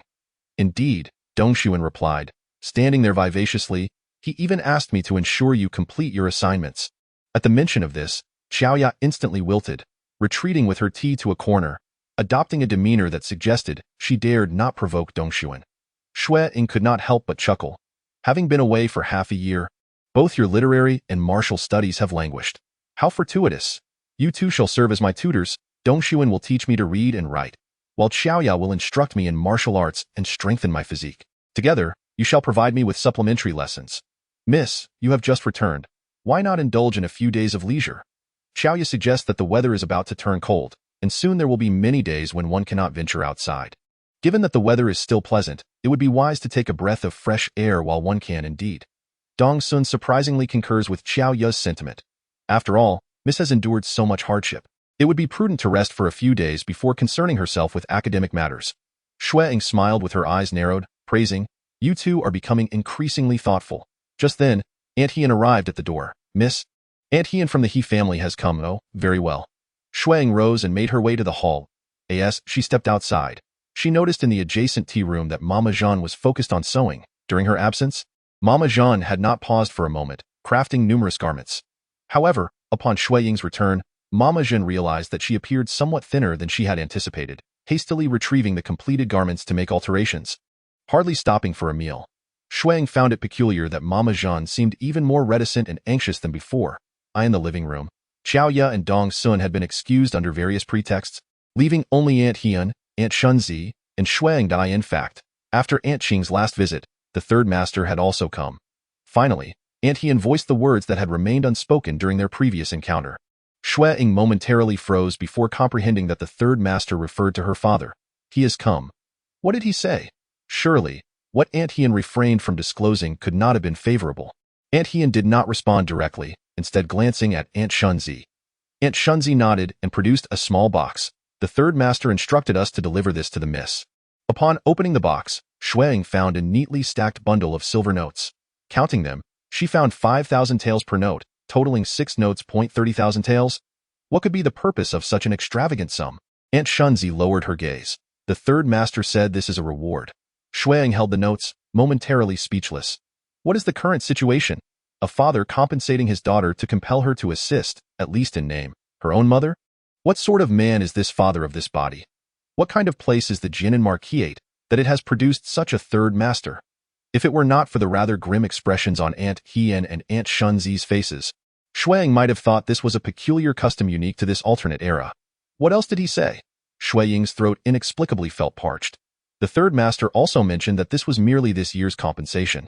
According to the master, the miss would likely need to continue visiting the Anxiao temple next year to seek a peace talisman. That time. Upon acquiring the talisman, he would send another 30,000 taels. Chapter 59. Silver. Her chest felt as if pierced by an icy spear, cold and agonizing. Xue Ying clutched her heart, a sardonic smile creeping across her face. It appears this transaction is indeed quite lucrative. Casually tossing the silver notes back into the box, she remarked, "Very well, I shall keep this money wisely." Turning to Aunt Hian, she inquired, "Is there anything else?" The master remarked that, after all, the young lady is of noble birth. Even if she must temporarily reside at the Jochuan villa due to health concerns, she cannot afford to lose her dignity. Therefore, he has dispatched a governess to tend to her daily needs. Calculating the days, it is likely that this governess will arrive tomorrow. Just as I have returned, am I to be confined? Are they so fearful that I might escape, rendering them unable to procure a talisman for peace next year? A surge of indignation suddenly welled up in Xue Ying's heart. Truly, a carrot-and-stick approach is a most effective strategy. "Miss, please do not be angry," Aunt Shunzi cautioned. Xue Ying took a deep breath, suppressing her ire, though she could not quite comprehend why she had become suddenly vexed. It was simply an inexplicable discomfort in her chest. She pulled out 2 silver notes and handed them to Aunt Hian. "I would appreciate it if Aunt Hian could receive the new governess tomorrow. She need not become mute, but her words must align with my wishes." Aunt Hian accepted the notes, nodding in agreement. Upon returning to her room, Xue Ying still felt a lingering frustration. She inquired of Xiaoya, "Is there anything particularly entertaining happening tomorrow?" "Tomorrow? Not really." Xiaoya pondered, somewhat perplexed, before sighing. "Sanlang will be going to the Huaxi ferry with Zhao Zhuangtou to attend the market. I would love to go, but..." Yet her status predetermined that she could not roam freely. "Then let us go. We have yet to visit the market," Xue Ying interjected. Dong Sun halted her actions, staring at her in disbelief. Xiaoya was momentarily stunned before erupting in joyful exclamation. "Really? We can truly go to the market? I have never been before. My mother always refuses." Mississippi Dong Sun appeared utterly shocked. "Do you wish to go?" Xue Ying asked. Dong Sun vigorously shook her head. "Then you shall remain to keep an eye on Mama Jean." Xiaoya, realizing the implications, hesitantly asked, "Miss, can we truly go out? I am the highest authority here. What I say goes." Xue Ying took a displeased sip of flower tea, regarding the incoming governess as merely a means to establish her authority. "A governess? What governess?" Xiaoya inquired with curiosity. Xue Ying informed them of the arrival of a teaching governess the next day. "But do not worry. I have already instructed Aunt Hian. She will handle this person accordingly." "Handle?" Dong Sun appeared baffled. "Simply ensure she does not speak out of turn." This time, Xiaoya comprehended, placing her hand on Dong Sun's shoulder. "We have engaged in so many irregular activities here. We certainly cannot let the household find out." Seeing that Dong Sun was still somewhat dazed, Xiaoya boldly stated, "You, as a maid, have had a governess who specifically taught you for half a year. Does that align with propriety?" Dong Sun shook her head, startled. "Do you wish to forfeit attending the master's lessons in the future?" Dong Sun shook her head vehemently. "I want to attend." "Then that settles it. Tell me, should we deal with this teaching governess?" Dong Sun had been completely persuaded. "Yes." Xiaoya patted her chest, exuding an air reminiscent of a powerful underworld sister. "Rest assured, with my master in action, There will surely be no problems. One could easily deduce that Xiaoya's demeanor was a reflection of the teachings she received from the Zhao family patriarch. Xue Ying shook her head with a sigh. If a teaching aunt were to arrive, the first to face reprimand would undoubtedly be this wild child, Xiaoya. Once this matter was settled, Xiaoya quickly shifted her attention to the upcoming market trip, playfully counting on her fingers what she intended to purchase. Xue Ying initially paid little mind to her murmurs until she overheard a question. What birthday gift? She inquired of Xiaoya in just a few days. It will be Zhuangzi's 6th birthday, Xue Ying recalled. Where is Zhuangzi? She asked. He has gone to the mountains. Xiaoya suddenly remembered that she had forgotten to report this matter. He was apprenticing under Master Wang. Master Wang. He is the husband of teacher Lieli, correct? Xue Ying asked. Indeed. So he truly has become an apprentice. Zhuangzi is still so young. Will he be able to adapt? Master Wang does not seem like the type who would treat children with kindness. I hope Zhuangzi does not suffer too much. He seems quite enthusiastic about it, Xiaoya countered, feeling reassured. He is not so small anymore. Training with Master Wang will be beneficial for his health. Although on the surface, Wang Tsang appeared merely as a hunter, Xiaoya had witnessed his prowess. She felt immense pride that Zhuangzi could be his disciple. Xue Ying replied. Speaking of Zhuangzi, she had observed Aunt Shunzi's condition closely today and sensed something was amiss. However, just as she was still grappling with her thoughts, Xiaoya unveiled her hidden concern. By the way, my mother is expecting to add a brother or sister to our family. Indeed. I thought Aunt Shunzi was merely thriving here and gaining weight. Xue Ying exclaimed, tapping her head. Well, although they are called Uncle Shun and Aunt Shun, this couple is not particularly old. It is entirely possible for them to have more children. How many months along is Aunt Shunzi now? She inquired. Xiaoya proudly extended 5 fingers. Almost 5 months. Then she suddenly remembered. Right? I should buy more fabric to make new clothes for my brother or sister. Let us have it made by Mama Jeanne, and just say it's my request. She need not make any more for me. I already have enough clothes.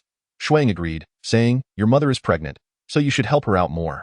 Make sure she doesn't do any heavy work in the kitchen. I know, my father and I take turns watching over her every day. What about Dongxuan? Is there anything you desire that I can buy for you? Xue Ying asked. Me? Dongxuan hesitated and shook her head. How about I get you a few extra books and a complete set of stationery? Xue Ying suggested. Dongxuan's little face instantly brightened, and she nodded enthusiastically. Xue Ying was pleased and then made her final, most important request. Now, dear, please bring me the money you've saved. One of Dongxuan's stubborn traits was her attachment to her money. Without offering some incentive, it might prove difficult to obtain it. Indeed, the moment money was mentioned, Dong Sun's actions inexplicably slowed, much to Xue Ying's amusement. By the time she had cleared out all the silver and copper coins from the box, Dong Sun's little face had turned as pale as a ghost. Miss, could you at least leave a little? It's fine. I seldom get the chance to go out throughout the year, Xue Ying replied nonchalantly. After all, she had just received 30,000 taels in silver notes. Although she had spent 10,000 almost immediately, she still had 20,000 left, did she not? As for the small change in silver coins, she felt rather embarrassed. She was now quite affluent and had little regard for such trifles. On another note, it is better that I keep these 20,000 taels for myself. If I were to take them out, poor Dong Sun would surely faint from fright. Chapter 60. The great calamity of 3 years, perhaps out of sympathy for her having spent half a year at Ganshao Temple, Zhao Zhuangtou did not hesitate to agree when Xue Ying proposed they go to the market together. Early in the morning, Xue Ying and Xiaoya boarded the carriage. Aunt Hien, fearing the bumps on the road, had thoughtfully added a thick layer of felt to the seat, making it both soft and warm. Sanlang sat outside with Zhao Zhuangtou, and through the curtain, they exchanged witty banter, often eliciting hearty laughter from both Xue Ying and Zhao Zhuangtou. The Huaxi ferry was not particularly far from the Jiu and Bizhuang, and they arrived in about an hour. Although it was still early, the marketplace was already bustling with people. Xue Ying soon learned that the market at Huaxi ferry was quite brief, typically dispersing by midday, so she suggested they first purchase the goods for Zhao Zhuangtou and his companions to avoid any delays.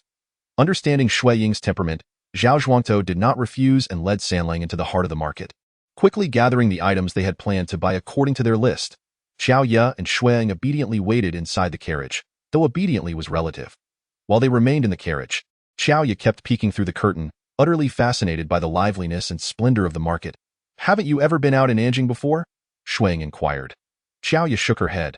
Occasionally, my mother would take me to the back alley to buy some candied hawthorn and pastries, but the back alley is nothing compared to the vibrancy here. But I read in books that during certain festivals, like the Lantern Festival, many people go out to see the lanterns, don't they? I have never been, Xiao Ye replied, During the Lantern Festival, my father would buy 2 lanterns for me and Xuanzi to play with, but we were not allowed to go out that day. Firstly, the household has strict rules. The old lady generally does not permit us to go out. Secondly, during festivals, the streets are crowded, and we feared we might accidentally bump into some noble, causing trouble for the household.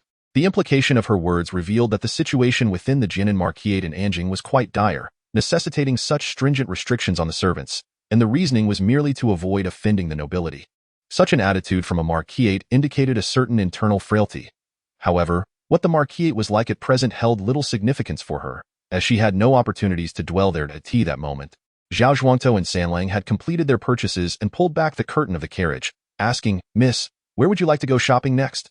Xue Ying pondered for a moment and replied, "Let us first visit the fabric shop." "Miss, do you wish to buy fabric as well?" Xiaoya asked. "Once we have procured the fabric, we shall proceed to purchase needles and threads, followed by a visit to the bookstore, and finally indulge in some delectable treats." Xue Ying playfully counted on her fingers, then gently tapped Xiaoya's forehead, expressing her concern that if they were to prioritize buying food first, Xiaoya might exhaust her funds. "Leaving no money for the floral fabric, I wouldn't do that," Xiaoya protested, asserting her maturity. Indeed, Xue Ying replied with a smile, her face radiating affection. "If you wish to buy anything, just let me know. I have money that I intend to spend my own money," Xiaoya proudly declared, tossing her braids. Xue Ying smiled, her lips pursed, eagerly anticipating their next move. With Zhao Zhuangtou and Sanlang accompanying them, the two quickly acquired their desired items. Before they knew it, midday had arrived, and the once bustling market began to thin out, the streets that were once vibrant and crowded now growing desolate. Zhao Zhuangtou reserved a private room at the finest tavern by the ferry crossing. Though Xue Ying was not particular, it was prudent to dine in a relatively secluded spot. The room's window faced the street, and now that the throng of market-goers had dispersed, the ambience was pleasantly tranquil, making their meal quite enjoyable. As they dined, a sudden commotion erupted from the shop opposite them. Curiously, Xue Ying and Xiaoya glanced over, quickly grasping the situation. The establishment across the way was a rice shop, and a middle-aged man clad in a thin long gown was engaged in a heated debate with the shopkeeper, claiming that the medium-quality rice he had purchased was adulterated with inferior grains and demanding a refund for the price difference. Naturally, the shopkeeper refuted his claim, and soon the two were embroiled in a loud argument at the entrance. "You know the price of such rice is just 2 won. You saw that when you bought it and even compared it. Why do you suddenly find fault now?" the shopkeeper retorted. "Nonsense," the middle-aged man exclaimed, his face flushed. "This medium rice is clearly mixed with inferior grains. Are you attempting to deceive your customers? Deceive? Feel free to inquire around. My shop has been in business for 8 years, and I have always been held in high regard. Just yesterday, representatives from the trading company inspected my goods, and my pricing is perfectly legitimate. This year, medium rice is simply like this. This rice even has a musty smell. How can it not be inferior?" The man argued vehemently. "Are you not aware of this year's circumstances? Severe cold and drought have led to widespread crop failures. Moreover, the astrologers have predicted that this calamity will persist for 3 more years. Being able to purchase rice now is already fortunate. Try again next year," the shopkeeper continued.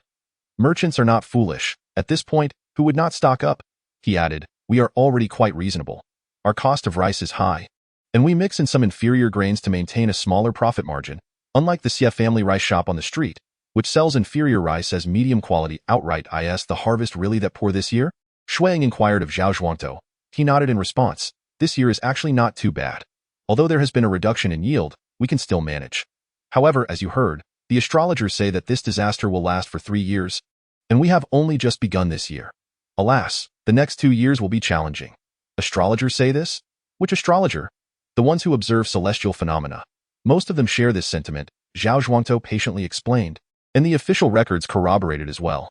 Yet, even if a great disaster is foretold, isn't announcing it to the public too early? Wouldn't that just encourage merchants to hoard supplies and engage in speculative trading? When the time comes, with prices soaring and calamities yet to strike, it is feared that chaos will ensue. Merchants are under the watchful eyes of both the authorities and trading guilds. Regardless of circumstances, it is unlikely that people would find themselves in dire straits at present. Stockpiling is permissible, yet regulations dictate that any available goods must be distributed. While prices may rise, they cannot exceed certain limits.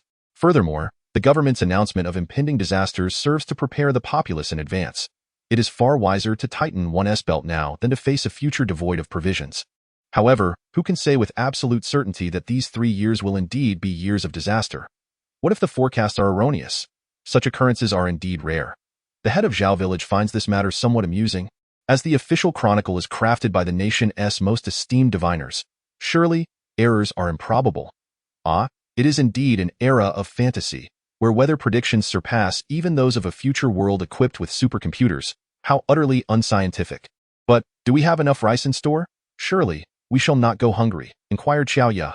Sanlang chuckled. Rest assured, the land of Jiuquan Bizhuang is the finest. While other regions suffer reduced yields, we remain unaffected. Besides, if rice becomes scarce, we shall merely brew less wine. Xiao Ya and Sanlang resumed their lively chatter, while Xue Ying recalled the heavy snowfall of the previous winter. Xiao Ya had remarked then that such a significant snowfall was exceedingly rare. In the event of 3 years of great disaster, if managed prudently, the agricultural regions might indeed endure through diligence and frugality, supplemented by past reserves. Yet, she was well aware of the surrounding environment of Daegu. While Daegu flourishes, it is beset by formidable foes beyond its borders, particularly the northern nomadic tribes. Should they seize the opportunity to attack while Daegu is weakened by disaster, could Daegu withstand such an onslaught? Her affection for this unfamiliar nation was not profound, but if war were to erupt, it would be nearly impossible for her life as a citizen of Daegu to remain unaffected.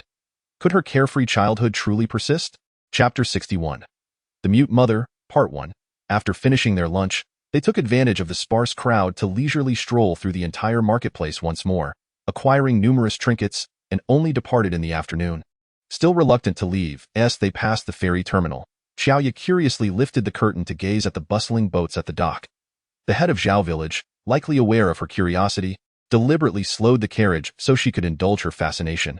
Xue Ying was resting her eyes when she suddenly heard Xiao Ya exclaim, "Miss, that person looks so pitiful." She opened her eyes and looked out the window, only to see a secluded alley along the riverside street where several rough-looking individuals, clad in short, coarse garments, were surrounding a young girl, pushing and provoking her.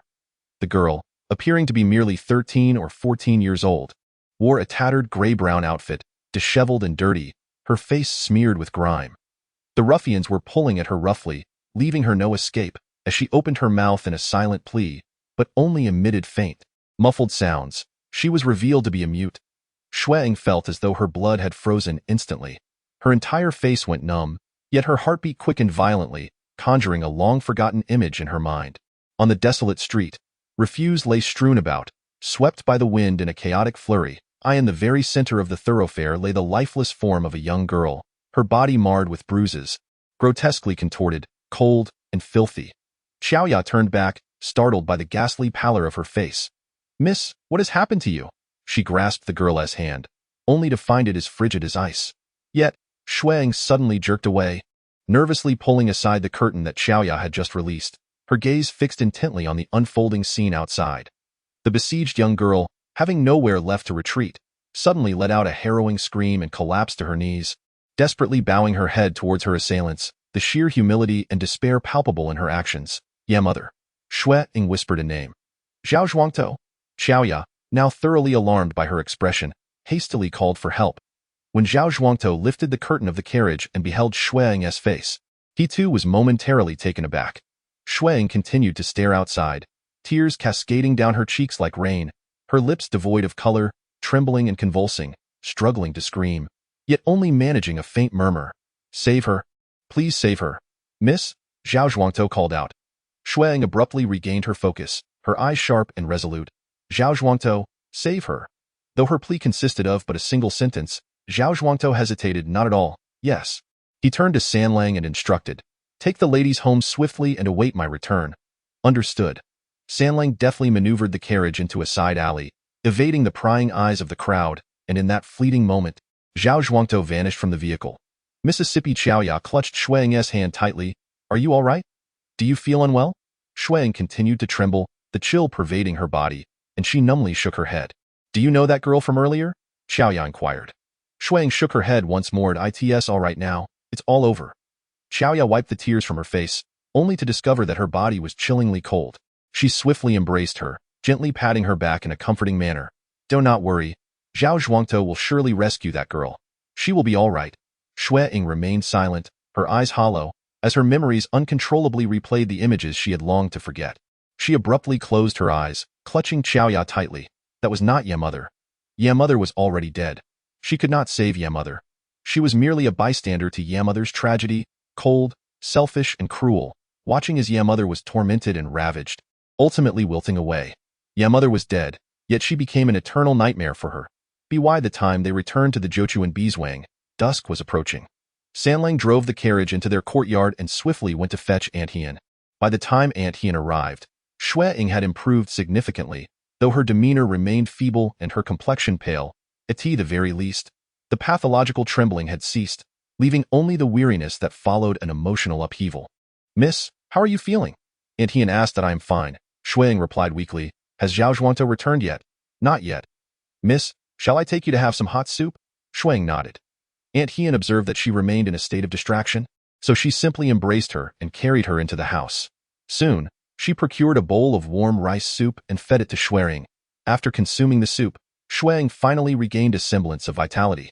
Yet her gaze remained fixed outside, evidently still awaiting the return of Zhao Zhuangtou. Xiaoya stood nearby, her face etched with guilt. "It is entirely my fault. I should not have allowed the young lady to witness such a spectacle, leaving her in this state of fright." "What transpired?" Aunt Hien inquired with a grave expression. Xiaoya recounted the events that had just unfolded, then anxiously asked, "Master, is the young lady perhaps unwell from the fright? Should we summon a physician to examine her?" Aunt Hien shook her head, turning her attention to Xue Ying, gently patting her shoulder. "Young lady?" Xue Ying turned to look at her, but her eyes remained vacant, indicating that her focus had not yet shifted. "Today, your nurturing aunt has arrived. She has received the banknotes, but she has a message for you." It took Xue Ying a moment to process this, her dazed expression tightening. "What did she say?" "She came to the Jochuan Beeswang at the behest of the third master. However, prior to her arrival, the third madam summoned her and presented her with a sum of silver. The third madam remarked that it is no small feat for the third miss to reside in this Beeswang and has prayed diligently for her health, demonstrating her filial piety. Once your aunt arrives, the duty of nurturing should not be neglected, yet it should not be overly stringent, lest it become a constraint upon the third Mississippi." Xue Ying pondered this message repeatedly, finding it somewhat elusive in its meaning. Nevertheless, since the aunt had already accepted the silver, it seemed that the matter was not grave, and she nodded in acknowledgement. "I understand. And what of that aunt?" "She has already been taken to the courtyard, residing next to Mama Jeanne." "Very well." Xue Ying had no objections. Aunt Hien, relieved to see her spirit returning, inquired, "Young lady, as night falls, would it not be better to dine here?" Xue Ying recalled that Aunt Shun and Mama Jeanne were still awaiting her return in the courtyard. Yet she was reluctant to share the events of the marketplace with more people, especially the newly arrived aunt. Thus, she instructed Xiaoya, "Please go inform Aunt Shun and Mama Jeanne that I shall be dining at Zhao Zhuangtou's this evening, and ask them not to wait for me. Also, extend my apologies to the new aunt, telling her I shall host her properly tomorrow." "Yes." After Xiaoya departed, Aunt Hien asked, "Did you encounter an old acquaintance today, young lady?" Xue Ying shook her head. "No. It was merely that the young girl reminded me of someone I in a previous life. Near the Legangxiaosi, there was a mute woman who had been discriminated against and ridiculed since birth." Chapter 61. The Mute Woman, Part 2. Mu Xingfu was a child raised by a nun, thus regarded as an outcast, unable to forge friendships. She had once mourned her fate and wallowed in self-pity until she became aware of the mute woman's existence. The mute woman was of a similar age to Mu Xingfu, unable to speak since birth, and at the age of 8, she moved in with her mother after a remarriage, taking residence in a dilapidated house not far from Legangxiaosi. Her stepfather was a coarse man, fond of drinking, gambling, and violence. The path to school for Mu Xingfu inevitably led her past the home of Yanyang. She passed by.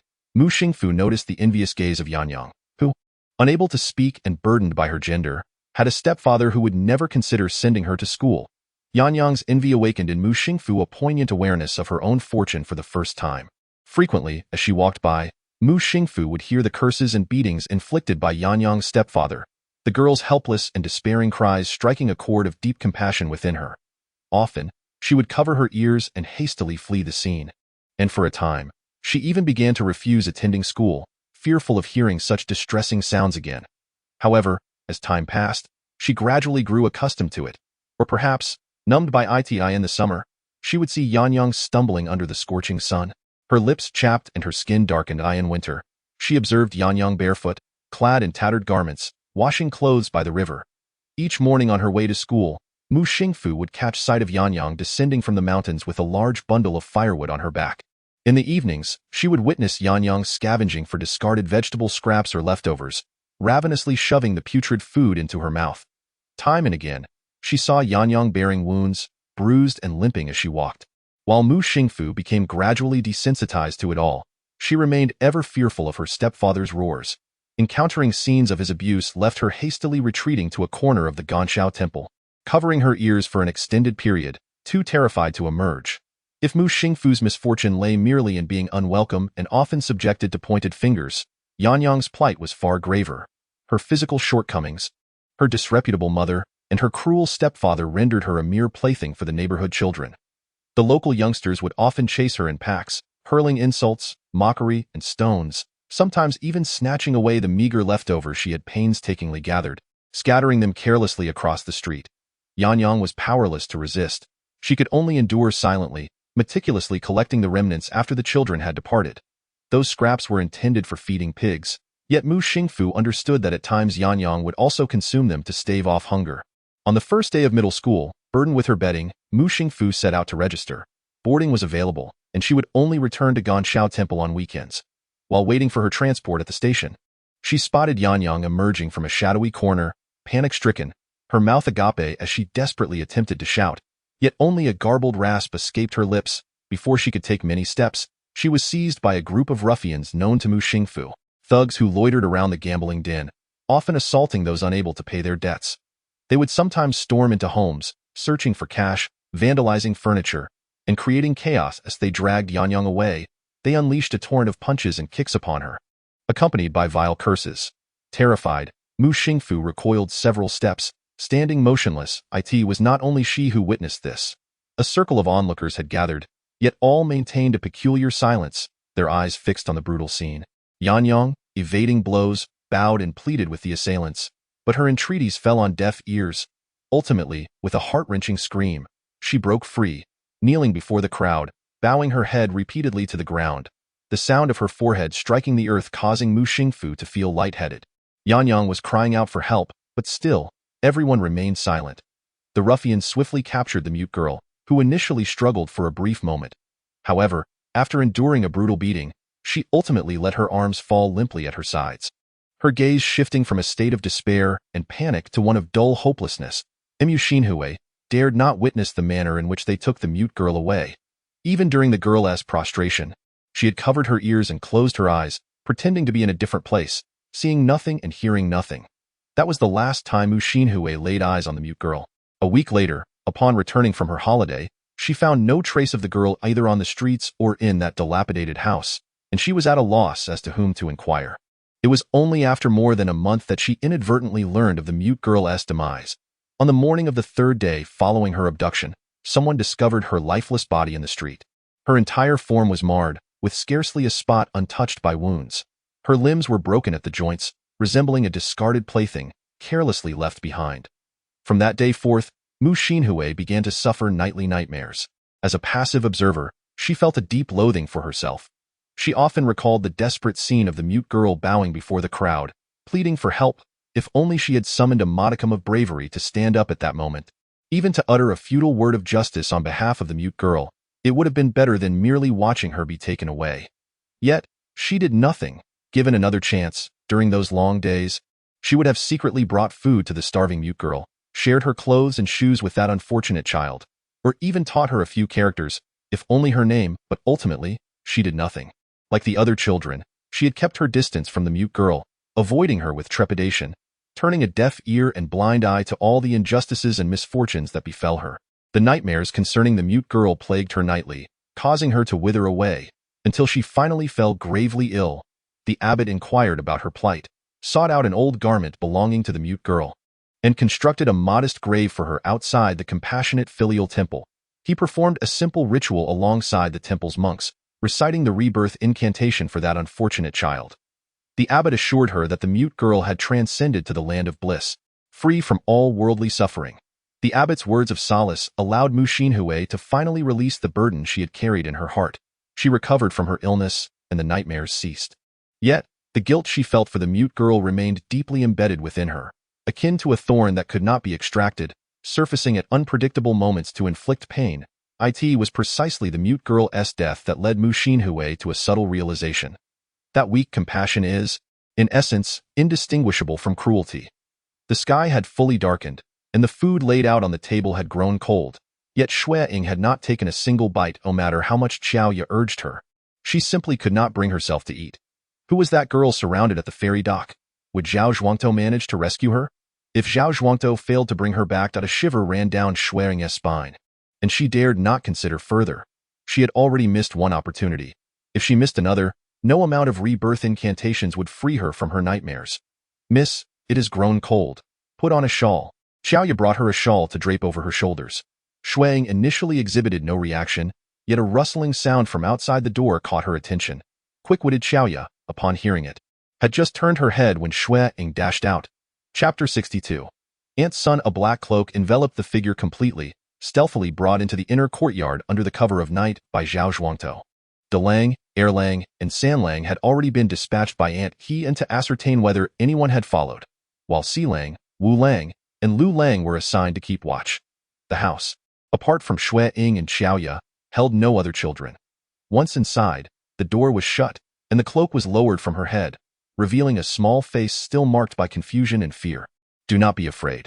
We mean you no harm, Aunt Hien reassured, guiding the young girl to sit aside and offering her a cup of warm water to warm her frigid, stiff hands. The girl's face was still smeared with a layer of grimy dirt, her wide eyes filled with vigilance and terror as she regarded everyone present, trembling incessantly. A heavy silence enveloped the room. Xiao Ya glanced at the dazed Xue Ying and softly called, Miss? Wasn't it you who insisted on rescuing her? Why has she fallen silent now that she is safe? However, Xue Ying did not directly inquire of the young girl. Instead, she addressed Zhao Zhuangtou. What is the situation? It appeared that the individuals at the dock were merely an unfortunate encounter for her. Behind her, there was still a group searching for her. Zhao Zhuangtou paused momentarily, adding, They are all skilled. Skilled? Only then did Xue Ying turn her gaze towards the young girl, who, upon hearing Zhao Zhuangtou's words, suddenly seemed to regain her composure, ceasing her fearful tremors, yet remaining silent and watchful. From various signs, it was evident that this girl had been evading those pursuers for quite some time. Zhao Zhuangtou furrowed his brow slightly. Such a feat required considerable skill. Once again, silence fell as everyone's attention fixed on the girl. After a considerable interval, she slowly extended her hand and made a few gestures. Although incomprehensible, Xue Ying surmised her meaning. Who are you? We do not know you, Xue Ying replied. Our act of saving you was merely a stroke of fate. This statement, evidently lacking conviction, caused the young girl to continue regarding them with distrust. What is your name? Xue Ying inquired. The girl remained silent. Aunt Hien interjected, Miss, it is getting late. Perhaps we should allow her to rest for the night?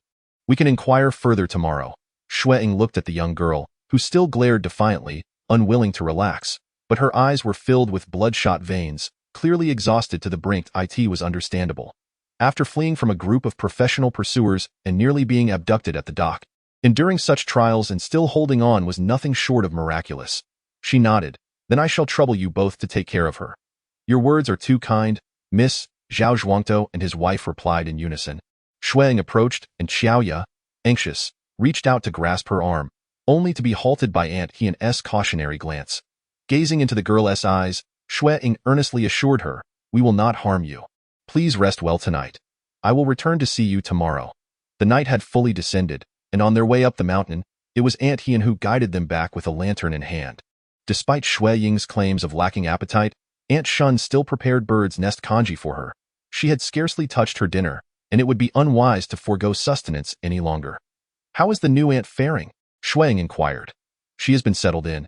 It is rather late today, so let us discuss it tomorrow, Aunt Shun replied softly, observing that the young lady appeared fatigued and suggesting she wash up and retire early.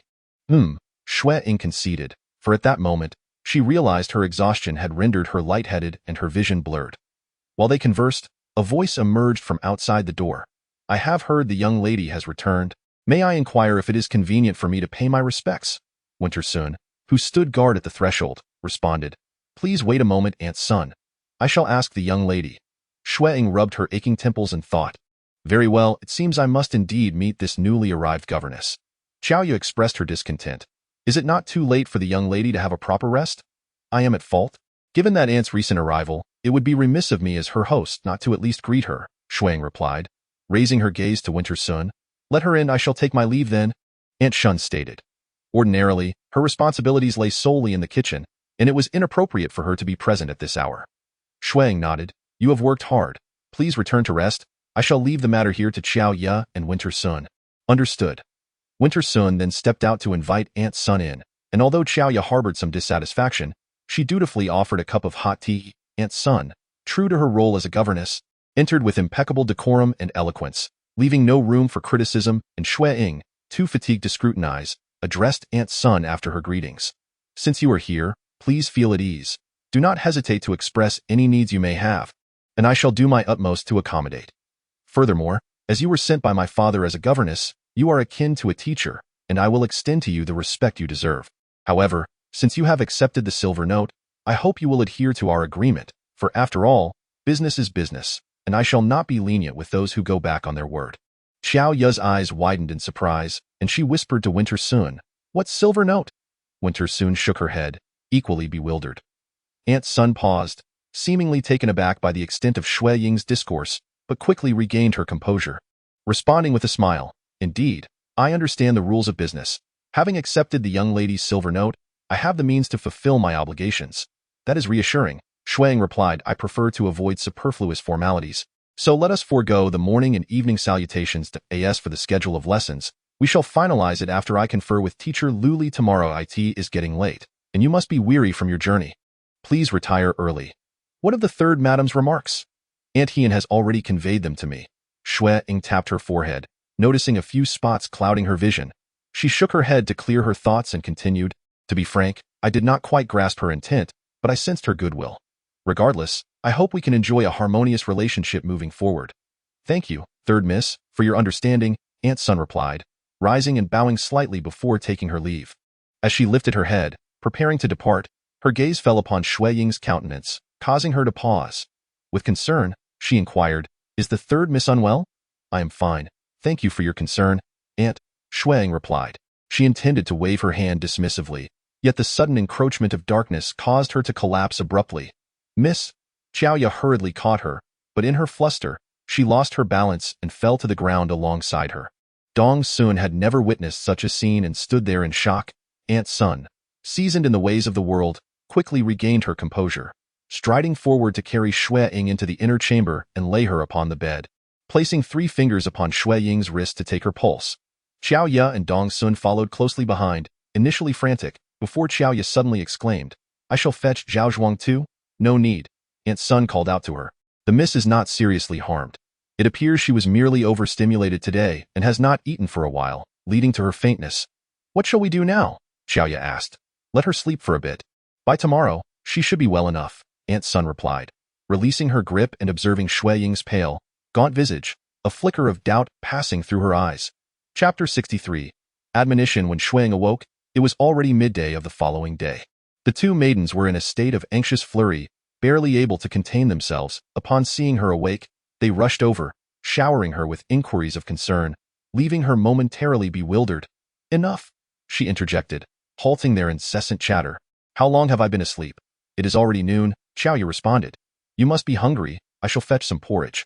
After Xiao Ye dashed away, Xue Ying turned to Dong Sun. Did anything happen while I was asleep? Dong Sun shook her head. Aunt Sun said you were simply fatigued, and a rest would suffice. She instructed us not to disturb anyone else.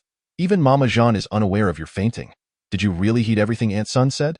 Xue Ying inquired as she rose to dress, feeling a slight dizziness that she recognized was merely due to hunger. Her spirit was largely restored. Dong Sun paused for a moment. Indeed, Aunt Sun has only just arrived. Yet how is it that you two have so readily taken to her words? It is rather alarming that such an important matter as the Mrs. Fainting was kept from Mama Jean. It is best not to inform Mama Jean, to spare her any worry. Xue Ying waved her hand dismissively. Has the scholar arrived? He has, but he has not come up.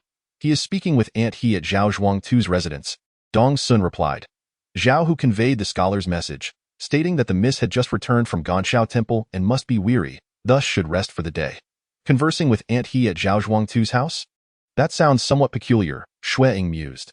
Xiao Ye returned with the porridge, saying, I just ran into Mama Jean. She seems to be looking for the Mississippi. Tell her I have gone to Zhao Zhuangtu's. Xue Ying hurriedly instructed, if she sees my pale complexion, she will surely be distressed for quite some time. Understood, Xiaoya replied as she exited to relay the message. Dong Sun then asked, will the miss still be going to Zhaozhuangtu's today? Yes, there are a few matters to attend to, Xue Ying affirmed. After consuming the porridge, she felt her vitality returning. Once she had tidied herself, she descended the mountain alongside Xiaoya. Miss, are you certain you can manage? Should I carry you?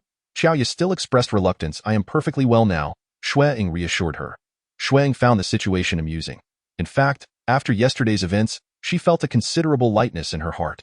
If her crossing over was indeed a divine arrangement, then perhaps the young girl she saved yesterday was a chance for atonement bestowed upon her by fate. Upon arriving at the Zhao family's residence, while others were oblivious, she was greeted in the hall by the long-missed Master Liuli. Greetings, Master, Xue Ying acknowledged respectfully. It has been a long time. Master Liuli maintained his usual demeanor of coldness and fragility. Yet at that moment, his expression bore an added severity. Is that young girl the one you had Zhaozhuangtu rescue? He inquired. Yes, she replied. Do you know who she is? Xue Ying shook her head. Master Liuli lowered his gaze and sighed. You certainly possess a remarkable audacity. Xue Ying was perplexed by the source of his discontent. You saved someone whose background you do not know. What if you provoke individuals you ought not to disturb? Do you believe that this Jochuan villa has only you as its occupant? If trouble arises, do you intend for the entire villa to bear the consequences on your behalf? Xue Ying found herself momentarily at a loss for words. Indeed, her act of saving the girl was reckless. Her mindset lingered in an era where one's actions solely affected oneself, failing to acknowledge that this was a realm where missteps could entangle others. There was no notion of bearing the burden alone. Should she attract trouble, it would ultimately be the innocent residents of Jochuan Villa who would suffer.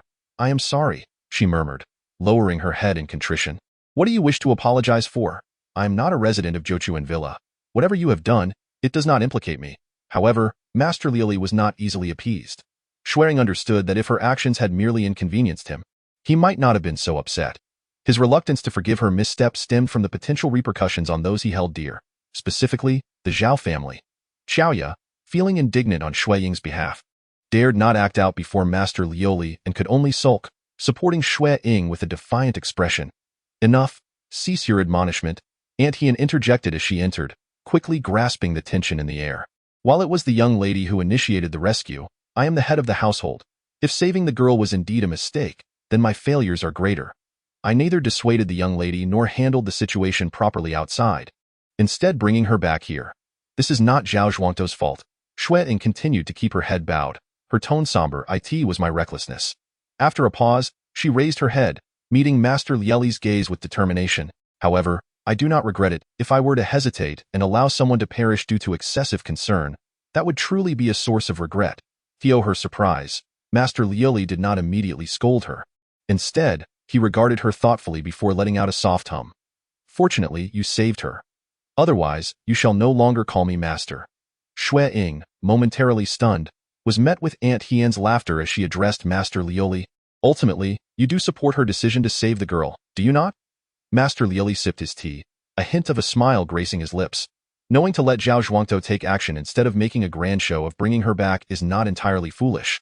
Xue Ying exhaled a significant sigh of relief. Thank you, Master. One can discern your stubborn demeanor concealing a tender heart. It must bring you a sense of gratification to cultivate such students, does it not? Aunt Hien jested, beckoning to Xue Ying, saying, Come here, for that young lady has something to convey to you. Just as Xue Ying was about to approach, Master Liuli interjected, Wait a moment. After a brief contemplation, she expressed her lingering unease. What is it? Aunt Hien inquired. Master Liuli pondered for a while before rising. I shall accompany you. I need to meet her once more, and as she passed by Xue Ying, Master Liuli muttered, whether to herself or to Aunt Hien, if I cannot resolve this matter, I will have to call upon my esteemed counterpart. In contrast to Master Liuli, Aunt Hien exuded a more carefree spirit, remarking, She is merely a young girl. She poses no significant threat. Xue Ying exchanged a glance with Xiaoya, pondering what could possibly be amiss with this young lady that would provoke such anxiety in Master Liuli. Upon entering the guest room, they found the young lady reclining on the bed, her countenance pale and gaunt. Her eyes, though now calmer, remained furrowed with concern. Despite her silence and stillness upon their arrival, Xue Ying sensed her tension, particularly when the young lady's gaze fell upon Master Liuli, revealing a clear wariness. Did you not wish to speak with our young mistress? Aunt Hien prompted. Standing by the bedside, Master Liuli scrutinized the young lady's face from above, unabashed in her inquiry. I am here to act as a translator. The young lady inhaled deeply, steadying her emotions before raising her hand to convey several gestures. Master Lioli translated, she expresses her gratitude for your rescue, yet she is currently entangled in difficulties and cannot impose further. She shall depart tomorrow, vowing to repay her debt of gratitude when the opportunity arises. After a pause, she offered her own perspective, articulating the formalities with considerable eloquence. Master Lioli's typically aloof and taciturn demeanor seemed incongruous as she engaged in sardonic banter with the young lady, leaving Xue Ying feeling quite unsettled. Chapter 64.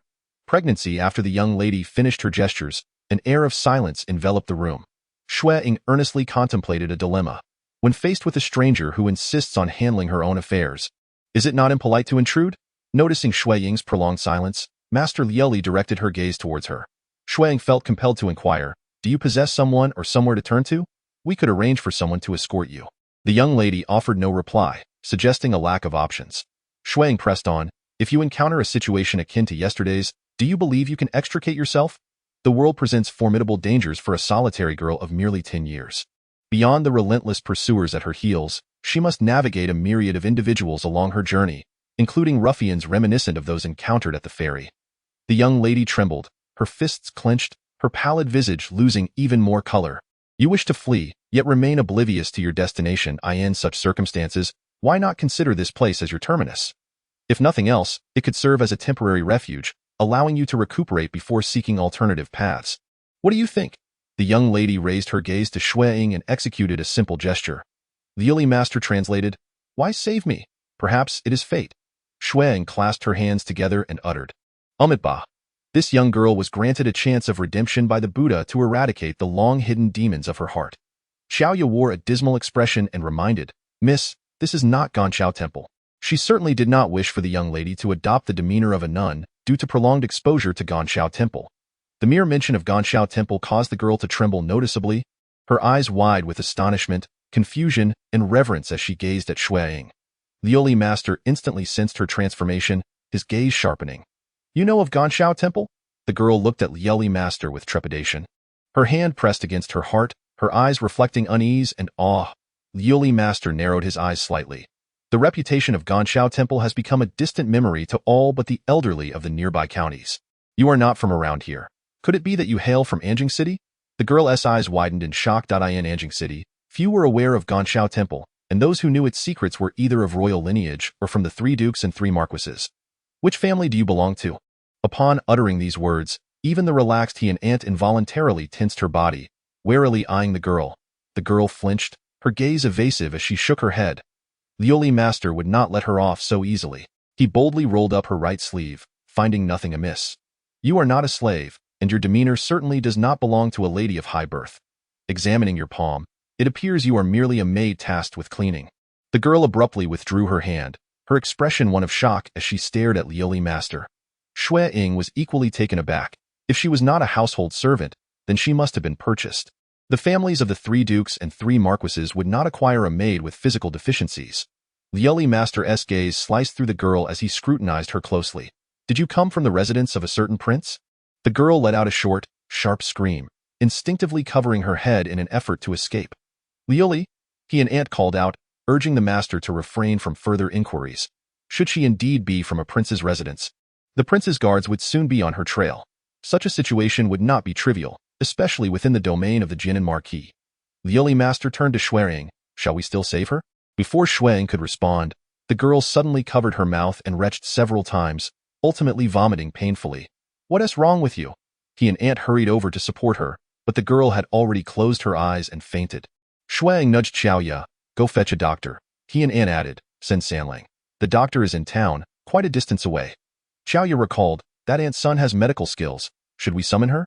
Observing the girl's perilously weak state, Xue Ying decisively declared, go, and let Sanlang also seek out a doctor at the same time. Point 2 approaches for added assurance. Understood. Master Lieli furrowed his brow as he gazed at the young girl, an increasing sense of doubt flickering in his eyes. Master, Xue Ying gently urged him to sit down. Do not overthink. Be cautious, or you may worsen your headache. Given Master Lieli's frail condition, after the day's upheaval, it was likely he would suffer further. With a sigh, Master Lieli rubbed his temples. My instincts tell me that this young girl possesses a remarkable identity. Yet, I also believe we ought to rescue her. Do we not? Xue Ying poured her a cup of warm water. We must indeed save her, but certain matters must be clarified. Otherwise, we risk not knowing how to assist her and may inadvertently attract trouble. Master Liuli's words held merit. However, observing his evident struggle, Xue Ying suggested, "Shall we summon Shigong to inquire?" He had gone out with Zhao Zhuangtou to handle some matters. After a brief pause, Xue Ying grasped her own implication. Was she referring to those pursuing the young girl? Indeed, it would be prudent to erase some traces. As they conversed, Master Liuli's countenance gradually brightened. Perhaps their inquiries would yield further clues. Xue Ying, initially motivated by a desire to save one person, found herself entangled in a web of complications, her spirits somewhat dampened.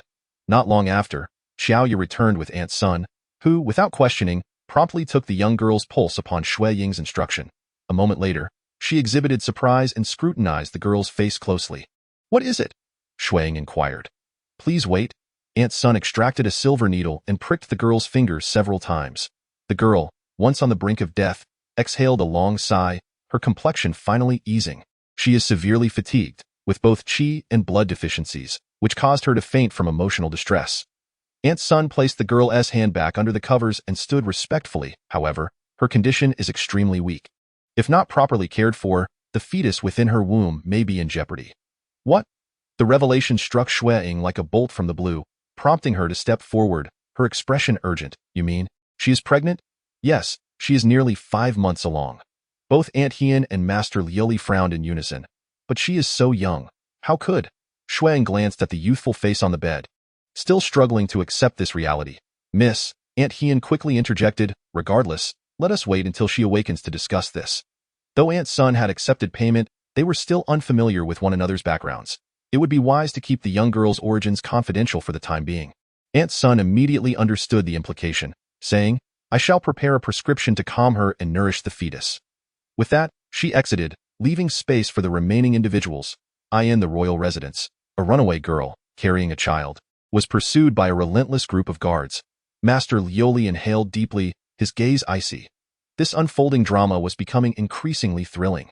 The girl lying in bed, though in a state of unconsciousness, remained restless, struggling to awaken.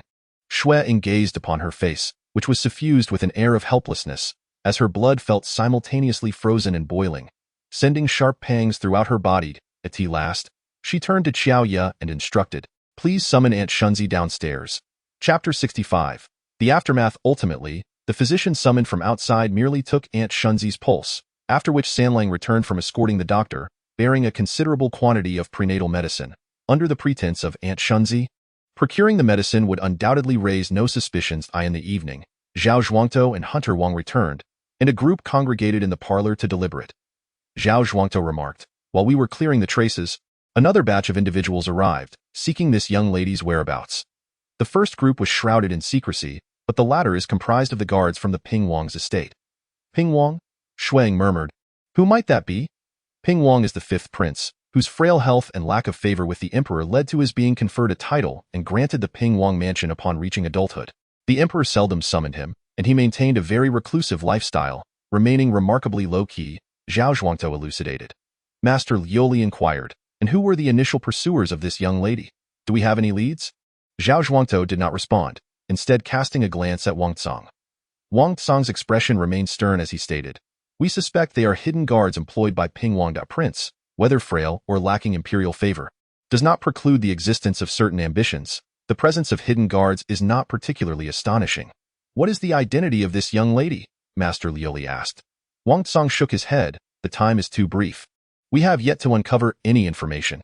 Aunt Anha queried, "Then what is their intention regarding this young lady?" Wang Tsang replied, "The motives of both groups are identical, to kill her." This revelation sent a jolt of shock through Xue Ying's heart. Master Liuli frowned. They all wish to eliminate her. For her to have evaded them for so long is truly remarkable. Xue Ying felt a pang of sympathy. No wonder the young lady's emotions have been so tightly wound. If pursued by 2 factions intent on her demise for several months, anyone else might have already crumbled under such pressure. A knock sounded at the door, and Xiaoya entered, announcing, "She has awakened." Xue Ying bit her lip. "I shall go see her." On the table in the guest room sat a bowl of medicinal soup, exuding wisps of steam, yet untouched. "Wait outside," Xue Ying instructed Xiaoya. setting the bowl down as she approached the bed, addressing the young lady. "This is prenatal medicine. Will you not drink it?" The young lady suddenly lifted her head, a glint of icy resolve in her eyes that far exceeded what one would expect at her tender age. "Indeed, we are aware of your condition. But what of it? Do you believe we intend to harm you?" Xue Ying perched on the edge of the bed, then unexpectedly asked, "Do you wish to terminate this pregnancy?" The young lady appeared taken aback by the suggestion, her eyes widening in alarm as she regarded Xue Ying warily. "Do you not wish to? You are still so young, and pursued by those intent on your death. How could you possibly raise a child alone?" The young lady lowered her gaze, biting her lip fiercely, her expression a tumult of struggle, yet ultimately, she slowly shook her head. Upon witnessing her rejection of the proposal, Xue Ying found herself at a loss, uncertain whether her heart felt a sense of relief or an increasingly heavy burden. Yet, since the other party had made a choice, she would certainly respect it. "The traces of your presence here have been thoroughly erased. As long as you remain, you shall be safe. However, should you insist on venturing out, the consequences could be dire." The young girl cast a swift glance in her direction. Xue Ying continued, "As I mentioned before, you might consider this place as a temporary refuge. However, you are well aware that the trouble you have stirred is considerable. To secure a longer-lasting safety here, you must provide us with the necessary information. Correct?" The girl frowned slightly, seemingly in hesitation. Xue Ying refrained from saying more and instead raised the bowl in her hand. "Would you like to take your medicine?" Noticing the lack of response, she added, "You are already malnourished, and coupled with the prolonged state of mental strain, your condition is quite precarious.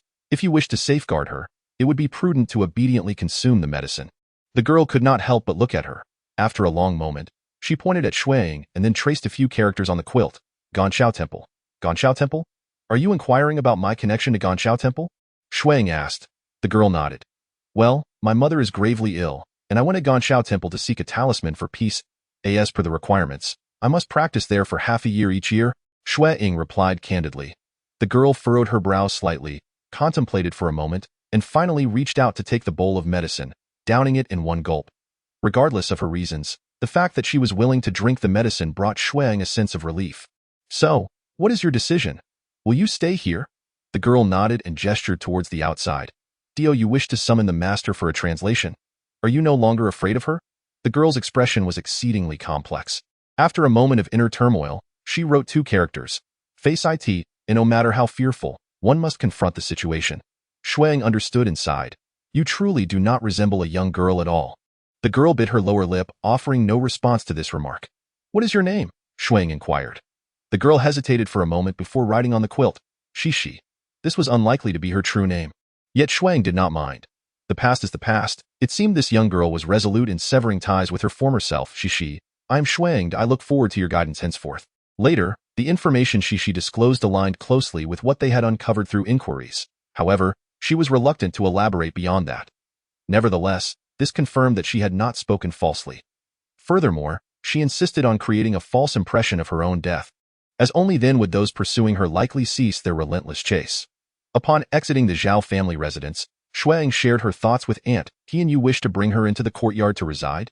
Aunt Hien exclaimed in surprise, "Surely not. Although the people here are all kin, it would be best if as few as possible know of Shishi's presence. We typically do not allow anyone into the courtyard. It would be most prudent for her to stay there. Besides, Shishi's condition is similar to that of Aunt Shunzi. Having them together would provide mutual support. However, since Aunt Shunzi is pregnant, she is unable to care for you properly. If another were to be added to the household, would the people in the courtyard be able to manage? Aunt Hien still harbors concerns. Isn't there also Aunt Sun? Aunt Sun possesses medical skills and is sufficiently shrewd and capable at worst. We could increase the payment. It would be best not to." Aunt Hien firmly opposes this notion, asserting that more money is not always better. Sometimes, offering too much can incite greed.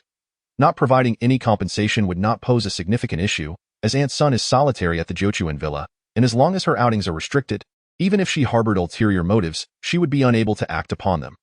This Aunt Sun is a clever individual and would not invite trouble upon herself.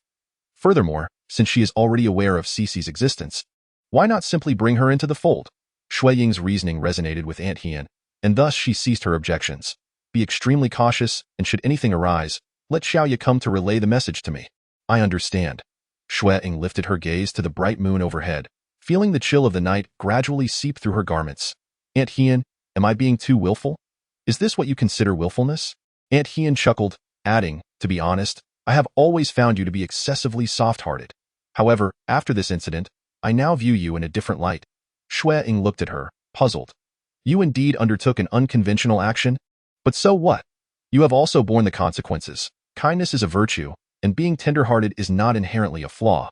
What is truly concerning is when a person is compassionate yet lacks courage. Such individuals only end up suffering themselves, rendering their kindness of little use. Xue Ying recalled her past self and nodded. I understand. Since I have already saved the person, I shall bravely face all the consequences.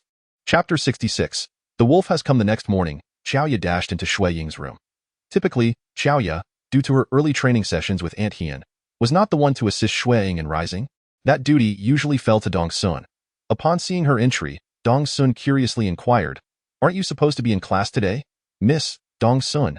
Xiaoya gasped for breath, her expression a mix of anxiety and excitement. The wolf has come. A wolf? Dong Sun was so startled that her hand trembled, causing the hairpin she held to fall to the ground. Where did the wolf come from? Xue Ying bent down to retrieve the hairpin and placed it back on the dressing table, asking, From the mountain. Xiaoya gestured animatedly. A whole pack came and dragged away the sheep from the Schwanger family, and the cattle from the Jui family were also severely injured. Fortunately, Delang discovered it early and drove the wolves away. Dong Sun's legs weakened, and she collapsed onto the ground, trembling as she asked, Could there really be wolves here? It's fine. Our courtyard walls are so high that wolves cannot enter. Xue Ying reassured her. Then helped Xiaoya assist Dong Sun into a chair. It seemed that such an occurrence had never happened before, and the Zhao village head and the others had been caught off guard, resulting in a sheep being dragged away. Now that they were aware of the wolves in the vicinity, they would not remain passive. Yes, Xiaoya nodded vigorously. This morning, the Zhao village head has already led a team up the mountain to chase the wolves away. Only then did Dong Sun relax slightly, though her complexion remained rather pale. Nestled against the mountains, our remote location suggests that wolves are unlikely to seek us out, does it not? Did the young lady not mention that the courtyard walls are high enough to keep them at bay? Xiaoya, bold and spirited, her eyes sparkling at the mention of the topic, declared that if they were to come, she would not be afraid. She was eager to see what wolves looked like. You need not frighten Dongxuan.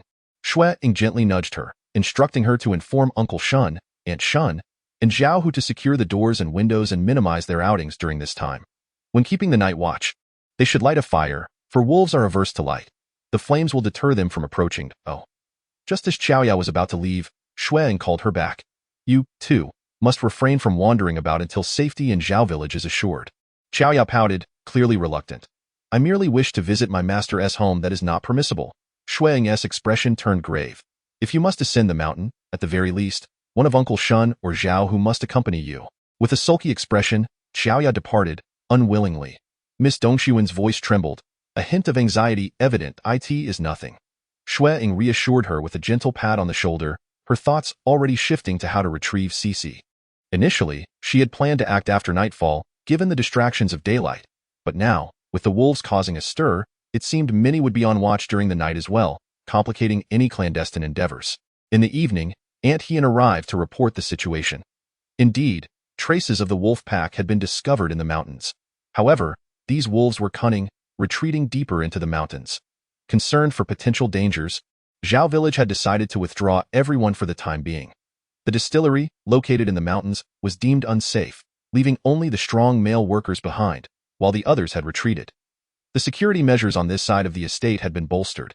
Patrols were organized both day and night. There would also be individuals monitoring the courtyard, making rounds every hour, keeping a watchful eye without intruding. Additionally, we have provided firework flares to Uncle Shun and Zhao Hu. Should anything arise, they will ignite the flares as a warning, and we shall swiftly come to their aid. Xue Ying nodded in approval. Everything has been arranged meticulously. Zhao village is indeed quite secure. However, I wonder how things are faring on the Master's side. Their residence lies deep within the mountains, isolated from others. Would the wolf pack disturb them?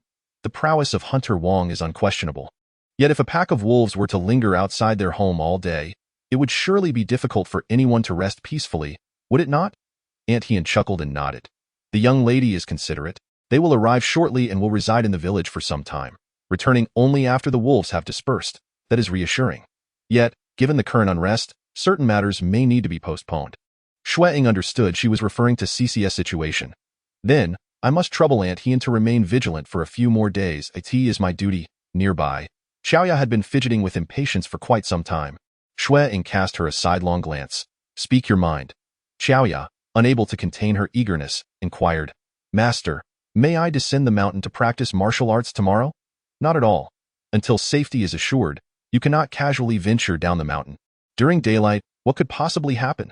Besides, it is but a short distance. Xiaoya, growing increasingly anxious, protested. Xue Ying forbade her from going out. She had originally hoped to seek support from her master, only to be taken aback by the master's disapproval. Isn't it sufficient for me to come here? Aunt Hien sometimes felt exasperated by Xiaoya's straightforward thinking. Now that the young lady has returned, it is also my duty to teach her martial arts. Oh, right. Xiaoya suddenly realized, I almost forgot that the young lady is your disciple too. She certainly does not look like someone who is trained at all. I am aware of my lack of skill. Thank you. Xue Ying shot her a glare. Xiaoya stuck out her tongue. I will also bring the master along. As long as it hasn't snowed yet, we must ensure the young lady receives as many lessons as possible. Xue Ying had spent half a year in meditation at the Temple of Gratitude, falling behind considerably in her studies. With winter approaching and snow imminent, classes would soon be suspended, making it even more unlikely for Xue Ying to learn anything worthwhile. All things considered, Xue Ying could barely attend serious classes for 3 months a year, and with the master teaching one day and resting the next, the time allocated for lessons was pathetically scant. There is no need to rush. The master is not in good health, so we mustn't tire him. Xue Ying understood Aunt Hien's concerns, yet some matters could not be hurried. Besides attending Master Lu Li's classes, she also needed to find time to practice the footwork and martial arts taught by Aunt Hien, along with the etiquette lessons arranged by Aunt Sun, not to mention the calligraphy exercises mandated by Master Ming too. All things considered, she truly had no leisure to spare. That night, a long, mournful wolf howl jolted Xue Ying from her slumber. Upon awakening, she realized her garments were drenched in cold sweat. The dream had left only vague shadows, yet the lingering feeling of panic still made her heart race. Young lady, Xiaoya entered. You were frightened, weren't you? It's all right. The wolves are far away. Regaining her composure, Xue Ying noted that indeed, the howl from outside was noticeably more distant than her initial perception. Had it not been for the stillness of the night, it would have been impossible to hear it at all. Thus, was the howl she had just heard from the wolves outside or from the wolves in her dream? Xiaoya lit a candle, revealing Xue Ying's pallid complexion, causing her to gasp in shock. Young lady, what is the matter? Xue Ying wiped the cold sweat from her forehead and weakly replied, It's nothing. Are you ill? Xiaoya set down the candle and touched her forehead, suggesting, Shall I call Mama Zhen? No need. Mama Zhen tends to sleep poorly at night. Best not disturb her. Xue Ying took a deep breath. Pour me a glass of water. Xiaoya filled a cup and handed it to Xue Ying, who suddenly recalled a menacing voice from her dream. Why did you save her and not me? Her heart skipped a beat, and her hand trembled, splashing some water. Young lady? Xiaoya looked worried. Shall I fetch someone? You appear unwell. I am not ill. Xue Ying clutched her chest, murmuring, I doubt I have fallen into a heart demon. Chapter 67. The heart demon. Heart demon? What is that? After a moment, Xue Ying lifted her gaze and asked, Xiaoya, what distinguishes a human from a wolf? A human and a wolf. Xiaoya, in her bewilderment, pondered the stark contrast between humans and wolves. What difference exists between the life of a person and that of a wolf? Mississippi. Xiaoya sighed. It seems you are still half asleep, for your questions are rather peculiar. Wait a moment, let me fetch a basin of water to cool you down. You are drenched in sweat. After Xiaoya exited, Xue Ying remained lost in thought. The details of her recent dream eluded her. Yet the haunting question persisted. You saved her, why not save me? She had rescued Cici, but why had she not saved that wolf back at Ganshao Temple? While others might argue that a wolf's life could not possibly compare to that of a human, such reasoning did not hold for her. Her master had often proclaimed, all beings are equal. Thus, a wolf and a human are both part of the myriad of life. If all beings suffer, why then did she not save that wolf? If she believed that the fate of the wolf should be left to nature and destiny, then why had she saved Cici? Did she perceive wolves as despicable outcasts, while viewing a human as far more precious? Or was it that she chose to save humans over wolves, believing that only humans could offer gratitude, while wolves could not? Rising from her bed, she approached the window, throwing it open. The biting night air sent shivers down her spine, jolting her foggy mind into clarity. Why must I dwell on such trivial matters? She murmured. In the stillness of the night, the world outside was enveloped in tranquility. The earlier howls of wolves had vanished. Gazing up at the starry expanse, unmarred by clouds, she contemplated whether her arrival in this time and space was mere coincidence or a predestined occurrence. If a certain force had orchestrated this event, what then was the purpose of her crossing over? Was it truly as she had envisioned, a journey into the mundane to grasp the essence of worldly existence? And did the questions surrounding wolves and humans also belong to the realm of her contemplation? What would be the outcome if she comprehended them fully? Conversely, what if she could not? Xiaoya re-entered, startled by her appearance. Miss, you will catch a chill like this. Xue Ying shut the window. Xiaoya, I need to fall asleep again. Huh. Xiaoya noticed her mistress was speaking in a manner she could not fathom, and of course, you should continue sleeping. It is still early. Xue Ying had already climbed back into bed, pulling the covers over herself and inhaling deeply. I must return to the dream I was just in. Mississippi Xiaoya wished to protest, but Xue Ying had already closed her eyes. Reluctantly, she placed the basin of warm water on the bedside table and, once Xue Ying's breathing became steady, she tiptoed out to resume her night watch. However, Xue Ying did not slip back into that frightening dream as anticipated. Instead, she slept soundly until dawn. Upon awakening, she found herself torn between relief and frustration. Many things vanish in an instant, and with her level of insight, it seemed a fanciful notion to hope for an immediate understanding of profound truths. Not long after she rose, Aunt Hien arrived with Master Liuli in tow. The esteemed Master Liuli did not hasten to commence the lesson. Instead, he seated himself in the corridor, observing Aunt Hien instructing Xue Ying in a new set of martial arts forms. Upon entering the Jingxiao Temple, Xue Ying had not neglected her previous martial studies, dedicating time each day to practice her punches. However, her innate talent was limited. Aside from a genuine enhancement in her physical constitution, there were no significant transformations. The sole source of consolation was her remarkable progress in the footwork she had learned, which allowed her to run with far greater ease than others. Aunt He guided Xue Ying. Xiaoya quietly practiced nearby to Xue Ying's surprise. Xiaoya was executing the very same forms that Aunt He had initially taught them. Yet, it was evident that Xiaoya's footwork and striking finesse had matured considerably compared to a year ago. The ordinary forms she practiced now emanated an extraordinary vigor. Xue Ying marveled once more at the disparity of innate talent. After the lesson concluded, Aunt He departed first. While rinsing her hands, Xue Ying discreetly inquired of Xiaoya, "Why have you reverted to practicing that set of forms?" "My master said I lack stability," Xiaoya replied, her lips slightly pursed. "She insists that I must thoroughly grasp this set before she will teach me anything new." Thoroughly grasp? Xiaoya pondered for an apt expression. Returning to simplicity, came the voice of Master Liuli from behind them. In the realm of martial arts, only speed is invincible. Xiaoya has now reached the limits of her current understanding. To transcend, one must first return to the foundational state. The slowest of all, Xue Ying and Xiaoya exchanged a glance, then simultaneously shook their heads in confusion at Master Liuli's words. It was of no consequence if they did not comprehend. Master Liuli's expression remained indifferent, yet a glimmer of cunning shone in his eyes. After all, he too did not grasp the full meaning. Why then had he just spoken with such an air of profundity? Master Liuli turned. "Come in for class. Your current level pales in comparison to Dong Sun's, and you have much to pursue." Xue Ying's face fell in dismay, while Xiaoya, appearing sympathetic yet brimming with playful mockery, patted her shoulder before darting away, feigning innocence as she called, "Class time, class time." After the lesson, Xiaoya and Dong Sun departed to prepare for lunch. As Xue Ying was tidying her belongings, Master Liuli suddenly asked, "Do you have any questions you wish to pose to me?" Initially hesitant, Xue Ying was taken aback by the inquiry and looked up at the master.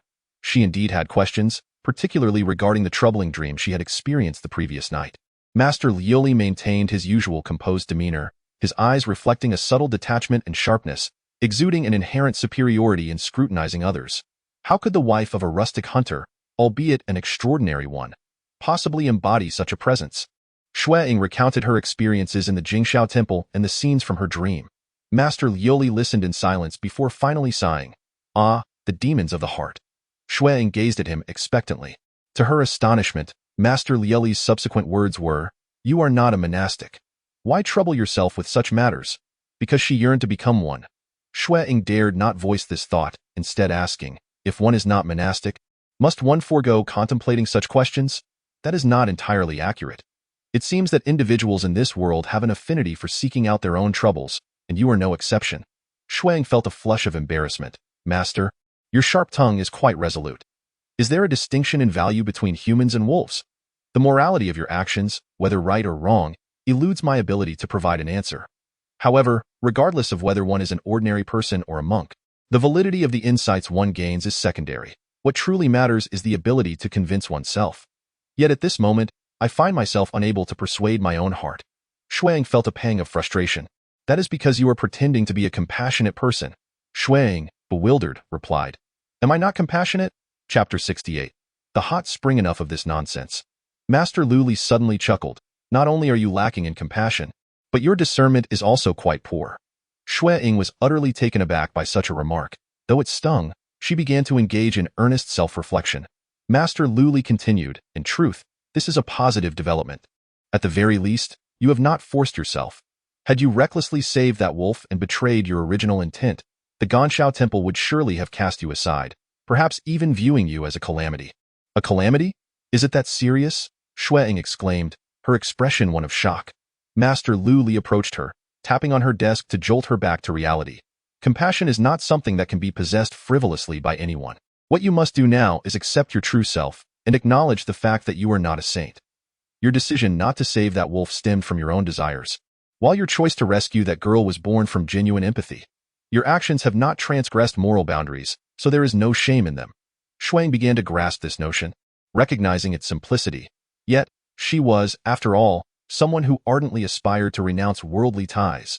With a lack of discernment and compassion, she feared that should she truly shave her head, she might indeed become a source of calamity.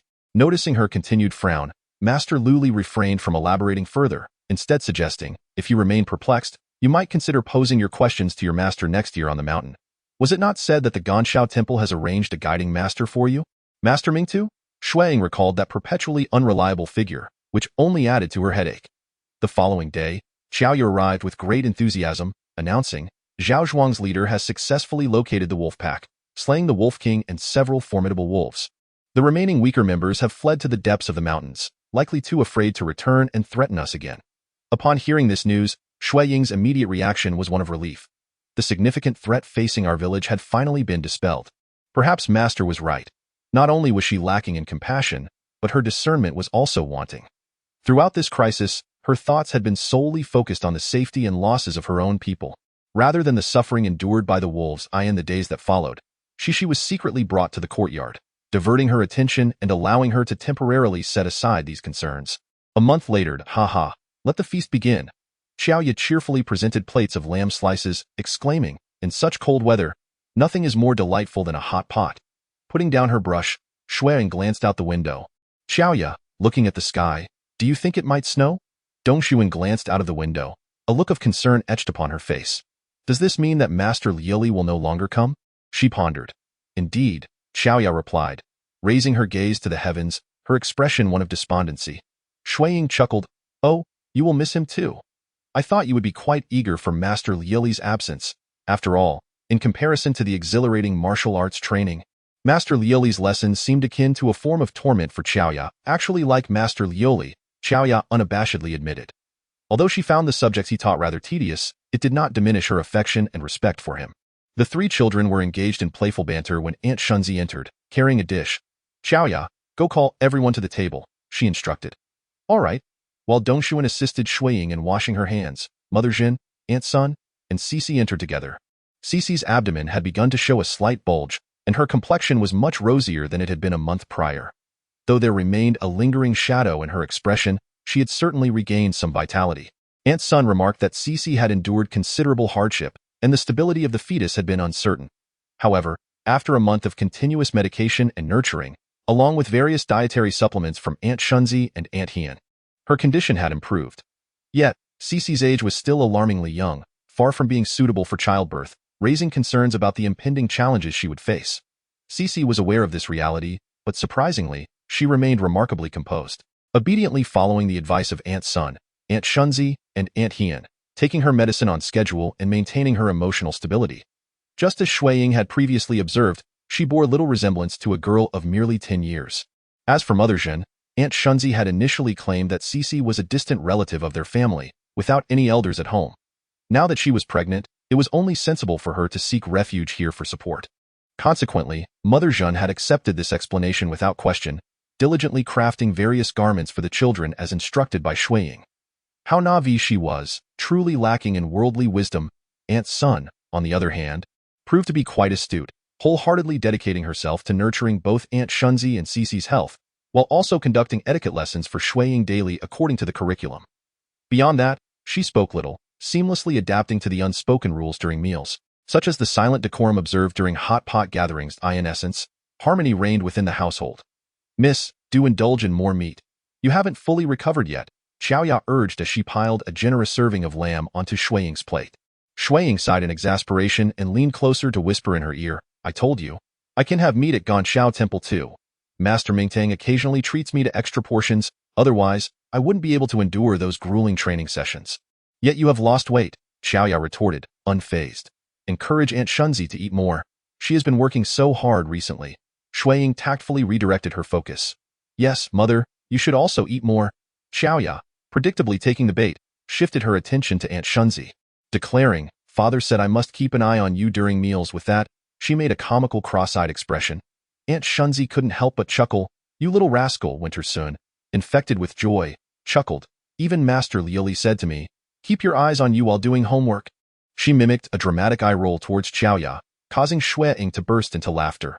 Winter Sun, with her typically reserved and timid demeanor, occasionally displayed a playful side due to her long association with Xiaoya, making her particularly endearing during such moments.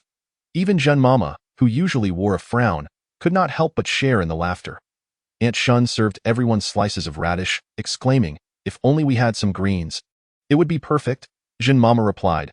"What greens could we possibly find at this time of year?" It was not entirely impossible, as Xue Ying recalled the greenhouse vegetables from her previous life. Though she was not particularly skilled in cultivation and knew she wouldn't be able to manage such an endeavor, she wondered if growing vegetables in the hot spring rooms at Ganshao Temple would be feasible. Hot spring? Xiaoya's eyes widened. Is it the kind of water that stays warm even in winter? Indeed, Xue Ying affirmed, if we build a house over the hot spring, it would remain warm inside, and perhaps we could grow vegetables even in winter. Is it really that simple? Just to build a house for growing vegetables? Besides, how much could possibly be cultivated in such a small space? Aunt Shun chuckled. Regardless, winter vegetables are expensive. Selling them to those high-ranking officials could still be profitable. Sighing, Xue Ying mused, but it's merely a thought, as we do not have a hot spring here. Miss, can one swim in the hot spring? Xiaoya's interest shifted from vegetables to other inquiries, full of excitement. Certainly, there are pools of various sizes. It would be quite enjoyable. As they chatted animatedly, the usually silent Cece appeared lost in thought, bowing her head in silence, her eyes revealing a tumultuous undercurrent. Chapter 69. Authority and decision-making by land? Why would we buy land? Xue Ying was taken aback by Cece's written suggestion. Cece pinned 2 more lines. There is a hot spring underground. It could be transformed into a resort. Xue Ying was even more perplexed. Was the concept of a resort already in use during this era? Cece looked at her quizzically. Oh, it's nothing. Xue Ying waved her hand. But if that piece of land truly has a hot spring and is near Anjing, why hasn't anyone else purchased it? After a moment's hesitation, Cece continued to write. Others are still unaware of this matter. I see. Xue Ying nodded. But, miss, we lack funds. Winter Sun lamented, feeling somewhat aggrieved. A month prior, Xue Ying and Xiaoya had spent most of their savings during a trip to Huaxi Crossing, a fact she could not easily overlook. You silly girl, why dwell on it so? Xue Ying tapped her forehead playfully. All right, go fetch us a pot of floral tea. Once Winter Sun departed, Xue Ying turned to Cece and said, well, I happen to have some money I'm unsure how to spend. We can enlist Zhao Zhuangdo's help. After we profit, we'll split it 3 ways. His share, your share, and mine, leaving the remaining portion for the other residents as pocket money. Cece was taken aback, pointing to herself. Indeed, this venture was your idea, and you shall receive 30% of the profits. Xue Ying smiled radiantly. She shook her head, poised to decline, but Xue Ying continued, you ought to devise a means of earning money. Otherwise, you won't be able to support the child. She hesitated, pausing her rejection, and gently caressed her burgeoning belly, ultimately nodding in agreement. Very well, it's a deal. Xue Ying sprang up and called out from the doorway, Dong Sun, could you please bring over a platter of snacks? Aunt Shun made some delightful osmanthus cakes yesterday. As she observed her departing figure, a sense of curiosity washed over her. After a month of acquaintance, she recognized that although Xue Ying was young, she possessed remarkable insight and held the highest standing within the courtyard, yet never exhibited airs. Despite frequently engaging in playful antics with Qiao Ye and the others, she displayed wisdom and composure that surpassed her years, leading Xi to refrain from underestimating her due to her youth. However, it struck Xi as peculiar that Xue Ying so readily trusted her, investing a substantial sum to purchase a piece of land previously unheard of, while promising her a share of the profits. Even more bewildering was the fact that she had not inquired how Xue Ying had knowledge of the hot springs beneath that land. Was Xue Ying open-hearted, or did she possess a deeper cunning? This winter remained exceptionally cold, with snow falling incessantly. Despite daily snow removal efforts, the ground remained treacherously slippery. Both Aunt Shun and Shishi were heavy with child, which left Xue Ying feeling anxious and compelled to advise them to refrain from venturing outside. With no one to oversee the kitchen tasks, Xue Ying opted for simple meals. Aunt He, aware of the situation, would visit every few days to provide additional sustenance, thus alleviating some of their burdens. Yet, the weather showed no signs of improvement, and Xue Ying's tendency to fret resurfaced, fearing calamity would befall them. Xiao Ye's agility had reached new heights as she accompanied Aunt He, darting across the snowy expanse, occasionally returning with news and amusing anecdotes to entertain Xue Ying and the others. Observing Xiao Ye's boundless energy, Aunt He took the initiative to create a patch of ice outside the courtyard, allowing Xiao Ye to practice her martial arts daily. This, however, proved to be quite the ordeal for Xiao Ye, who found herself bruised and battered from frequent falls, her steps unsteady. Dong Sun, come quickly and massage my arms. They ache. Upon entering the room, Xiao Ye exclaimed, "You're freezing. Stay back." Dong Sun approached to help her remove her coat, shaking off the snowflakes before hanging it on a nearby rack. "Warm yourself by the fire before entering the inner room. We wouldn't want you bringing in the chill to the young lady." Xiao Ye obediently went to warm herself by the fire and asked Dong Sun, "What is the young lady doing?" "What else could she be doing but reading?" Dong Sun replied, "By the way, didn't the young lady ask you to fetch a few books from the study for Shishi? Don't forget I already gave them to her, but she is busy making clothes, so she likely has no time for reading." The young lady was concerned about her straining her eyes, which is why she asked you to find books to alleviate her boredom. Dong Sun poured hot water for Xiao Ye to wash her hands, then gently began to knead her arms. "It is quite stifling in this winter, and while we all feel cooped up, you seem to revel in your frolics, unafraid of catching a chill. For a martial artist, what is a little cold?" Xiao Ye declared boldly, yet the movement tugged at her sore muscles, eliciting an involuntary gasp of discomfort. Winter soon smiled faintly. "You just want to show off, though. It is true that with the new year approaching, we have scarcely made any preparations." Xiao Ye's eyes sparkled with mischief. "Winter soon. What do you wish to do for the new year?" Upon mentioning this, a trace of light sorrow clouded Winter Sun's brow. "What is there to play at? These past few days, Mother Zhen has been unwell, lying in bed without uttering a word, and your mother is also unable to move about easily. As for how we will celebrate the new year, we have yet to devise a plan. Indeed, the principal dilemma in the courtyard now is the absence of someone to oversee the daily affairs. Typically, it is manageable, but when it comes to arranging for the new year, it is truly challenging without a leader. How about letting Aunt Sun take charge?" Xiao Ye suggested. "You simpleton," Winter Sun reproached, shaking her head in disappointment at Xiao Ye. "What sort of person is Aunt Sun? To have her preside over the affairs of this courtyard would be quite a spectacle. Is there anything wrong with Aunt Sun?" Xiao Ye was puzzled. After several months of interaction, she had come to regard Aunt Sun as one of her own. Upon reflecting on Winter Sun's remark, she suddenly realized, "Oh right, Aunt Sun seems to be sent by the third master to keep an eye on the young lady." Winter Sun shot her a sidelong glance. "You are aware of this?" "Of course, but I hadn't considered it deeply." Xiao Ye propped her chin on her hand. "So what shall we do now? Should we discuss it with the young lady?" "The young lady is already well aware." Winter Sun discerned from Xiao Ye's expression that her arm had mostly recovered, and paused her actions. "However, it would be prudent to inquire, just to have some clarity." "Indeed." Xiao Ye rose, about to head inside, when she suddenly halted and playfully tapped Winter Sun's forehead. "Winter Sun, who would have thought you were so perceptive beneath that quiet exterior?" Winter Sun brushed her hand away and shot her a glare. "I am naturally more astute than you." "How arrogant. I quite like it." Xiao Ye chuckled in admiration. "Enough with the flirtation. I heard everything just now." "Come in," came the voice of Xue Ying from within. Xiao Ye and Winter Sun entered, and Xue Ying set aside her book, contemplating for a moment before stating, "It seems that Mother Zhen's health will not improve until spring of next year. With Ani Shun and Shishi both incapacitated, Aunt Sun is the only one left to manage things in the courtyard. However, even if I were willing to grant her this position, she may not be inclined to accept it." "Why not?" Xiao Ye interjected. Winter Sun also appeared puzzled for a moment, but soon her expression shifted to one of understanding. "Everyone knows that Aunt Sun's position is precarious. If she were to assume that role, the people here would likely not fully trust her, and it would also raise suspicions among those who sent her. leaving her in a difficult position on both sides. Xue Ying noticed their reactions and smiled gently. Thus, I have decided to entrust the leadership to both of you. We? The two exclaimed in unison, astonished. Young lady, what scheme are you concocting this time? Xiaoya asked. Xue Ying did not respond but continued speaking. Although I have entrusted this task to both of you, it is imperative that Xiaoya listens to Dongsun. Dongsun, if there is anything you do not understand, you may consult Aunt Shun or Mama Jun. If it proves insufficient, feel free to come back to me for further discussion. At this point, even Dongsun was left utterly perplexed. However, her predominant emotion was trepidation. Miss, I am incapable at it, I know nothing. You are my lady's maid, and this is an order, Xue Ying asserted firmly. Go and inquire with Aunt Sun about Mama Zhan's condition and whether any medicinal supplies are required. Xiaoya, you shall remain here. Yes. After Dongsun departed, Xiaoya continued to gaze curiously at Xue Ying, awaiting an explanation. Dongsun was intelligent and resourceful, yet her timidity and excessive concerns held her back. Unless she was encouraged, she might never escape her own shadow. Xiaoya began to grasp the underlying intention. The miss intended to cultivate Dongsun's capabilities. Indeed, did not Master Lu Li give me several days of personal instruction recently? Those lessons were initially deemed unnecessary, yet it appears they may now serve a purpose. Indeed, what exactly did the master teach during those days? This question had piqued Xiaoya's curiosity for quite some time.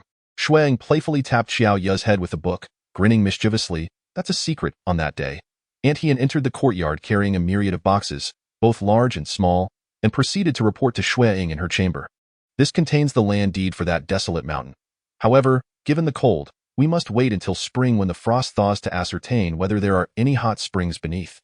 There is no rush, Xue Ying replied, accepting the boxes. Have the items I requested been procured? Yes, we acquired them. The rest are merely common medicines, nothing difficult. However, it took considerable effort to procure the wild ginseng. These two pieces are 500 years and 800 years old, respectively, costing a total of 3,000 taels of silver. Miss, what is your intention in purchasing these? With 2 pregnant women and a patient in the courtyard, it is prudent to be prepared, Xue Ying remarked. Although she was not well versed in market trends, the fact that 3,000 taels could procure such ancient ginseng indicated a significant effort had been made. I appreciate your hard work, especially in this frigid winter. Running about for these matters is no trouble. After all, our master cannot remain idle. Aunt Hien chuckled heartily, heard from Xiaoya that you have tasked both Dongsun and her with managing the affairs of the courtyard? Indeed, with the new year approaching, there are numerous tasks to attend to. We cannot simply wait idly. You and Zhao Zhuangtou should prepare the various New Year goods with great care, while Xiaoya can be a bit impatient. So do keep an eye on her. The courtyard matters are straightforward. Allowing them both to gain experience is beneficial. Should any mistakes occur, it is of little consequence. And how is Mama Zhan faring? While Aunt Hien's limited mobility was understandable, the situation with Mama Zhan remained unclear. She had fallen ill without any news and was not seen attending to matters. Aunt Sun mentioned that she was not gravely ill, merely lacking the strength to carry on. I surmise it is likely due to the inclement weather. By the way, Dongshuan mentioned that Mother Zhan has been experiencing nightmares and talking in her sleep at night, seemingly recalling something. Xue Ying glanced towards the window, recalling the scene outside, blanketed in snow, and softly remarked, last year, at this very time, that incident occurred. The deserters invaded, and Mother Zhan was so frightened that she lost a part of her memory, which she has yet to recover from. The young lady inquired, are you suggesting that Mother Zhan suffers from a psychological ailment? Xue Ying nodded. It is indeed peculiar. I asked Mother Zhan, and upon waking, she could not remember what she had dreamt of at all, nor could she comprehend her condition. Logically, she was merely startled at the time, so it's baffling why she continues in this state, her nerves seemingly too fragile. Aunt Hien found it hard to believe. Yet, there is little to be done. A troubled heart requires a remedy for the heart. I hope she can overcome this hurdle on her own. Xue Ying gazed helplessly at the pile of boxes before her. Having purchased so many medicines, uncertain which might prove effective. Indeed, expenses have been mounting lately. At this rate, we may not even have enough to construct that hot spring resort, and no need to fret. After all, there will be another sum of money next year. As long as the talisman from Jingxiaosi remains valid for a year, there will continue to be an income. Even if we cannot build a grand vacation estate, selling the hot spring once discovered should yield a considerable profit. Just as they spoke, Xiaoya hurried in, Master, I believe I just saw someone enter your home. Her training grounds were just outside the courtyard, and she could see the entirety of the neighboring estate from her vantage point. During her breaks, she often peered down the mountain eye in recent times. Not only had her martial skills improved, but her eyesight had also sharpened day by day. Who was it? Aunt Heen inquired. It appeared to be that bearded man, the Uncle Gu who visited before. As Aunt Heen pondered this, Xue Ying interjected, "Since we have a guest at home, you should hurry back and check." Mississippi Chaoya looked at Xue Ying with longing eyes, eager to encounter the formidable Uncle Gu once more. Xue Ying, feeling somewhat exasperated, waved her hand. "Go on, but do not cause any trouble for the head of Zhao Manor." "Oh," Chaoya exclaimed joyfully as she followed Aunt Heen out. Dong Xuan soon entered. Why did Chaoya leave with Aunt Heen? Lunchtime is approaching, and many dishes are still unprepared. Wasn't Chaoya teaching you how to make cured meat rice recently? Let us have that today, me? Cook for so many people? Dong Xuan pointed at herself, incredulous. "Do not worry. I shall tend to the fire." Xue Ying replied confidently, "Having spent half a year at Jingxiaosi, if nothing else, my skills in tending the fire have certainly improved." Thus, when Aunt Sun discovered that Xue Ying was not in her room and searched for her, finding her in the kitchen tending to the fire, her typically composed demeanor was finally shattered by sheer astonishment. Upon seeing her, Xue Ying casually greeted, "Aunt Sun, just a moment longer, and the meal will be ready. Please bear with me." Winter Sun is still somewhat inexperienced, and her movements are a bit sluggish. Aunt Shunzi, upon hearing the commotion, came over and sighed. "Miss, why have you taken to the kitchen again? Be careful not to cut your hands on the branches. I have been working diligently at the Ganshao Temple every day and am well accustomed to it by now." Xue Ying seized a branch the thickness of her thumb, snapped it with a sharp crack, and shoved it into the stove. Indeed, she was quite adept. "Aunt Shunzi, the ground outside is slippery. You needn't come out. Once the meal is prepared, I shall have Dong Sun bring it to you. Since I am already here, let me assist." In truth, Aunt Shunzi was not so delicate. She had been accustomed to working even during her previous pregnancies with Xiao Ya and Xuanzi. However, as her belly grew larger by the day, Xue Ying had issued a strict order forbidding her from moving about freely, leaving her with no choice but to remain indoors for extended periods. No, I firmly disagree," Xue Ying insisted. "Aunt Sun, please assist Aunt Shunzi back to her room." Aunt Sun hesitated for a moment and inquired, "Are you two competing for work?" She prided herself on her extensive experience. Yet the notion of a mistress competing with her servants for labor was indeed unheard of. Chapter 71. The slaughtered Xiaoya did not return until the afternoon, bringing back Xuanzi, who had been absent for a long while. He had gone into the mountains to learn skills from Hunter Wang and had not returned for quite some time. Hunter Wang had permitted him to come home for the new year. Xiaoya beamed with delight. "How wonderful! I thought Xuanzi would not return. Did Hunter Wang personally escort Xuanzi back? What about the teacher? Can one truly leave the teacher alone in the deep mountains during such weather?" "The teacher also came out. It seems he is not feeling well," Xuanzi replied. Hunter Wang mentioned that they would celebrate the new year at the master's home this year, which would make it easier to summon a doctor if needed. Xue Ying immediately felt a wave of concern wash over her. How is the teacher? Is it serious? It was well known that the teacher's health was frail, yet it was rare for Hunter Wang to show such anxiety about celebrating the new year away from home, indicating that this year's circumstances were indeed dire. Xiaoya scratched her head. "The teacher has always appeared weak. I cannot discern anything unusual." Xue Ying contemplated for a moment. "Once the weather improves in a few days, I ought to descend the mountain to check on him." Regardless of the situation, given the teacher's illness, it was her duty as a student to extend her regards. "If you wish to descend, my master can accompany you," Xiaoya remarked, finding no significance in this. "Do not entertain foolish ideas." Dong Sun entered just in time to overhear this and promptly interjected, "It is freezing outside. What if the miss falls ill?" Xiaoya stuck out her tongue. "I completely forgot." She had been running around outside all day, devoid of any awareness of the cold weather. Moreover, during mealtime, you should consider who is tending to the kitchen duties. Dong Sun placed her hands on her hips, scolding, "Do you realize that for today's lunch, the miss personally went to the kitchen to prepare the fire? You may frolic as you please, but do not neglect your responsibilities."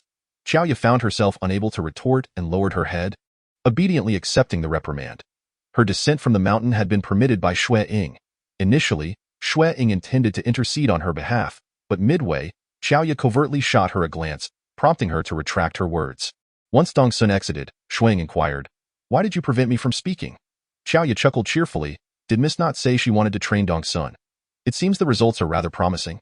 As you dare to scold me now." She continued, "Miss is indeed right. Sometimes, one must push a little. Look at you, so carefree even after being scolded." With a playful demeanor, Xiaoya wrapped her arms around her neck, pouting, "I'm not foolish, my mother and Shishi are about to give birth, and Mama Jean is increasingly indifferent to matters. If Dong Sun does not swiftly assert himself to control the situation, It will ultimately be you who bears the burden. Mississippi, as the new year approaches, spring will follow, and I wish to indulge in some delightful outings with you. Let those trivial matters in the courtyard be managed by others. Ah, you indeed have a long-term vision, Xue Ying remarked, casting a sidelong glance at her and tapping her nose. It's a pity you think of nothing but play. That's because Miss also wishes to enjoy herself. Xiaoya retorted, contemplating for a moment before patting her chest and dramatically adopting a chivalrous demeanor. I merely intend to accompany you to the end.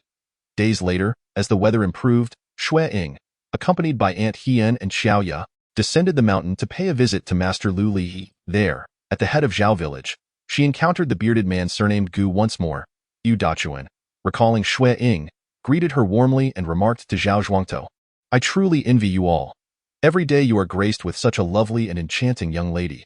Unlike us, all we see are rough men, duller than the grass and mountains. Zhao Zhuangtou laughed heartily. Then you should come more often. With your status, surely you have annual leave, yet despite our repeated invitations, you never come. If it weren't for your need to recuperate, I doubt we would even cross your mind. Not wishing to intrude further on their merriment, Xue Ying offered her respects and ventured into the inner courtyard to find Master Lu Li. Master Lu Li appeared somewhat ailing, and after a brief conversation with Xue Ying, he sent her away. However, as she returned to the courtyard entrance, she noticed, aside from Aunt Hien and Xiaoya, another presence, Xuanzi. How peculiar. When had he appeared? Why had he made no sound at all? Once Aunt Hien departed, she inquired of Xuanzi, were you following us up the mountain? Xuanzi nodded. What nonsense is this? I completely failed to notice, she exclaimed. Xuanzi, have you heard any amusing tales today? Xiaoya, accustomed to her brother's sudden appearances, shifted her focus elsewhere. Xuanzi shook his head. None. Xiaoya felt a twinge of disappointment. No wonder your gossip is so plentiful. Could it possibly be due to Xuanzi's efforts? Xue Ying asked, don't mention it. All he hears are bizarre tales that he can't comprehend. Xiaoya scoffed. Things he cannot understand. This piqued Xue Ying's curiosity. Pointing toward her room, she said, come, let us have a proper discussion. Xuanzi, seemingly influenced by Wang the Hunter, had become increasingly tongue-tied. Fortunately, Xiaoya, acting as a decoder, managed to translate a few key phrases. Chuan Shui, surprise attack, massacre, the target of 1,000 fingers, and public outrage boiling over. After the chaos of last year's rebellion, Xiaoya now possesses a modicum of understanding regarding the situation at the borders. Pointing to several keywords, she conjectures, could it be that we have once again fallen prey to a surprise attack from the northern Yuan kingdom? Just like last year. The soldiers of the northern frontier are not fools. Would they stumble into the same pit twice? Xue Ying's index finger tapped the first two characters with a hint of confusion. Chuan Shui. He is the leader of the northern frontier. Uncle Gu admires him greatly, Xiaoya remarked. I heard San Lang mention that Uncle Gu is some sort of left forward and a trusted aide to this Chuan Shui. He spoke of it with such pride. I wonder what he was so pleased about. The commander of the northern frontier. Xue Ying's finger gradually moved back, eventually resting on public outrage. Noticing her prolonged silence, Xiaoya could no longer contain herself. Miss, what are you contemplating? Suddenly, Xue Ying smirked coldly. Indeed, in any era, there is no shortage of rabble. What do you mean by crow's box seeds? Xiaoya inquired, perplexed. Xue Ying's finger began to trace back through the first term. Chuan Shui devised a preemptive strategy, launching a surprise assault on the northern Yuan kingdom. Her finger halted as she murmured, massacre. Does this imply that we slaughtered many from the northern Yuan kingdom? Xiaoya's naivety faded, revealing a look of deep sorrow. A massacre leads to widespread condemnation and public outrage. Xue Ying withdrew her hand with a sigh. After a moment's reflection, Xiaoya, considering Uncle Gu as one of their own, couldn't help but defend, but war inherently involves casualties. It can't all be Chuan Shui's fault, can it? Do you know how many lives were lost during the northern Yuan kingdom's surprise attack on the northern border last winter? Xiaoya was momentarily taken aback by this question and remained silent. Over 300 miles deep into Daegu, more than 50,000 border civilians were slaughtered, leaving a trail of scorched earth in their wake. Xue Ying's gaze drifted far away. Massacre. What a terrifying word. Thus, did Chuan Shui act out of a desire for revenge? Who can say? I know little of this man. However, as the commander of the northern border, he ought not to act so impulsively. Then what could his motives be? Xue Ying slowly shook her head. Let us hope it is not for selfish desires. It cannot be so. My master, Zhao Zhuang's head, Wang the Hunter, and Uncle Gu all hold this Chuan Shui in high regard. Xiaoya's eyes widened. San Lang, Si Lang, and Wu Lang all claim they intend to hone their martial skills to one day serve under Chuan Shui. Is that so? Xue Ying smiled faintly, then let us temporarily regard this Chuan Shui as a good man. After all, the northern border is a considerable distance from here. There is no need for her to worry. Someone is ill. The previously silent Xuanzi suddenly interjected. Who is sick? Xiaoya asked. Before Xuanzi could respond, Xue Ying's heart skipped a beat. Is Chuan Shui unwell? Xuanzi shook his head. I don't know. How can you not know? Did you not just say someone was sick? Who is it? Xunzi shook his head again, then uttered another completely unrelated phrase. Too small. Too small for what? This cryptic information left Xiaoya baffled. Xue Ying gazed at Xunzi's bewildered expression and frowned. Too small? Have you heard anything else? Xunzi tilted his head and pondered for a long while. The ninth prince? The ninth prince? A term buried deep in her memory was unearthed, prompting Xue Ying to glance at Xiaoya. The ninth prince? Is he the one who left Anjing City on the same day as our young lady? Xiaoya recalled, I heard last year that he would die soon.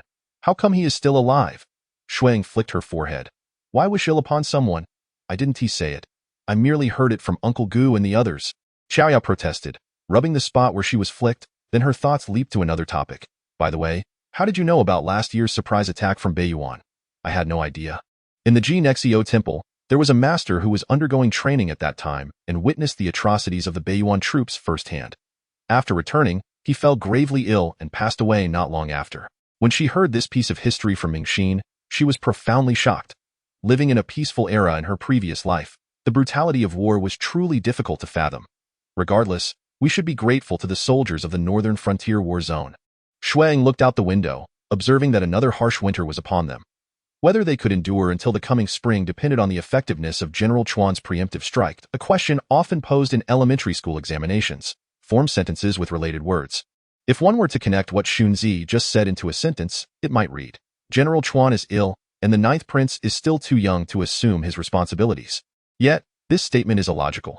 The ninth prince is merely a 10-year-old child. Regardless of his status, it seems improbable that he would be able to take on the command of the northern frontier war zone. For some reason, Xue Ying found herself intrigued. What, then, is the true story? Although the courtyard appeared to be managed by the two young maids, Dong Sun and Xiaoya, they were still guided by Ani Shun and Ani He behind the scenes.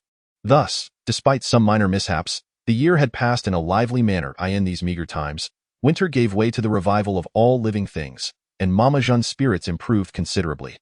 While she still showed little interest in managing affairs, the pressure on the two young maids lightened significantly. Moreover, as Dong Sun became increasingly adept, Xiaoya finally realized her scheme. She could continue to take Xue Ying on wild adventures. After the ice and snow melted, Xue Ying no longer constrained Auntie Shun and Cici. Rather, she urged them to go out for walks every day. Though she had never given birth, based on the scant knowledge she had acquired, she understood that pregnant women benefit from increased exercise before labor. One day, as she and Xiaoya were about to sneak out, they spotted Cici taking a stroll in the outer courtyard. Cici gazed intently at the tightly locked door. Oblivious to their presence, Xue Ying sighed, reflecting on Cici's concealed identity. Having spent such a lengthy time within the courtyard without stepping outside felt akin to incarceration. Cici, she called softly as she approached. Cici turned to look at her, her youthful face contrasting sharply with her profound gaze and noticeably swollen abdomen, creating an air of dissonance about her. You will soon be able to leave. After giving birth, your movements will become considerably easier. Moreover, after a winter of preparations, I trust that the Zhao family is ready. Cici offered a hesitant smile, lowering her gaze as she walked away. Miss, Xiaoya peered over curiously, isn't Cici and my mother about to give birth soon? Yes. Xue Ying strode towards the small gate, suggesting, let's go to the Zhao family and inquire about the situation, to see if the midwife is prepared. Xiaoya mumbled something behind her. This time, Xue Ying did not overlook her comment and shot her a sideways glance. Did you just call me a mother-in-law? Xiaoya squealed, nimbly darting past Xue Ying and escaping. Don't run. Xue Ying lifted her skirt and chased after her, their laughter echoing through the serene mountains. Cici, having walked some distance away, paused and turned back towards the sound, her vacant eyes slowly revealing a hint of envy. Glancing upward, the sunlight was just right. She too longed to cast aside her past and embark on a new life. However, she could not ascertain whether everything unfolding now was indeed real or merely a beautiful dream before her demise. Indeed, the Zhao family had already secured a midwife who was currently residing at their home. Logically, such preparations need not have been made so early, yet given Cici's youth and the perilous nature of childbirth, Caution was imperative. Thankfully, Aunt Shun had provided a cover story, claiming that the two were preparing for her, which would raise no suspicion. Others would merely commend Xue Ying for her kindness and thoughtfulness towards her subordinates. The land purchased had been surveyed and confirmed to have hot springs, conveniently located near the surface for easy excavation. Zhao Zhuangtou presented the meticulously drawn map to Xue Ying, asking, "Didn't you mention wanting to establish a resort here? Do you have any specific requirements?" Xue Ying casually glanced at it. I shall consider it carefully upon my return. By the way, since this land has been found to have hot springs, it will likely attract considerable interest. Zhao Zhuangtou, do you think we currently possess the means to protect it? If it proves too challenging, we might as well relinquish it early. Despite her backing from the Jianan Marquisate, given the current circumstances, it would be prudent not to invoke that name. Just as she was about to discuss this matter with her, she thought, since the young lady preferred to keep the existence of the resort from the Marquisate, perhaps they could associate it with my in-laws. Although their foundation lay in Chowching, they held some influence in Anjing, making the safeguarding of this hot spring resort quite feasible. In-laws? Xue Ying recalled hearing Chaoya mention them previously. Were they the family of Delang? Indeed. Xue Ying pondered for a moment. Very well, we shall trouble them with this matter.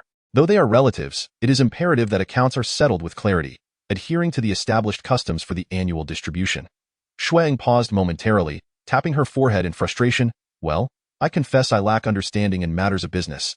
It is essential to find someone to oversee it. Chapter 73. The Reborn One. Indeed, Aunt Hien concurred, we can assist with the preliminary matters, but when it comes to the nuances of management, we too are at a loss. Might the young lady have capable hands at her disposal? Xue Ying smiled wryly and shrugged. What do you think? What good is wealth? What advantage is there in discovering a path to prosperity if I remain utterly perplexed? Zhao Zhuangtou and Aunt Hien exchanged glances, both equally helpless. Regardless of their extensive connections, they were still nominally servants of the Jianan Marquisate. Managing a hot spring resort with such a large staff was beyond their means. Xue Ying folded away the blueprints. In any case, since the resort has yet to be constructed, we shall defer this matter for further consideration. By the way, Zhao Zhuangtou, have you had any free time lately? I wish to take Xiao Ye and Dong Sun to Lianan City. Lianan City. What is the purpose of your visit, young lady? Lianan City, being the nearest small county town, is a tad farther than the previous trip to the ferry, typically necessitating an overnight stay. I wish to clear my mind and perhaps procure a few items in the past. Xue Ying might have hesitated to make such requests, fearing to burden Zhao Zhuangtou and the others. However, with the arrival of Aunt Sun, she felt a rebellious urge. Why not indulge in a little fun, especially since the Marquisate had seemingly abandoned her? Aunt Hien understood. Is it to purchase a qin for Dong Sun? Xue Ying nodded with a smile. That is indeed one of the reasons. It was Chaoya who instigated this. She wishes to go out and has dragged Dong Sun along. Aunt Hien chuckled. Ultimately, it seems you two wish to enjoy an outing, don't you? Xue Ying felt a tinge of embarrassment. With the weather being so pleasant lately, a little excursion would be delightful. Very well, let us set it for tomorrow. I shall accompany you and the head of the household. I will also arrange for your leave from Master Lioli. Since we are going, let us stay an extra night and truly enjoy ourselves. Aunt Hien agreed with enthusiasm. Thank you, Aunt Hien. After Xue Ying departed, Aunt Hien turned to Zhao Zhuangtou. You do not harbor any resentment towards me for hastily agreeing to the young lady's request, do you? Zhao Zhuangtou shook his head. How could I possibly blame you? In a month, the young lady will be heading to Ganshao Temple again. We should indulge her desires while we can. Alas, though she is supposed to remain here for 6 months, much of that time is engulfed in snow. When the opportunity to unwind finally arises, she must again spend it at Ganshao Temple. Aunt Hien nodded with a sigh. Such a life. I wonder when it will come to an end. Upon entering Cece's room, Cece had just finished her medication, and a faint aroma of herbal medicine lingered in the air. After glancing at the map that Xue Ying had provided her, she looked at Xue Ying with a hint of confusion. This is the hot spring exploration chart. Do you have any thoughts on what kind of resort we should build? Cece was momentarily taken aback. Moreover, even if the hot spring resort is completed, I am at a loss as to how to manage it, and I lack suitable personnel. Xue Ying propped her chin on her hand, contemplating the long journey ahead to transform this place into an inexhaustible treasure trove. She furrowed her brows and picked up a pen, inscribing on a nearby sheet of paper. What do you want me to do? Xue Ying replied. It should be I who asks you. What can you do?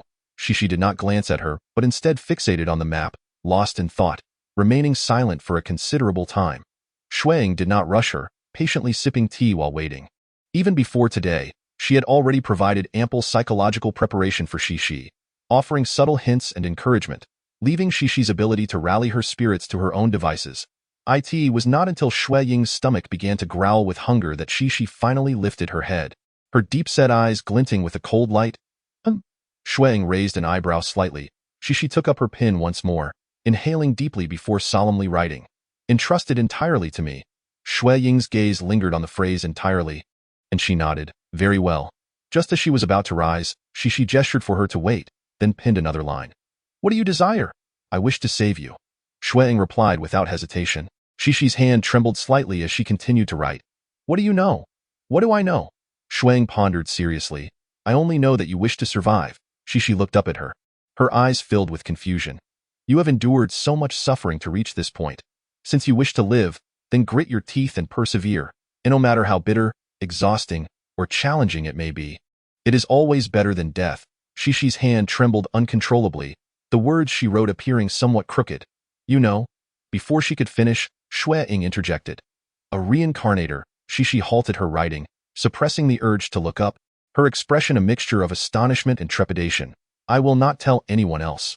After a moment's hesitation, Xue Ying gently patted Xishi's shoulder, encouraging her to live fully under the sun now that she has survived, and to avoid succumbing to darkness once more. Live in the light, do not perish in the shadows. Xishi slowly raised her head, tears she had long suppressed finally cascading down her cheeks.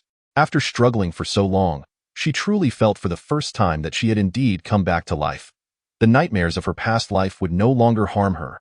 The following day, in Lianan City, Dong Sun, timid by nature and rarely stepping beyond the threshold, felt a surge of excitement at the rare opportunity to venture outside. Coupled with Xiao Yu's incessant chatter about various plans for their outing, her longing intensified. Upon arriving in Lianan City, it was already afternoon. As they entered, a lively commotion unlike any before greeted them. The streets were bustling with throngs of people, their faces alight with celebration. Zhao Zhuangtou stopped a passerby to inquire about the situation and learned that today marked the grand performance competition in Lianan City, with the county magistrate having specially ordered the lifting of the curfew for a day. This evening, in addition to the grand finale of the drama competition being held at Chu Xinglu, several lesser-known theatrical troupes, as well as those eliminated from the finals, have set up stages along the streets. A celebratory atmosphere is expected to envelop the city, likely surpassing even the liveliness of the Lantern Festival. The competition has attracted numerous theatrical groups to Lianan City, with many visitors from neighboring counties arriving to partake in the festivities. Consequently, all the inns are teeming with guests, making it quite challenging to find suitable accommodation. Upon hearing of the impending excitement, Xiao Yu's eyes sparkled with anticipation. However, Dong Sun's thoughts wandered, leading to a tinge of worry. Where will we spend the night? Zhao Zhuangtou conferred with he and aunt and then turned to Xue Ying, saying, an old friend of ours has left behind an old house in Lianan City. It is currently unoccupied. While it may be a bit rudimentary, we can certainly stay there. Let us first search for an inn, but if we cannot find one, shall we make do there for the night? When traveling, one ought not to be overly particular. Let us proceed directly there. Xue Ying glanced at the sky, noting there was still time to gather any missing necessities. Zhao Zhuangtou expertly navigated the horse-drawn carriage to the designated courtyard. While he and aunt remarked on its simplicity, it turned out to be a tranquil haven amidst the bustling surroundings, not far from the marketplace, yet remarkably serene. The courtyard was well equipped, requiring merely a wipe of the dust from the tables for a comfortable stay. Upon witnessing this, Dong Sun's earlier concerns dissipated, and she rolled up her sleeves to assist Xiaoya in tidying up the space. Chapter 74. The thief Xue Ying unfurled a letter and meticulously absorbed its contents. This had been compiled by Xishi over the course of a long night and presented to her that very morning, only now affording her the opportunity to peruse it. The list contained within was drafted by Xishi, primarily comprising individuals of remarkable business acumen. Xue Ying refrained from inquiring how Xishi had obtained this information, nor did she guarantee that they would be able to locate these individuals. Truthfully, considering the vague details provided by Xishi, finding anyone would be nothing short of miraculous. After a thorough reading, her gaze settled on one particular line, 6 fingers on the right hand, a limp on the left foot, possibly part of a theatrical troupe. A theatrical troupe? Xue Ying recalled the evening's performances and murmured to herself, surely, it cannot be that coincidental. Having finished their preparations, the group ventured out in search of food. As dinner time approached, the streets were somewhat less crowded, yet the number of erected stages continued to rise, foreshadowing a night of considerable revelry. While walking, a small figure darted past them, followed by a shout from behind. Catch him! A thief! Zhao Zhuangtou and he and Ant remained still, but Xiaoya could not contain herself. With a loud shout, she urged, "Don't run," and sprinted after the thief, seizing his shoulder. The thief, attempting to evade her grasp, swayed to the side, yet Xiaoya held on tenaciously. Upon turning to see a little girl behind him, the thief retaliated by swinging his fist in the opposite direction. Xiaoya, in a swift maneuver, flipped in midair, dissipating his force, and upon landing, swept his legs from under him. The thief grunted as he staggered back, momentarily breaking free from Xiaoya's assault before turning to flee. How could Xiaoya so easily let him go? Just as she was about to chase after him, and he called out to her, "Do not pursue." Xiaoya halted, turning back with a mix of urgency and grievance. "Master?" The owner of the lost item finally caught up, not pausing for a moment, but rather dashing past the crowd like the wind, intent on pursuing the thief. Thanks to Xiaoya's interruption, the distance between the pursuer and the thief had significantly narrowed. It seemed merely a matter of time before the thief would be caught. Whose servant is this, daring to wrongfully accuse their young master of theft? Zhao Zhuangtou found it amusing that a servant, a young master? Xiaoya gazed in bewilderment at the direction the two had departed. Indeed. And he tapped her on the head. "Did you not see what that thief was wearing?" Xiaoya rubbed the spot where she was struck. Still a bit confused, Dong Sun stifled a laugh. "Jiangyin soft silk. Miss has a dress made of that very fabric, saved specifically for the new year. Have you forgotten? How could I possibly pay attention to what the thief was wearing?" Xiaoya pouted. "Did you not notice the thief's expression? There was not a hint of guilt in him. Furthermore, the one pursuing him appeared utterly unconcerned, clearly toying with the other, deliberately causing that child to make a fool of himself. And he maintained a stern demeanor. If you are so reckless again, I shall impose a penalty. Even if he is not a thief, what is wrong with me assisting in capturing him? It was that person behind us who asked for our help." Xiaoya remained defiant. "How do you know whether the one in pursuit or the one fleeing is in the right? Why should we assist the one behind?" And he inquired. Xiaoya found herself at a loss for words. Never mind, given that servant's skills, even if Xiaoya did not intervene, the person behind would surely have caught the thief. Xue Ying interjected in defense. Just then, the servant returned, dragging the soft, silk-clad thief along. The child, appearing around 8 or 9 years of age, struggled vigorously in the strong grasp of the towering servant, his small face flushed with exertion. In stark contrast, the robust servant remained composed, clearly well-versed in handling such situations. As they passed by, the servant politely bowed, thanking them for their assistance. Xiaoya huffed, turning away in frustration, evidently still troubled by the charade of capturing a thief. "It's all your fault," the thief shouted, pointing at Xiaoya. "Just you wait, I will settle the score with you." The servant shook the child's collar in warning, and the thief flailed like a rag, utterly exasperated. Initially miffed, Xiaoya couldn't help but chuckle at the sight. Making a face at the thief. "Forgive my lack of supervision," the servant offered simply, before continuing to drag the thief away. After this little episode, Zhao Zhuangtou quickly found a clean and respectable tavern, reserving a private room facing the street for dinner. As they awaited the evening's theatrical performance, the group took their time, leisurely enjoying their meal while observing the lively street below. As dusk began to fall, the street regained its vibrancy, bustling with stalls selling snacks and trinkets, which made Xiaoya fidget as if pricked by a needle, unable to sit still. Even the typically introverted and timid Dong Sun was swept up in the excitement, joining Xiaoya and Xue Ying as they leaned against the window to watch the lively scene unfold. When the waiter entered to refill their tea, he couldn't help but feel a twinge of envy upon seeing the 3 young ladies chattering animatedly. "How fortunate you two are, with 3 such beautiful and charming daughters." This time out, in an effort to remain inconspicuous, Xue Ying had donned a cotton shirt that had been altered from Xiaoya's attire.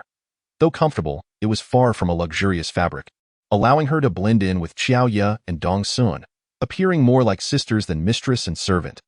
The trio, accompanied by the Zhao couple, resembled a family out for a leisurely outing. "Aunt Hien, thank you for the compliment," they chimed in unison. "Are you visitors from afar, come specifically to witness the opera competition?" "Indeed, but regrettably, we were unable to secure tickets for Chu Xinglu." The waiter waved his hand dismissively. "Tickets for Chu Xinglu sold out a month ago. They are now as rare as hen's teeth. However, our restaurant has also invited a theatrical troupe for this evening. The Lan family troupe from Anjing, known for their exceptional performances. Rest assured, you will feast your eyes. I want to go shopping, buy candied hawthorn, and get some sugar figurines, and I must try the glutinous rice balls." Xiaoya exclaimed eagerly. All right, we will head out shortly and one tea hold you back. Aunt Hien replied with a smile, both indulgent and resigned. Haha, that sounds splendid tonight. The entire city of Lian and is celebrating. The streets are filled with theatrical troupes, a delightful experience indeed. I wish you all a joyful time and an enjoyable spectacle. The waiter, unbothered, offered a few cheerful words before taking his leave. With so many theatrical troupes, how will we find someone? Xue Ying pondered aloud. Xiaoya, intrigued, inquired, Miss, who are you looking for? A person with a limp on their left leg and 6 fingers on their right hand, Xue Ying replied, lifting her gaze to the others. Could you please keep an eye out for me while you watch the performances? Why would you be searching for such a person? Dong Sun furrowed her brow. Oh, it's not of great importance. It would be best if I could find them, but if not, it's all a matter of fate, Xue Ying nonchalantly responded. Very well, we shall keep an eye out for you. The Zhao couple agreed readily, without pressing for further details. Xue Ying casually remarked, gazing out the window, look, the lanterns are lit. How beautiful, really? I want to see too. The group of children huddled together once more to marvel at the festivities, while the 2 adults exchanged amused glances. Chapter 75. The Marquis of Wuyang under the vibrant glow of lanterns, the streets were alive with bustling crowds, and although Xiaoya was brimming with excitement, she heeded Aunt Hien's warning and refrained from wandering about aimlessly. Her eyes, however, darted around eagerly, exuding a delightful charm. Dong Sun clutched Xue Ying's sleeve tightly, appearing somewhat anxious, yet even she could not suppress the thrill of this rare opportunity, her gaze filled with both excitement and yearning. Xue Ying, too, found herself caught up in the jubilant atmosphere, cheering along with those around her from time to time. In this surprisingly backward era, one would not expect to encounter such a plethora of novel and intriguing wonders. Without delving into other matters, the myriad of bizarre lanterns alone would leave her in awe. Not to mention the performances on various stages, each with its own distinct style, blooming like a garden of artistic expression, which truly opened her eyes to new experiences. As the crowd grew increasingly dense, the couple from Zhao village found that the children could no longer see the stage, prompting them to gradually steer her away from the bustling main street into a quieter area. The main thoroughfare was dominated by theatrical stages, while the adjacent alleyways were lined with vendors selling an array of trinkets and delectable treats. Lianan City was not far from Anjing City, and seizing the opportunity presented by the ongoing drama competition, many itinerant vendors from Anjing had also arrived, resulting in an exceptionally rich assortment of goods, including overseas products typically found only in large commercial establishments. Xue Ying had previously learned that since the founding of the Great Gu dynasty, there had been a strong advocacy for expanding trade relations with foreign nations, particularly fueled by Empress Wu Ren's fervor for overseas commerce. The capital, Anjing City, was strategically situated near a river mouth close to the sea, facilitating the expansion of international exchanges. Regrettably, since the ascension of Emperor Ying, a conservative and retracting foreign policy had been implemented, leading to a reduction in the scale of overseas trade. However, thanks to the foundational efforts of the preceding decades, this commercial activity remained vibrant. The mere presence of overseas goods at the street vendors indicated that such items would soon find their way into the homes of ordinary folk. Xiaoya and Dong Sun were enthusiastically selecting colorful beads when suddenly, a figure surged through the crowd, inadvertently shoving Dong Sun and causing her to stumble precariously, nearly toppling the vendor's stall. Xiaoya reacted swiftly, grasping Dong Sun to steady her before turning to chase after the individual, exclaiming, "Don't run." Following the commotion, Xue Ying hurried over to support Dong Sun, repeatedly inquiring, "Are you all right? Did you sustain any injuries?" Dong Sun, still shaken, shook her head and asked, "What happened?" Xue Ying looked up to see that Xiaoya had already disappeared into the throng in pursuit of the figure. "Zhao Zhuantou?" She quickly turned around but only saw Zhao Zhuantou standing behind them, shielding them from the rushing crowd, while Aunt He was nowhere to be found. Xue Ying immediately surmised that Aunt He must have followed Xiaoya, allowing a measure of relief to wash over her. That person looked oddly familiar, she mused, it being evening, and the figure having passed by so swiftly, she had only glimpsed their back but felt inexplicably that she had encountered them before. It was the thief gentleman she had seen earlier that evening. Despite the upheaval, Zhao Zhuantou remained composed, gently asking, "Those beads are quite lovely in color. Shall we purchase some to take home?" Dong Sun regained her composure and replied, "Indeed, I would like to buy more to create bead flowers," while Xiaoya insisted on procuring larger beads to play marbles, her tone infused with a sense of lament over wastefulness. "Then let us buy them all," Xue Ying suggested, lifting a bead to the light and smiling. "They would look splendid in a pot for nurturing water narcissus. That idea is even worse than Xiaoya's." Dong Sun shot her a glance of exasperation before returning to her task of selection. Xue Ying, seizing the opportunity, cast a furtive glance at Zhao Zhuang too, who subtly shook his head, reassuring her. Xue Ying let out a silent sigh. Evidently, she was not mistaken. When that young thief had dashed past earlier, he carried the distinct scent of blood. Xiaoya was indeed reckless, pursuing him without a second thought. It seemed inevitable that upon being apprehended by Aunt Hien, she would face a severe punishment. Sure enough, upon returning to their temporary abode, they found Xiaoya squatting in the yard, balancing a large basin of water on her head, her face flushed, evidently having been in that position for quite some time. Xiaoya, what on earth has happened to you? Dong Sun inquired in astonishment. I've been punished, Xue Ying replied, a hint of schadenfreude evident in her tone. She deserved it, after all, for her lack of foresight. Xiaoya pouted, looking as though she might cry but unable to do so, her focus solely on maintaining her precarious balance. Miss, I shall go tend to the horses, Zhao Zhuang too remarked as he made his way to the back courtyard. Xue Ying understood he was seeking Aunt Hien to gather information on the situation and pulled Dong Sun along, saying, Come, let us see what delightful treasures we have procured this evening. Ultimately, the once bustling courtyard was left desolate, with only Xiaoya remaining, her solitude profoundly disheartening in the dead of night. After enduring her punishment, Xiaoya was utterly exhausted, while Dong Sun, having been overly excited and tense earlier, now succumbed to a deep slumber alongside her. However, Xue Ying rose from her rest, lighting a lamp as she made her way to the room of Zhao Zhuang too and his wife. Upon entering the back courtyard, she heard Aunt Hien's voice. Who goes there? It is I, Xue Ying replied, approaching a brightly lit room and pushing the door open. Miss, why are you still awake? Zhao Zhuang too and Aunt Hien inquired in unison. I came to ascertain the situation. In the dim light, she could barely make out a figure lying on the Kong by the wall. It was none other than the young thief she had encountered earlier that day. How is he? He is not gravely injured, merely frightened. It will likely be some time before he regains consciousness. Aunt Hien responded. Who was pursuing him? Zhao Zhuang too and his wife exchanged a hesitant glance. Was it a matter of the Jianghu or the court? It pertains to the Jianghu, Zhao Zhuang too clarified. Miss, this matter does not concern you. We shall resolve it by tomorrow, leaving no trace behind. The Jianghu?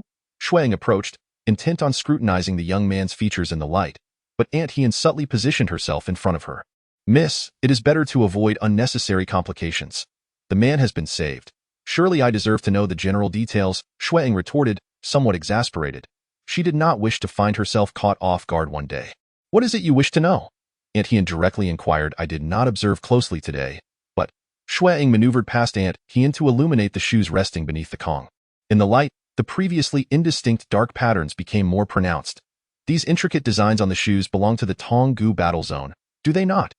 Zhao Zhuang too offered a wry smile. Indeed. The first time she had encountered Gu Dechun, Xue Ying had instantly recognized the emblem of the Jiangbei battle zone embroidered on his shoes. She seemed particularly attuned to such details. Very well, since the truth cannot be concealed, it is better to be forthright. Earlier, you mentioned this was a matter of the Jianghu. However, is not the Tonggu battle zone under the dominion of Lord Wu Yang? The Wu Yang Marquis Xiang family hails from a lineage steeped in martial traditions, thus maintaining intricate connections with the realm of Jianghu, serving as intermediaries between the court and the underworld. It seems that Xue Ying has finished her inquiries and is rising to depart. Just as the Zhao couple is about to exhale a sigh of relief, Xue Ying abruptly halts at the door and poses a poignant question. Given that there are currently individuals pursuing the offspring of the Wu Yang Marquis, does this not imply that the delicate balance between the court and Jianghu is on the verge of collapse? Chapter 76. The juggling troupe. This incisive query leaves the Zhao couple in a prolonged silence, until Zhao Zhuang, with a heavy sigh, responds, we cannot say for certain, but we can only hope that it is not the case. Xue Ying nods in understanding and turns to leave. Once she has departed, Aunt Hien furrows her brow and remarks, how long has the Murong family held their dominion, only to let chaos ensue in such a manner? Jing Kang's timid and suspicious nature has significantly diminished the military strength of the Wu Yang Marquis over the years, making the ensuing instability in Jianghu all too predictable. Zhao Zhuang gently pats her shoulder in a gesture of comfort. Aunt Hien glances at the child lying on the bed, lamenting in the past. The old Wu Yang Marquis was renowned for his valor. Even Zhongli had to show him respect.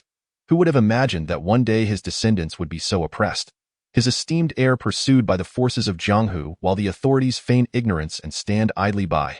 Even if they wished to intervene, they would find it impossible, especially since the assailants hail from the Chiyue Pavilion. Zhao Zhuang's tone remains gentle. Upon hearing the name Chiyue Pavilion, Aunt Hien falls silent. Nevertheless, Zhao Zhuang concedes to part of her viewpoint. The forces of Jianghu are formidable, and if the Wuyang Marquis estate cannot swiftly regain its vitality, the Morong family may very well bring calamity upon themselves. Aunt Hien's brow furrows deeply. The situation in the northern frontier is equally grim, and the situation with the general in Sichuan. Her voice suddenly chokes with emotion. He has suffered for so many years, yet to what end? What has the Morong family ever returned but suspicion and harm? Even the populace believes him to be a cruel and unprincipled man. How many truly comprehend the sacrifices he has made for the peace of this realm? Zhao Zhuang remains silent for a long while, letting out a deep sigh as he embraces the quietly weeping Aunt Hien upon returning to their quarters. Xiao Ye and Dong Sun remain ensconced in slumber. Xue Ying extinguishes the lamp and climbs into bed, releasing a wistful sigh. 3 years of calamity, escalating tensions in the northern frontier, and the growing discord between Jianghu and the court have rendered the once stalwart empire, as she had foreseen, fraught with both internal strife and external threats. Amitabha, she prays, may the Buddha bless the realm with peace, ensuring that the common folk live in harmony and prosperity, and that all beings enjoy blessings and good health. The group lingers in Lianan City for an additional day, acquiring musical instruments, adornments, spices, fabrics, and silks, filling their cart to the brim. Returning home with a bountiful load, on the journey back, several young maidens continue to chatter excitedly about their recent experiences, creating a lively atmosphere. Unbeknownst to them, midday has arrived, prompting Zhao Zhuang to seek a village for rest. As they enter the village, the sound of gongs and drums reaches their ears. Xiao Ye's eyes light up, and without waiting for the cart to come to a halt, she leaps down, exclaiming, I'm going to take a look. Aunt Hien observes Xiao Ye's retreating figure with a detached expression, murmuring to herself, it seems the punishment was not severe enough. Upon hearing this, Xue Ying silently shed a tear of sympathy for Xiao Ye. Before long, Xiao Ye returned, informing them that it was a troupe of performers who had been expelled from Lianan City for being unfit for the stage, thus wandering through the surrounding villages to earn a meager living. Unfit for the stage? Dong Sun inquired, intrigued. Why is that? This troupe merely performed tricks with monkeys and employed dwarfs to amuse the crowd with their comical antics. They had no flower or Shangdan performers at all, so how could the esteemed Lianan City possibly regard them? Xiao Ye scoffed. Oh, so you even know about flower and Shangdan performers? Clearly, you haven't wasted your time watching so many plays. Xue Ying teased. Nevertheless, it was quite entertaining. When I passed by earlier, they were performing with monkeys, and all the village children were watching, Zhao Zhuangto remarked, as the saying goes, each to their own taste. Although this ragtag troupe may not be fit for the grand stage, they are, in fact, the delight of the locals. If a highbrow performance were to come along, people would find it rather unpalatable. So, Miss, Xiao Ye tugged at Xue Ying's sleeve, should we go take a look? We still have a journey ahead, Xue Ying replied disinterestedly. She had little inclination towards such spectacles. Finding the crowd chaotic and overwhelming, it would be best to eat quickly and set off. Your mother must be anxiously waiting at home. Only then did Xiao Ye remember her heavily pregnant mother, and she obediently nodded. All right then. After their meal, as they set off again, the carriage passed the clearing where the troupe was performing. Xiao Ye, curious, lifted the curtain to gaze outside. The performance was nearing its conclusion. The more impressive acts had all taken their turns. The final performer was a deformed clown, clad in tattered garments, his face painted with bizarre and exaggerated colors, contorting his neck and hunching his back as he executed various ludicrous antics. The villagers erupted in laughter, tossing coins and even spoiled vegetable leaves at him, while mischievous children hurled small stones. The clown endured it all, eagerly scrambling for the coins and bowing deeply to the crowd, sometimes bowing so vigorously that he tumbled to the ground, eliciting another round of laughter. Suddenly, someone threw a fist-sized stone that struck him squarely on the forehead, causing blood to gush forth. The crowd fell momentarily silent, but the clown, unfazed, wiped the blood away with his hand, transforming it into a different hue of paint, rendering his face a blend of terror and humor. The timid among the crowd could not help but scream. The clown grinned widely, continuing to bow and plead for even just a single coin more. Laughter erupted again from the crowd, yet Xiao Ye, disenchanted, lowered the curtain, seemingly unable to tolerate such mockery. However, in that fleeting moment she dropped the curtain. Xue Ying, sitting opposite, suddenly had a glint in her eye and hastily pulled it open once more. Miss? Xiao Ye inquired, perplexed up by that time. The carriage had already passed the troops' location, and Xue Ying called out anxiously, Zhao Zhuangtou? Ani Hian? The Zhao couple, seated outside, opened the carriage curtain and asked, What is it, that person? That clown. Xue Ying stammered, pointing outside. Zhao Zhuangtou immediately understood. Is that the one Miss is looking for? I am uncertain as well, but he possesses 6 fingers. Might the young lady know the name of the person we are seeking? Hian asked. Just as Zhao Zhuangtou was about to rise, Hian seized him by the arm. Allow me to handle this. Zhao Zhuangtou nodded gently, urging the carriage to hasten, and once they had completely departed the village, Hian quietly slipped away. Curiously, Xiao Ye inquired, Miss, what purpose do you have in finding this individual? From the earlier circumstances, it was evident that this jester was merely a lowly figure in a makeshift troupe, lacking any other talents aside from amusing the villagers with his antics. In truth, he was akin to a beggar. Xue Ying shook her head, offering no reply, and murmured to herself, Could it be so fortuitous? To have so effortlessly located one from the list provided by Shi, the heavens must be exceedingly generous. However, after Hian's departure, she did not return until the carriage reached the Jiuquan villa. Having learned from her previous experience in rescuing Shi, Xue Ying remained unperturbed, instructing Qiao Ye and Dong Sun to return first while she waited for news at Zhao Zhuangdou's residence. Before long, a sudden burst of urgent fireworks ascended from the mountain. Those were the signals Zhao Zhuangdou had previously left for Uncle Shun and the others, intended for emergency communication. Xue Ying sprang to her feet. Something had occurred on the mountain. Chapter 77. Premature Birth, Part 1. Delang, Erlang. Remain here to guard the young lady. San Lang, come with me, Zhao Zhuangdou decisively commanded.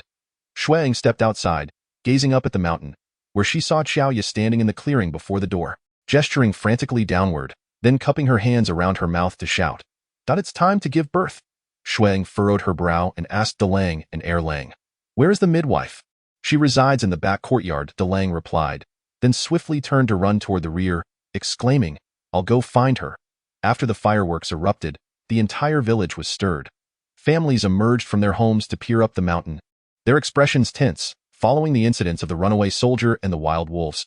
Everyone was particularly alert to any disturbances in the courtyard. Once Delang located the midwife, Xue Ying lifted her skirt and followed suit up the mountain. I shall go as well. Delang and Erlang hurried to keep pace, while others eagerly joined. We shall go and see too. Xue Ying quickly interjected. No need. We have yet to ascertain what has transpired. Everyone need not be anxious. Uncle Zhao San inquired. Miss, is there anything we can do? No, it is fine. Please return for now. If needed, I will send someone to summon you, Xue Ying replied. Since Shi was still in the courtyard, and it was unclear whether the issue lay with Aunt Shun or Shi, having too many ascend would only complicate matters. Uncle Zhao San nodded. Understood. Mississippi, please take care. We shall remain here and await your call. Eager to ascend, Xue Ying offered no further persuasion, merely nodding before departing. Just as she reached midway, San Lang came rushing down. Both are about to give birth. Xue Ying's expression turned grave as she quickened her pace, asking, What is the situation? San Lang, seeing that no one else was around, replied directly. According to Qiao Ye, Aunt Shun is fine, but Shi has begun to bleed. Alas! The midwife slapped her thigh, exclaiming that this was not good at all. What could possibly be wrong? We have yet to assess the situation.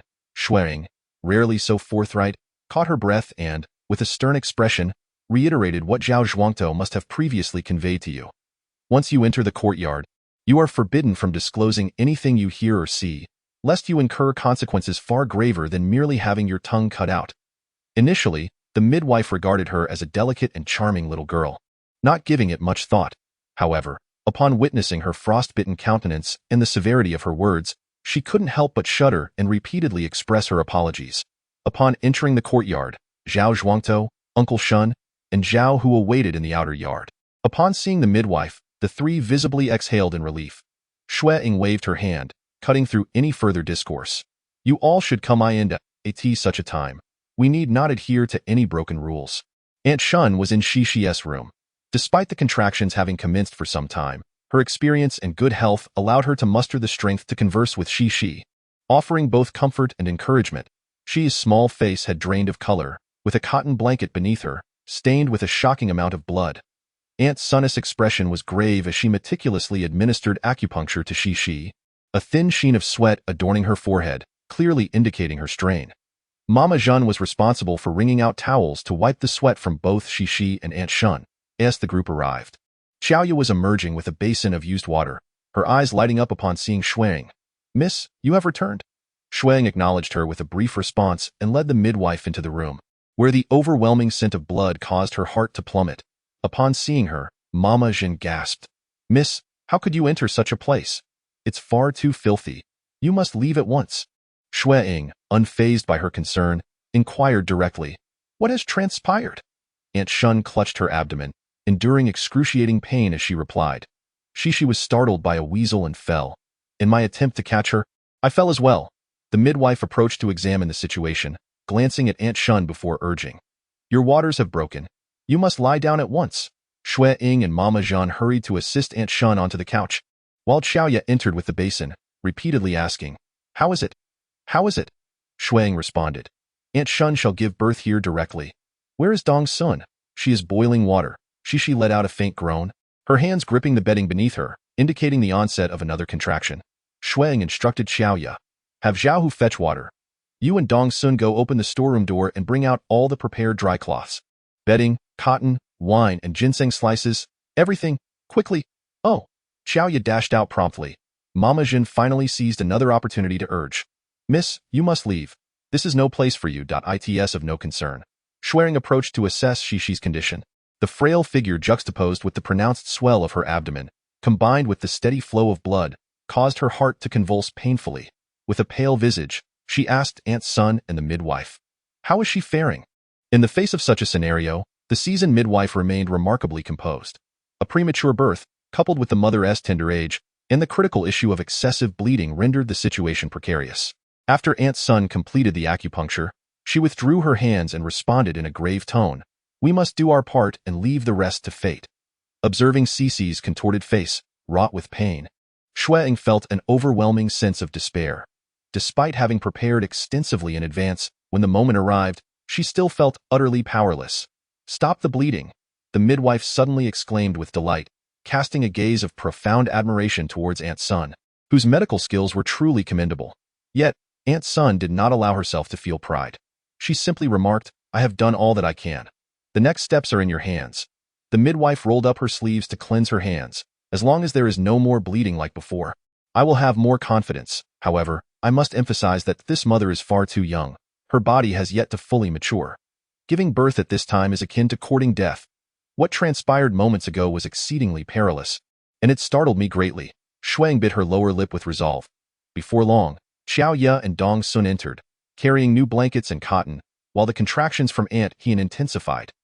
Mama Jun urged fervently for hot water while simultaneously coaxing Xue Ying to step outside, causing the room to erupt into a cacophony. With the space filled to capacity and feeling utterly helpless, Xue Ying had no choice but to exit. Outside, Uncle Shun paced anxiously, his hair in disarray, though Aunt Shun had given birth before. This unexpected premature delivery caused him heightened distress. Xue Ying hurried to reassure him, "Aunt Shun is faring quite well. There is no need for you to worry excessively," Uncle Shun replied absent-mindedly, nodding in acknowledgement. "Thank you for your trouble." Mississippi Zhao Zhuangtou was still present, but the three young men had already disappeared. Upon receiving Xue Ying's inquiring gaze, Zhao Zhuangtou reported, "I sent Lang to summon the doctor. Regardless of whether he is needed, it is better to be prepared." Lang went to calm those below, and to ensure that no idle folk disturb us, while San Lang is searching for the ropes. Xue Ying nodded weakly, grateful for the presence of such capable individuals by her side. Otherwise, she could scarcely imagine the consequences. Noticing her pale complexion, Zhao Zhuangtou gently advised, "Miss, perhaps you should rest. There is no point in hurrying at this juncture." Xue Ying sighed, "Indeed, there is no use in haste in times like these. I feel the most powerless." The figure suddenly vaulted over the wall and, before even touching the ground, inquired, "What is the situation?" Chapter 78.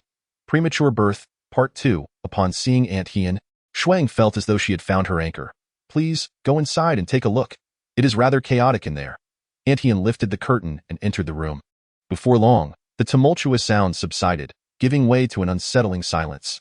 After a brief wait, just as Xue Ying was about to investigate, Xiaoya and Dong Sun emerged. "I will fetch water," Xiaoya hastily declared as she dashed towards the kitchen.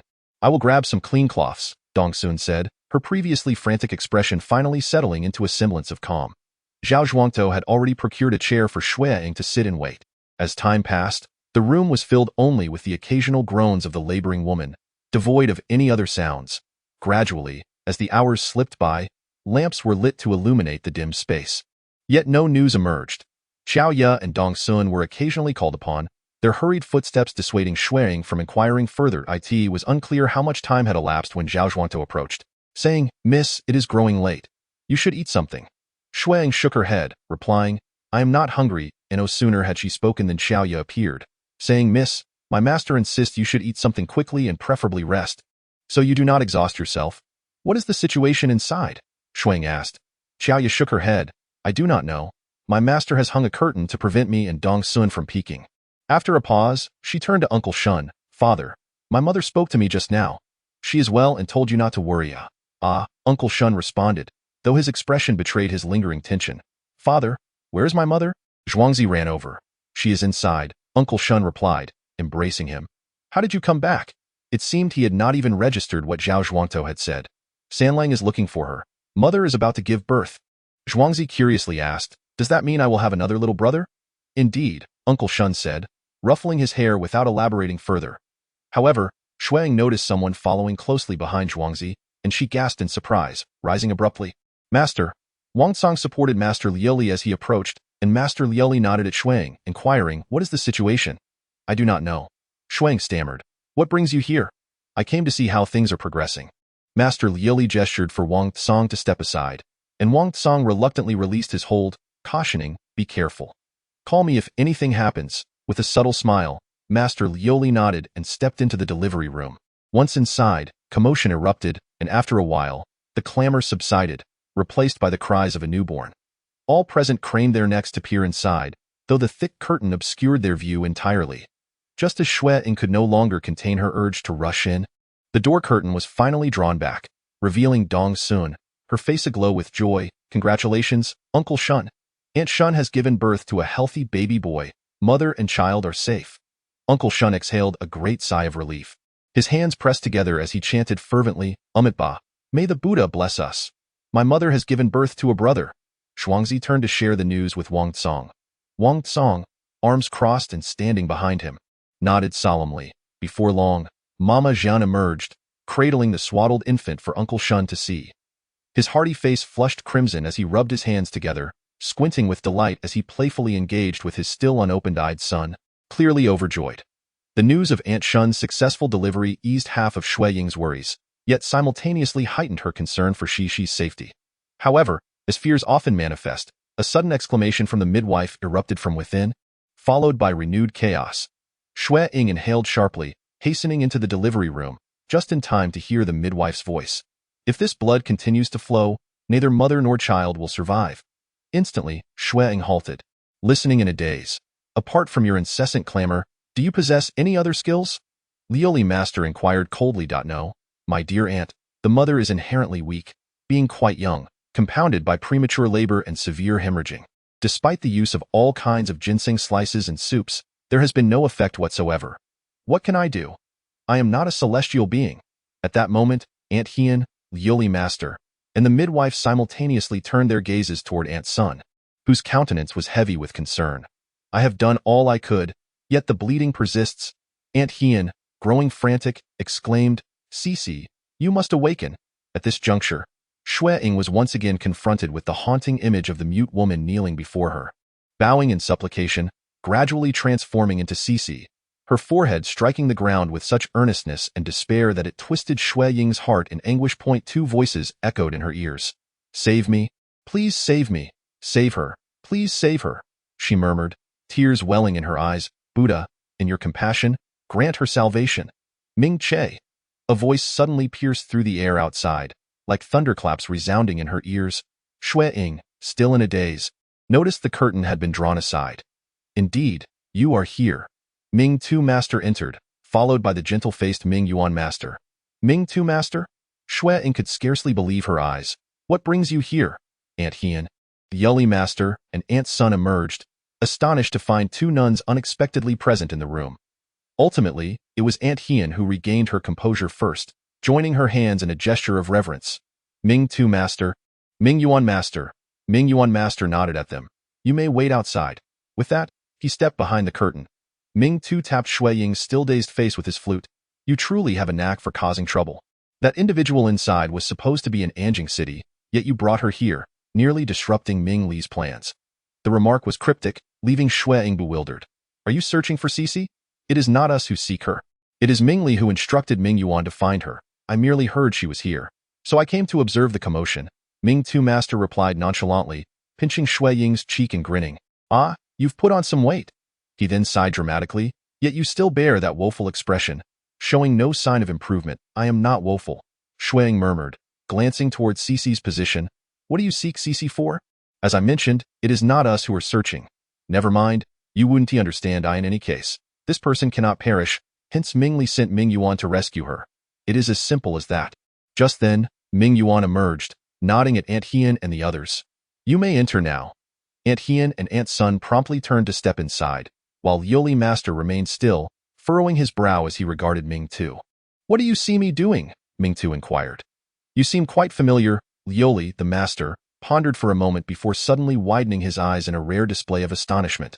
Indeed, it is I, Ming Tu replied with a slight smile, gently patting Xue Ying's head, and I am now her guiding mentor. Thus, it follows that the characters she practices daily are my own. Ming Tu answered readily. Their conversation resembled a game of charades, leaving Xue Ying utterly perplexed.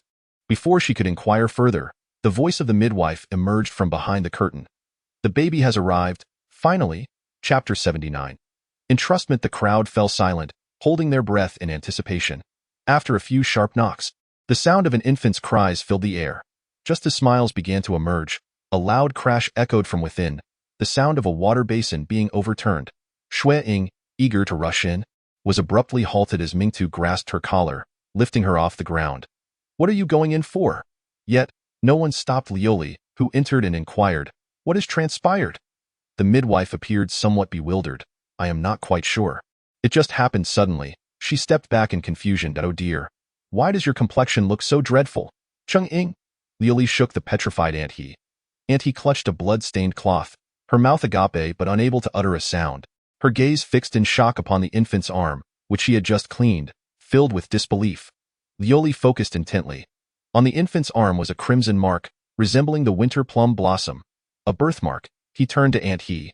Is there something amiss with this mark? Aunt He suddenly snapped back to reality, hastily shaking her head.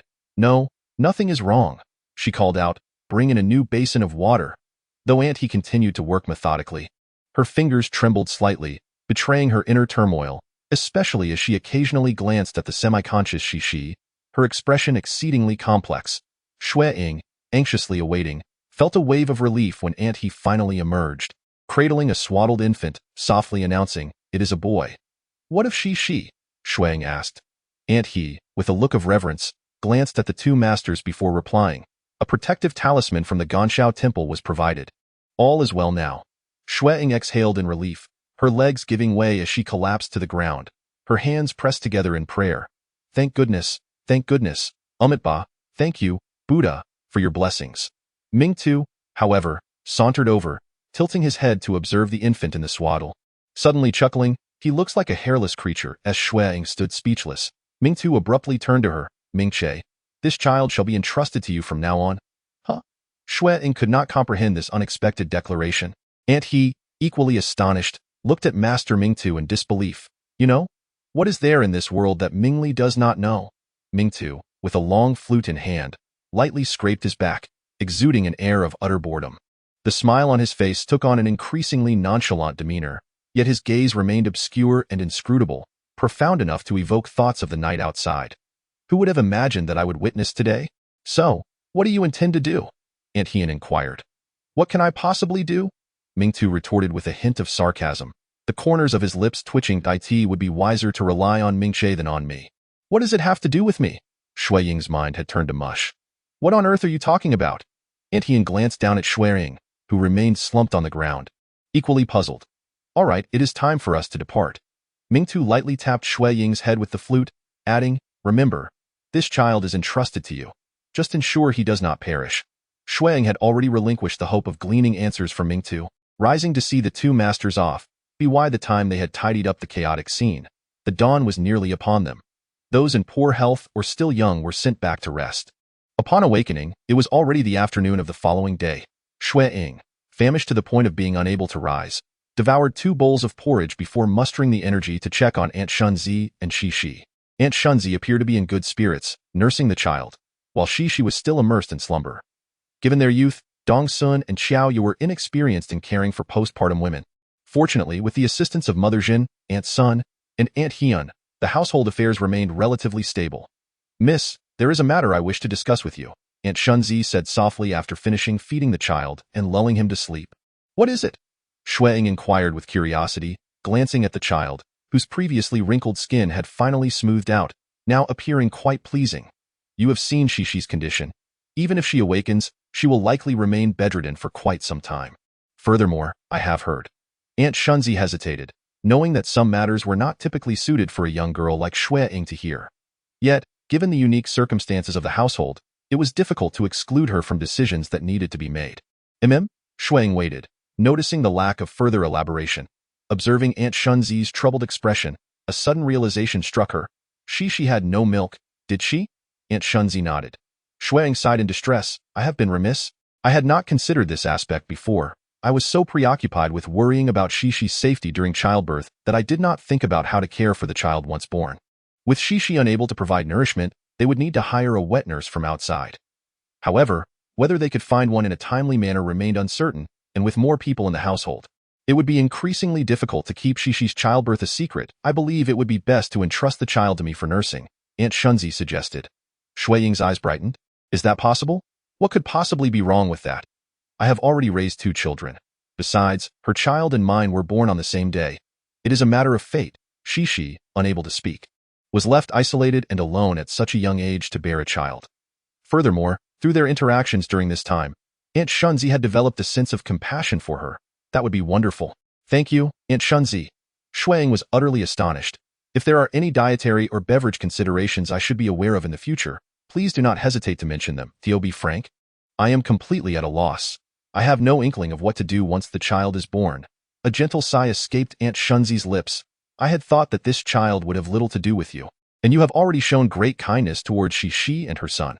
However, yesterday I overheard the master from the Ganshao temple saying that the child should be entrusted to you. What could that possibly mean?" "I, too, am perplexed," Xue Ying grimaced. "You heard it as well. Every time I attempt to inquire, Master Mingtu either evades the question or offers some unreliable nonsense to placate me. Yet, it seems Aunt Hyun might possess some insight. I had intended to ask her. What do you wish to inquire about?" Aunt Hyun entered, holding a bowl of peanut and pig trotter soup. "About what Master Mingtu said last night," Xue Ying replied, rising to her feet. "Aunt Hyun, could it be that Master Mingtu knows Shishi?" Aunt Hyun shook her head, handing the soup to Aunt Shunzi without lifting her gaze. Her tone grave as she responded, "Let us discuss this matter at a later time." Xue Ying discerned a profound seriousness in her demeanor and chose not to press further. Just then, Shishi's child awoke. Emitting cries reminiscent of a kitten, Aunt Hyun hurried over to cradle the infant, soothing it gently. "Perhaps the child is hungry?" Xue Ying suggested. "I just conferred with Aunt Shunzi. How about we entrust this child to her for nursing?" Aunt Hyun's gaze shifted between Xue Ying and Aunt Shunzi, pondering for a moment before she declared, "Ultimately, it is entirely up to the young lady's decision." After a brief pause, she carefully handed the child to Aunt Shunzi, her eyes never straying from the infant's face, her expression complex. Chapter 80. The Liang family of Miling Shishi had been in a stupor for 3 days before awakening, and the first thing she did upon regaining consciousness sent everyone into a frenzy. "Where is the child?" she inquired. Aunt Hyun, who had been tending to her, stood frozen for a moment before suddenly realizing, "You can speak." Shishi, belatedly aware, touched her parched throat. "I can speak?" Aunt Shunzi was the first to respond, suggesting, "Let her have some water. She has been unconscious for several days, and her body must be weakened." Shishi's awakening stirred everyone in the courtyard, but what astonished them even more was her sudden ability to articulate words. After much discussion, they unanimously attributed this miraculous event to the efficacy of the peace talisman from Ganshao Temple. Xiaoyu exclaimed, "This peace talisman is remarkably powerful. It seems to cure everything." Dongsun pondered, "But I wonder how long the talisman will remain effective for Shishi. A month, a year, or perhaps it is eternally potent." Xiaoyu continued, "What if it were to get lost by accident? Would she revert to being mute?" Xue Ying, exasperated, interjected, "Enough, you two, please step outside." While the others chattered animatedly, Shishi remained silent, her gaze fixed upon her child, A tender warmth flickered in her eyes, no longer the cold, self-enclosed demeanor she had previously exhibited. Xue Ying was filled with joy, yet her peripheral vision caught the inquisitive gaze of Aunt Hien. Of course, her attention was directed towards Xixi. Ever since Xixi had given birth to the child, Aunt Hien had exhibited some peculiar behavior, particularly the unsettling remarks she made to Master Ming Tu on that fateful day. Master Ming Tu had mentioned entrusting the child to her. Yet Aunt Hien did not dismiss such absurdity as mere jest. But why? What qualifications did Master Ming Tu have to determine the fate of this child? After all, there was barely any connection between Master Ming Tu and Xixi. However, considering that Xixi had only just regained consciousness and her physical condition was still far from ideal, it seemed inappropriate to delve into this matter at that moment. Patience was key.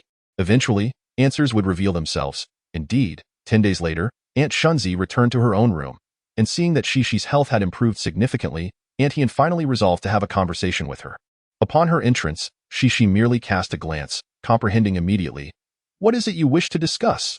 She had certainly noticed Aunt Hien's hesitance over the past few days, but since the latter had not broached the subject, Xixi was disinclined to inquire. Aunt Hien took a seat and got straight to the point. Who is the father of the child? Xixi furrowed her brow, regarding her with guarded eyes, and offered no reply. Aunt Hien pressed further. Is he surnamed Liang? Xixi, taken aback, shook her head. No, not so? Aunt Hien was incredulous. How could that be? The birthmark on the child could only belong to a member of the Liang family. And furthermore, Master Ming Tu, also Xixi, noticing that she had only spoken half of her thought, interjected. Who is Master Ming Tu? Aunt Hien withheld words that were on the tip of her tongue and instead asked, Are you certain the child's father does not bear the surname Liang? I am certain. After a moment of hesitation, Xixi cautiously inquired, How do you know about the birthmark? Yet Aunt Hien's mind was preoccupied with another matter, and she failed to pay attention to Xixi's question. Even if she had, given Xixi's assertion that the child's father was not a Liang, she would not readily provide an answer. The birthmark associated with the Liang family could, Xixi softly remarked, also be passed on to a daughter, could it not? Aunt Hien was taken aback, rising in astonishment. Are you of the Liang family? Xixi's gaze was as cold as ice. Who are you? How do you know of the Mei Ling Liang family? It took Aunt Hien a moment to recover her voice from the shock. My maiden name is Chung. Chung, Xixi pondered. Is it the Donghuaqing family? Yes. Aunt Hien's voice trembled slightly. So you are a child of the Liang family? Xixi curled her lips slightly, a chill in her eyes. My father has severed ties with the Liang family. Thus I can hardly be considered one of them. The misunderstandings of the past are not my concern.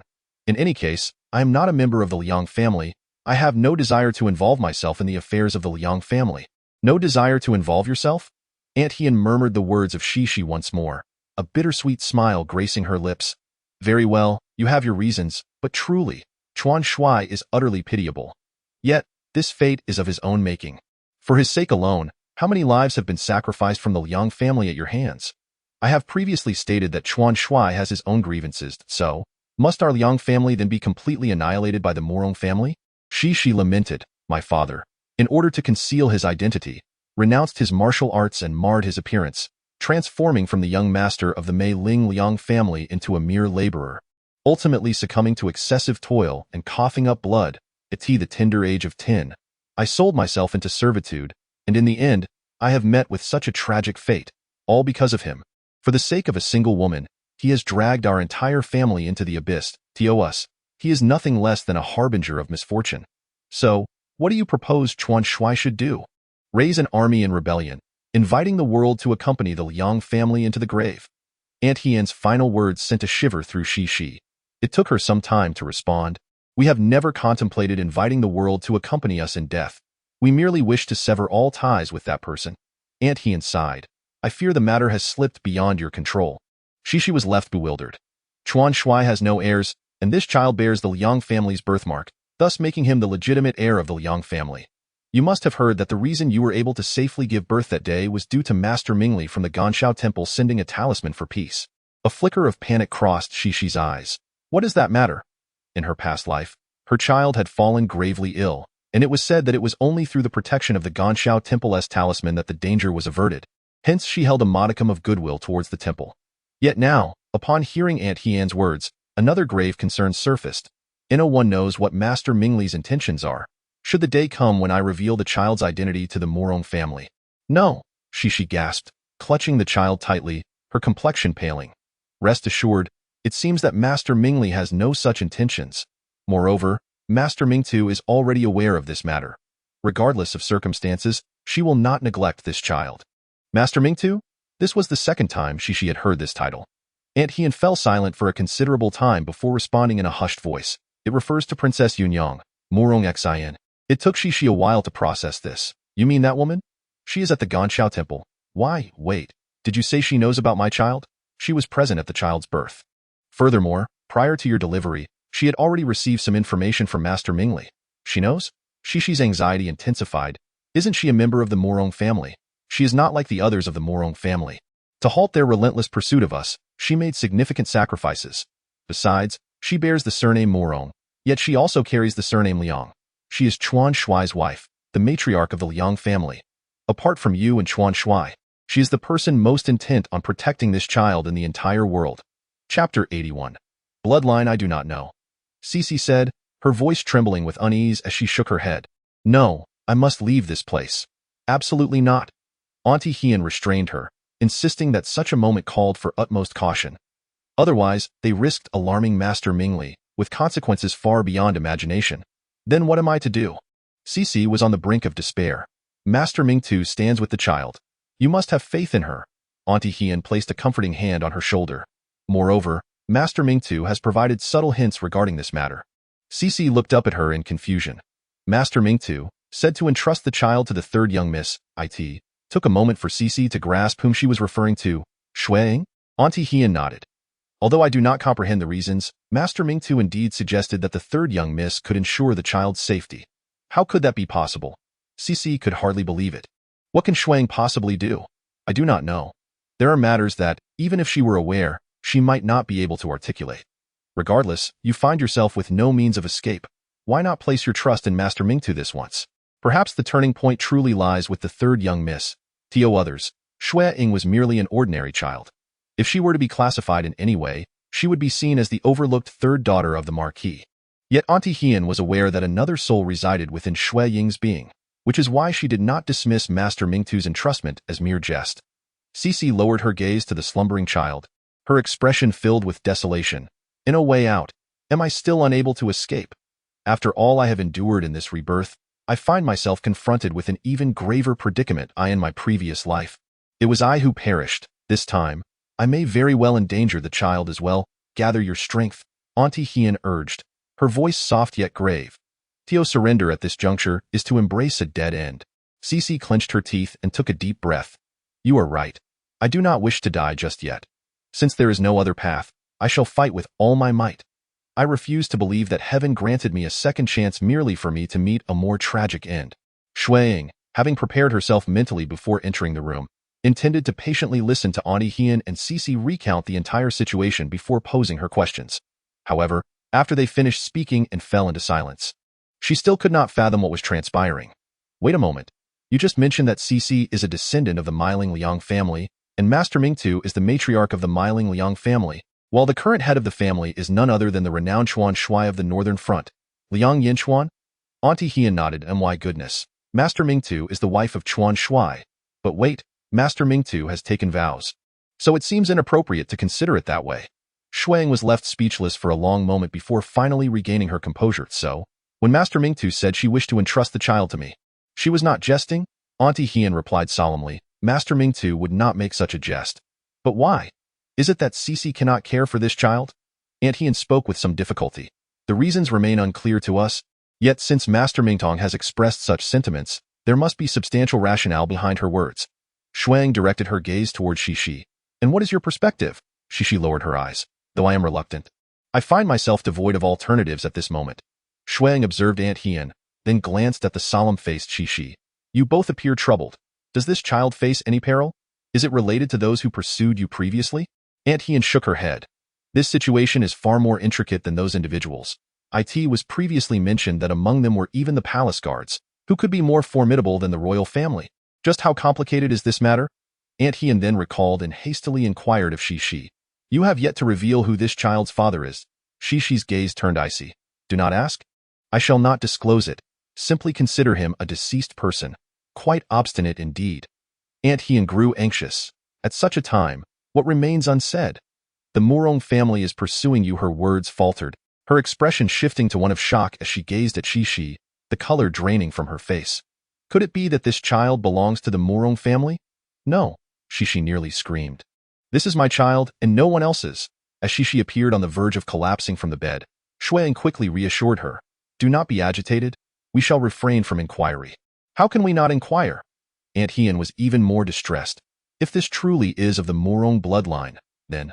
Suddenly, without allowing Aunt Hien to finish her thoughts, Xi coughed up a mouthful of blood, awakening the sleeping child, who began to wail. Outside the door, Dong Sun anxiously knocked on the tightly locked door and called out, What has happened? Miss, are you all right? Xue Ying and Aunt Hien supported the pallet. Unconscious Xi and Xue Ying shouted to Dong Sun outside, Quickly summon Aunt Sun. After a flurry of chaos, the child was taken to be cared for by Shun Ziani, while Xi lay in bed, unresponsive, tormented by nightmares, drenched in sweat, and writhing in distress. Aunt Hien was both anxious and self-reproachful, yet aside from wiping the beads of sweat from Xi's forehead, she felt utterly helpless. Once the medicine was prepared and administered to Xi, she gradually calmed down. Aunt Sun sighed with relief. It is all right, there are no grave concerns, but her body has yet to fully recover, so it is best to avoid any significant stress during this period. After the others departed, Xue Ying turned to Aunt Hien and said, Xi has narrowly escaped from those individuals. Since she wishes to forget her past, why not allow her that chance? Aunt Hien hesitated, ultimately letting out a long sigh. Very well, I shall refrain from questioning, as I am merely an outsider in this matter. However, if this child truly is it would be an immense tragedy. Xue Ying reminisced about her first encounter with Xi, recalling her disheveled and woeful appearance, and sighed deeply. It is already a grave sin to subject a 13-year-old girl to the burden of pregnancy and motherhood. Anton glanced at her, hesitating to speak. Miss, what do you intend to do now? What can be done? One step at a time, I suppose. When I initially resolved to save Xi, I never imagined that this matter would be easily resolved. I simply did not foresee that one day I would be entrusted with the care of a child. Xue Ying irritably rubbed her face, exclaiming, I am still but a child myself. How can I possibly take care of another? Just then, Xiaoya knocked on the door. Miss, someone from the Ho residence has arrived, claiming to be sent by the third master. Xue Ying set her hands down, momentarily stunned before breaking into a smile. Thank goodness. At least I have money.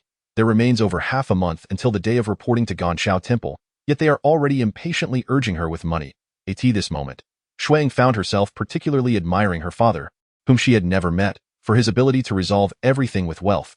While she might not fully comprehend what it entails to care for a child, one thing she was unequivocally certain of was that money was absolutely indispensable in such times. The author has a message, taking a break for a few days. Chapter 82. On the road, Xue Ying understood the adage that one ought to be mindful of the favors received. Yet after perusing the handwritten letter from the third master of the Ho residence, her biological father in this life, she found herself momentarily speechless.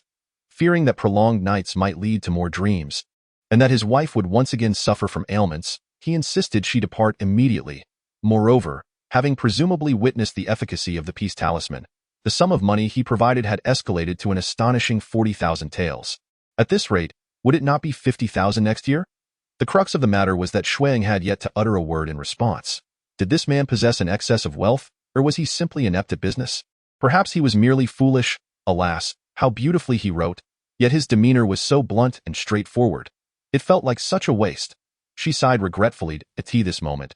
Xue Ying remained unaware that her biological father held the unique distinction of being the only individual in the Great Gu dynasty to simultaneously feature on the lists of the 10 talents, 8 scholars, and as the top candidate in the Anjing examination.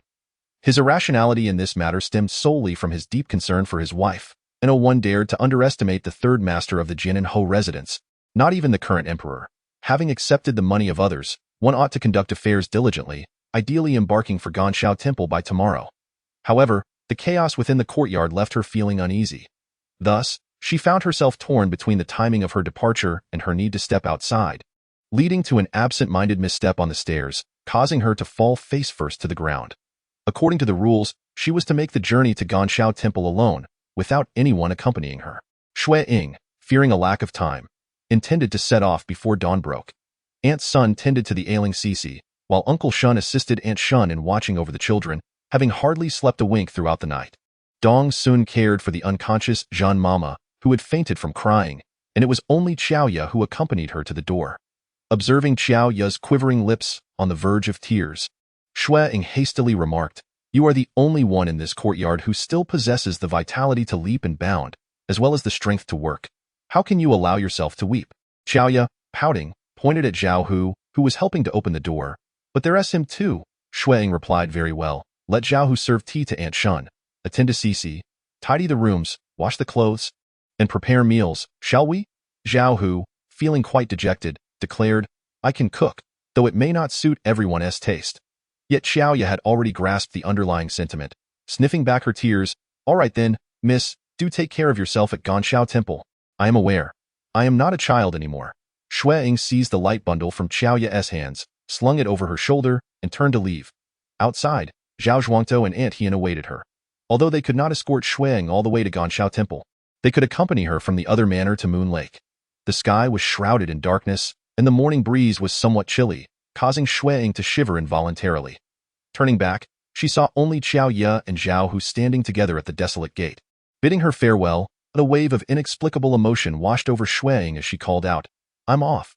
Take care of the household."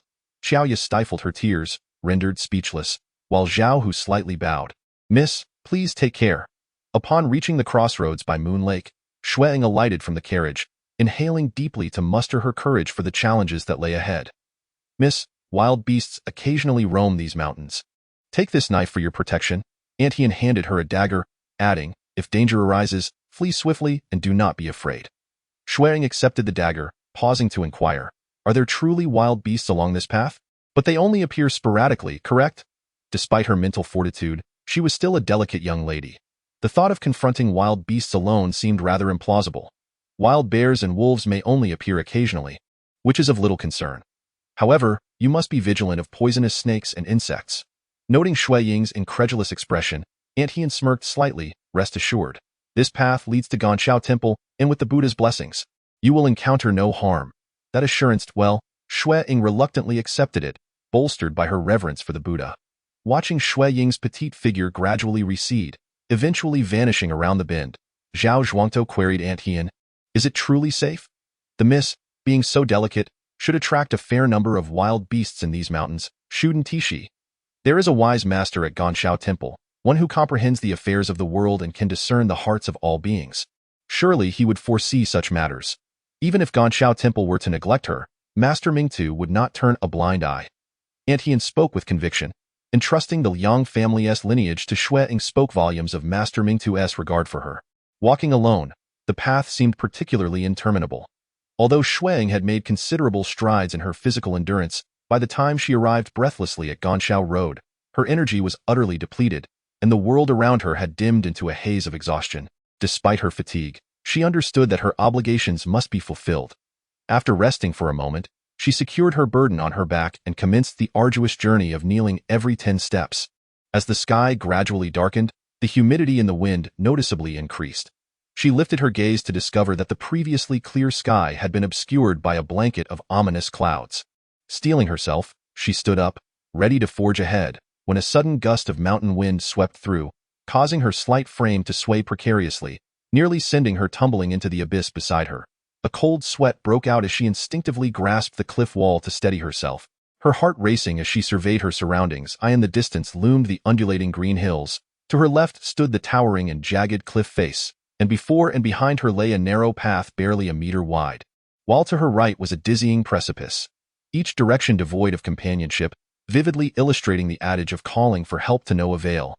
Her palms and knees throbbed with fiery pain. Without even looking, she knew she had sustained further injuries. Peering at her palms revealed abrasions mingled with blood and dirt, a sight most disheartening. She pondered whether employing kneeling or donning thick protective gloves on this path would be deemed as cheating. "Amitabha," she muttered, "forgive this humble believer for her transgression, O Buddha." Quickly dismissing such thoughts, she inhaled deeply, gathering her resolve to continue her journey.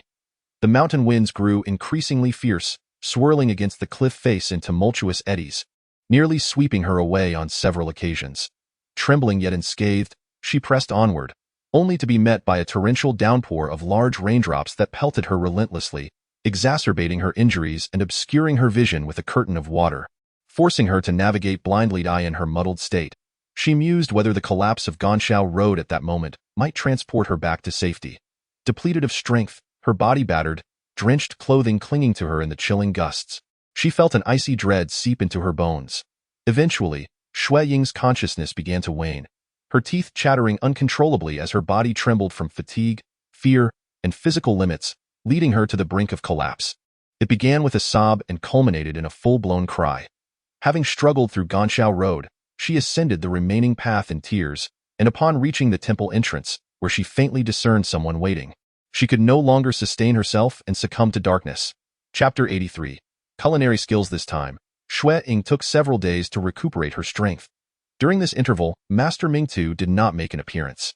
Xue Ying was aware that he often vanished for a few days during rainy weather due to his ill health, so she paid it no mind. A few days later, she arrived, panting, at a secluded and remote location to meet Master Mingtu, only for him to gaze at her for a few moments before turning away, exclaiming, "I do not have such an unsightly disciple." Stunned, Xue Ying stood frozen in place, waiting for nearly half an hour without seeing Master Mingtu return, before the realization struck her. This notoriously unreliable master, obsessed with appearances, had abandoned her without a second thought.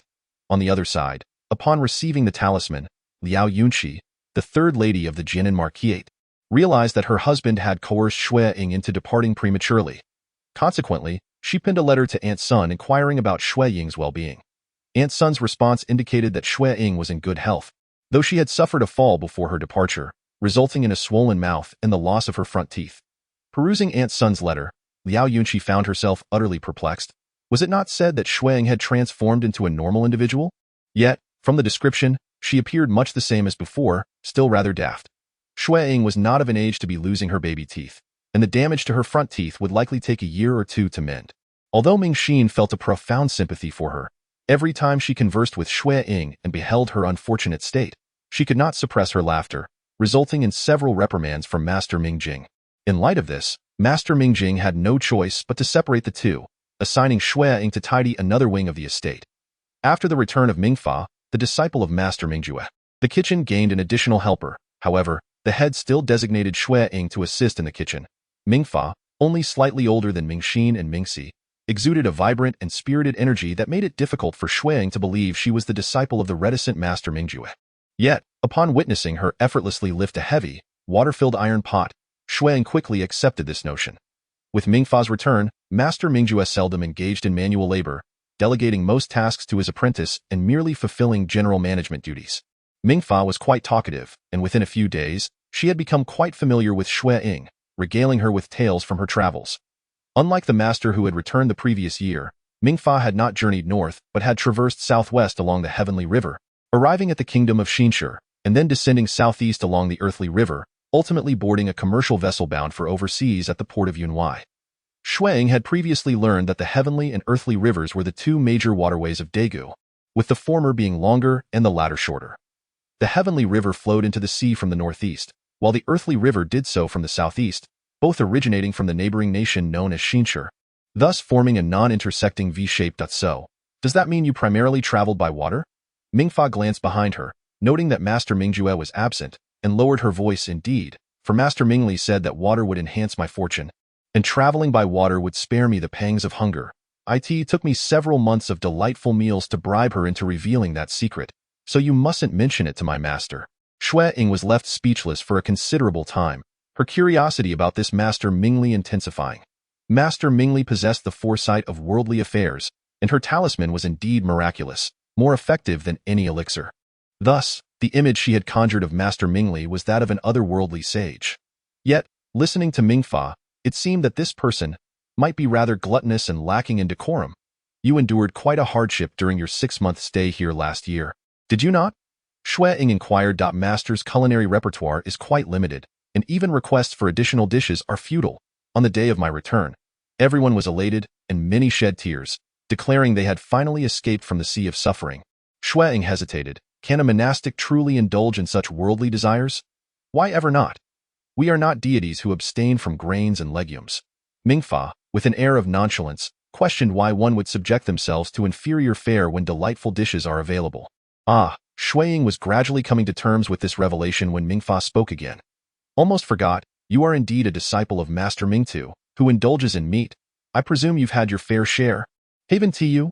Yes, Xue Ying had to concede that last year, while following Master Mingtu, she had partaken in quite a bit of wild game. Apart from the initial fish soup, the subsequent meals were rather delectable. Nonetheless, it was of little consequence, for Master Mingtu's culinary skills were rather lackluster.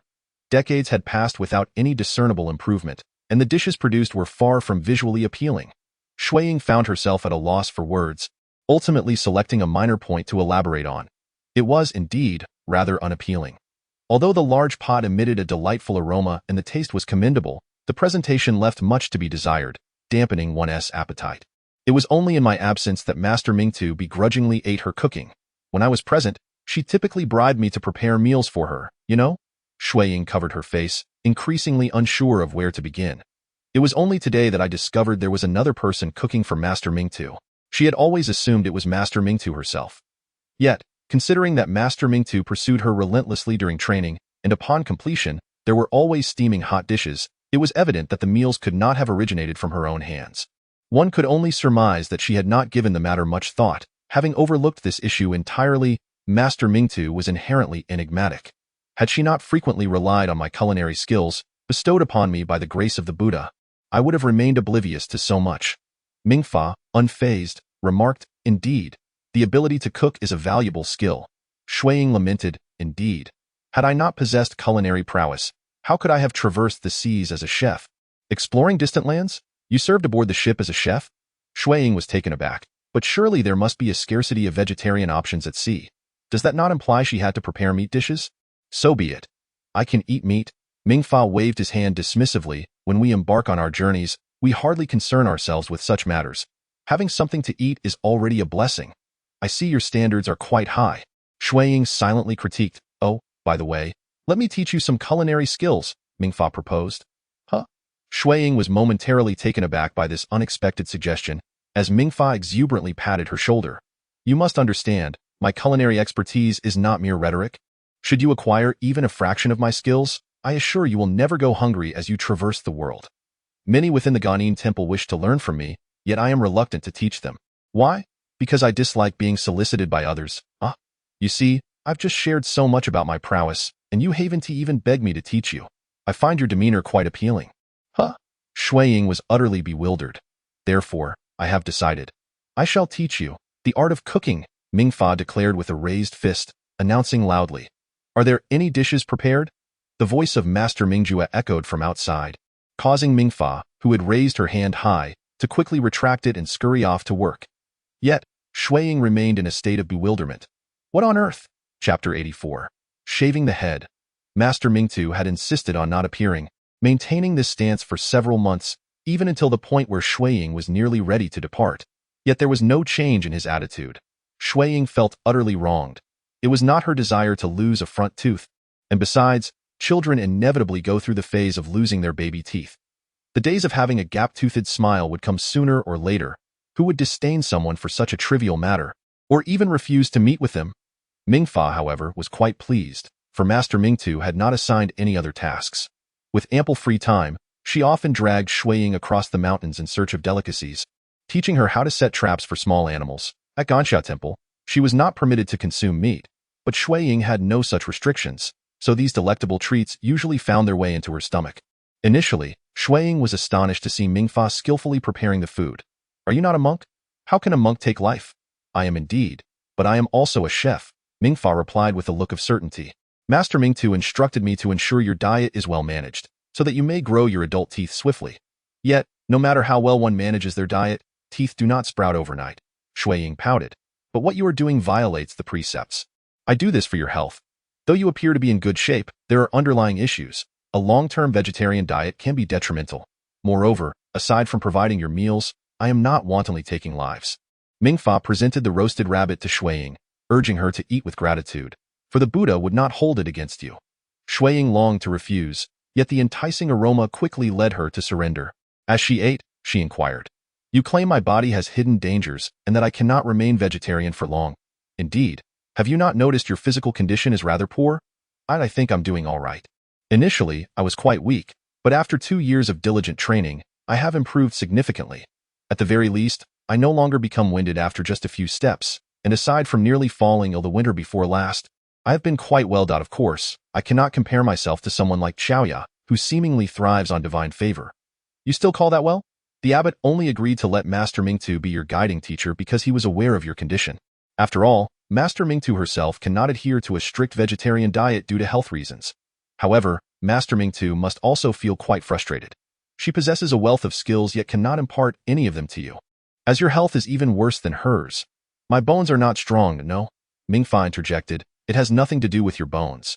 It is simply that your body is weak. I discreetly inquired with Master Mingli, and she mentioned that you had undergone a life-threatening ordeal in your youth.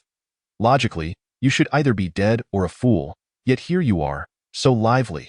Mingfa abruptly covered her mouth, stifling the rest of her words. What? Xue Ying was perplexed by Mingfa's expression of terror. You cannot say it. Mingfa vigorously shook her head, lightly striking her own cheeks several times with her hand, lamenting, I simply cannot restrain my tongue. Observing her demeanor, Xue Ying wisely refrained from pressing further. Nevertheless, she conceded that Master Mingli's words held significant truth. Had it not been for the crossing of her soul, the original owner of this body was indeed a simpleton with underdeveloped intellect. You certainly possess a wealth of knowledge, she remarked with a sigh. I just adore chatting. Mingfa replied, somewhat vexed, fully aware that her words could lead to trouble, yet unable to contain herself. What a transgression! Xue Ying teased with a playful smile, patting her shoulder. Do not worry. I assure you I shall not disclose this to anyone.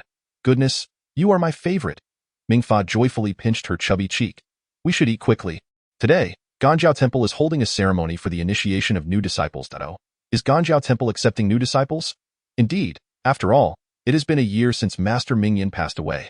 Mingyan was the master who had returned from the northern regions last year, gravely weakened by the ravages of war in the north, ultimately succumbing to illness.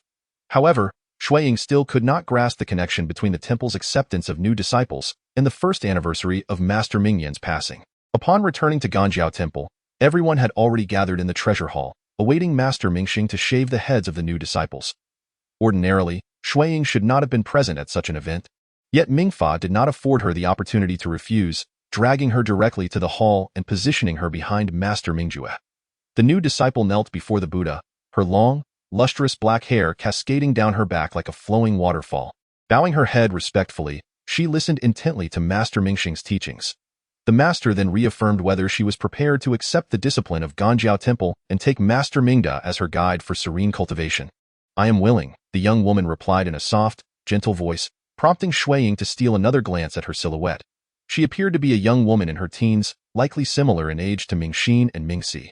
The shaving ceremony unfolded in a manner that took Xue Ying by surprise, as Master Mingxing repeatedly inquired at each step whether the disciple had truly decided to renounce worldly life. Eventually, Xue Ying found herself on the verge of dozing off. Until the words I confer upon you the Dharma name, Shimingnian jolted her back to awareness. Shimingnian? The same Dharma name as the master who passed away last year. No wonder Ganjiao Temple assigns Dharma names based on the character Ming. It became evident that the names were fixed, and upon a master's passing, new arrivals would inherit their Dharma names. Emerging from the ceremony, she remained somewhat distracted until Mingxin approached, patting her shoulder. Mingche, what are you pondering? Was there ever a master named Mingche at Ganjiao Temple? Mingxin chuckled, covering her mouth. Of course not. You are not one of our initiated disciples. Xue Ying felt a twinge of disappointment, having thought she had unwittingly taken a significant step toward ordination. It seemed she had been mistaken. If I were to become a monk, she began. But before she could finish, someone called for Mingxin from the other side, prompting her to respond and gently pat Xue Ying's head. Then do not dwell on it. Master Mingli has stated that you cannot become a disciple of our Buddhist order. Xue Ying's heart raced in shock. Before she could clarify her doubts, Ming Xian had already waved her hand and departed. Why was it impossible? She had journeyed thousands of miles to this place, not merely to undergo trials and tribulations, but to ultimately become a worthy disciple of the Buddhist teachings. That was her ultimate aspiration. Could it be that her fervent desire for a carefree childhood rendered her less than pure in spirit, thus causing Master Mingli to disregard her? Humph, if one were to consider it. Master Ming too seemed to embody even greater impurities. Yet, how had he managed to gain entry into the Ganjiao Temple? The thought of Master Ming too led Xue Ying to recall the legendary Chuan Shui. Master Ming too had yet to consent to a meeting with her, leaving her without the opportunity to inquire about the relationship between him and Chuan Shui.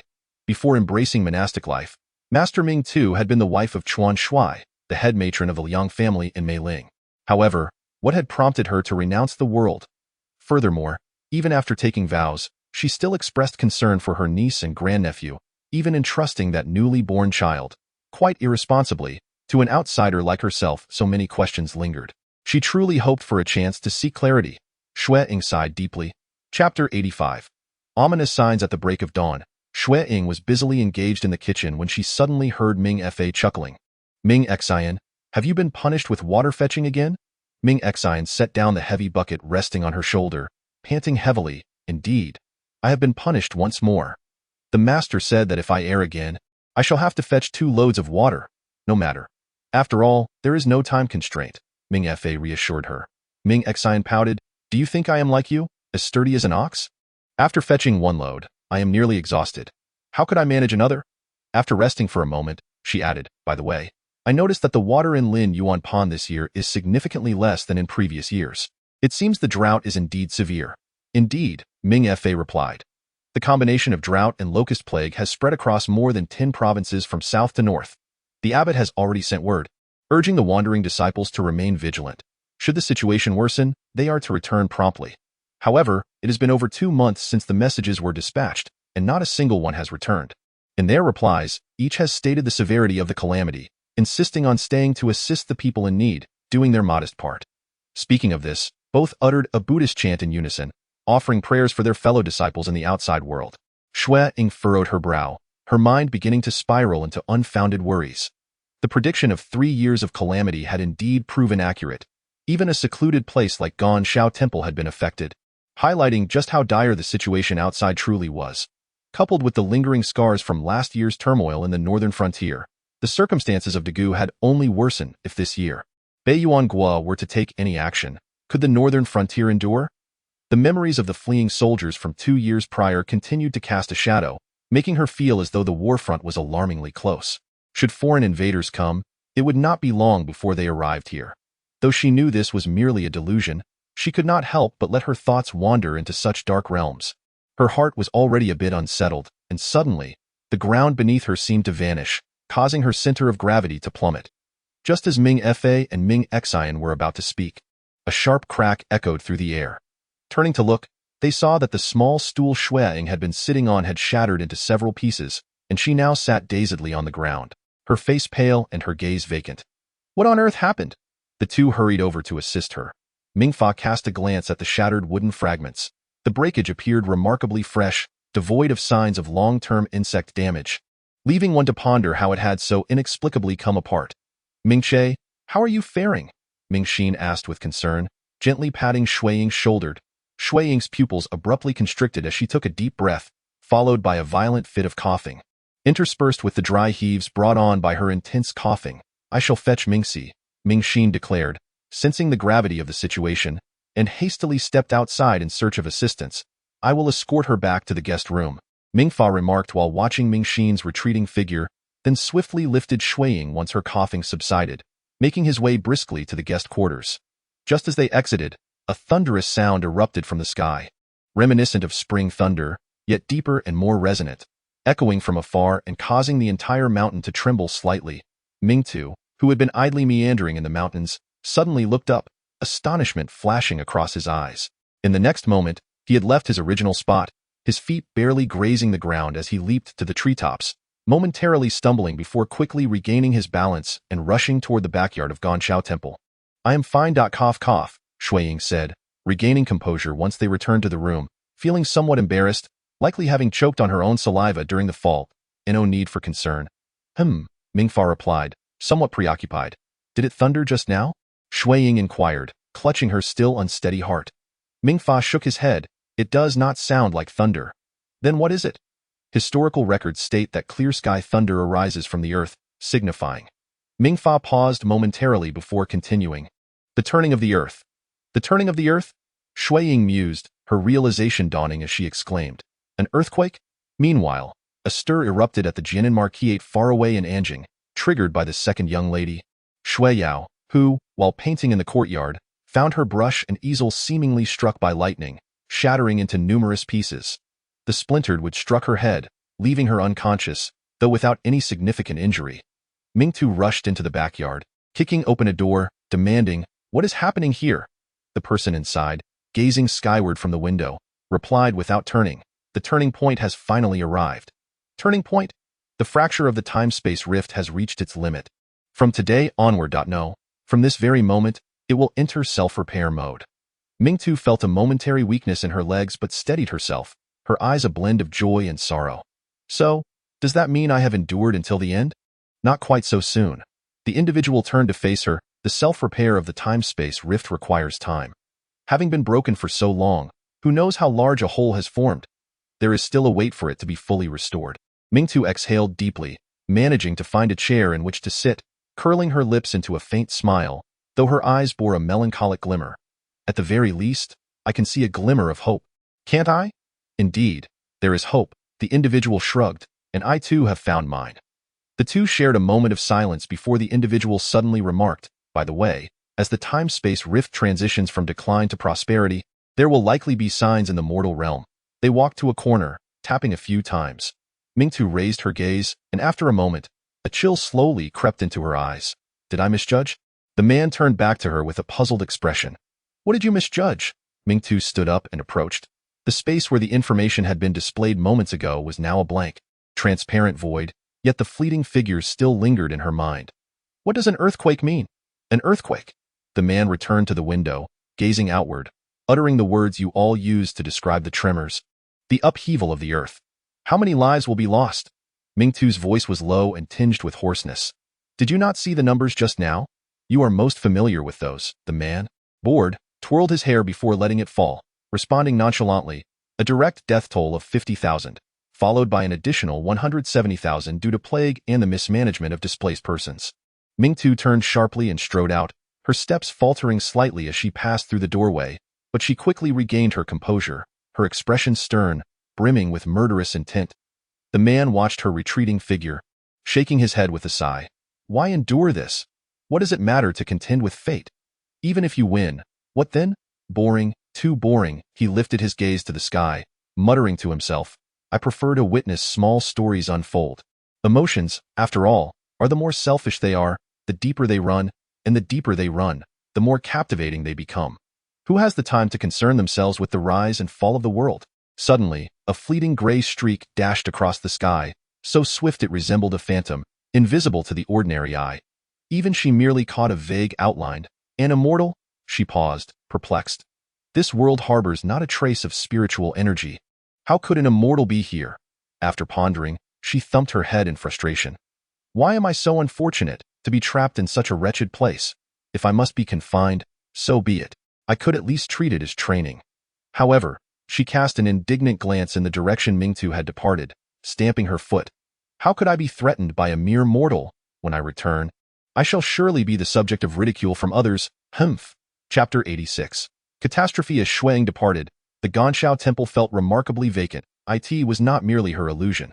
Although she usually resided separately from the temple's masters and seldom interacted with them, the noticeable reduction in numbers struck her immediately. Curiously, the number of those sharing the midday meal had increased, and several additional masters had appeared in the kitchen to assist with the cooking. According to Mingfa, many masters had already rushed to the disaster-stricken areas to provide aid, and with the abbot's directive to further limit resources, the temple had temporarily closed 2 of its kitchens. Consolidating everyone's meals into one. It was only during this time that Xue Ying realized there were, in fact, 3 kitchens at Ganshao Temple. No wonder Master Mingjue had been seldom seen after Mingfa's return. Aside from periodic inspections, she was also responsible for managing the other 2 dining halls. During this period, Ganshao Temple had conducted numerous rituals to pray for those who perished in the earthquake. Reciting the Rebirth Sutras. One day, while a ceremony was underway, Xue Ying spotted Master Mingtu from a distance. She leaned against the tree trunk in the shadows, still holding onto that flute, though it no longer swayed as it usually did. Instead, it hung naturally by her side. Just as Xue Ying was about to approach her, she suddenly lost sight of her, nearly leading her to believe she had imagined her presence. On the day of her departure, Master Ming Yuan happened to be going out for supplies and accompanied her back to the vicinity of Moon Lake. As Xue Ying was about to get out of the car, Master Ming Yuan suddenly called out to her. Ming Tu mentioned that you should hurry and grow your teeth, so she can come find you. Xue Ying was at a loss for words. If she wanted to find me, why not just come? It's just that I'm a bit less attractive without my front teeth. Does Master Ming Tu really have to be so troubled by this? What kind of thought process is that? Since then, the only ones who came to pick her up were Aunt Hien and Xiao Ya. Although they had returned to the Zhochuan villa, the atmosphere of the temple still weighed heavily on her heart, leaving Xue Ying somewhat listless and hardly speaking throughout the journey. Xiao Ya, full of concern, asked Aunt Hien, "Has the young lady been with the nuns for too long that she has become foolish?" Aunt Hien gave her a sharp rap as a warning before turning to Xue Ying and softly calling out, "Young lady?" Xue Ying responded somewhat distractedly, "She has left." Xue Ying was momentarily taken aback, her senses abruptly sharpening. "What? She is gone. She left 3 months ago." Aunt Hien explained, "I went to Ganshao Temple, intending to inform you of this matter, but Master Ming Tu forbade me from saying anything." "You have seen Master Ming Tu?" Xue Ying felt disheartened. "I stayed at Ganshao Temple for half a year, and she never consented to see me." "Why?" Xiao Ya asked curiously. "She said she disliked me for not having front teeth. That I looked ugly." Xue Ying pouted. "Let us not discuss that anymore. Where has she gone? What about the child? Is she with her?" She has gone to the southern suburbs, and the child remains at the villa under Aunt Shunzi's care. I originally intended for Heir Lang to accompany her, but she sent him back, so now she only has with her. Southern suburbs? Xue Ying felt as if she had heard that term before. It's south the place where the hot spring land was purchased last year. She went to oversee the construction of the hot spring resort. Xue Ying nodded. She mentioned that their SA share for Shishi in the hot spring resort. So it's not surprising that Shishi went to supervise the construction, but is that the person they brought back from the troop? Aunt Hien nodded. Was originally a servant of the Liang family, who left with Shishi's father. However, after encountering misfortune, everyone lost their martial arts, and he also became disabled. Coincidentally, Shishi's father fell gravely ill, so he sold himself to a theater troupe. Afterward, the two lost contact and have never met again. Shishi probably heard her father speak of this person during her childhood, which is why she wanted the young lady to try to find him. Xue Ying understood that Aunt Hien was clearly concealing many details regarding Shishi's father and the Liang family's past. For instance, the fact that Shishi's father lost contact with this was likely not an accident, but a deliberate act intended to prevent total annihilation if either party were discovered. The same applies to the list of other personnel Shishi entrusted to her back then, yet she refrained from probing further, merely nodding to indicate her understanding. After all, it would be prudent to have a trustworthy individual assist us, and to correspond every 10 days to report on their well-being. Aunt He shook her head. "Cici has replaced all those we originally sent?" Xue Ying furrowed her brow. "She has concealed nearly everything from us. Should we discreetly send someone to follow her?" "No need," Xue Ying replied. Shaking her head, "I will write her a letter upon my return. If she insists on this course of action, so be it." Aunt He expressed her concern. "But Cici is still quite young. I fear she may act thoughtlessly and encounter danger. After all, she was once a frail mute, yet managed to evade pursuers for months. Now that she can speak, has wealth, and trusted allies, she ought to be safe." Xue Ying forced a bitter smile. "She has callously left the child with us as a hostage. It seems she does not fully trust me. Do not underestimate yourself, Mississippi. Her willingness to leave the child in your care is, in fact, a testament to her faith in you. I hope that is indeed the case." Xue Ying sighed deeply. Despite the calamities occurring outside, life at the Zhochuan estate remained as tranquil and serene as ever, akin to a paradise untouched by the world. Although this year's wild fruit yield was diminished, the wine produced was exceptionally rich and flavorful. It was said that the head of the Zhao estate had established a dedicated cellar for the storage of this year's vintage. Upon returning, Xue Ying instructed Xiao Ya to pay particular attention to the developments concerning the disaster. The earthquake had struck in the southwest, approximately a 10-day journey from Anjing. This distance was not too far, and should the victims revolt, the unrest would swiftly reach Anjing. Thus the court was particularly vigilant. Originally, the court had dispatched 2 high officials to pacify the disaster-stricken area, yet one was found to be embezzling relief supplies, while the other, timid and fearful, did not even dare leave his residence, causing great suffering for the people. Fortunately, the court soon sent another official, who arrived wielding the emperor's sword and promptly executed the corrupt official, sending the cowardly one back to Anjing for trial, which greatly improved the situation in the disaster area. As Xiao Ya twisted a towel for Xue Ying. She relayed the information she had gathered during this time. Xue Ying wiped her face and inquired, "What was the name of the official who went later?" "His name is Kai Ling, the 3rd young master of the Duke of Zhan's residence. It is said he has always been of mediocre talent and not favored, yet the emperor has remarkably recognized his potential.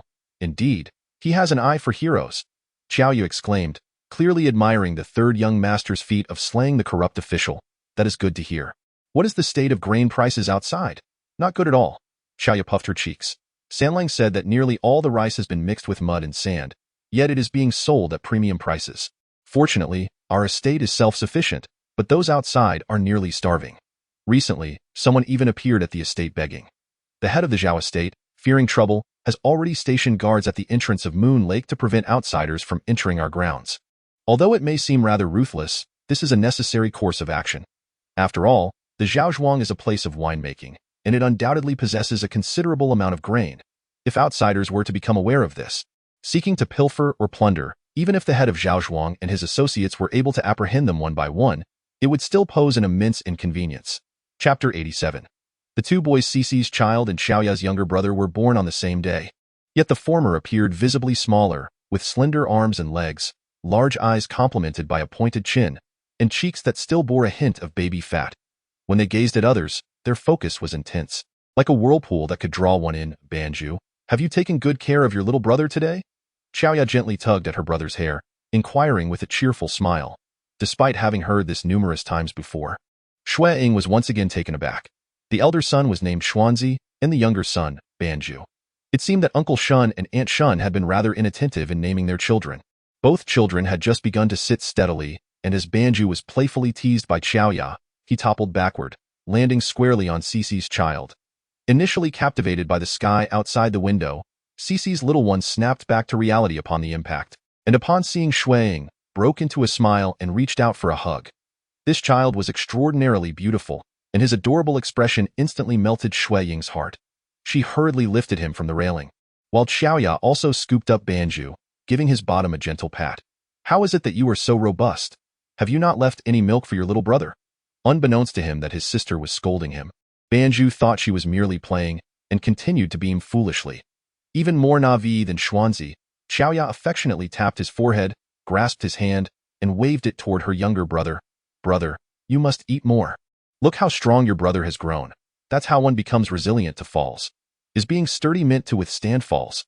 Xue Ying found it difficult to comprehend Xiaoya's line of reasoning and focused her attention on playing with the child in her arms. The little one seemed particularly fascinated by the two small braids hanging down, seizing one and tugging it fiercely. Ouch, ouch. Observing this, Xiaoya quickly set down Banju and came over to grasp her brother's wrist. No grabbing, it will hurt the young lady. Having never encountered such a situation, Xue Ying felt a bit flustered. Could it injure his hand? It's all right, it's all right. Xiaoya expertly pried open her brother's fingers, freeing Xue Ying's hair, and then lifted the younger brother, giving him a stern look. No, that's naughty. The younger brother glanced at her, then turned to Xue Ying, seemingly grasping that he had erred. With a puff, he slapped his own face with his soft little hand, then covered his eyes, appearing quite distressed. Xue Ying couldn't help but stifle a laugh, covering her mouth. In the crib, Banju was quite anxious, extending his fingers to point at Xiaoya, then at his younger brother, mumbling incoherently, I'm not bullying him. I'm educating him, Xiaoya proclaimed with righteous indignation. After being reprimanded by his sister, Banju pouted and reached out his arms to his younger brother. Xiaoya placed the younger brother beside him, and he immediately embraced his little brother, embodying the protective older sibling. Meanwhile, Xue Ying was already laughing uncontrollably. Aunt Hien entered and took the little brother away to nurse him. Xiaoya, feeling rather bored, playfully pushed Banju onto the bed, holding his tiny hands and feet to perform stretching exercises. Banju giggled delightfully, kicking his little legs, nearly landing a kick on Xiaoya's face. Little rascal! Xiaoya wrinkled her nose, teasing, do you believe I could tie you up and keep you still? Is he truly to be called Banju from now on? Xue Ying, still struggling to accept, replied, well, when he grows up, we can find a scholar to give him a proper name. Xiaoya suddenly recalled, oh, not long ago, Hunter Wang gave his child a name, Li Wei, which means to flourish like the willows. Li Wei, as in the flourishing of peach and plum trees. What a lovely name! Xue Ying exclaimed admiringly. Miss, Xiaoya finally released Banju and came to sit beside her. Why don't you give me a grand name as well? Me? Xue Ying pointed to herself in disbelief. How would I know how to name you? But you are my lady. My name ought to be bestowed by you, Xiaoya insisted. Others have such beautiful names like Dong Sun. I can't very well be called Xiaoya when I'm decades older, can I? Once you are married, you will simply be referred to as someone else's wife. No need for a grand name. Xue Ying teased her. I refuse. Even if I marry, I will still be called by my own name. Xiaoya pouted defiantly. All right. It was evident that this girl would never feel embarrassed by discussions of marriage. She was bound to grow into a strong-willed woman. Xue Ying inquired, "What name do you wish for?" "I am but a simple person. How would I know?" Xiaoya shook her arm playfully. "Miss, please give me a name." "But don't you also have a master?" "Let her name you. Ah, that is true." Xiaoya suddenly realized, if Xuanzi's master can name him, then I can ask my master to name me as well. With determination, she sprang to her feet. "Miss, I'm off to find my master. I'll be back shortly." Xue Ying, well acquainted with her impetuous nature, nodded. "Just take your time. There's no rush." After Xiaoya left, Xue Ying looked down to see Bang Zhu sprawled on the bed, idly nibbling at his foot while gazing toward the door, seemingly waiting for his brother's return. These two little ones share such a sweet bond. Dong Sun entered, asking, "Miss, where is Xiaoya?" "She want to find Aunt Hien." "What is the matter?" Dong Sun pouted slightly. "Didn't we agree that she shouldn't leave you alone?" "I am not a child. I don't require constant company," Xue Ying chuckled. "Besides, I'm not alone. Bang Zhu is here with me." She gestured towards the little one lying beside her. Dong Sun shot her a knowing look. "It seems Xiaoya not only indulges herself, but has also left you with the task of watching the child." Bang Zhu let out a sound, dropping his little foot with a thud onto the bed, unsure if he was agreeing or protesting. Xue Ying shrugged. "In any case, I have no desire to go out today." Dong Sun, intrigued, added, "By the way, Miss, it seems you are reluctant to venture out since your return. Is something bothering you?"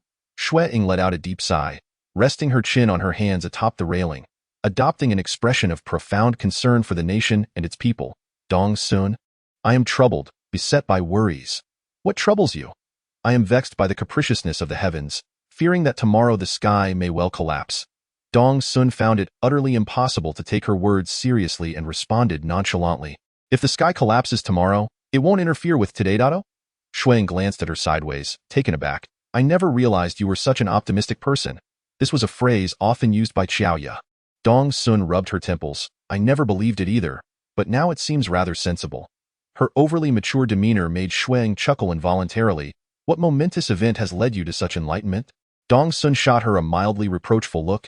"You will understand the affairs of this courtyard in a few days if you take charge. I shall not interfere."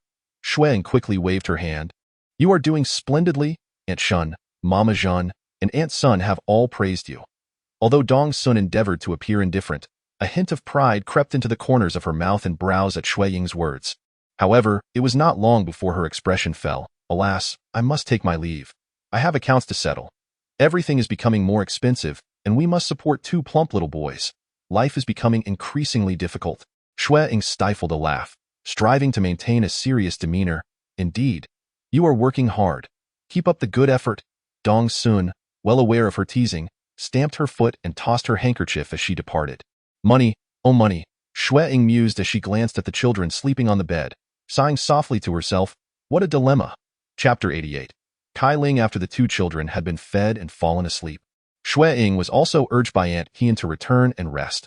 Before long, Xiaoya returned in a huff, clearly having encountered difficulties in the naming process. "What happened?" Xue Ying inquired. Xiaoya pouted. "The village head of Zhao has been away for over 10 days and has yet to return. It seems my master is quite worried and has no time to attend to my matters." Xue Ying found it strange. Isn't the village head of Zhao often away?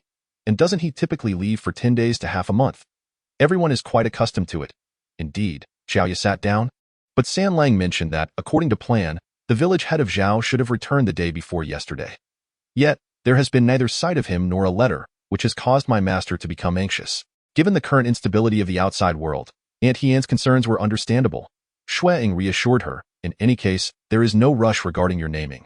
We can wait a few days. I am not anxious about the naming. I am worried about the village head of Zhao."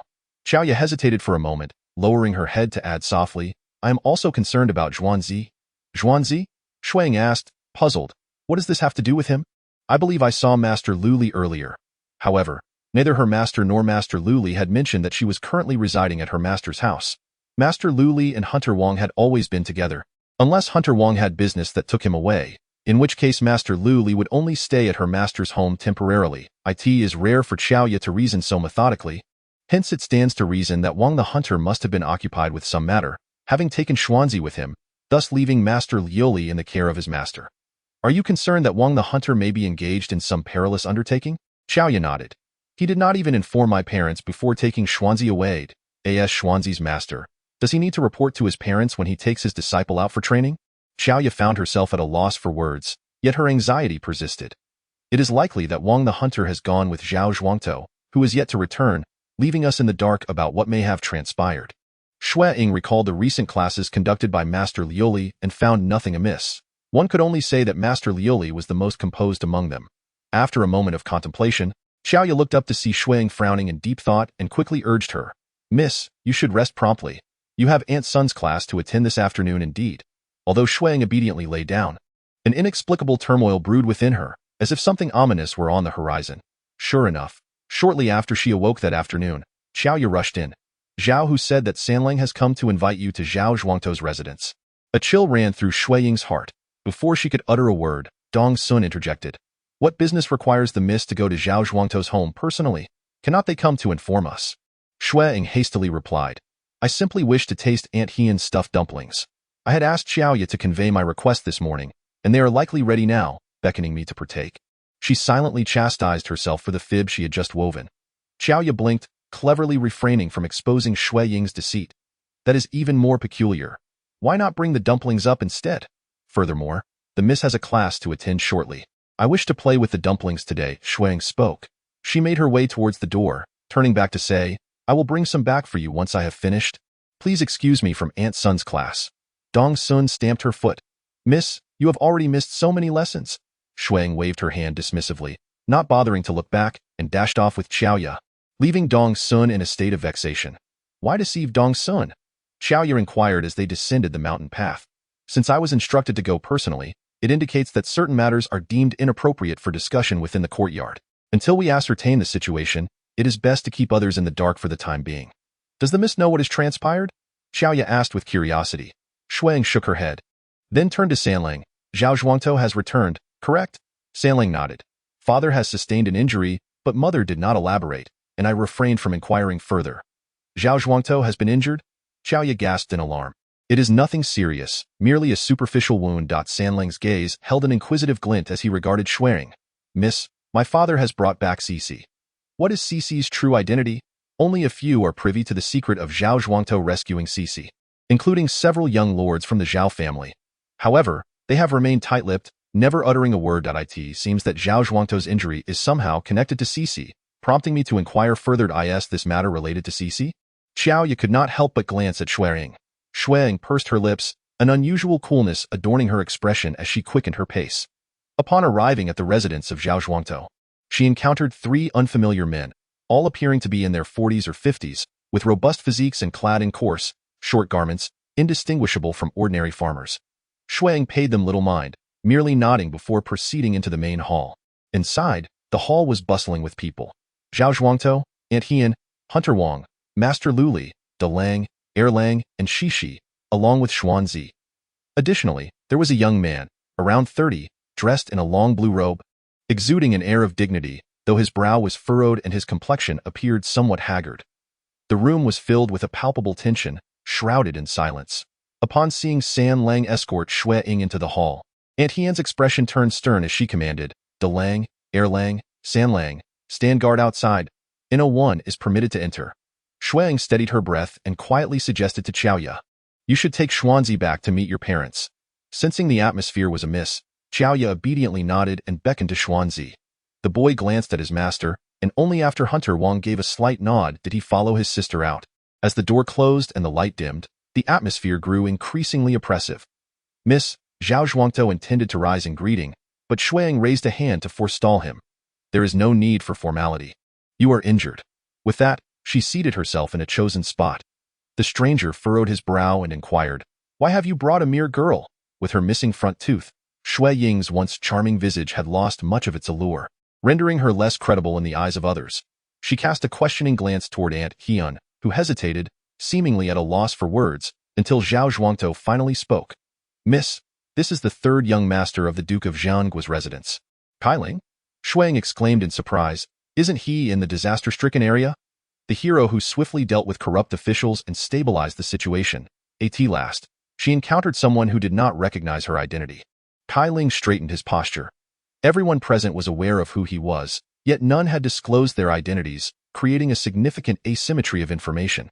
Now, with the arrival of someone ignorant of his identity, he felt a semblance of balance, albeit this individual was merely an inconsequential girl. Who are you exactly? Why do you seek to save me? Zhao Zhuangtou replied in a calm and gentle tone.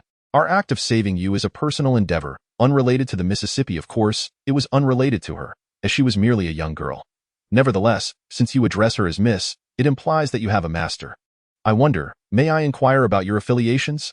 Kai Ling scanned those present, narrowing his eyes slightly, contemplating their origins. Chapter 89. The weight of authority save him? Xue Ying disregarded Kai Ling's question. Until she comprehended the situation, she was uncertain whether to reveal her identity as the third miss of the Jinan Marquisate. Who wished to kill him? The moment Kai Sinshao arrived in the disaster area, he had employed drastic measures, adversely affecting numerous interests. It was not surprising that someone might wish him harm at long last. And he spoke up. It was the emperor who dispatched him, and the court that sent him forth. Were there truly no others to safeguard him, necessitating your intervention?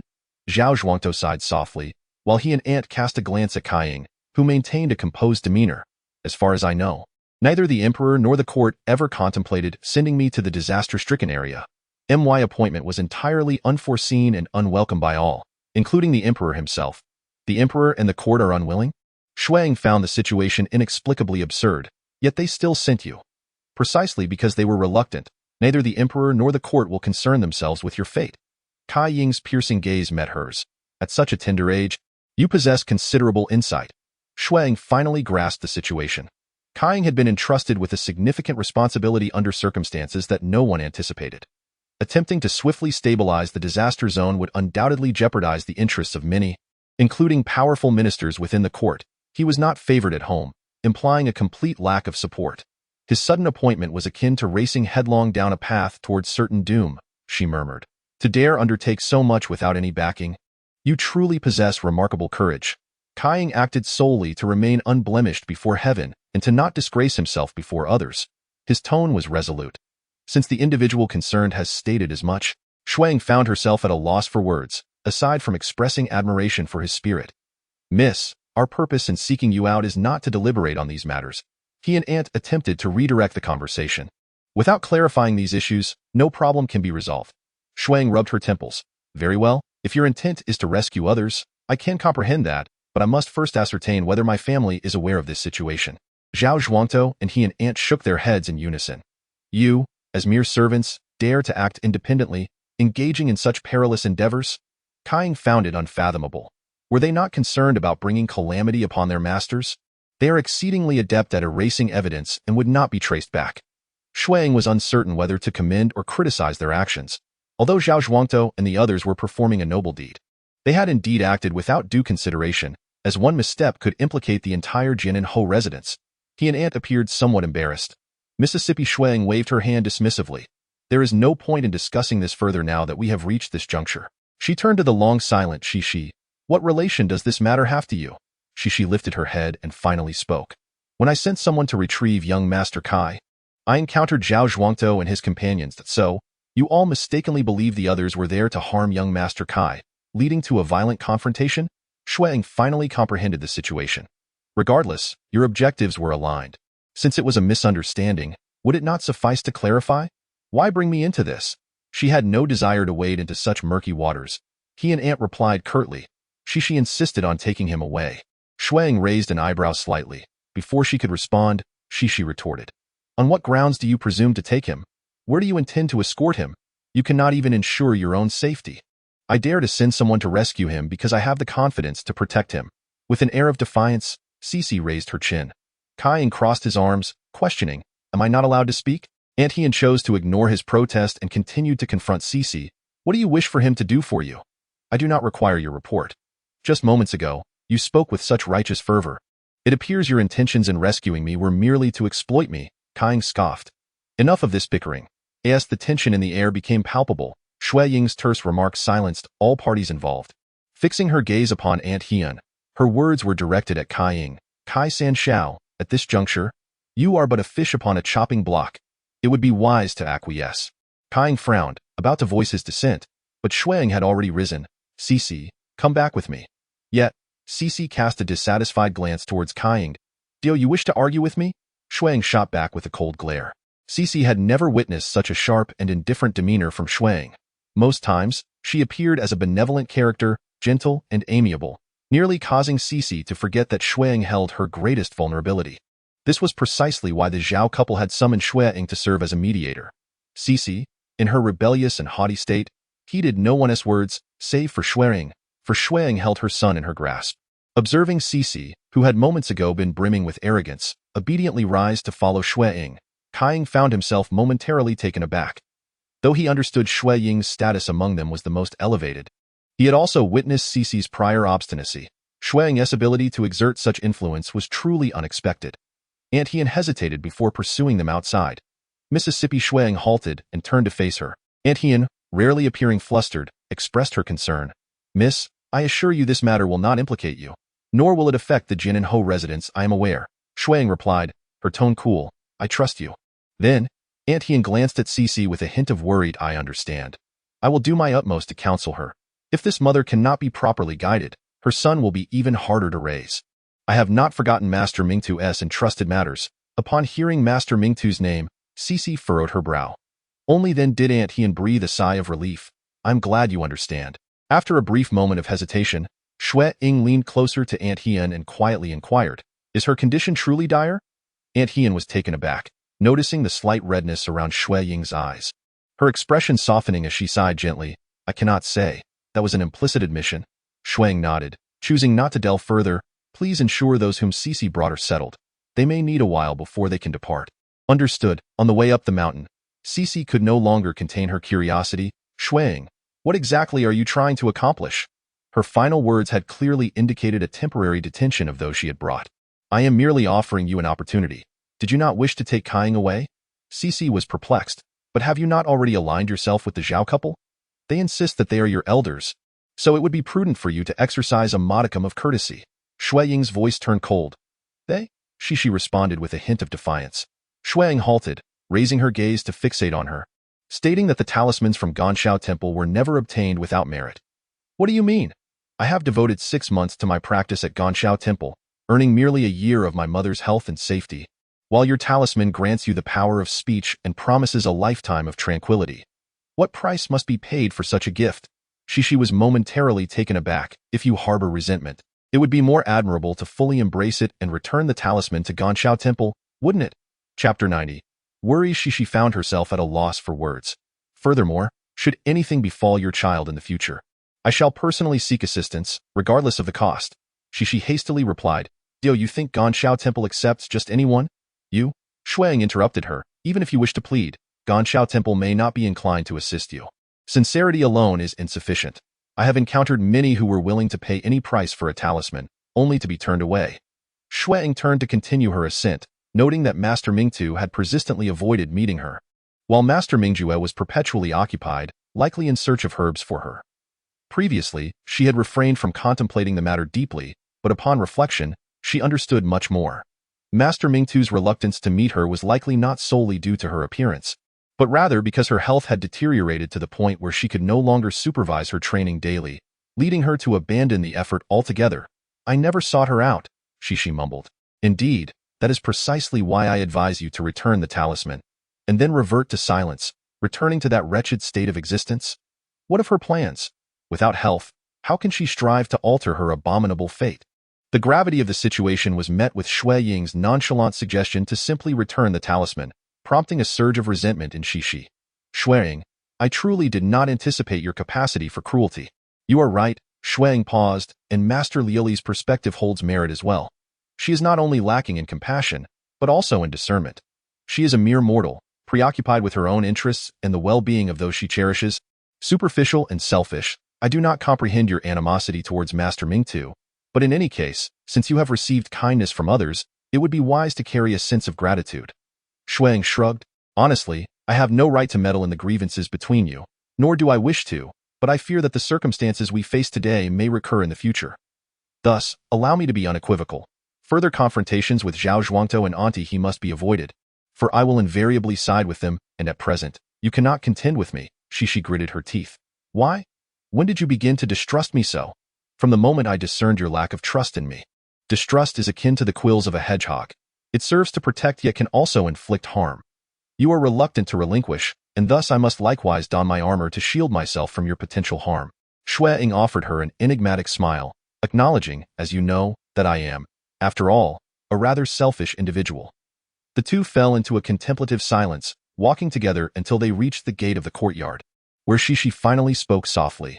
I am also striving to trust you, but at present, I find it quite beyond my capabilities. Take your time. I am endowed with great patience. Xue Ying came to a halt, paused for breath, and suggested, for the time being, let us maintain a stance of mutual vigilance. Zhao Hu, having heard the commotion, approached to open the door, momentarily taken aback upon seeing Xi before breaking into a smile. Miss Xi has returned? Your younger brother is bound to be overjoyed. Upon hearing this, Xi hesitated, her steps faltering slightly, seemingly beset by a sense of homesickness. Xue Ying led the way through the threshold. Indeed, your brother will be delighted. The younger brother, having just awakened, lay in his crib, chattering in a foreign tongue with a playful exuberance, and upon noticing their entrance, he kicked his legs and laughed heartily. Xi's footsteps appeared unusually heavy as she trailed behind Xue Ying.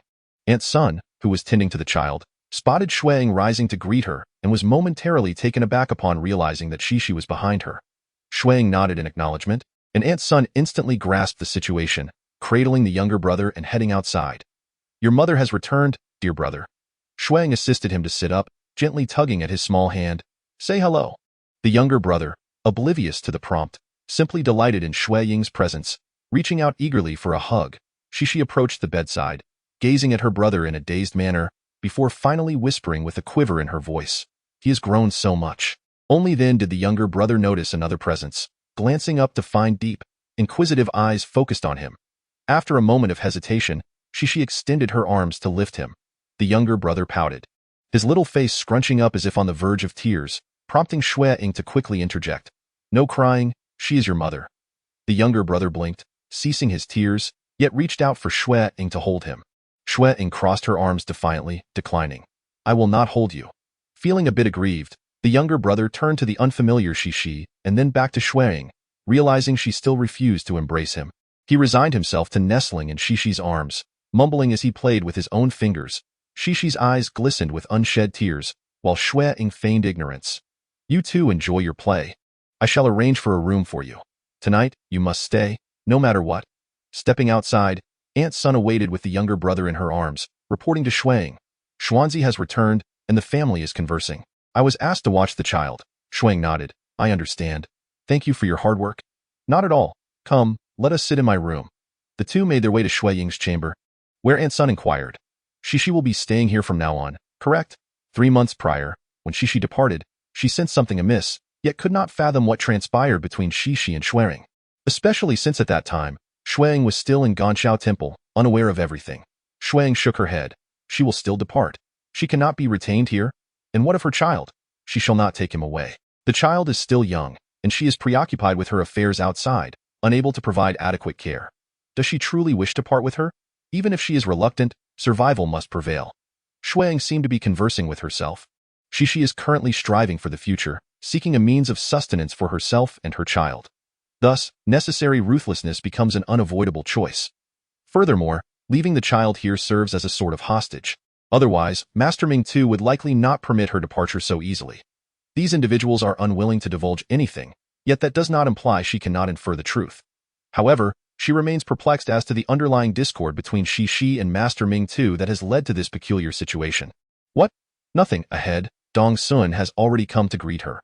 Upon seeing Xue Ying, Sun Gugu and this strange combination of circumstances elicited a few puzzled glances before she offered her respects. Mississippi MM. How is Mama Jean? She awoke from her nap complaining of a headache. I brewed some medicine for her, and she has just fallen back asleep. Xue Ying sighed. Mama Jean's health is perpetually poor. That is indeed a concern. In my view, it seems more like a matter of the heart. I understand. Yet emotional afflictions require emotional remedies. She is unwilling to speak, and we are powerless to assist. Xue Ying has attempted to console Mama Jean in the past, but her efforts often backfire, as it seems the more she expresses concern, the worse Mama Jean's condition becomes. Eventually, she found herself feigning ignorance. Sun Gugu smiled gently. It appears the miss has quite a few worries on her plate. Indeed, Xue Ying replied, rallying her spirits, but it is manageable. With a little patience, everything will be resolved. While she may lack other qualities, her patience has always been abundant. Chapter 91. Naming during dinner, the atmosphere remained somewhat awkward. As everyone was still uncertain how to engage with Xue Ying raised an eyebrow. Hurry and eat. This dish, that dish, and this one as well, are all prepared by my own hands. Show some appreciation. Xiaoyu was instantly diverted. Miss, your culinary skills are truly remarkable, of course. After being observed and scrutinized daily at Ganshao Temple, how could I not improve? Xue Ying raised her chopsticks, urging them to eat. They all dined in silence for a while until Xue suddenly spoke. I will be leaving tomorrow. Their movements paused in unison as they turned to look at Xue Ying. However, her expression remained unchanged as she continued to serve herself. Very well, before you leave, let us name your brother. Xue was taken aback. The brother has grown so much. It is indeed time for a name. Even the one who is bound has a nickname. Indeed, Xunzi has a proper name now, yet Xiaoya muttered, feeling aggrieved. This is not your concern. Xue Ying dismissed Xiaoya and turned to Xue. As the mother, it should not be too difficult for you to name your child. Xue lowered her gaze, contemplating. Let us call him Liang Duan. Xunzi repeated softly. Very well, Xue Ying acquiesced. We shall call him Duan Duan as a nickname. It sounds quite pleasant, Duan Duan. Is that what we shall call him from now on? Xiaoya tilted her head, playfully tying and untying the strings, truly amusing. Xue Ying lowered her head, a helpless smile gracing her lips. While other parents yearn to keep their children close, only Cici wishes for a severance between the child and their kin. It seems that the knot in her heart is indeed difficult to untangle. That evening, taking advantage of Aunt Xunzi feeding Duan Duan, Cici sought out Xue Ying once more. I want to sell the hot spring villa. Well, sell it then, Xue Ying replied absently, engrossed in her calligraphy practice. Aren't you going to ask why? The hot spring villa is merely a shell. So much money has already been invested, and now you wish to sell it before even starting operations. This is clearly illogical. Besides, your previous attitude indicated a desire to manage the hot spring villa properly to earn back the investment. This sudden change of heart is baffling. Yet, Xue Ying's demeanor seemed to suggest that she had anticipated all of this. If you want to sell, then sell. I have said before, the matters concerning the hot spring villa are entirely in your hands. Xue Ying remained focused on her practice, not lifting her head. After 2 years of diligent training, her handwriting had finally developed a semblance of form. To those unacquainted with the craft, it would be difficult to discern any difference between her writing and that of Master Mingtu. Cici frowned, observing the calm Xue Ying for a moment before suddenly asking, could it be that you are also reborn? Xue Ying was taken aback by this unexpected question, her pen slipping and ruining a character. With a resigned sigh, she set down her brush. Of course not. But you don't resemble a typical 7 or 8-year-old at all. Xue Ying shrugged. Have you seen how I play with Xiaoya? Cici was momentarily speechless. She had to admit that when Xue Ying was frolicking with Xiaoya, she was nothing short of a childish little rascal. What I mean is, you don't appear to be a child of that age at all. So, do you wish for me to oppose your plan? Xue Ying inquired with a sardonic smile. I do not. Then refrained from asking further. Having encountered a somewhat stubborn obstacle, Cici reluctantly abandoned her probing. Then I shall take my leave. Go on, cherish this hard-won time of mother and child reunion. Xue Ying waved her hand, picking up her brush once more. Cici, having turned to leave, pivoted back around. I have one more question. Asked if I were to take Duan Duan away right now. Do not even think about it. Xue Ying halted her inking motion, her gaze sharp and piercing. Do you intend to put him in danger? Cici realized that her question was indeed foolish and could only remain silent, bowing respectfully before departing quietly. Outside, Xiaoya, who had been playing the part of an invisible person, could no longer contain her curiosity and entered to ask, Miss, why can't Cici take Duan Duan away? Setting aside the fact that Duan Duan is still quite young and cannot endure excessive travel, Cici is already making enemies before she has even firmly established herself. To put it bluntly, she is walking on the edge of a blade. Can Duan Duan remain safe by her side? Xiaoya queried. Miss, didn't you say that no one knows what Cici is doing outside? How do you know she is engaging in something perilous? Can't you deduce it? Xue Ying raised an eyebrow. Xiaoya felt a bit embarrassed. Actually, I have an inkling. Zhao Zhuang's head has been injured. Who could still believe that she is conducting legitimate and harmless business outside? So, are you saying that the young lady left Duan Duan here to protect him? Xue Ying shrugged in exasperation. Who knows what she is thinking? I was clearly inquiring about the young lady's thoughts. Silence. Yes. Regardless of the tumultuous situation outside, Zhochuan Bizwang has always remained a veritable paradise. Yet, as the weather grows colder, an almost invisible air of foreboding seems to permeate the atmosphere. Indeed, one night, a few individuals managed to sneak into the Bizwang from the back mountain, intent on pilfering from the granary. Although the Bizwang is secure, its defenses have always been stringent, and these intruders were quickly discovered and expelled. However, This incident made everyone acutely aware of the severity of the current external circumstances. Young lady, young lady. On that day, Xiao Ye rushed back, breathless. What is all this commotion about? Dong Sun, who was preparing tea for Xue Ying, chided her lightly upon seeing her state.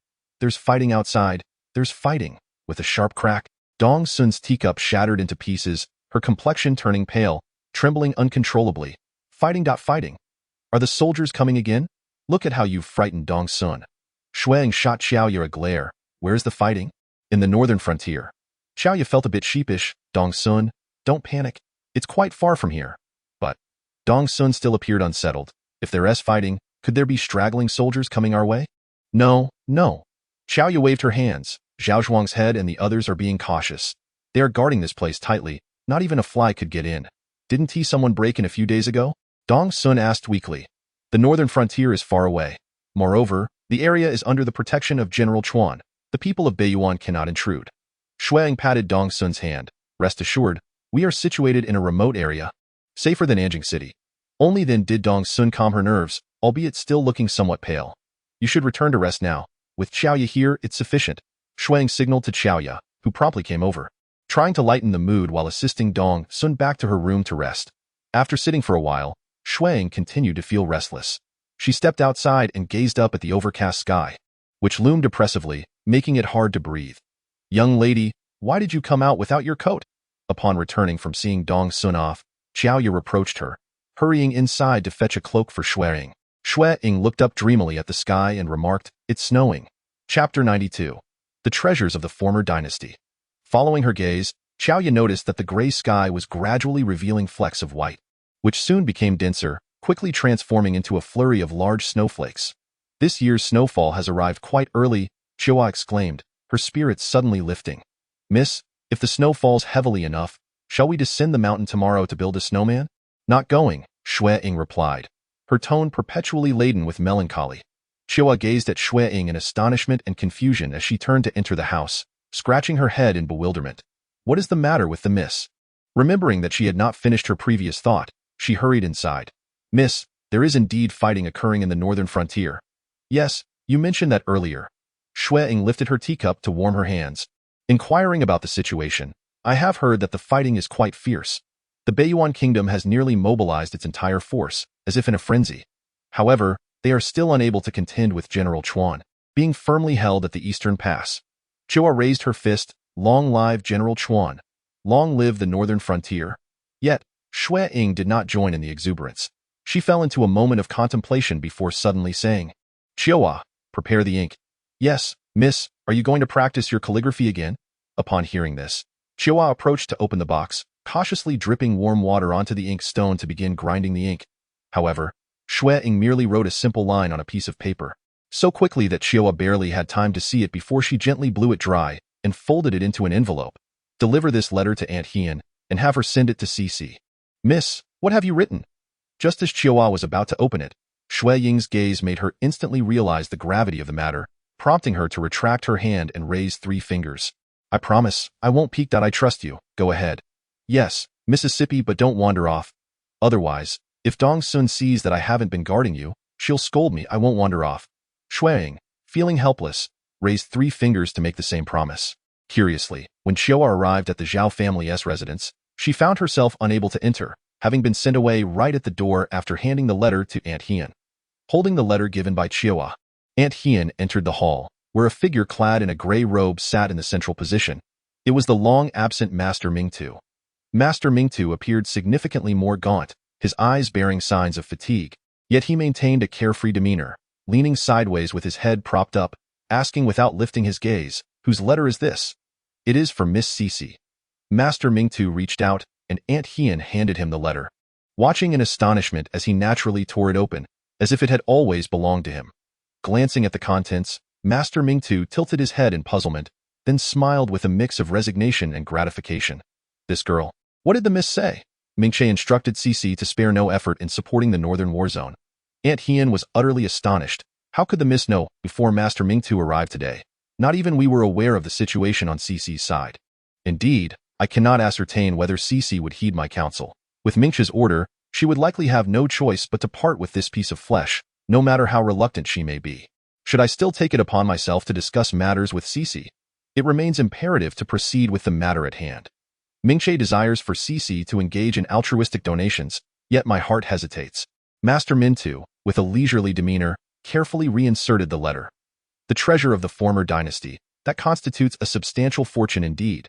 Both Zhao Zhuangtou and Aunt Hien simultaneously lowered their heads, for they had only just learned from Master Mintu that the desolate land where the hot spring had been discovered held its greatest worth not in the spring itself, but in the buried treasures of the bygone era. Cece had previously used the guise of constructing a hot spring resort, but in truth, she was in pursuit of the whereabouts of this treasure. Hence, those they sent were promptly sent back by Cece. Aunt Hien murmured, could it be that Cece informed the young lady upon her last return? Cece would not be so foolish. Master Mintu's voice carried a hint of fatigue. Her relationship with Mingxie had not yet reached such a level. Yet, was it not she who suggested that the young lady acquire that parcel of land? When proposing this notion, Cece was unaware that Xue Ying would generously entrust the entirety of that land to Cece's discretion. In other words, could it be that Cece had intended for Xue Ying to possess that fortune all along? Why must you always be so straightforward? Master Min to cast a resigned glance at Aunt Hien. The very reason Cece urged Mingxie to purchase that land was precisely to prevent others from discovering the treasure. That expanse of land was so vast that even with the construction of a hot spring resort atop it, the treasures beneath would remain concealed. Therefore, unless Cece were to personally venture forth, no one else could hope to uncover the treasure's location. Thus, the young lady relinquished the resort to Cece? Aunt Hien speculated. I cannot say for certain, Master Mintu replied, shaking her head. Though seemingly clumsy and simplistic, Cece's actions often defied expectations, which is why even Mingli held her in cautious regard. From my calculations, even if she harbored doubts previously, she likely did not dwell upon them until Cece proposed selling that parcel of land, which finally alerted her. Moreover, although she was aware that Cece had likely acquired a significant sum of money, no matter how astute one might be, it would be improbable for her to suspect that beneath the hot spring resort lay the treasures of the former dynasty. Nevertheless, it is worth noting that my knowledge of this matter derives from Mingli's disclosures, and the extent of Cece's deductions is remarkable indeed. Hearing this, Zhao Zhuangtou and Aunt Hien exchanged glances. Could it be that the gentle and approachable young lady possesses such unfathomable depths? Over the years, she has been the sole variable to exceed Mingli's predictions, albeit not by much. Yet that in itself is quite rare. I asked that why you took her on as a disciple. Aunt Hien posed this long-standing riddle that had troubled her. Master Mintu nodded. However, the unpredictability of a variable also implies that we cannot ascertain whether she is benevolent or malevolent. What if? Zhao Zhuangtou ventured to express his doubts. I merely wish to vex Mingli, Master Mintu replied with a smile, for I find her demeanor of being perpetually assured in all worldly matters utterly intolerable. The Zhao couple was rendered speechless simultaneously. Though they held a deep respect for Master Mintu, they could not help but acknowledge that her capriciousness could indeed be quite formidable. It is important to note that, although Xue Ying is currently merely the illegitimate heir of Master Ming-Tu, the prevailing circumstances suggest that this heir will inevitably come to fruition. When that time arrives, Xue Ying will wield the power to determine the fate of a nation. Yet, astonishingly, Master Ming-Tu is willing to entrust this significant authority to an unstable variable merely to provoke a certain individual. Is this not a madness beyond comprehension? Exhausted, Master Ming-Tu sighed softly, rising to slowly depart. After all, once I am gone, the stability of Dagu will no longer pertain to me in light of this. Why not allow fate to become even more unpredictable and intriguing? To put it plainly, she is simply capricious. As she stepped outside, a shadow emerged from an unknown corner, draping a thick outer garment over her. It was snowing. Master Ming-Tu looked up at the sky, murmuring, Jiang Bei, peace shall once again elude you. Chapter 93. Changing rooms. The snow fell incessantly from the very beginning, soon blanketing the ground in a thick layer, reminiscent of 2 years prior. Everyone remained cooped up indoors, unable to venture out. Days passed in a dreary monotony, and before long, the spring festival approached. Bang Zhu had already sprouted 4 teeth, while Duan Duan had just begun to teeth. For 2 consecutive days, he had experienced a mild fever, feeling lethargic and indifferent even to Bang Zhu's playful antics. Fortunately, both little ones were not prone to excessive fussing. Bang Zhu, sturdy in physique, was quite active and generally unfazed by tumbles and bumps, whereas Duan Duan, slender and slight, seemed too feeble to cry loudly. However, upon seeing Xue Ying, he was an exception. Duan Duan appeared particularly fond of her, reaching out for a hug the moment she appeared. His spirit visibly lifted. Thus, Whenever Xue Ying found a moment of leisure, she would visit him, sometimes cradling him while reading aloud. Due to the inclement weather, communication had become significantly restricted. Yet, from the scant fragments of information available, it was evident that hostilities in Jiangbei had not abated. The blizzard was decidedly unfavorable for warfare, affecting both Dagu and Beiyuangu. Yet this time, Beiyuangu seemed to be playing their cards unpredictably, even deploying an additional force to attempt a flanking assault. This compelled General Chuan to extend his defensive line and establish defensive positions at both Dongguan and Zhongguan. The first and second waves of attacks from Beiyuangu were repelled by General Chuan. And at present, the situation appeared stable, although Beiyuangu had yet to withdraw their troops, seemingly biding their time for an opportune moment. After a prolonged war of attrition, both sides teetered on the brink of exhaustion. Should any unexpected developments arise now, it could prove perilous. "Miss, has Xiaoya not returned yet?" Dong Sun inquired as he entered, observing only Xue Ying and the two children present. "Yes," Xue Ying replied, snapping back to reality. "What time is it?" "It is the hour of you." "It is already dark outside," Dong Sun said, brushing off the accumulated snow from his attire. Once the chill dissipated, he approached, noting that dinner was prepared. If she did not return soon, they would not wait for her. Xue Ying gently placed the sleeping Duan back onto the bed, realizing that her body had grown stiff. Every movement sent pangs of soreness coursing through her. Unbeknownst to her, she had been lost in thought for quite some time. "All right then, let us dine first. We must not let anyone go hungry in such weather. Why is Xiaoya still venturing outside?" Dongxuan, who has come to take over the task of watching the children, feels a sense of relief upon seeing both children peacefully asleep. She massages her somewhat sore shoulders, exclaiming, "With no one around all day, I feel utterly overwhelmed." "Indeed, you have worked hard," Xue Ying replies, casually kneading her shoulders. Xiaoya has been cooped up in the courtyard for several days. Noticing her restless demeanor, I thought it best to let her step outside for some fresh air. Dongxuan, aware of Xiaoya's temperament, sighs and puts on Xue Ying's coat, saying, "But it's dark now, and she still hasn't returned. Isn't that worrisome?" Xue Ying laughs. "Oh dear. Look at how concerned our little Dongxuan is, miss." Dongxuan stamps her foot. All right, I shall cease my remarks," Xue Ying replies, donning a long cloak. Rest assured, Sanlang and Erlang will escort her back. They won't let her wander alone. Despite the playful banter between the Zhao brothers and Xiaoya, they genuinely regard her as a sister whom they cherish. Auntie Shunzi enters to take charge of the two children. Having been unwell lately, Auntie Shunzi appears rather haggard, eliciting a pang of sympathy from Xue Ying. "Auntie Shunzi, please sleep in my room tonight. Let Xiaoya and Dongxuan take turns watching the children. I'll manage with the guest room." "How can that be?" Auntie Shunzi exclaims in shock. "Miss, that is far too improper. I in this courtyard. My word is law." Xue Ying responds firmly. "I've already asked Aunt Sun to prepare the guest room. It's perfectly fine. How could Aunt Sun possibly agree to that? And help tidy up the room as well?" Auntie Shunzi is incredulous. "It is only logical that Aunt Sun is here to teach you proper decorum. And this is hardly fitting." "Indeed, Aunt Sun is supportive. You needn't persist in your refusal. Juggling the care of two children along with the kitchen duties, even the strongest among us would struggle. Any chance to rest more in the evening is a blessing," Xue Ying asserts, taking Dongxuan's hand. "Come along," as they step outside. The biting cold wind causes Xue Ying to shiver involuntarily, prompting her to wrap her clothing tighter around herself, burying her face within its folds. "It is unbearably cold." Dongxuan stomps her feet in agreement. "When will this end?" "The new year is just a few days away. Perhaps after the new year, the weather will improve," Xue Ying murmurs, her voice muffled by her coverings. Before they reach the dining hall, two figures seem to emerge through the swirling snow. Xue Ying squints in their direction, raising an eyebrow. "Miss." Xiaoya rushes over to support her, announcing, "Cici is back." With that, she exchanges a knowing glance with Dongxuan. Amused by their silent communication, Xue Ying chuckles. The wind is fierce outside. "Let us hurry indoors." She gives Xiaoya a gentle push to assist Cici. "Oh." Xiaoya concedes, turning back to help Cici toward the dining hall. Once inside, they find only Aunt Sun waiting. Mother Zhen is unwell and unable to attend dinner again today. Shedding her bulky outer garments, Xue Ying seizes the moment to inquire of Cici, "How is your health?" "I'm well," Cici replies. Cici's complexion was pale, clearly suffering from the cold, and it took a considerable while for her to regain her composure after sitting down. Duan? She had just fallen asleep, and Aunt Shunzi was taking care of her. Xue Ying pushed the bowl of soup she had prepared for herself towards Cici, suggesting, "Let us dine first. Only after we have eaten will we have the strength to see her. I had just proposed that Aunt Shunzi and the two children move into my room for the night, as there was ample space, making it convenient for Xiao Ye and Dong Sun to assist in caregiving. Cece lifted her long lashes, casting a surprised glance at Xue Ying, hesitating to speak, yet ultimately raised the bowl and gently sipped the warm soup, letting out a contented sigh. Where does the young lady reside?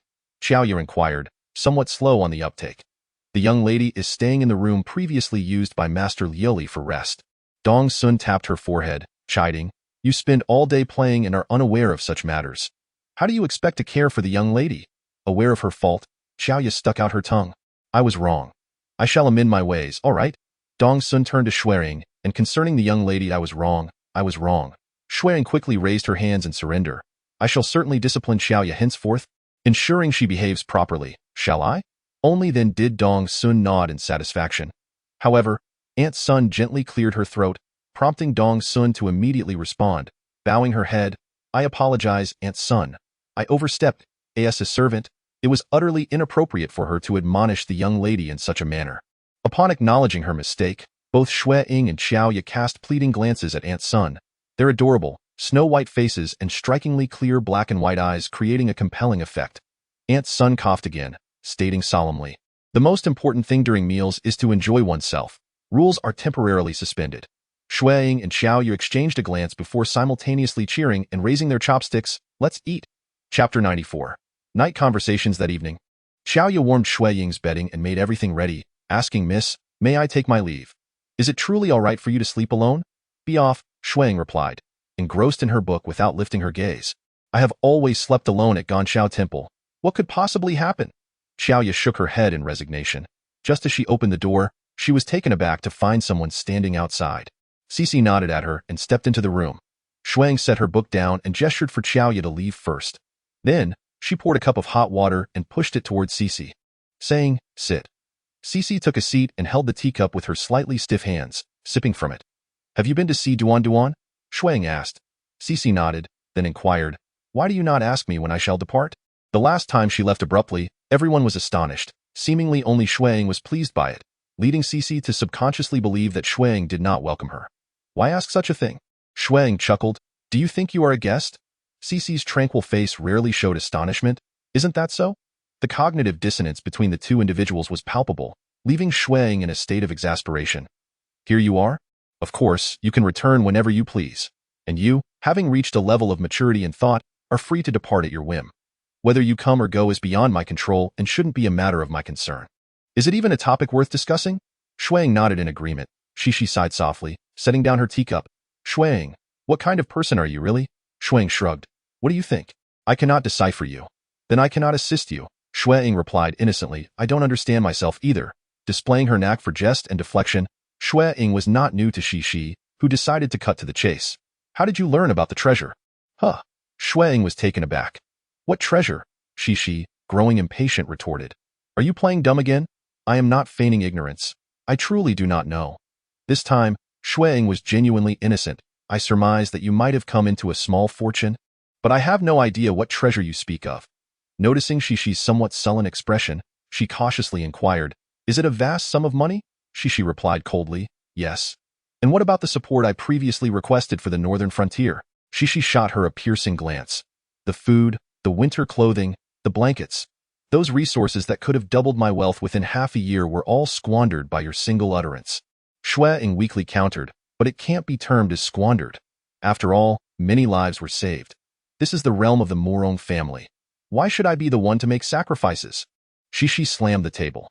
Moreover, if you wish to save lives, why not assist the suffering populace? Those in disaster-stricken areas are freezing and starving every day. With those supplies in my possession, I could at least stabilize prices, allowing those impoverished families to endure a little better, and now, everything has come to naught. The northern frontier is secured, yet hundreds of thousands, even millions, across the nation are suffering from hunger and cold. Can you reconcile that with your conscience? Are you implying that the funds you originally possessed were sufficient to manipulate national prices? Xue Ying stood agape. Where did the focus shift to now? Shishi bit her lip, glaring at Xue Ying. Are you attempting to divert the conversation again? No. Xue Ying hastily waved her hands. What is the current situation? Although I urged you to provide full support, you must have kept some reserves, right? Shishi, infuriated by her attitude, turned her face away, and took several deep breaths to regain her composure.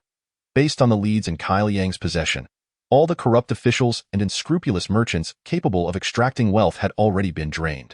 I have no certainty about where to gather more supplies now, so that was your true motive behind robbing Xue Ying, Xue Ying murmured. Xue Ying once held the highest position in the disaster-stricken region, where the most resources were in the hands of corrupt officials and unscrupulous merchants. He was well aware of the accounts at play, and Xixi intended to leverage his connections to discern where to procure the most scarce commodities currently on the market, such as grain and cotton fabric. With ample funds and support at her disposal, she believed there would be a way to acquire what she desired through both soft and hard tactics. Her objective was straightforward. These few items were in dire shortage, with prices having surged to nearly their peak. By obtaining resources from those individuals and selling them at the current market rates, she would undoubtedly reap significant profits. Although her aim was also monetary gain, it was certainly more commendable than those who sought to hoard resources, waiting for prices to escalate further. However, Xue Ying intervened, thwarting her grand scheme, which naturally incited Xixi's ire. Yet, I never anticipated you would be so obedient, Xixi chuckled in frustration. Are you implying that I should not have heeded your advice from the outset? No, Xue Ying replied, appearing rather feeble. And what of the situation in the disaster area now? Xixi's expression grew complex. A portion of resources has been returned from the northern region, and the situation in the disaster zone is barely manageable, though I fear it may not hold for much longer. How much longer can it last? In my estimation, it won't survive until spring, Xixi sighed, noting that, to allow the disaster area to catch its breath, it would need to endure until at least June of next year as things stand. Although the northern front has been secured, internal turmoil is brewing within Daoism. Xue Ying hesitated. What happened afterward regarding that previous incident? Xixi's gaze darkened, realizing this referred to her previous life before her rebirth. The specifics elude me, but internal strife did indeed erupt, with rebels once pressing against the outskirts of Anjing. However, that turmoil was swiftly quelled, and it is said many lives were lost. She furrowed her brow, recalling another detail. The principal force that quelled the insurrection seemed to be from the northern battle zone. How could that be? Wasn't he at the Huanglong battle zone responsible for safeguarding the outskirts of Anjing? Moreover, given the distance to the northern battle zone and the looming threat from the northern Yuan, how could they possibly have the capacity to return and quell an uprising? Could I be mistaken? Xixi, perplexed, endeavored to recollect more diligently, and then suddenly gasped. Indeed, it was the troops from the northern battle zone who were responsible for suppressing the rebellion, though that designation hardly encapsulated the entirety of their role. Xue Ying was thoroughly confounded. What do you mean? The soldiers who quelled the turmoil were indeed from the northern battle zone, all having returned from there. Xixi cradled her head, racking her brain. But when I perished, the northern battle zone had ceased to exist. An ominous premonition suddenly stirred within Xue Ying. Xixi appeared lost in thought, her voice barely above a whisper. I believe I am beginning to remember. An incident has transpired in the northern theater of operations, resulting in all the soldiers becoming displaced, suffering grievous casualties in their encounters with the rebels, nearly leading to the annihilation of the entire army. Since that moment, the northern theater has vanished entirely. Xue Ying gazes intently at her. What has happened in the northern theater? Xixi appears somewhat incredulous about her own recollections, her expression one of utter bewilderment. Because General Chuan has died. Suddenly, the previously silent teacup shatters, exploding into a multitude of fragments. Chapter 95. Acute illness. Xue Ying had a restless night, unable to find solace in sleep. Upon rising the next morning, dark circles beneath her eyes prompted Winter Seek and Xiaoya to scold her for quite some time, and even Aunt Shunzi advised her to return to bed. Why stir about in this frigid weather? Xue Ying stifled a yawn, feeling somewhat listless. I'm perfectly fine. I merely lost track of time engrossed in my reading last night. Thus, it would be better for me to keep watch with Xiaoya. At least I can keep an eye on you, Winter Seek remarked. Xue Ying, feeling exasperated, replied, I assure you, I am well. A brief nap this afternoon will suffice. After all, in this bitter winter, there is little opportunity to venture outside. What does it matter if I lose a bit of sleep at night? Observing Winter Seek about to speak again, she hastily interrupted. All right, I have made my decision, so please refrain from further discussion. Winter Seek and Xiaoya exchanged resigned glances, and then Xiaoya declared, I shall prepare some longan and lily soup. After you drink it, miss, you may feel a bit better. Good, Xue Ying praised. Winter Seek stomped her foot in frustration and reluctantly turned to attend to her own tasks. Only then did Xue Ying find the time to glance over at the bed, where the railing had been secured. Duan, brimming with energy, was vigorously pounding the bed with his limbs, but he did not join in the frolic. Instead, he fixed Xie with a pair of deep, dark eyes. How long have you two been like this? Aren't your eyes weary? Xue Ying approached, waving her hand between them. Upon noticing her arrival, Duan's serious expression dissolved into a beaming smile, revealing a tiny tooth that resembled a grain of millet. As he reached out for a hug, Xue Ying lifted him into her arms, while Xie, concerned that her youth might render her insufficiently strong, instinctively reached out to assist. However, to her surprise, Xue Ying turned and signaled for her to take Duan. You hold him. Xie withdrew her hand, her expression clouded. If I hold him, he will fuss. It is uncomfortable, is that so? Wasn't he fine before? Xue Ying queried in confusion. Xie averted her gaze, remaining silent, her demeanor heavy with unspoken thoughts. Xue Ying settled down with Duan in her arms and asked Xie, You didn't sleep well last night either, did you? What reason do I have to be concerned? Why would I sleep poorly? Xie retorted coldly. I never implied that your poor sleep was due to worry. Xue Ying, calmly playing with Duan, lowered her head. Are you not inadvertently confessing? I have no feelings for that person. Though, in terms of blood relation, that individual is, apart from Duan, the closest person to her in this world. As for you, what connection do you have with him? Why are you so anxious about him? I am not worried about him. I am concerned for the entirety of the northern theater of operations, Xue Ying sighed. Although everyone claims that Dagu is immensely prosperous and a land of established rituals ordained by heaven, it is not difficult to discern from mere fragments of conversation that since the ascension of Emperor Ying, Dagu has adopted a strategy of military contraction, leaving its defenses precariously unstable. In stark contrast, the northern Yuan kingdom has experienced rapid expansion in recent years, its national strength flourishing like a fierce tiger poised above Dagu, ready to strike and potentially devour it whole. I am but an ordinary person, indifferent to who occupies the throne. Yet, the House of Jinan, being a noble family of Dagu, faces dire consequences should the northern Yuan invade and usurp power. Everything you hold dear could dissolve into mere illusions, and the esteemed young lady of a marquis could very well descend into the ranks of commoners, or worse, face extermination of her entire family. Correct? Xue Ying pondered for a moment. One could say so. Regardless, I do not wish for this tranquil existence to be shattered. Naive, Xie scoffed. Indeed, it is naive, for such matters of state are beyond the influence of a mere woman like myself. To put it plainly, we are but drifting weeds, our fates dictated by the whims of heaven. Yet I am, after all, a selfish and shallow individual. Within my limited capacity, I still hope to take some action to avert a swift descent into despair. Has not the Buddha taught you to see beyond the superficiality of wealth and poverty? What have you been practicing at Ganshao Temple? Xue Ying hesitated, then sheepishly admitted, my comprehension is lacking. I have yet to reach a stage conducive to cultivating my heart. Xie shot her a scornful glance. What a waste. After a pause, she inquired, did that master at Ganshao Temple not impart anything? She was unwilling to see me. Upon mentioning this, Xue Ying felt a wave of frustration. Did no one else divulge anything? Xue Ying shook her head. Life at Ganshao Temple was exceedingly dull and monotonous, surrounded by ascetics diligently adhering to their routines. Although there was a loquacious Ming Fa nearby, he too seemed unable to gossip about anything of value. The two fell into a prolonged silence until Duan, unable to endure the heavy atmosphere, protested for a return to bed to play with the bindings. Only then did Xie snap back to reality. That person died of illness. Even if he were alive, he would be gravely unwell by now. Regardless, there is little we can do but observe the unfolding events. This morning, I had intended to have Xiaoye send a message to Aunt Hien. Xue Ying placed Duan back on the bed, frowning. Yet you are right. It seems it is already too late. The cup that shattered for no apparent reason last night was an ominous sign. Upon seeing Duan return, the bindings joyfully rushed toward him, but before they could reach him, Duan had already fallen back. Although Xue Ying was conversing with Xie, she remained attentive to the two children. Noticing the situation, she quickly extended her hand to catch him. Duan looked up and smiled at her, then lowered his head, bewilderedly touching his own face. The bindings remained still, tilting their head to gaze at Duan for a while before suddenly shrieking and pointing at his face, bursting into tears.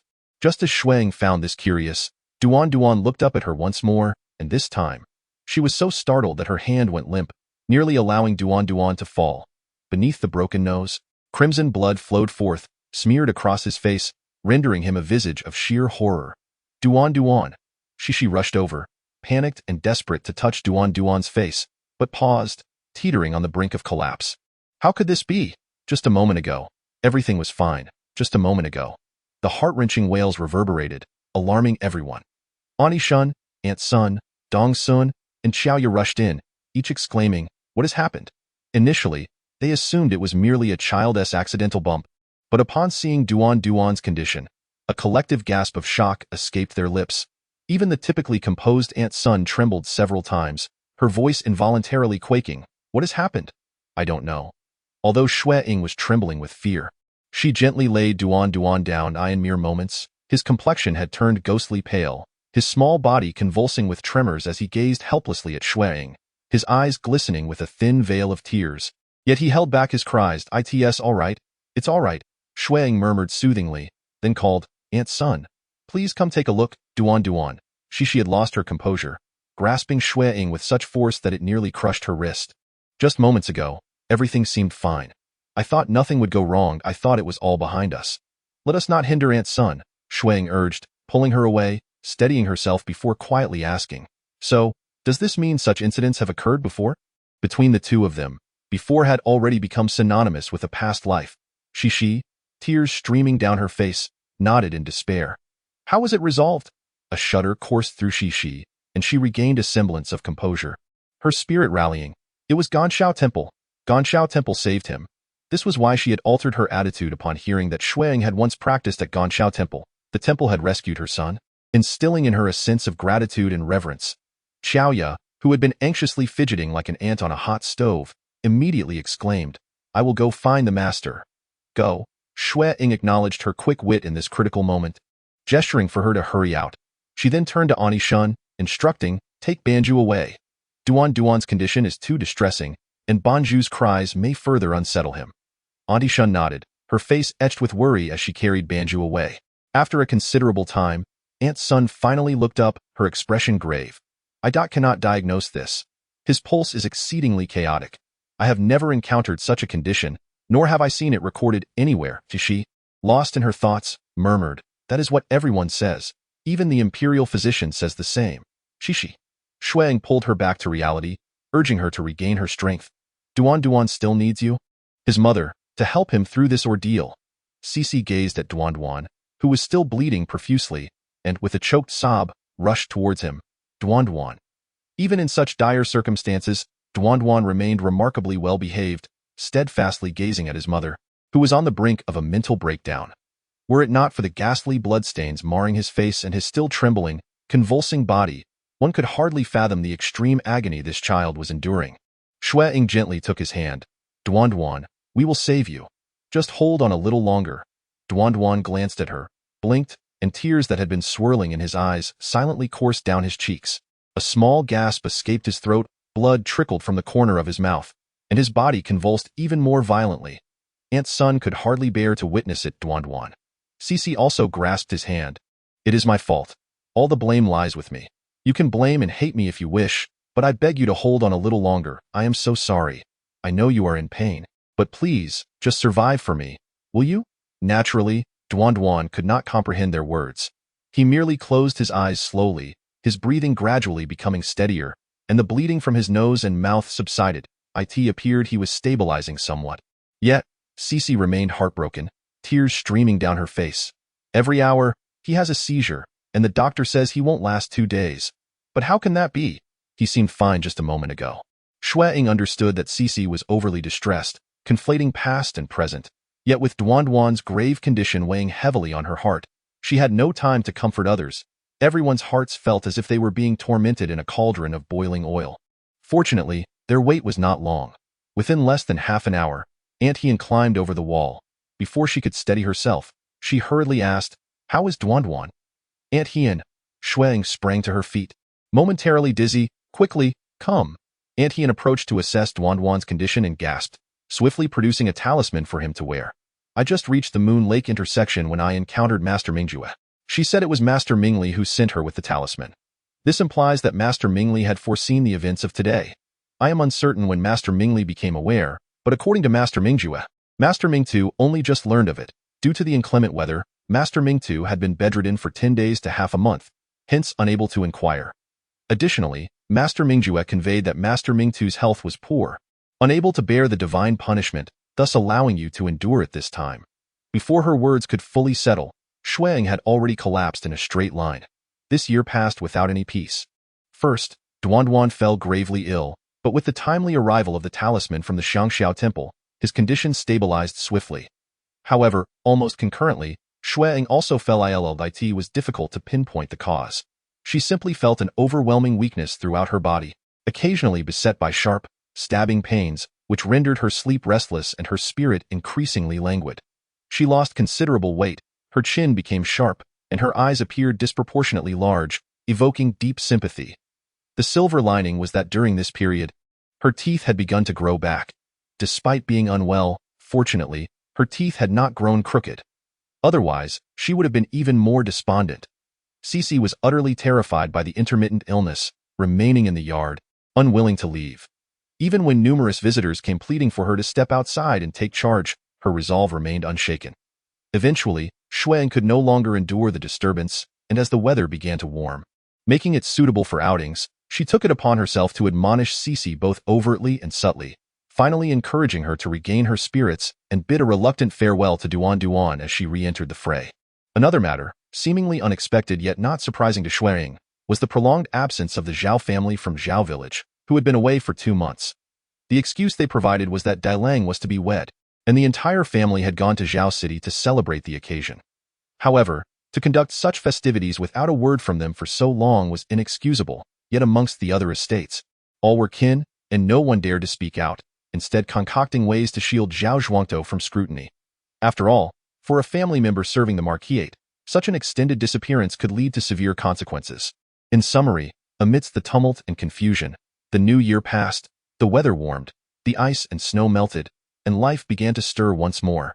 However, it seemed that the resurgence was a tad too swift. It was excessively hot.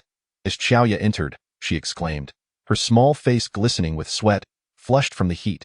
Each time she cooked, it felt as though she were boiling herself. Seeing her plight, Xue Ying felt a twinge of sympathy. Come here and wipe your face. It might make you feel more comfortable. No, miss, you must remember to finish this bowl of porridge first. I'll go find my mother and urge her to eat. The 2 little ones were never without company, so after preparing breakfast for the family, Xiaoya insisted on relieving Shunzi and to take a break. Before Xue Ying could say anything, Xiaoya had already dashed out, nearly colliding with Dong Sun, who was just about to enter. Why are you so reckless? How many times have I told you? Dong Sun scolded. I was in a hurry to find my mother. Your mother is right here in the yard. What is the rush? Enough of this bickering. Xue Ying interjected helplessly. Go on with your tasks. Once Xiaoya left, Dong Sun stormed in, shaking her sleeves and complaining, Miss, the well water outside is getting deeper. If it doesn't rain soon, we'll have to start carrying water to get by. Come here and wipe your face first. You've washed so many clothes. You must be exhausted, right? Lately, both Banju and Duan have become increasingly restless, and only Shunzi Ant can keep them in check. With no one available to wash clothes, the burden has fallen on Xiaoya and Dong Sun, and dealing with the little one's diapers is no trifling matter. Washing for half a day may not suffice. It's all right. No matter how tiring it is, it's better than before.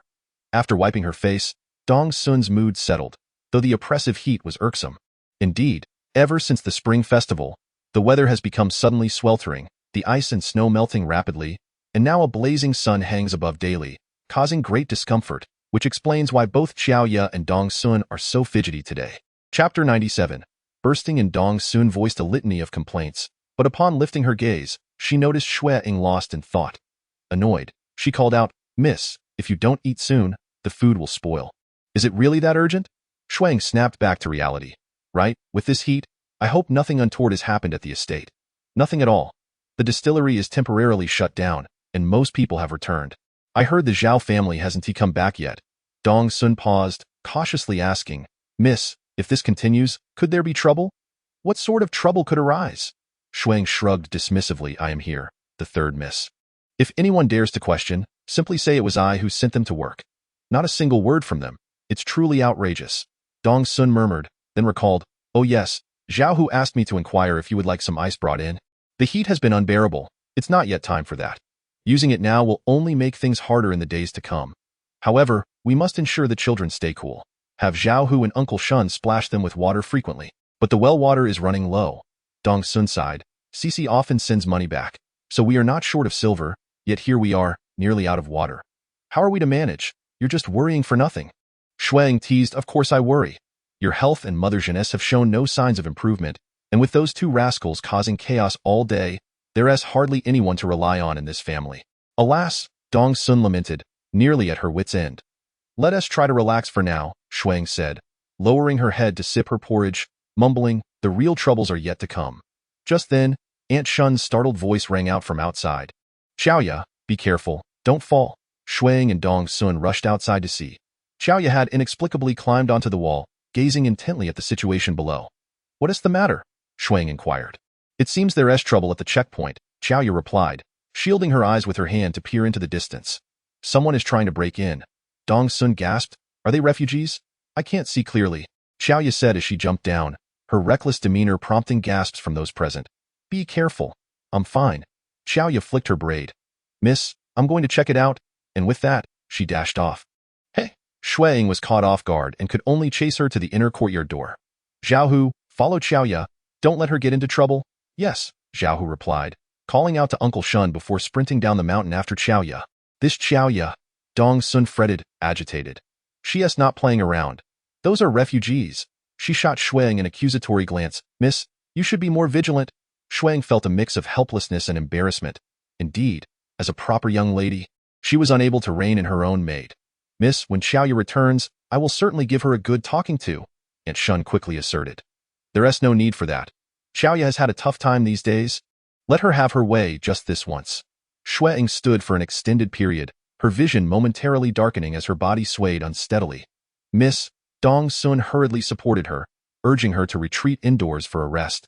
The sun is too intense. As they entered the spacious room, Bang Zhu and Duan had already begun to maneuver their walking toys around, and upon spotting Xue Ying, they simultaneously reached out for her embrace, creating a delightful commotion. Ever since receiving the talisman for safety, Duan's health had markedly improved, and now his development was nearly on par with Bang Zhu's.